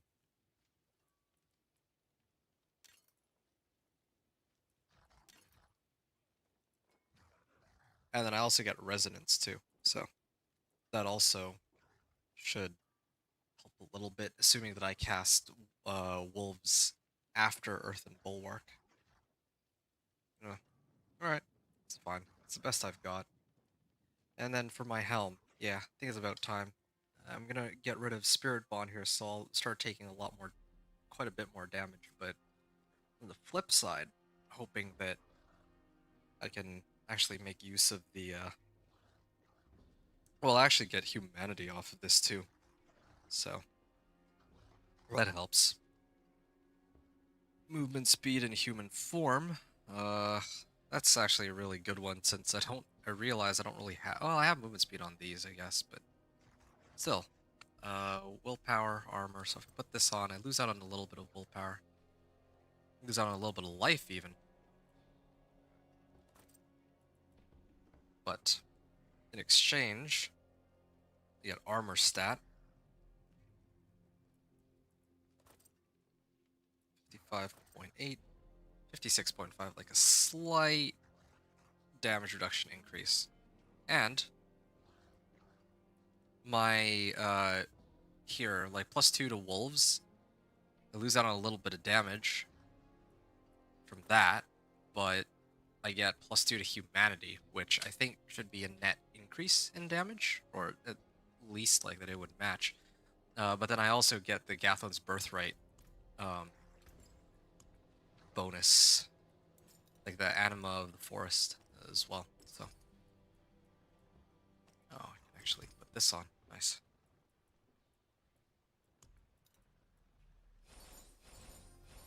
Okay, if it comes down to it, I'll make more if I need. Okay, so there seems to be a way to like spawn myself like these infinite like coiling wards out of nowhere. What are these? 46.4. 47.8. Alright. Yeah. Some damage increases. Or resistance increases, I mean. Okay. And then yeah, these uniques can go into the stash. I don't need to run more bosses, at least for a little bit. Alright. Now that that's out of the way, I'm gonna attempt this one more time. Oh, of course.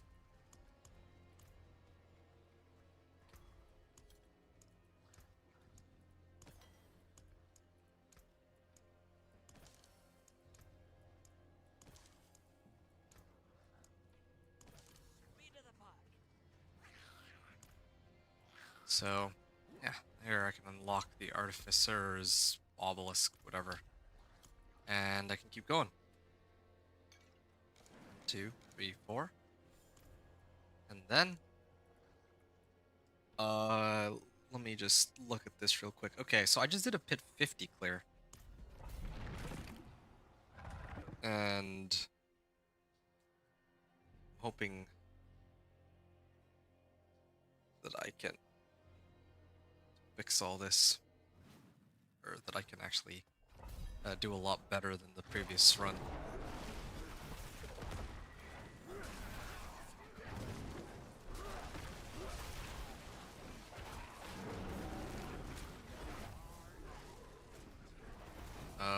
Yeah, these guys take a while to go down for some reason.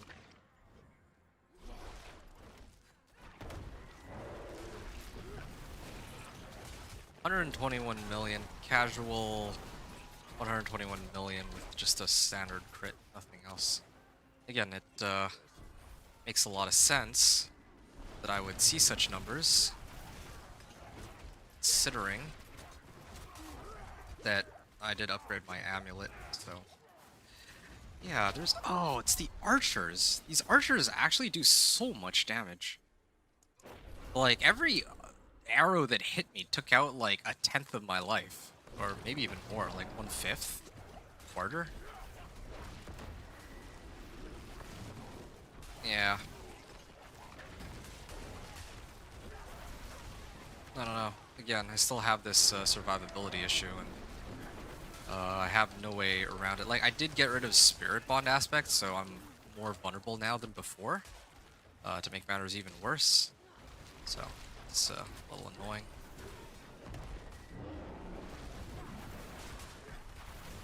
Can't even see the biggest damage numbers anymore.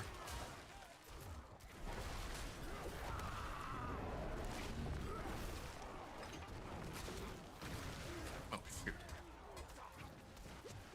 I can't even... Oh, I'm dazed. Yes, nice.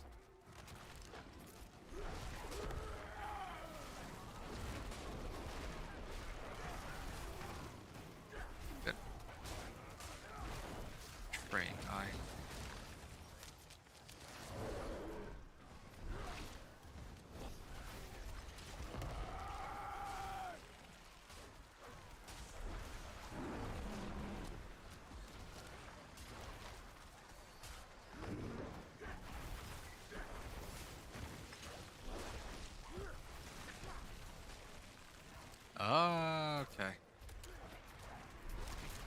Sword that hangs over over my head here.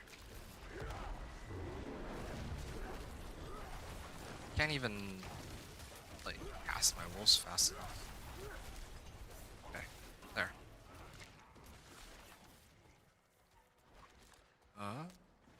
More eyes.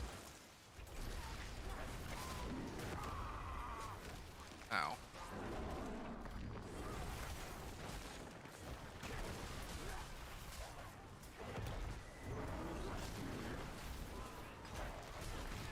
Yeah, DR monsters. Or no, that's not DR, that one was suppressor. Actually, I just realized something. They got rid of DR monsters. Yeah, there's like no DR monsters anymore. We got rid of it in favor of making like the inverse version, where if any monsters in its pack are still alive, it's like invulnerable.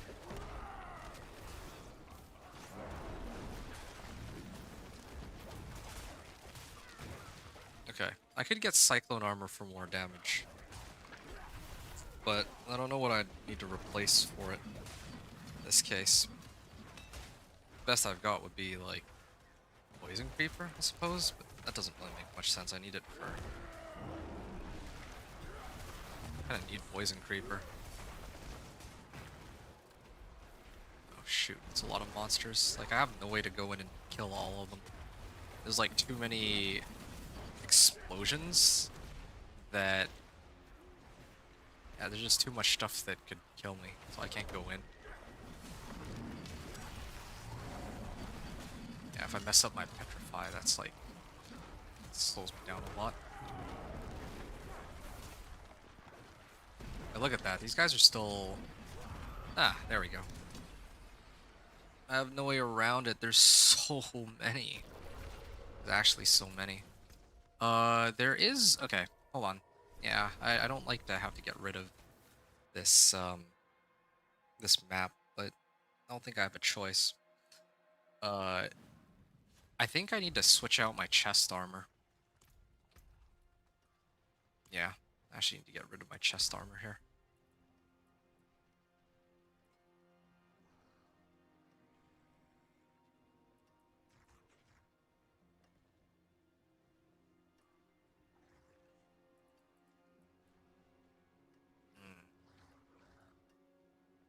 Greetings.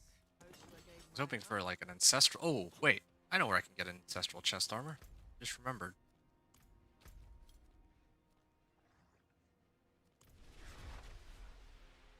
Here, hold on.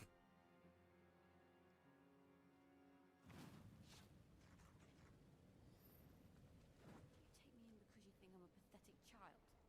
Well, I'm still a child, because all I see are fighters. Bonus amount for your next Earthen Bulwark. Sure, I'll get this. And here it's got 3 Cyclone Armor, but I don't need Cyclone Armor. I need... Well, anything else, really. Life on Kill. Resistance to all elements.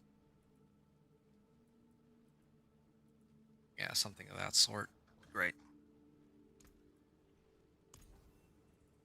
Resource cost reduction, yeah, it doesn't help me.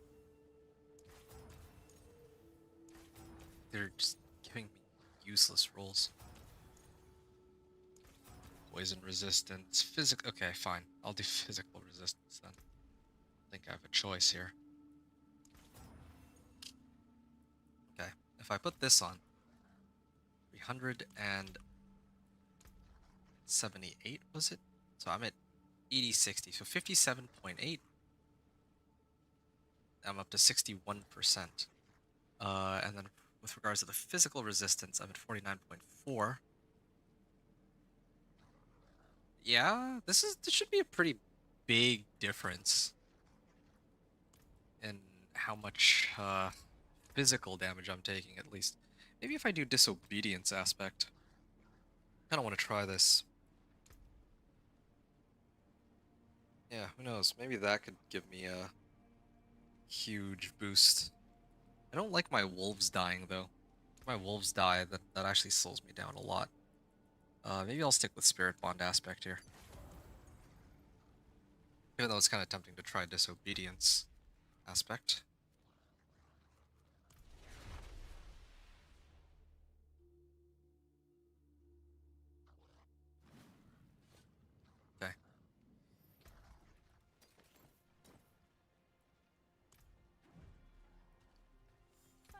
Rules and sanction. Alright, I can run these. Spirit Bond Tunic, Armor, Storm's Companion, and I still have some Obdicite. If it comes down to it, I can use my Obdicite to pump up my polearm. It's like my last trump card, but for now, I'm gonna attempt this.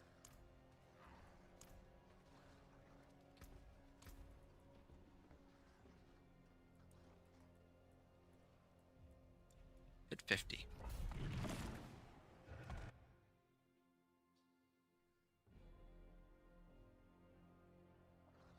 Alright, time to get going.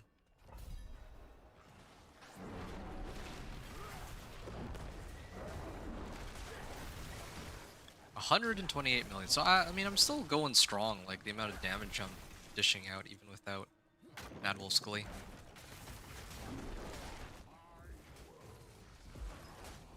Maybe if I were to skip the, maybe if I were to skip Belial and all the stuff that comes with Belial, it might be a little easier. Like, look at all these swords. Like, I can't dodge those. I mean, like, I could just keep running, I guess. But, what a great, fun mechanic to interact with. One of, like, 75 or so during my run. Like, why can't it just be, like, a standard pit run? Like, why do they need to change it so that there's, like, 40 different things you have to fight at the same time? I know that I've been complaining about the last 2 hours, but,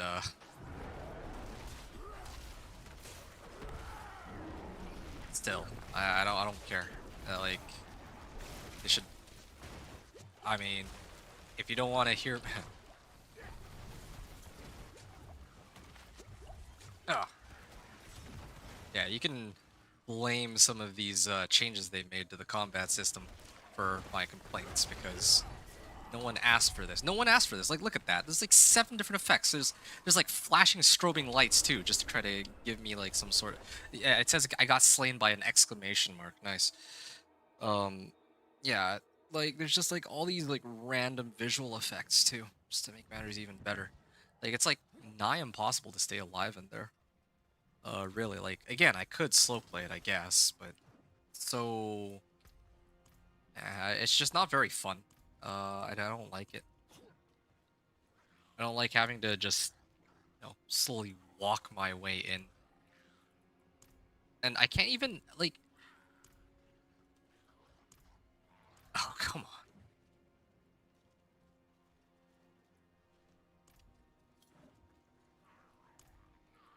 I can't even use MRAC properly. This is amazing. Okay, how long into the run am I in now? I'm at like the 8-hour mark.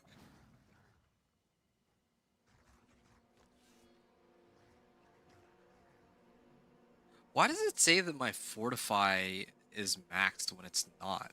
Like, I'm sure that's another... It's gotta be another glitch, right? Heavenly Forge. One random enhancement. Kinda tempted. Like, I have like 15 Heavenly Sigils. Could do it. Just start sanctifying everything. Or maybe, what if I started sanctifying my... like... items that I'm not gonna use. Like this one, for example. Like, I'm not gonna masterwork this, really. So, what if I or what if I tried to sanctify and roll something useful? Wait, can I not? Why can't I sanctify this? Is it legendaries only? And why can't I... Is it only the Ancestrals? I guess it's only Ancestrals I can sanctify. I don't have any Ancestral... Oh no, earlier I did sanctify an Ancestral unique. So it's only Ancestrals I can sanctify. Nice. Nice to know.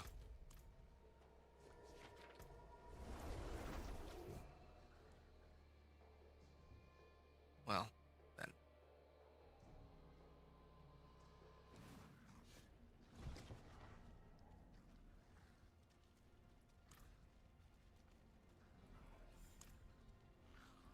Oh, finally it works.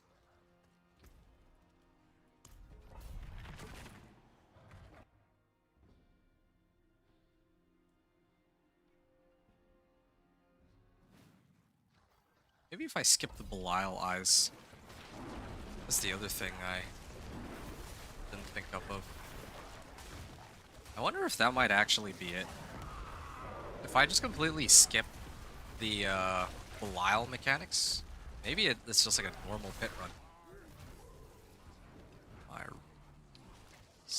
Sure. Yeah, I feel like without trying to mess around with like all the Belial related mechanics, it's actually okay. Maybe.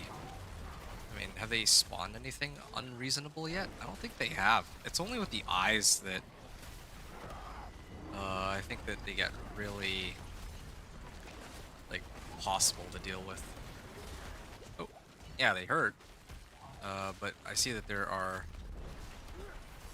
like champion monsters here, so I guess I can.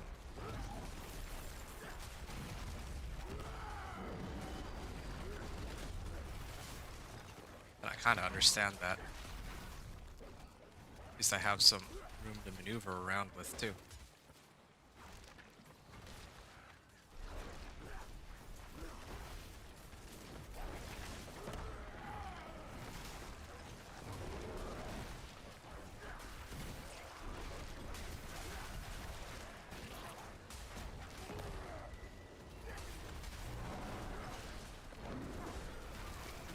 Okay.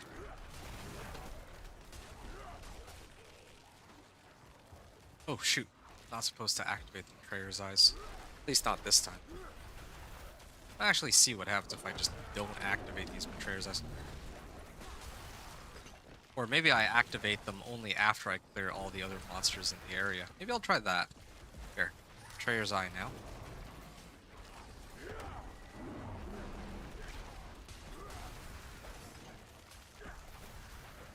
Okay, the monsters themselves are not that difficult, but only... oh. No, I should only trigger them after I kill all the surrounding monsters, though. That way I can kind of deal with them piecewise. Maybe that's part of the problem. Ooh. They're spawning these random attacks on me.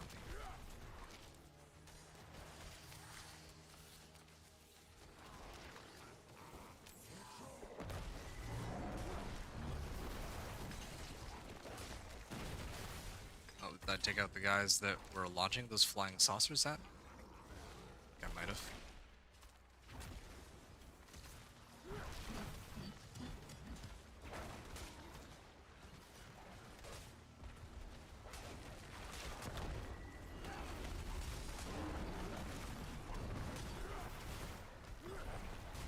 Alright.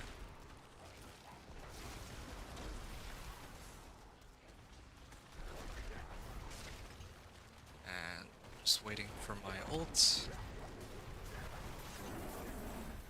That was a good bit of damage on all of them at once. Got lucky. I think that was 140 million I saw on a regular crit. Nice.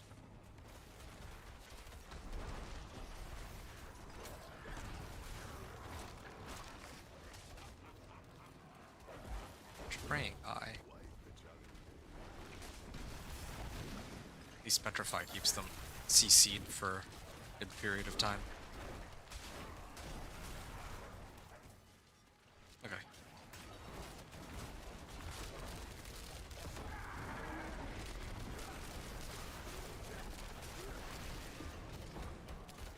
Yeah, I'm getting a fair bit more success on this run compared to the other one. Not entirely sure why that is.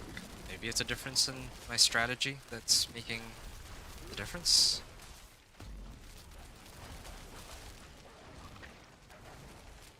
Oh, there's like more stuff. Maybe I spoke too soon.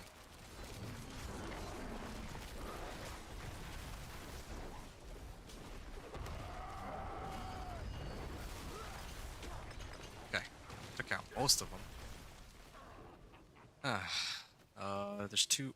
Why are these flying saucers chasing me? Didn't I kill the elite that was tied to them?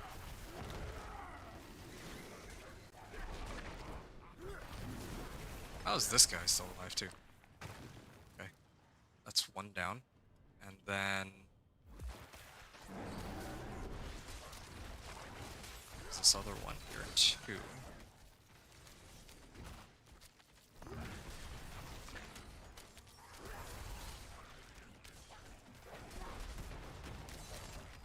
Oh, shoot.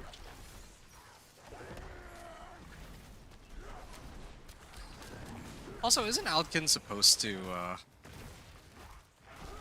apply Field of Languish whenever I get CC'd? Whatever happened to that? Gonna go to the next area here. Okay, it's not the worst.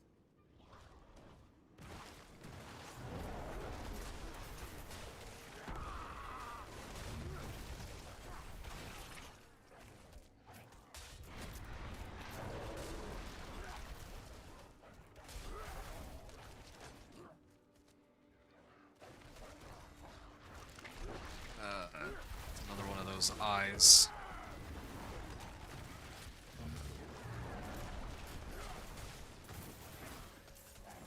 $21 million.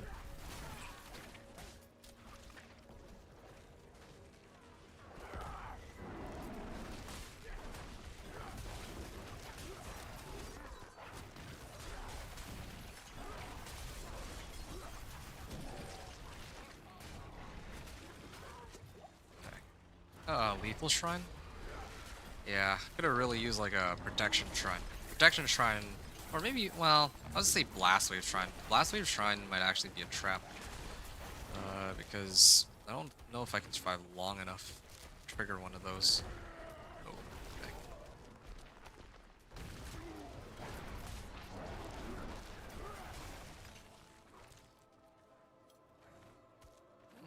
Alright. Pull all these toward me.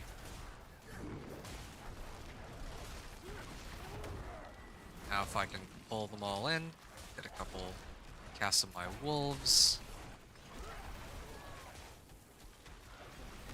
Arda's supposed to pull them in twice. I don't know what happened to the second pull. Yeah, there's so many.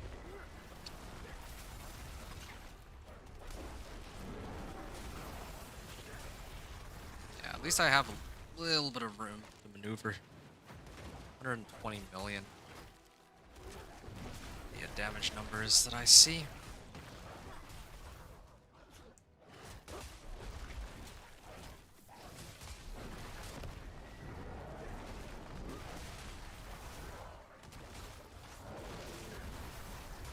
Yeah.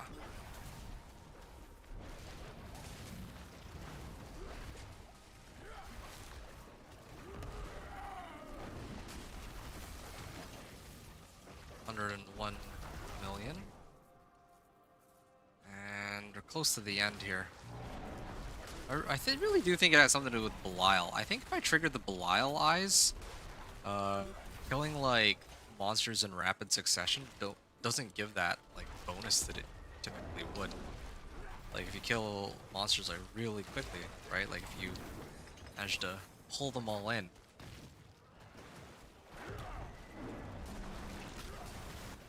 Yeah, if you pull all the monsters in and kill them all at once, then you get a lot more value out of it on the progress bar.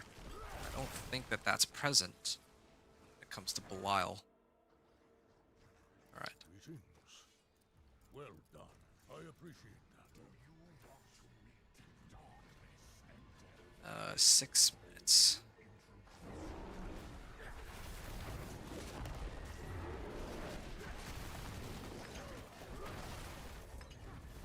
There we go. 5 minutes and 45 seconds, I believe. Yeah, 5:45, and I didn't actually die, did I? Did I die during this run? I don't think I did. Yeah, 5:45. 50 clear, 5:45 remaining. So, if I attempt pit 55, I might actually be able to clear it, but I gotta be honest, like this isn't enough. I actually think that even with the Gathlins, it's not enough, right? Hold on. Where did I get Gathlins? I got Gathlins and Ancestrals. That's still not enough.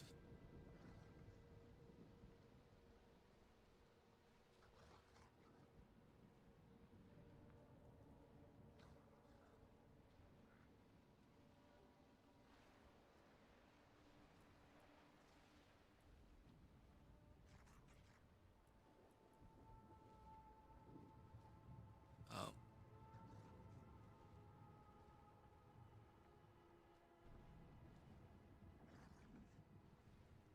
Gathlins, that's still not enough. So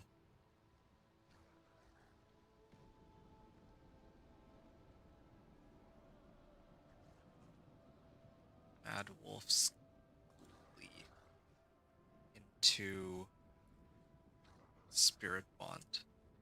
Well, Spirit Bond is keeping me alive, though. That's the good news. I didn't die when I had Spirit Bond, so that helps.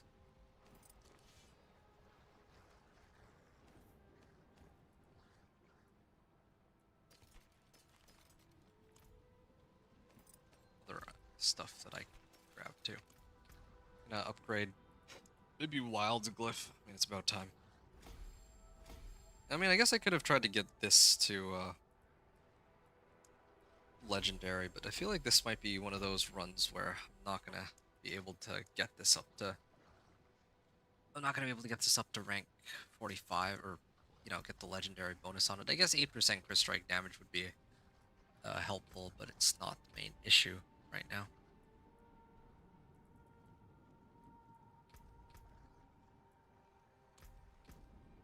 It's keeping my distance, and the fact that for some reason when I try to interact with the Belial mechanics, they don't really seem to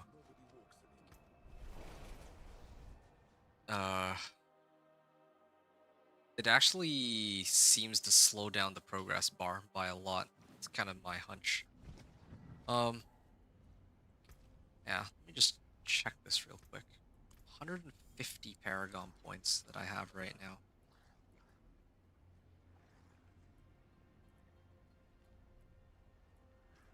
Yeah.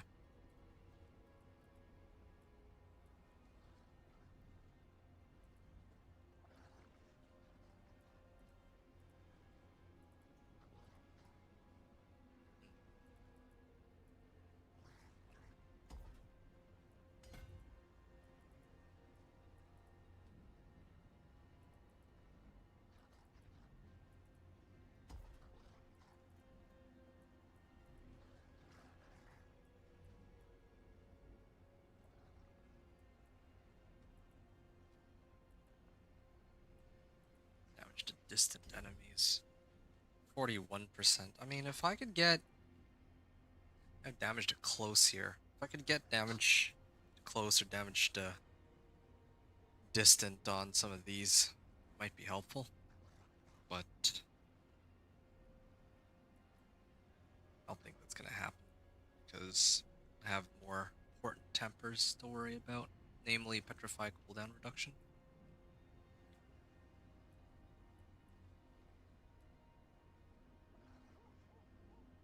Yeah, I don't think I have a choice. I think I have to just send, like, I have to masterwork my weapon.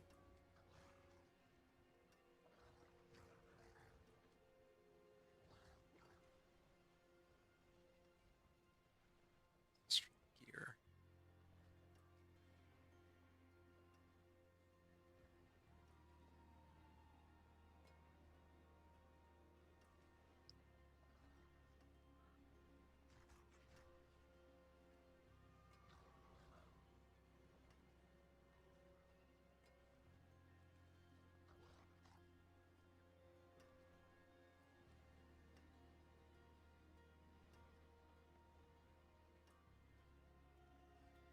Okay, let's try masterworking the weapon here. So, what do I need? Well, I'll let them take the wheel then. I have, well, not that much. Wow, that is actually a pretty sizable increase. 2%, 2%, 2%.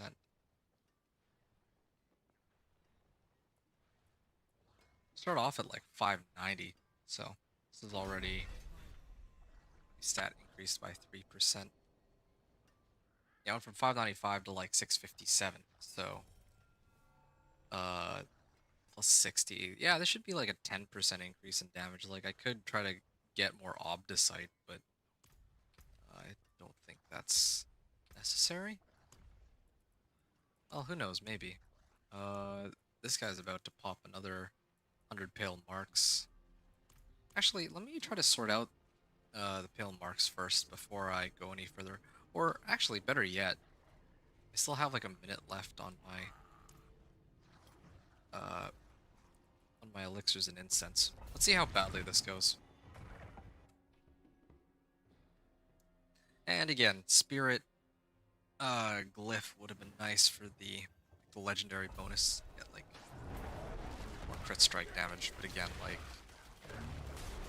I have a feeling that damage is not the main consideration here. But just all these like crazy modifiers that they added in. Well, I think that was like 225 million over crit.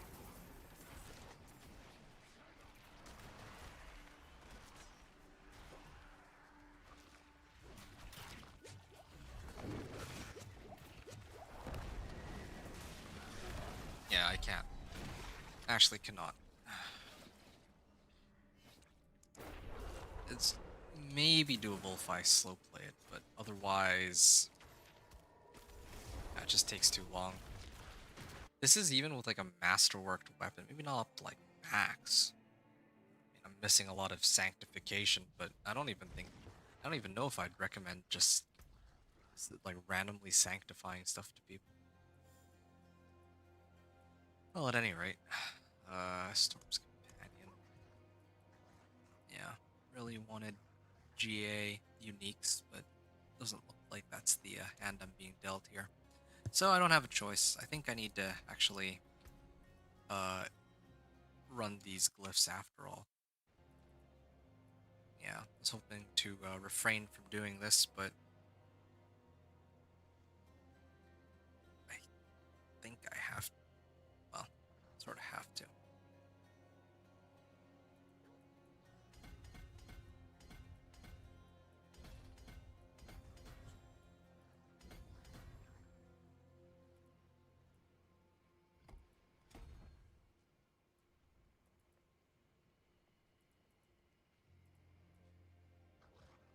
What am I running here? Oh, Headhunter.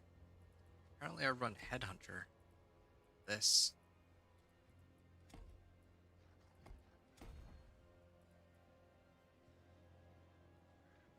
And I need to actually level this glyph up a bit more so that I can get the bonus. That's fine. I can do that separately. Intelligence. So something like that. And then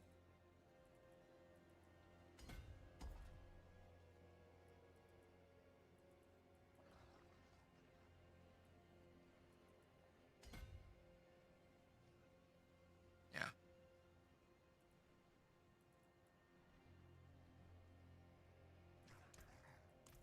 63.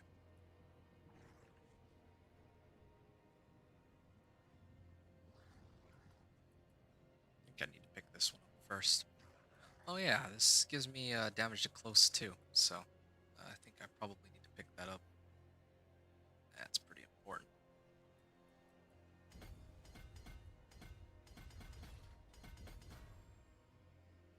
What? The Keeper Glyph, I guess? I remember I use Keeper Glyph specifically because it grants a bonus to all rare nodes. So then that would help me try to get this up to max. So that's where my damage would come from. 176. 176 Paragon points.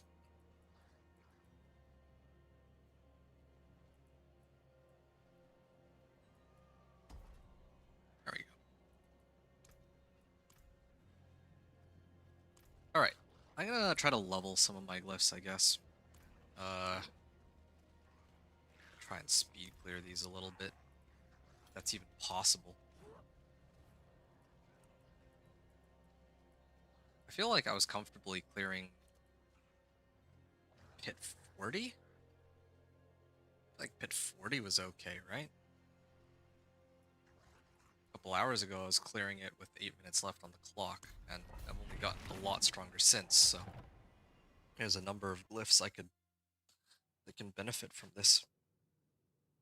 Okay, I'm gonna level a bit of Headhunter glyph, and then I'm gonna start leveling Keeper glyph too. So it's fine.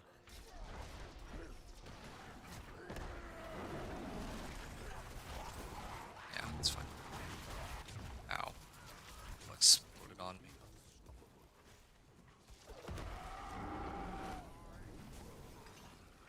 183 million. It's not enough though. Look at that. Yeah. Yeah, it is. Even in pit 40, I'm actually having survivability issues. I can pull them all to me. I can do enough damage to kill them, but now I'm just sitting waiting for Petrify to come back. Can't tank enough hits. I think it's because the Fortify changes too, huh? I think the Fortify changes are kind of what are messing me up, because I'm like a full-on glass cannon. But, yeah, unlike with Sorcerer and some of the other characters, I don't have any ways to really cheat. I don't have any, like, hacks that allow me to stay alive.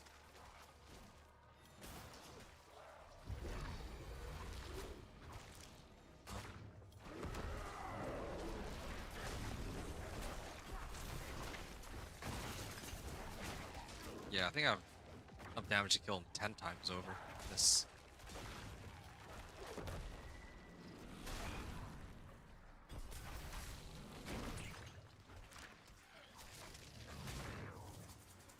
Alright. Keep going.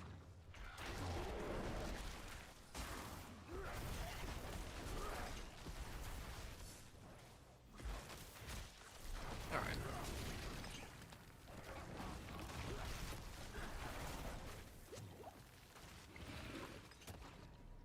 I'm dazed here, but I need to be careful with my glyph upgrades for sure.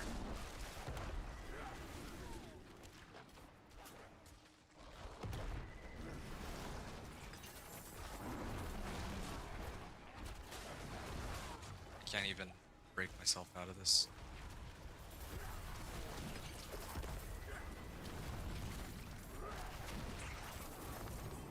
Ouch.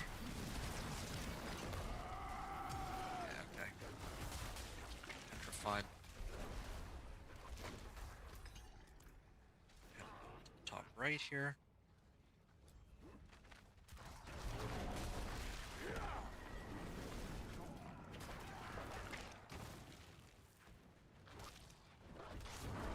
Yeah, would be really nice to get some of the legendary bonuses on this, but not really holding out hope. Especially considering that, again, like, damage is not the problem here nearly so much as Petrify not being up that often, or not often enough that I can keep them, like, stunned, all that.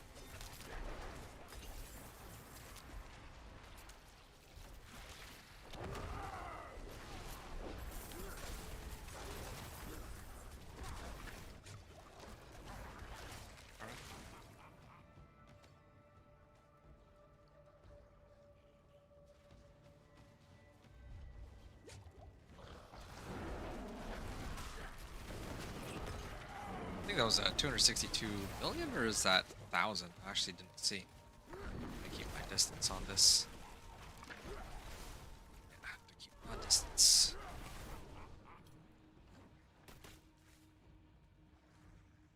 Yeah, it's changed for sure. Killing them at the same pace, but the pit runs are taking a lot longer. Pretty sure of it. At least I got the protection front. That helps. Yeah, because these are the same playstyle as what I had before. I would use Petrify to pull them on it all in. I use wolves to kill them. And I've taken good chunk of all these monsters, and usually this is where Belial would show up, but here I'm still in the middle of the run with no end in sight.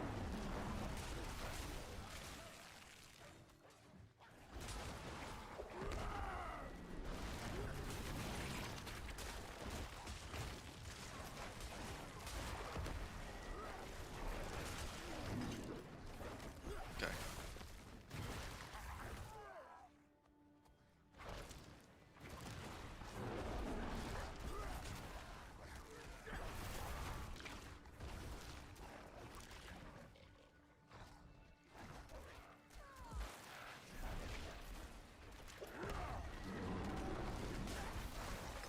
All right, 58 million. Yes.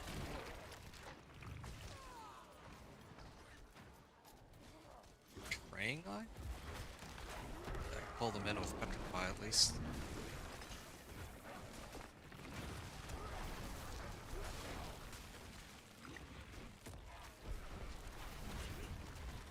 Okay. Keep moving along here.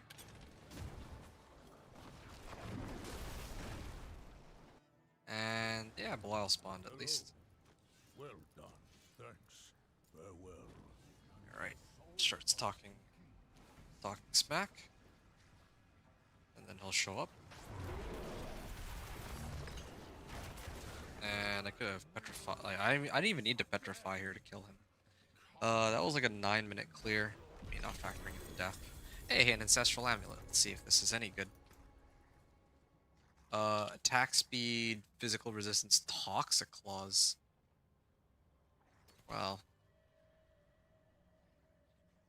this doesn't help me too much at the moment. It's kind of cool though. Ancestral amulet. Ah, it says all the right modifiers, but it just so happens that I have gloves that are ancestral. And I have good modifiers. Okay, time to start upgrading. I only got 3 glyph upgrades available though, fortunately for me. So, hopefully this should... Yeah, okay. This does boost the damage from Headhunter, and then either level this up twice or level Keeper Glyph to 15.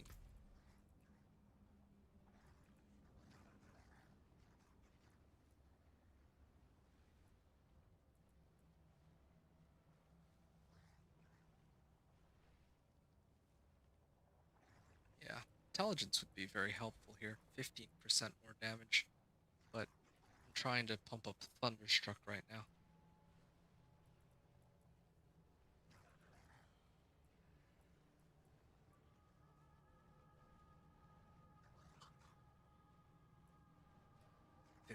%, on this too. Keeper Glyph.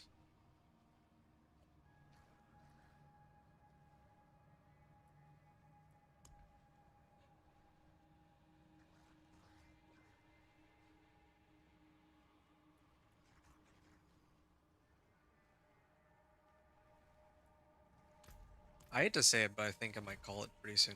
I don't usually do this, but I'm like assessing my current level of energy. And I'm like trying to measure it against the level of focus that I think I need to clear pit 55, and I just don't think it's there. I'll probably have to like finish this tomorrow morning or something.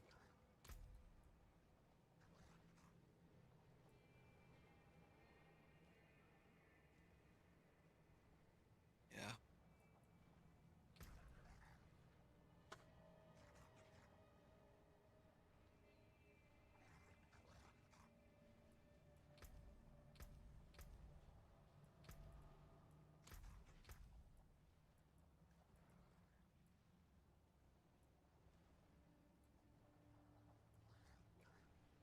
+5 to wolves.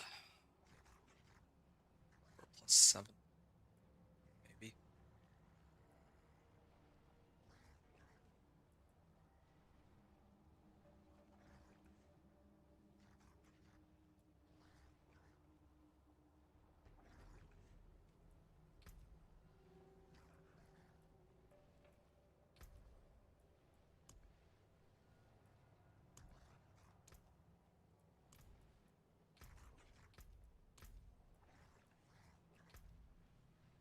I think this is all I have. I actually can't come up with anything better for my setup. All that would be left is for me to dump in a whole bunch more Paragon points. But I'd really like to limit it to 175 if I can. Maybe try to level my glyphs a bit more, but I don't even know if that really helps me here. Off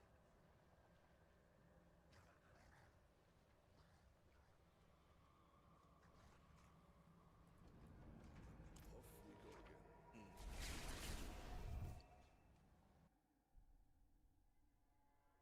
again. I'm gonna try a pit 50 clear again, and then I'm gonna see if I have enough energy to run pit 55. The other issue here is, do I have enough elixirs and incense? I think I do.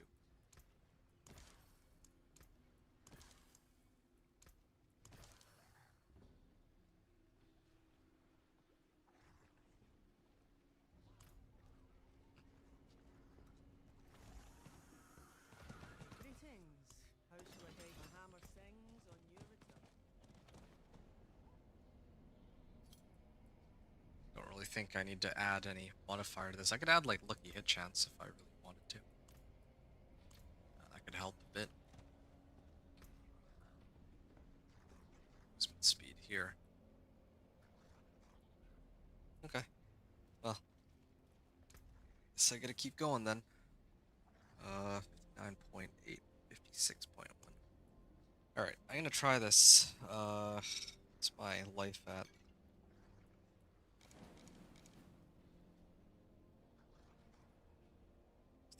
61%.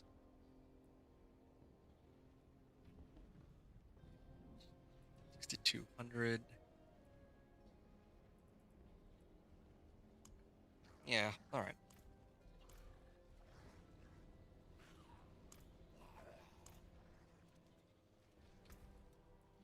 Pit 50? Pit 50.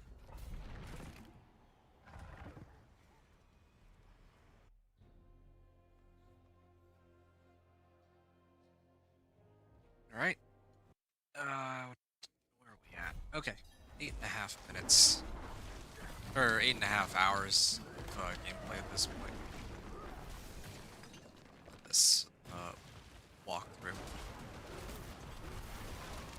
150 million. Yeah, I get a lot of sustain from my wolves and all.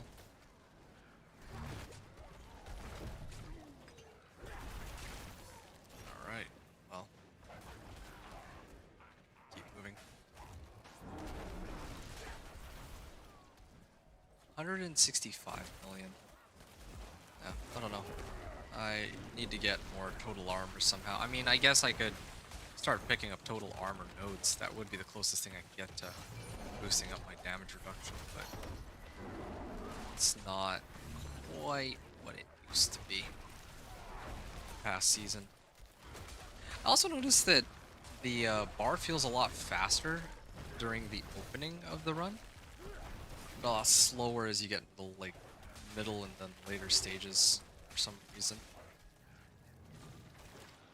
I wonder if that's like by design or it's in my head. Yeah, I don't know what's up with that, but that's what I noticed.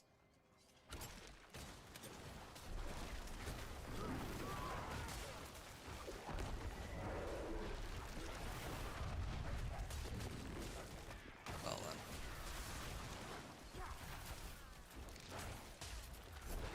Oh, whoa, lag.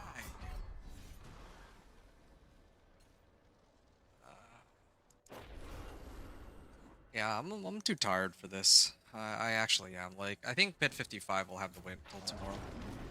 I'm okay to try to wrap this run up barely, but especially with like the lag spikes and whatnot, I actually don't want to play. I'm actually so like it is a little tedious to play the game when like armor stat doesn't really like resistances don't really feel like they do what they're supposed to. Like in terms of keeping me alive. Like look at this, right? I walked into that and I lose like a chunk of my health to poison. for no reason, really.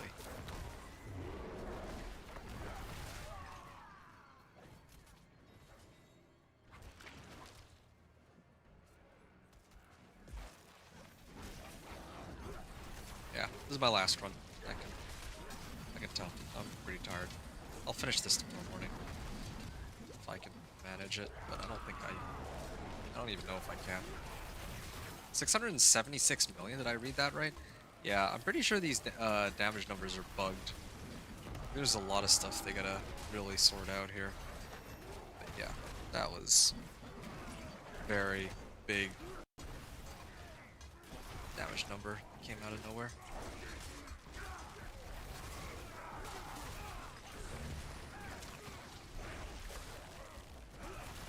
Yeah, it'd be nice to at least be able to get Keeper Glyph to 15 if possible, but it's probably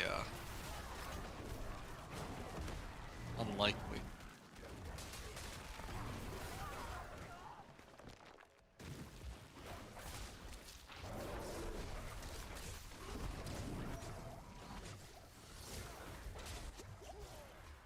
Wow.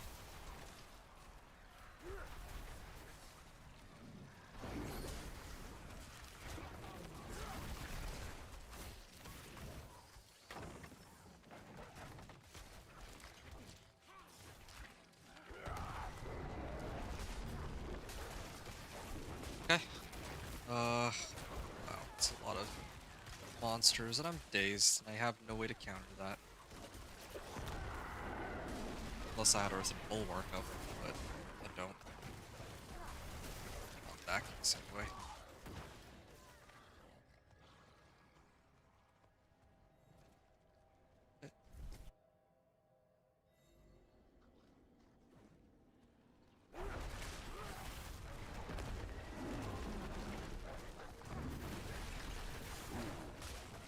I can actually keep my distance on this one. Keep my distance on this one, considering that I have a lot of space here that I can use.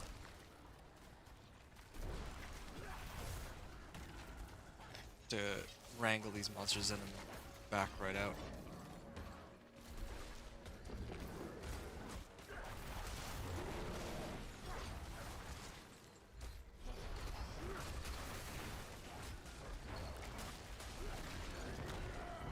Okay.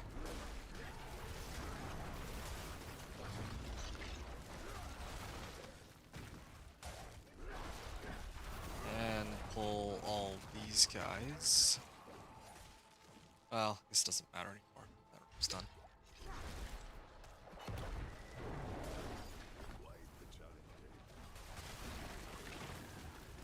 Good. Whoa. Yeah, these lag spikes are another issue too.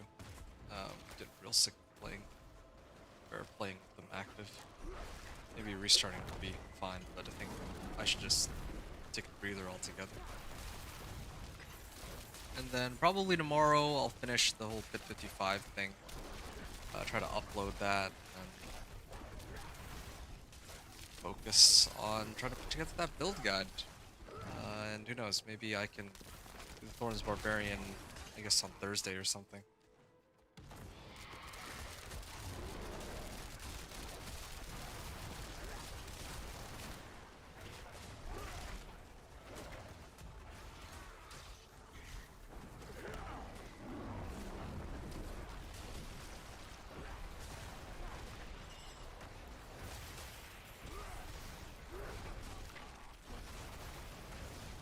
$189. Whoa.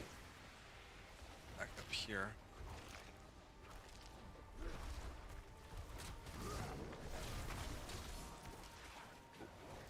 Back up here.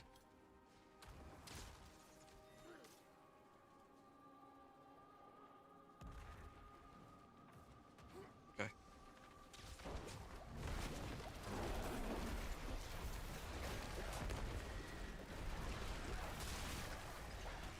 Just to get right in there for that. Which is good. Just wish that my wolves would come back more often. Yeah, they definitely changed something to do with Lucky Hit. I don't think they mention anywhere in the patch notes, but it doesn't really feel as consistent as what it used to. I used to rely on lucky hit to reset my wolves, but even with my wolves, me clawing at them and all my other skills, it takes a very long time for my wolves to come up sometimes. Here it was fine, but on a 70% chance to, or 72% should not be the case when last season things were smoother. Well, past seasons, so lucky hit definitely got tweaked in some way, but I have no idea how.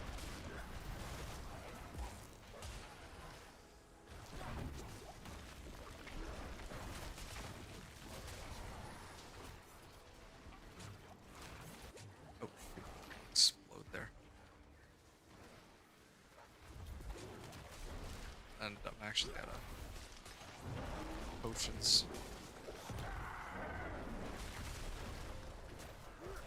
Where are my wolves at? Why aren't they doing anything? There, wow, I got lucky. Portal showed up in the nick of time. 5.5 minutes left on the clock. It's a marginal improvement, all things considered. Okay. 50 clear. I could say that this was like a 6-minute clear, but I think I care enough for that. What is this? Rank 13. Master working on my weapon. Yeah. And I can focus on upgrading my glyph. Well, in a moment anyway.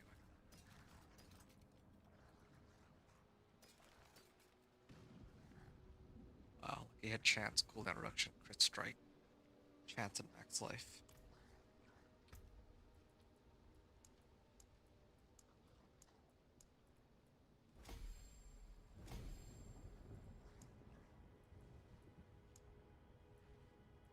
Alright, and I'm actually pretty close to getting a radius increase on the glyph.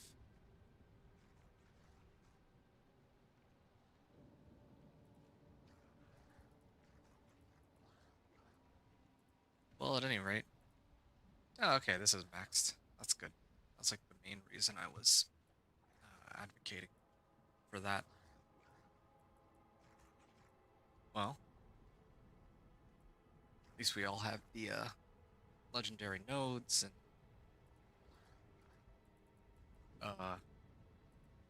yeah, legendary nodes with like 4 of my glyphs. So yeah, it's pretty good. All right, I'm gonna take a breather here. I'll return back tomorrow with all this. I need to level my keeper glyph, and then after that, um, I think it'll be back to pit 55. Yeah, kind of tempted to get like a few legendary nodes or something, but I'm gonna see how that goes first. All right, I'll catch you all in a bit, at least on the recording, on stream. Well, yeah, I'm gonna pause it here at least.